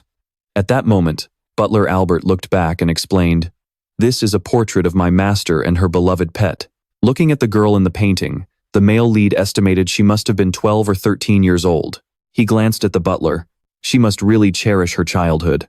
Considering how she displayed this portrait right here, Butler Albert looked at the painting and replied, "Of course." Suddenly, he turned back to them with a deeply unsettling expression. "Her ladyship has many happy, dreamlike memories." His creepy gaze sent shivers down Min-hun and Seo Ahun's spines. He stared intently at the two of them. "This way, please." Min-hun and Seo Ahun remained silent, quietly following behind him as instructed. As they walked, the male lead kept his guard up, analyzing the situation. "The system gave me the background for the first quest, but this time, I'm on my own. I have to uncover all the secrets myself." Min-hun glanced at Seo Ahun beside him. Seeing her shivering with fear, he looked at her and asked, "Are you okay? So you were lying when you said you weren't scared?" Seo Ahun turned to him and snapped, "Hey, it's just because I'm not used to this place yet. Once I've been here a bit longer, Before she could finish, Butler Albert came to a sudden halt, drawing both of their attention. The three of them stepped into a room.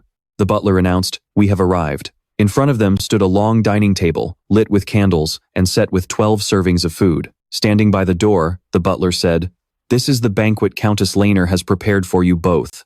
Before the door closed, his eyes glared intensely at them. "Please help yourselves.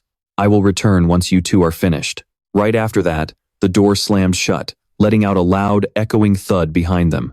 Jaehyun and Seo Ah-hyun stood in silence, staring at the door for a long time. Ah-hyun glanced back slightly, then looked at the plate of food on the table and said, "Eating this stuff is definitely a bad idea." Jaehyun suggested, "We should look around since the butler isn't here right now." Ah-hyun stopped him. "Wait." She looked at him and suggested, "Let's gather some info here before we go." Then she closed her eyes and activated her active skill, cognitive acceleration. The skill swept across the display table in the room, then scanned the chairs and the dining table.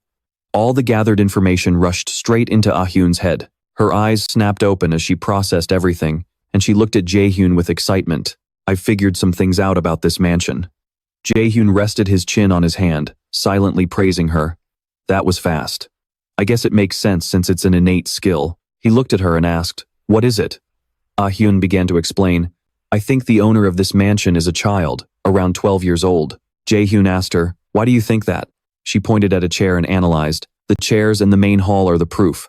Ah-hyun pulled 2 chairs close together to show that the host's chair was much higher than the others. She continued her analysis, meaning that the child must be much smaller than the people who sat in the other chairs. Ah-hyun pointed out other things as well. All the shelves in the hall were quite low, and only the handles at the bottom showed signs of use. Jaehyun recalled the items he had seen earlier and realized it too. "I see, the furniture really is quite low."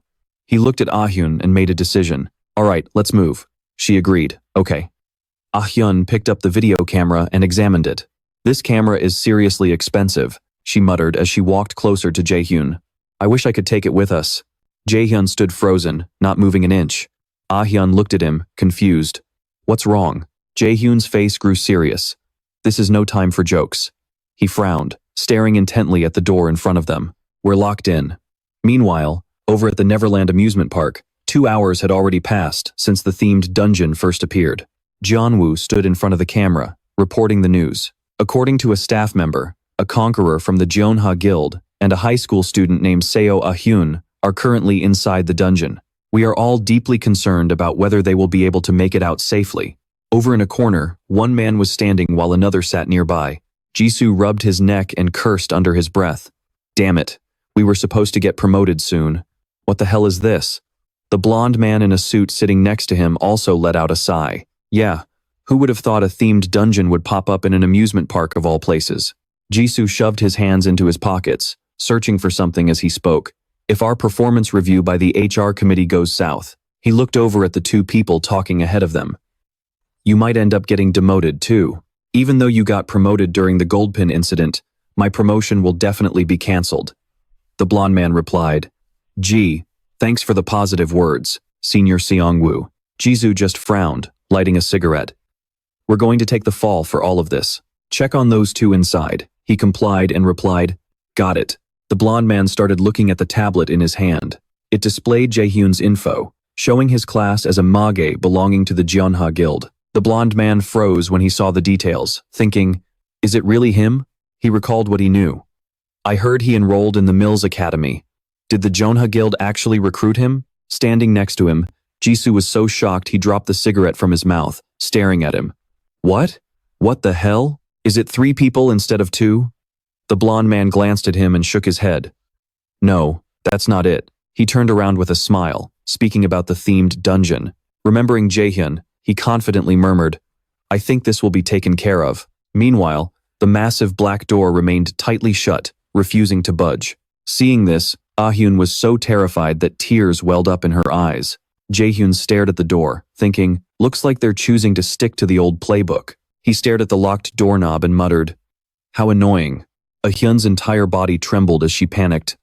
"What if we're trapped in here and never get out?" Jaehyun tried to calm her down. "Chill out. This is a dungeon. I'm sure there's a way out." Ah-hyun was still shaking slightly, but she forced a smile. "You're right. There's no such thing as an inescapable dungeon. With that, she dashed off. I'll look around some more. Jaehyun watched her go, letting out a heavy sigh. He tilted his head, scanning the room. First, he looked at the room's door. The owner of this mansion clearly dislikes us. There's no way I can force this door open with my current stats. He then glanced at Ah-hyun's retreating back. Before I regressed, she actually managed to escape this place all on her own. So, I figured the difficulty level to clear this dungeon would be pretty low. Min Jaehyun tilted his head, analyzing the situation. This meant there had to be another variable at play here. Behind him, Seo Ah-hyun suddenly called out in a loud voice, "Hey, get over here and look at this." He walked over, asking, "What is it?" Her face was dead pale. "What's wrong with this camera?" The main character calmly peered into the camera. He thought she was just getting into character, but the moment he looked inside, he completely froze. His brow furrowed in shock at the sight before his eyes. On the screen was the body of the butler, Alfred, lying in a pool of blood right on the dining table. It was completely different from the lavish feast they could see without the camera. Terrified, Seo Ah-hyun stammered, "So, the Alfred who guided us here is a fake?" Min Jaehyun had already realized this and finished her thought. The moment the words left his mouth, a notification system window popped up. "You have uncovered 70% of Alfred's secret, the first mystery of the mansion." The main character glanced at the message, thinking, "Is this only the beginning?" He leaned closer to the camera, saying, "This camera lets us see things the naked eye can't." Seo Ah-hyun turned to look at him. "So that's why my role is the camera operator. This camera is the key to solving the mystery." Min Jaehyun smiled, praising her. "Exactly. You're pretty sharp." She happily praised herself. "Guess I'm actually pretty smart." Looking at her, the main character wondered how she managed to clear this dungeon before when she was this easily terrified. Maybe she only calms down when she actually has to think. Taking the camera from her hands, he said, "Now, the real issue is what this camera is showing us." He pointed the camera lens in another direction. "Even if we assume the Alfred we met is a fake, this screen is showing us either the present or the past." Seo Ah-hyun clapped her hands in agreement. That makes sense. By now, she realized they were in a dungeon and had to unravel the mystery of this mansion. A chill ran down Seo Ah-hyun's spine. It definitely wouldn't be showing us the future. She turned to look at the bloody corpse of Alfred on the camera screen. A lavish feast sat on the dining table right now, but a cold corpse had once been lying in its place. The past is exactly what the camera is showing us, along with the dark mystery of this mansion. Delicious-looking dishes of food were laid out on the table, with utensils like knives and forks neatly arranged beside them. Looking at those things, Seo Ah-hyun felt sick to her stomach, tears welling up in her eyes. Pointing at the items on the table, she asked, "So, all this food is?" Min Jaehyun immediately turned and cut her off. It definitely wasn't made to be eaten. The image of Alfred's corpse they saw on the screen was truly horrific and haunting. The main character looked at Seo Ah-hyun as if pondering something, then called out to her, "Hey." Standing on the other side, she was still clutching her chest and groaning, "I don't feel so good." The main character tossed the camera back into her hands. "Hold on to this." Seo Ah-hyun frantically caught it with both hands. "Whoa, you need to be careful with this thing." Min Jaehyun glanced around. "I sensed a trace of mana, and knew right away something was off. It is because all of this is an illusion." An illusion? It was a type of magic that only occasionally appeared in dungeon traps. The main character decided to test it out and reached his hand to tap on the table. Ripples of golden light spread out. The status window popped up. "Activating active skill, absolute calculation." Another system message popped up. "Activating active skill, failed. Absolute calculation cannot be used in this area." Min Jaehyun pulled his hand back and looked down at the table. "So that's how it is." He rolled his wrist and looked over at Seo Ah-hyun. "What are you doing?" She was kneeling on the floor, peering underneath the dining table. "I feel like whatever we need to open the door might be hidden down here." After checking, Seo Ah-hyun stood up, brushed the dust off her legs, and peered back into the camera. "The only thing that's different is Alfred lying on the table instead of the food." She looked at him, deducing, "So the key to escaping must be right here." Hearing her words, something clicked in Jaehyun's mind, and his lips curled into a smirk. "In that case, there is a way to break this." The main character's golden eyes flashed, and the status window displayed, "Activating skill, mana detection." In his vision, he spotted something radiating mana on the table. It was a pudding placed right in front of the head chair. The main character stared at it, thinking to himself, "I knew it." Basically, a magic lock is bound to either an object or a magic circle, which means there are two ways to break it. One is to destroy the object itself, and the other is to dismantle the magic formula.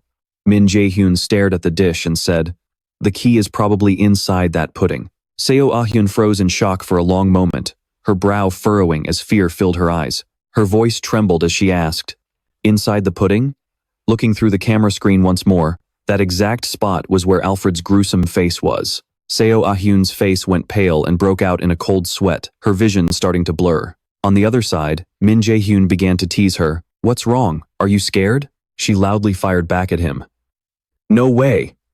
Rolling up her sleeves, Seo Ah-hyun stepped forward and added, "I'll get it myself." Gritting her teeth, she slowly reached her hand toward the pudding. Terrified, Seo Ah-hyun searched around, but the camera screen showed a horrifying reflection. Her hand was actually reaching inside Butler Alfred's mouth. Tears welled up in her eyes from sheer terror. Suddenly, her hand brushed against something, sending a shockwave right through her. Seo Ah-hyun pulled her hand back, and sure enough, she was holding a key. "Here it is." At that exact moment, the system notification popped up. "You have successfully unlocked the second secret of the magic-sealed illusion mansion. An additional reward will be granted once the dungeon is fully cleared." Somewhere in the deep darkness, the silhouette of a mysterious figure appeared. Inside the room, a voice gasped from a crystal ball sitting on the table. Oh dear, the crystal ball was currently displaying the male lead, and Seo Ah-hyun standing inside the dining room. A voice echoed, "It seems our guests didn't quite enjoy their meal." Butler Alfred's eyes widened in shock. "We cannot tolerate any shortcomings when hosting guests." "Impossible. Absolutely impossible." His face turned manic as he muttered, "I, Butler Alfred, will never, ever disappoint the Countess." With that, he turned and walked away, leaving behind a chilling laugh that sounded like a sob, echoing through the empty space. Bright chandeliers hung from the ceiling as Min Hyun and Seo Ah-hyun walked down a deserted hallway together. Seo Ah-hyun raised her camera, pointing it forward, her eyes glued to the screen. On the screen, a chilling sight appeared. Children's toys lay scattered all over the floor, and near a corner of the wall, there was a pool of blood. Both of them instantly froze in their tracks. Standing in front of a door, the male lead speculated, "This must be the guest bedroom, right?" Seo Ah-hyun looked ahead and nodded. "Yeah. They said we're guests, so we're supposed to go to the bedroom after dinner. And with all this blood, honestly, we don't have much of a choice." The camera panned toward a slightly ajar door. On the floor, a massive pool of blood seeped out from inside the room. Min Hyun peered in and made his decision. "Then let's head inside and see if there's anything unusual." Hearing his words, Seo Ah-hyun panicked. "Wait, we actually have to go in there?" The male lead turned his head to look at her. "We need to find a way out of here. Or do you want to stay in this mansion forever?" Tears streamed down her face, but she forced out an answer. "No, I don't." He warned her, "Then shut your pretty mouth and pay attention to your surroundings. Make sure to call me if you spot anything." Dejectedly, Seo Ah-hyun agreed, "Fine." Min Hyun was the first to step into the room. Inside the dark, empty room, the male lead tilted his head, scanning the area. "I'm going to look around for clues." Suddenly, the hem of a white dress fluttered in the wind.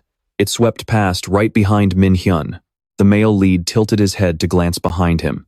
The silhouette of a little girl in a blood-stained white dress had appeared right behind him. Her terrifying face was a blurry haze when suddenly, her hand reached out, pointing directly behind Min Hyun.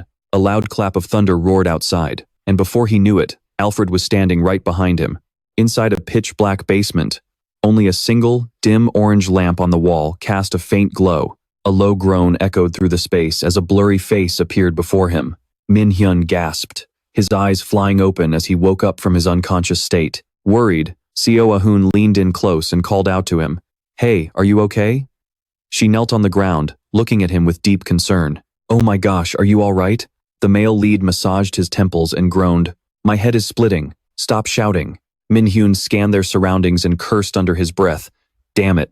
Glancing at the objects in the basement, he thought to himself, "I knew this was coming, yet I still fell for it. Is this a scripted event necessary for the dungeon to progress?" Supporting himself against the wall, the male lead stood up as Seo Ah-hyun spoke from behind him.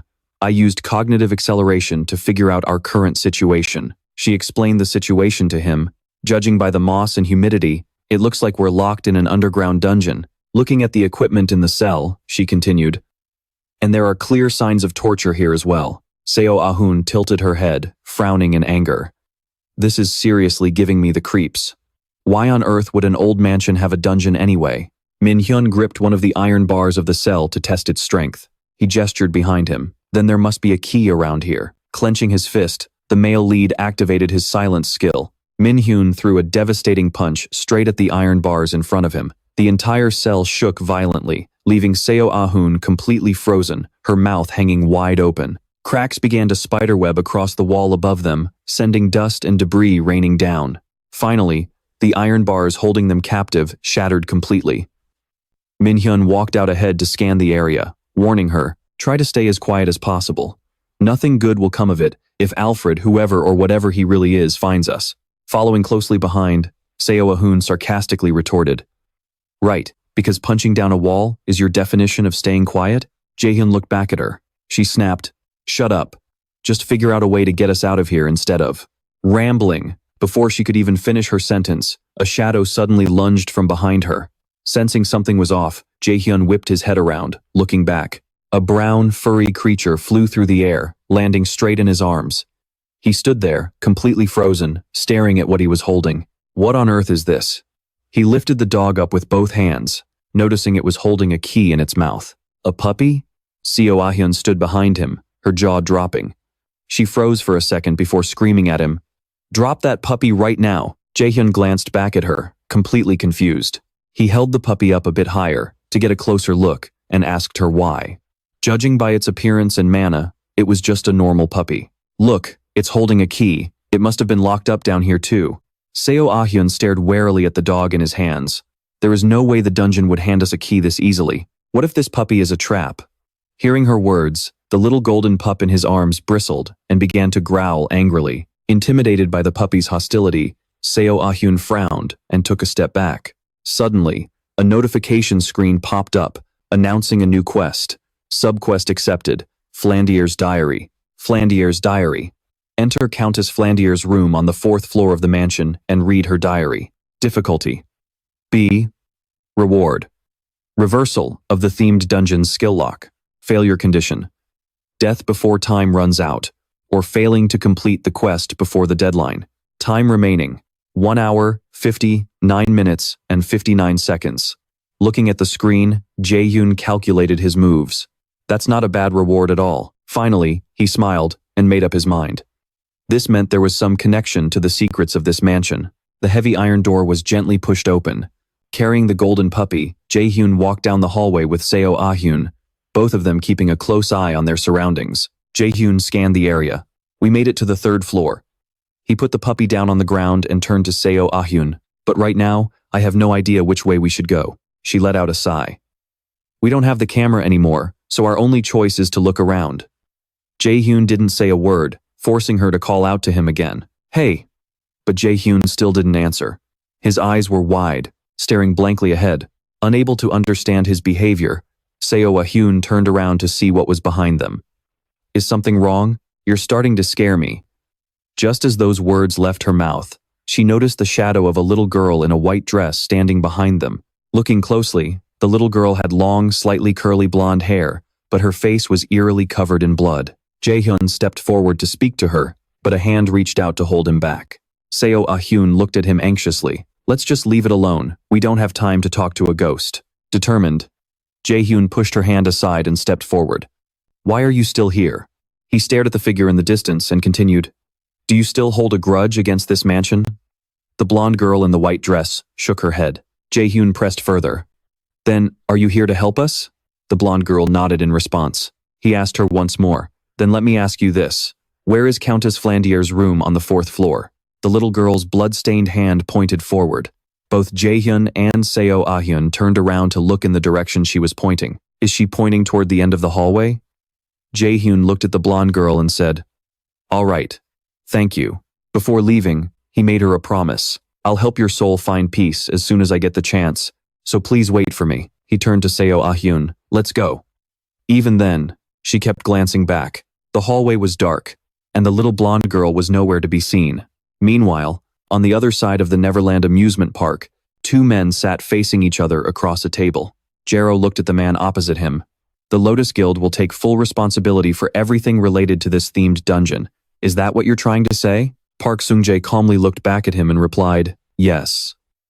He began to explain, you can point the blame from the National Conquest Bureau and the public toward the Lotus Guild. In exchange, Guildmaster Yu Sun-gun requests that you keep all information regarding Min Jaehyun strictly confidential. Jero leaned back, lost in thought. It made absolutely no sense. Why would the Lotus Guild take such a massive risk? All for a single student?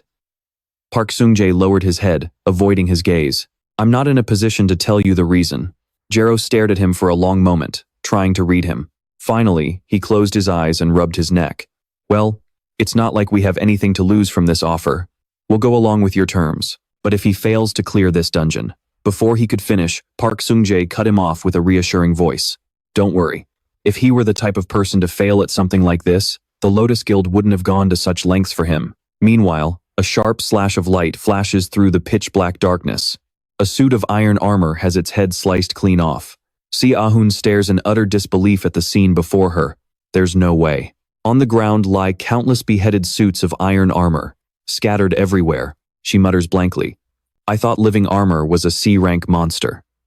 Min Jaehyun walks ahead, explaining calmly. This is the shortest route. This is nothing. The golden puppy trots by his side, its nose glued to the floor, sniffing around. A wooden door creaks open, and the three of them stand outside, peering in. Right then, a system notification pops up, announcing they are entering Laner's room. Scattered all over the floor near a reading desk are dozens of teddy bears. Se-ahun shivers. This place looks super creepy. She takes a step forward, adding, I'll check the desk first. Suddenly, Min Jaehyun places a hand on her shoulder to stop her. He looks at her and explains that finding items on a desk is far too obvious. Check the places where you'd least expect to find clues, he tells her. Se-ahun scratches her head, doing as she's told. Oh, all right then. Min Jaehyun and the puppy head over to the reading desk. The little pup scrambles, trying its best to climb up. He reaches out and picks up a book from the desk. A system window pops up. Unequipable item. It's Laner's diary. This belongs to Countess Laner, the owner of this mansion. She wrote in it every single day. It holds the dark, terrifying secrets hidden within the Laner mansion. Picking up the diary, he smiles and thinks to himself, found it. As the pages turn, the secrets begin to unravel. May 5th, 1474. My skin is growing paler with each passing day. The doctors have visited countless times to examine and care for me, but nothing seems to help. Am I really going to leave this world without ever seeing what lies beyond these walls? May 10th, 1474. Mother and father promised to buy me the doll I've always wanted. My parents are the absolute best, and I can't wait for them to return from the city. May 12th, 1474. I received a death notice. Mother and father were killed in a bandit attack. My tears won't stop falling. Would they still be alive if I hadn't begged for that doll? May 15th, 1474. The funeral is over. I am now the owner of this mansion, the sole survivor of the Laner lineage, but I don't feel happy at all. I am so utterly alone, now and forever. June 4th, 1474. A girl was caught trespassing today. It seems she picked a flower from my garden. She's around my age, and she looks a lot like my doll. I've taken a liking to her. I'm going to ask if she wants to live here in the mansion with me. June 20th, 1474. She told me she has no name, so I decided to call her Sally. We've been playing together every day inside the mansion. I'm so incredibly happy to have a friend. I hope things stay like this forever. July 8th, 1474. Az left without saying a single word. Sally told me he must have been in a rush and headed to the neighboring city. I don't know why, but I feel so uneasy. July 10th, 1474. Az is back, but something is off about him. Sally seems to be hiding something too. Something must have happened. October 9th, 1474. I keep hearing blood-curdling screams echoing through the mansion. Selena, the kitchen assistant, and my maid, Michelle, they won't stop screaming. It sounds like their throats are being ripped apart. Is this all just a nightmare? No, it's not. This is real. I'm so terrified. I'm so scared. What is going on? Sally and Az are banging on my bedroom door right now. I know they're coming to kill me. What do I do? The diary suddenly snaps shut. A system alert blares. Restrictions lifted. All skill limitations have been deactivated. Min Jaehyun's face darkens. Staring at the diary in his hands, he mutters, I get it now. he realizes Countess Laner was murdered. This has to be the work of the monster that took over the mansion, a doppelganger, and the person standing behind him right now is no longer Se Ahun. He glances back at the creature looming behind him, its head bloated and melting, swaying sickeningly as it speaks. It flashes a grotesque, twisted grin. This was all a doppelganger's doing, wasn't it? The diary slams heavily onto the desk.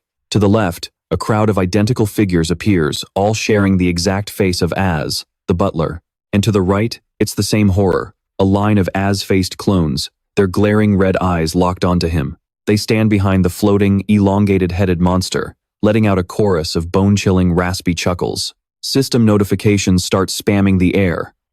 The secret of Az's identity has been uncovered. Subquest.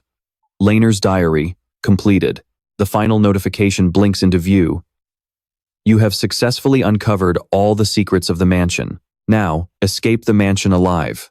Min Jaehyun and his golden pup stand tall, facing the horde head-on. Grotesque, sticky red liquid erupts from the doppelganger's body, whipping through the air as it lashes out straight at the protagonist. Min Jaehyun quickly scooped up the golden puppy, throwing himself to the side to dodge the attack. The monster's whip struck empty air, shattering the ground beneath it. Jaehyun braced his feet against the floor, sliding back to regain his balance. Staring at the twisted, writhing red mass before him, our protagonist sneered.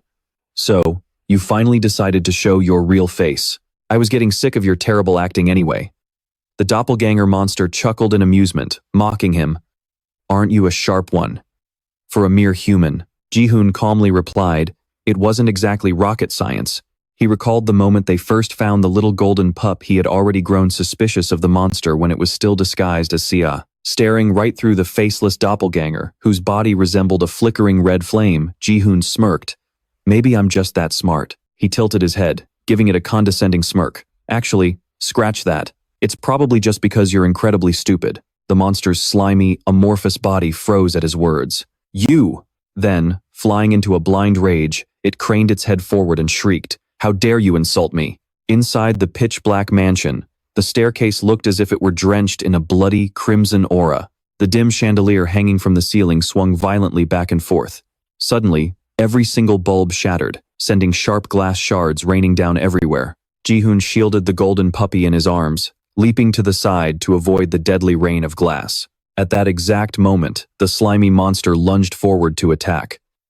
Jaehyun turned his head to track its movement, immediately channeling his magic to trigger the magic circle. Clutching the pup tight, he leaned back and unleashed a barrage of bladed chains straight at the beast. The razor-sharp blades tore right through its form, leaving massive, gaping holes in its gelatinous body. The powerful recoil knocked him back, but Jaehyun caught himself with one hand, sticking a flawless landing on the ground. The golden puppy in his arms was so dizzy from the wild ride that it had completely passed out.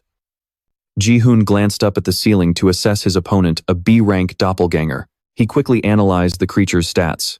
It's a dangerous foe with the ability to mimic the skills and appearance of other creatures, but when it comes to raw, close-quarters combat, it feels more like a C-rank weakling. The doppelganger writhed, dragging its body toward Jaehyun as it hissed. Your body. I will devour every last bit of it. Showing no fear, Jaehyun merely knit his brows in a calm, indifferent stare. Meanwhile, the monster seemed to lose its mind, frantically muttering to itself. Give it to me, give it to me, give it to me. Fleshy tentacles erupted from its core, hurtling straight toward Jaehyun. Yet, just centimeters from his face, the tentacles suddenly ground to a halt. Jaehyun smirked, casually asking, how's that feel? The beast was completely bound by glowing golden chains, with sharp blades slowly grinding deep into its back. Huh? Completely paralyzed by Jaehyun's magic circle, the monster gasped as Jaehyun pressed further.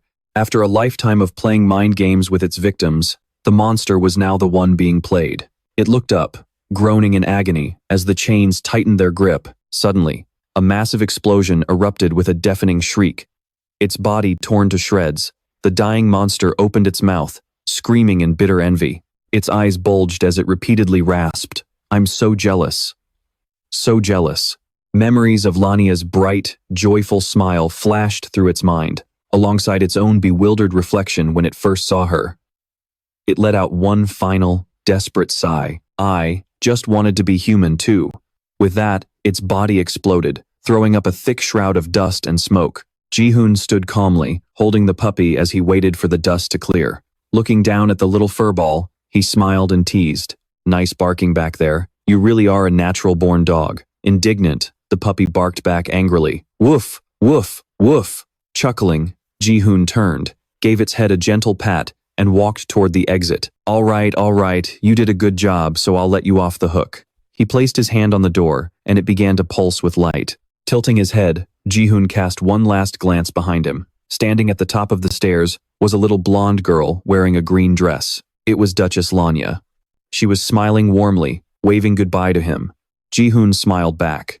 A brilliant flash of light burst from the doorway, and in an instant, both he and the golden pup vanished, leaving behind a quiet farewell. System notifications began to pop up. You have completed the second trial. Lanya's mansion. All hidden scenarios have been cleared. Bonus rewards will be distributed, commencing teleportation to the real world. Back in the hazy virtual domain of Neverland, Jaehyun and Sia materialized side by side at a spot inside the amusement park. Sia bent over, clutching her chest as she gasped for air. Huff, huff. Is this supposed to be a parade? I'm literally going to die. Pocketing the vial in his hand, Jaehyun looked at her and said, Yeah, we need to stay on our toes. We have no idea what's coming next. Suddenly, the park's speaker system crackled to life with a loud static hiss, and an announcement began to play. Welcome to Neverland. Right in the center of the gathering crowd, a figure holding a microphone spoke up. I am your host, Odin. Brilliant, multicolored fireworks began to explode, lighting up the entire night sky. Dancers and musicians filled the streets, kicking off a vibrant performance. Odin announced with booming excitement, Now, I welcome you all to my grand parade. He dashes right over to where the MC and Jaehyun are standing. Well, hello there, Min Jaehyun. And Jaehyun, you two successfully cleared 2 missions. Great job. Min Jaehyun looks up at him. I'll cut straight to the chase. What's the final mission? Putting away the microphone in his hand, Burden answers him with a smile. The final mission is a game of tag. Jaehyun looks at him, totally lost and confused. Tag? He points to a gate behind them. Exactly. Do you see that gate over there? Burden continues to explain to the two of them. You have to escape the monsters coming out of it and make it to the final destination. Min Jaehyun crosses his arms and stares at him, thinking there's no way it's that simple. Burden claps excitedly, praising him. Oh, you're pretty sharp, he gestures toward the two of them. Spot on. This game of tag spawns monsters based on the number of challengers and their power levels. Min Jaehyun frowns slightly, quietly assessing the situation. This is bad. Our MC eyes the area, quickly running the numbers. Considering his own skills, the monsters will be way stronger than before. Fighting while protecting Jaehyun is going to be a real struggle. Burden says to them, I'll need to check your skills first. He reaches his hand out in front of them. Pardon me. Burden bows his head and silently inspects them for a long moment, then claps and smiles. Congratulations, you've reached S rank. Both Min Jaehyun and Jaehyun are left stunned by this result. Huh? Burden looks up at the sky and bursts into laughter. I've never hosted challengers of such a high rank before. Truly impressive. The MC looks at him in disbelief. Wait, that doesn't make any sense. Burden's eyes flash with a red light as he smirks at him. Well, best of luck. Up in the sky, a flaming hand appears, slowly ripping the heavens apart. Jaehyun can only stare in pure shock at the sight unfolding right before her eyes. Min Jaehyun is also completely stunned, gritting his teeth as he watches the sky being torn in two. A status window pops up. You have received the final festival quest. Escape from Surt to the final destination, or defeat him. As the sky is ripped wider and wider, Surtra's face begins to come into view. The system notification flashes. Quest title, The Final Festival. Enjoy the final event of Neverland, the final festival. Escape Surt to reach the final destination or defeat him. Difficulty, S+. Reward, Chappie's Thunderset. Failure conditions, death by Surt, death by Surtra's flames, or the death of the third member. Hidden quest. Kill Surt and eliminate the hidden threat. Reward. Undecided, but you can obtain outstanding perks. Min Jaehyun focuses on the text on the screen. Death of the third member. Gritting his teeth, he glances ahead, thinking, wait, 3? No way. Something isn't right.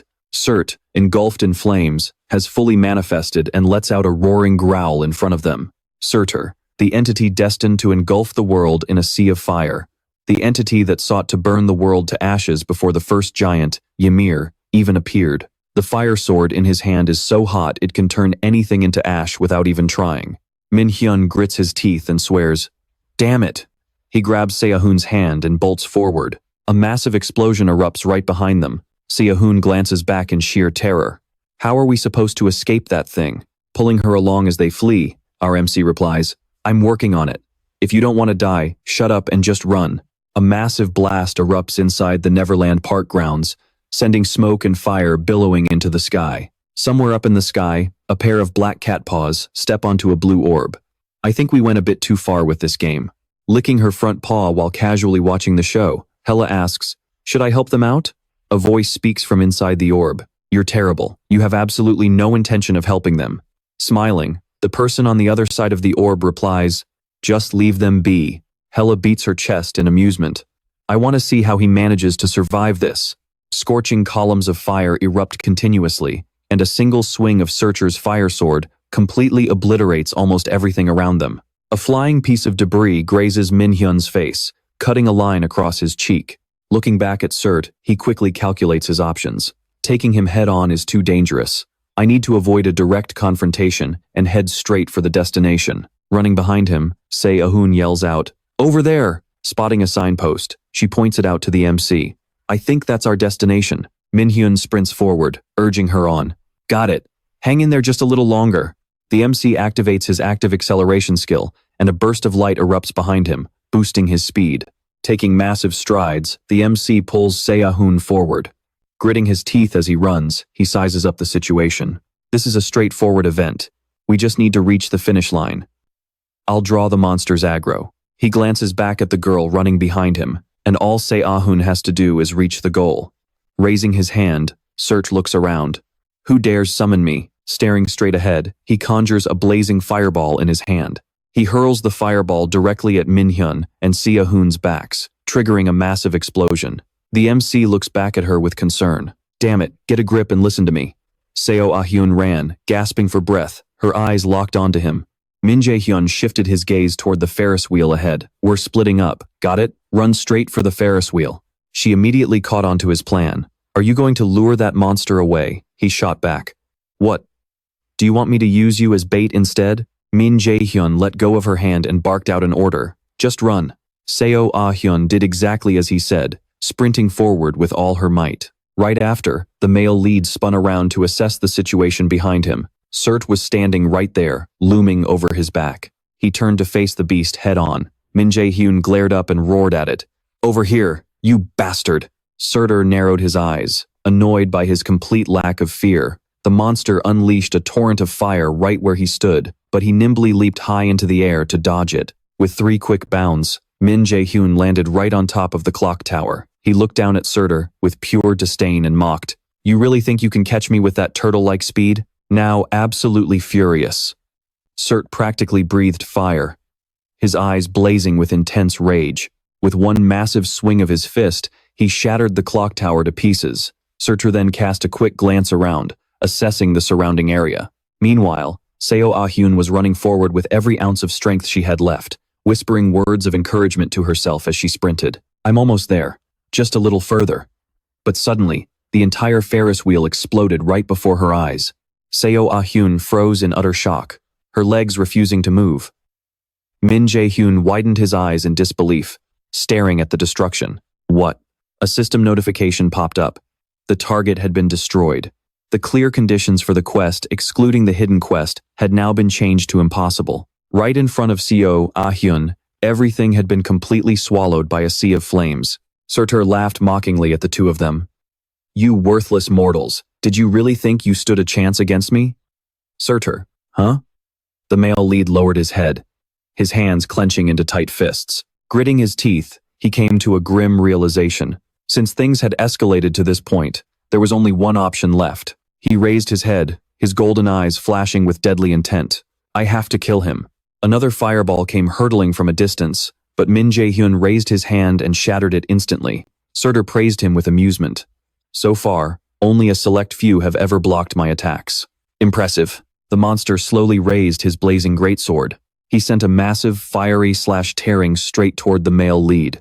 Take this. His golden eyes flared as he reached out his hand, unleashing his power. Over in a corner, Seo Ah-hyun hid behind a pillar, desperately watching the intense battle unfold. She stared up at them in sheer anxiety, thinking, is this really how it ends for us? Gritting her teeth, she scanned her surroundings frantically. Think, there has to be something I can do. Across the battlefield, Min Jaehyun was using a barrier to shield himself from Searcher's relentless torrent of fire.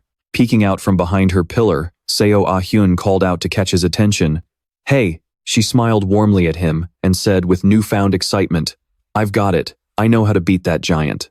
The entire Neverland amusement park was now completely engulfed in raging flames. Min Jaehyun was sprinting at top speed, heading toward a specific direction. Surtur mocked him, roaring, do you honestly think you can run from me? Meanwhile, Seo Ah-hyun was also pushing herself to the absolute limit, sprinting forward. Running parallel to him, she shouted directions. 5 steps to the left. Acting on her warning, Min Jaehyun lunged 5 steps to the left. The moment he dodged, another massive fireball crashed into the exact spot behind him. Just moments earlier, while mapping out their plan, Seo Ah-hyun had pointed out her crucial discovery, a water reservoir. Min Jaehyun had looked at her blankly, not quite catching on. A water reservoir? She quickly explained. There's an outdoor water storage facility. We have to lure that monster out there.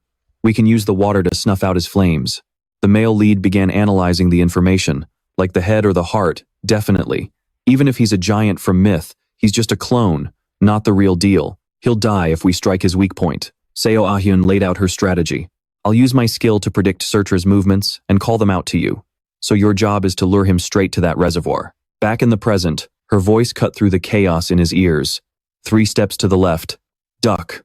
Min Jaehyun's feet hit the ground, bringing him to a sudden dead stop. Seeing him stand completely still, Surt smirked and sneered. Have you finally given up, human? Min Jaehyun tilted his head slightly and retorted. Run? He whirled around to face the beast directly. Me?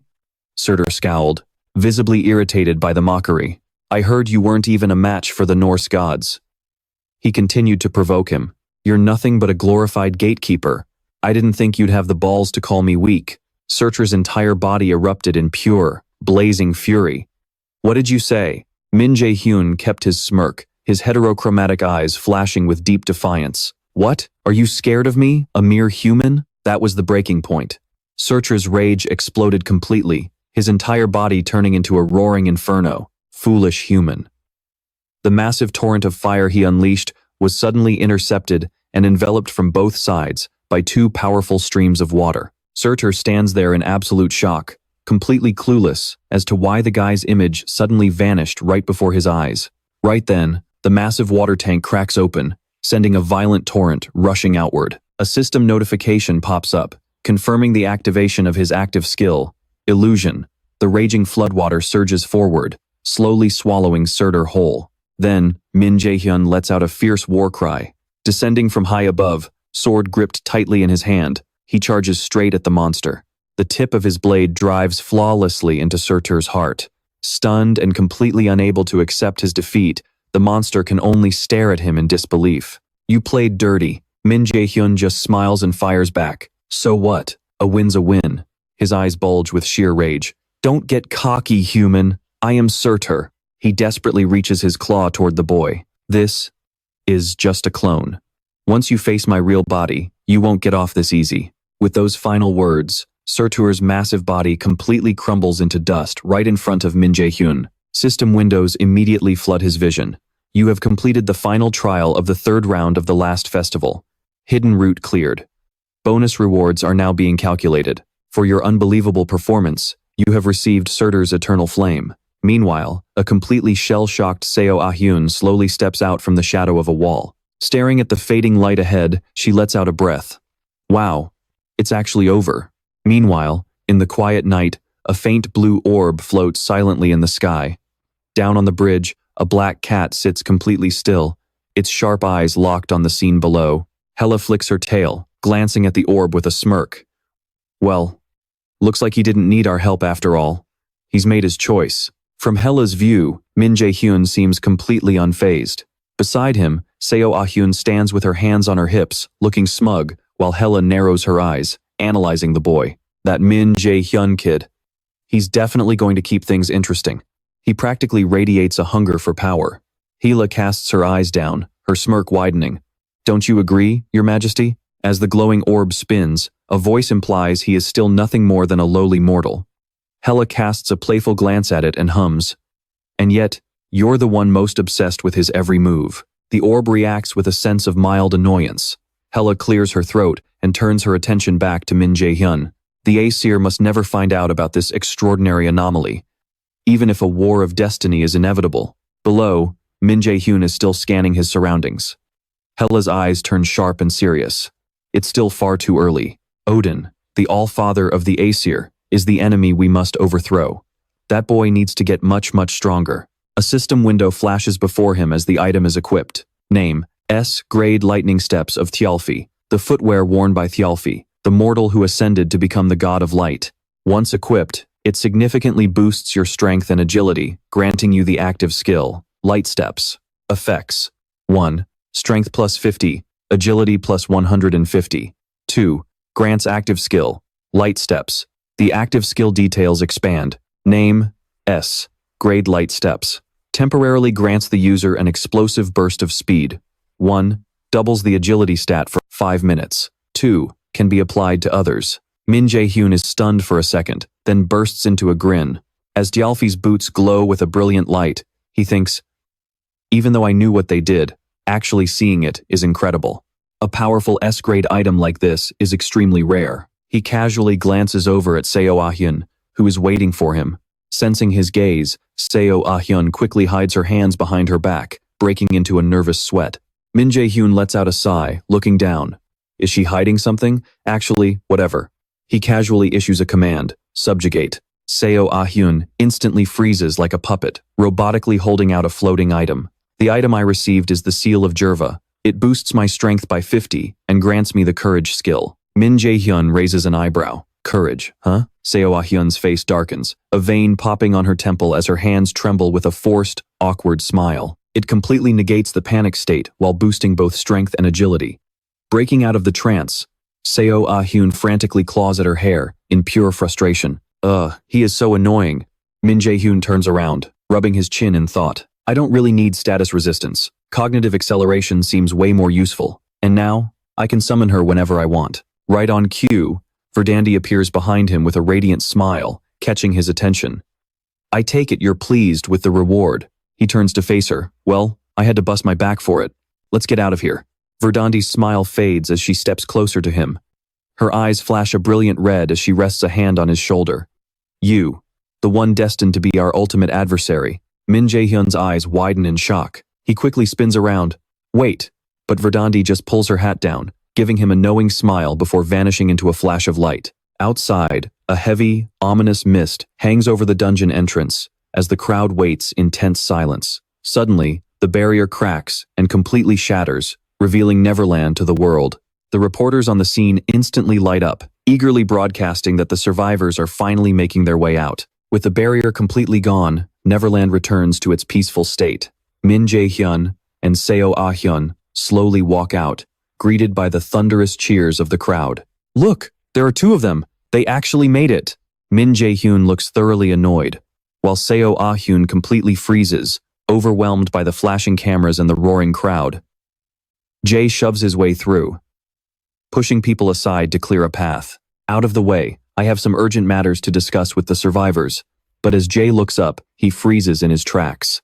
Min Jaehyun is already gone, vanishing without a trace. Seo Ah-hyun panics as she realizes he's gone, while the confused crowd starts looking around in a frenzy. He is gone. He was right there just a second ago. Because of that, Seo Inna became the main target. The blinding camera flashes, leaving her dizzy and breaking out in a cold sweat. The security team desperately push through the crowd to block them. We need to check on her condition first. Move out of the way. Jay crossed his arms in deep thought, while his colleagues stared at the crowd in utter disbelief. He went into hiding? How is that even possible? Could he be an assassin? Jay frowned and shook his head. No, I don't think so. According to instructor Kim Ji-yeon, Min Jaehyun is actually a mage. His colleague gasped. A mage? And he can move like that without even using a stealth skill? Jae replied calmly. A combat mage. His colleague blinked. Wait, what? Jae just smirked. That guy. He is a combat mage. Inside the Lotus Guild headquarters, Yu Sung-yoon smiled warmly at her phone. Great job, you can come back now. The voice on the other end replied softly. Yeah, we will meet again soon. Yu Sung-yoon lowered her phone and hung up. Holding the device, she tilted her head with a gentle smile. To just vanish like that after pulling off such a miracle. He is definitely no ordinary kid. Yu Sung-yoon spun her chair around and stared at the book on her desk. She smiled softly. He is not the type to speak up unless I ask first, so I guess we will have to meet up sooner or later. At Mills Academy. Meanwhile, back at Min Jaehyun's house, he pressed his lips together, staring intently at his computer screen. The television was also blasting the latest news. The Myth Dungeon raid has been successfully cleared with 0 casualties. Regarding the sudden appearance of the dungeon in the city, the cause remains unknown. All survivors have returned safely and are currently recovering. Thank goodness, there is not a single article mentioning me. I bet the Lotus Guild covered it up. Min Jaehyun leaned back slightly. A major guild really holds a lot of power. He scrolled through the forums, lost in thought. I did not expect so many people to show up when I got out. But at least I got to see just how incredible my dad's lightning walk boots really are. Min Jaehyun thought back to the moment he exited the dungeon. He rotated his right ankle. Just by activating the gear, my speed instantly increased 4 times. In a flash, he had zipped past everyone. I wonder how much faster I will be if I stack an acceleration skill on top of this. Min Jaehyun let out a tired stretch, but still, this run was not bad at all. He spun his chair around as the system window popped up. Min Jaehyun tilted his head, swiping through the interface. I walked away with some pretty insane rewards. The system screen displayed a single-use item, Surt's Eternal Flame. When activated, it temporarily upgrades a weapon to its absolute maximum limit, imbuing it with a devastating flame effect. Min Jaehyun clenched his fist, his face darkening as he grit his teeth. This incident made me realize one thing. I am still way too weak. Sparks of lightning crackled around his weapon. I need to become strong enough to crush my enemies without relying on dirty tricks, strong enough to completely overwhelm them on my own. I want to be a shadow lurking in the dark, someone so terrifying that no one would ever dare cross me. Min Jaehyun pressed his lips together as the faces of the people he cherished in this lifetime flashed through his mind. I will leave my weak past behind and protect my family and friends. That is my true purpose. Min Jaehyun's eyes flashed with determination. I have to get stronger. Starting right now. Meanwhile, in the monitoring room, Principal Gu Jiayin sat before the security feeds, his face shrouded in deep shadow. I will leave this matter in your hands then. Instructor Jang Isu stood there quietly before bowing politely. You won't be disappointed, sir. From now on, just as you requested, I will report every single detail regarding the student, Min Jaehyun. She then slipped out of the room, leaving him alone. Gu Jian's face hardened like cold steel, his eyes gleaming with an eerie light. Gu Jiayin turned around, lowering his head slightly. You have to prune the weeds if you want a beautiful garden. Sitting among the glow of the monitors, he stroked his chin. I am highly anticipating this upcoming event. Gu Jiayin narrowed his eyes and lowered his hand. I will eliminate all the trash in my way. His gaze shifted downward, where profiles of students crossed out with red marks lay scattered all over the floor. Back in the classroom, Kim Yoo-jung stood with her hands on her hips, glaring at Min Jaehyun in disbelief. Are you serious right now? She raised her voice in frustration. I was literally wondering why on earth you were not answering any of my calls or texts. Min Jaehyun sighed helplessly. I was not ignoring you, I swear. Seo In-na watched awkwardly as a stressed Min Jaehyun pleaded with a pouting Kim Yoo-jung. So please, stop being mad at me. Kim Yoo-jung's expression finally softened, and she gave him a playful wink, signaling his forgiveness.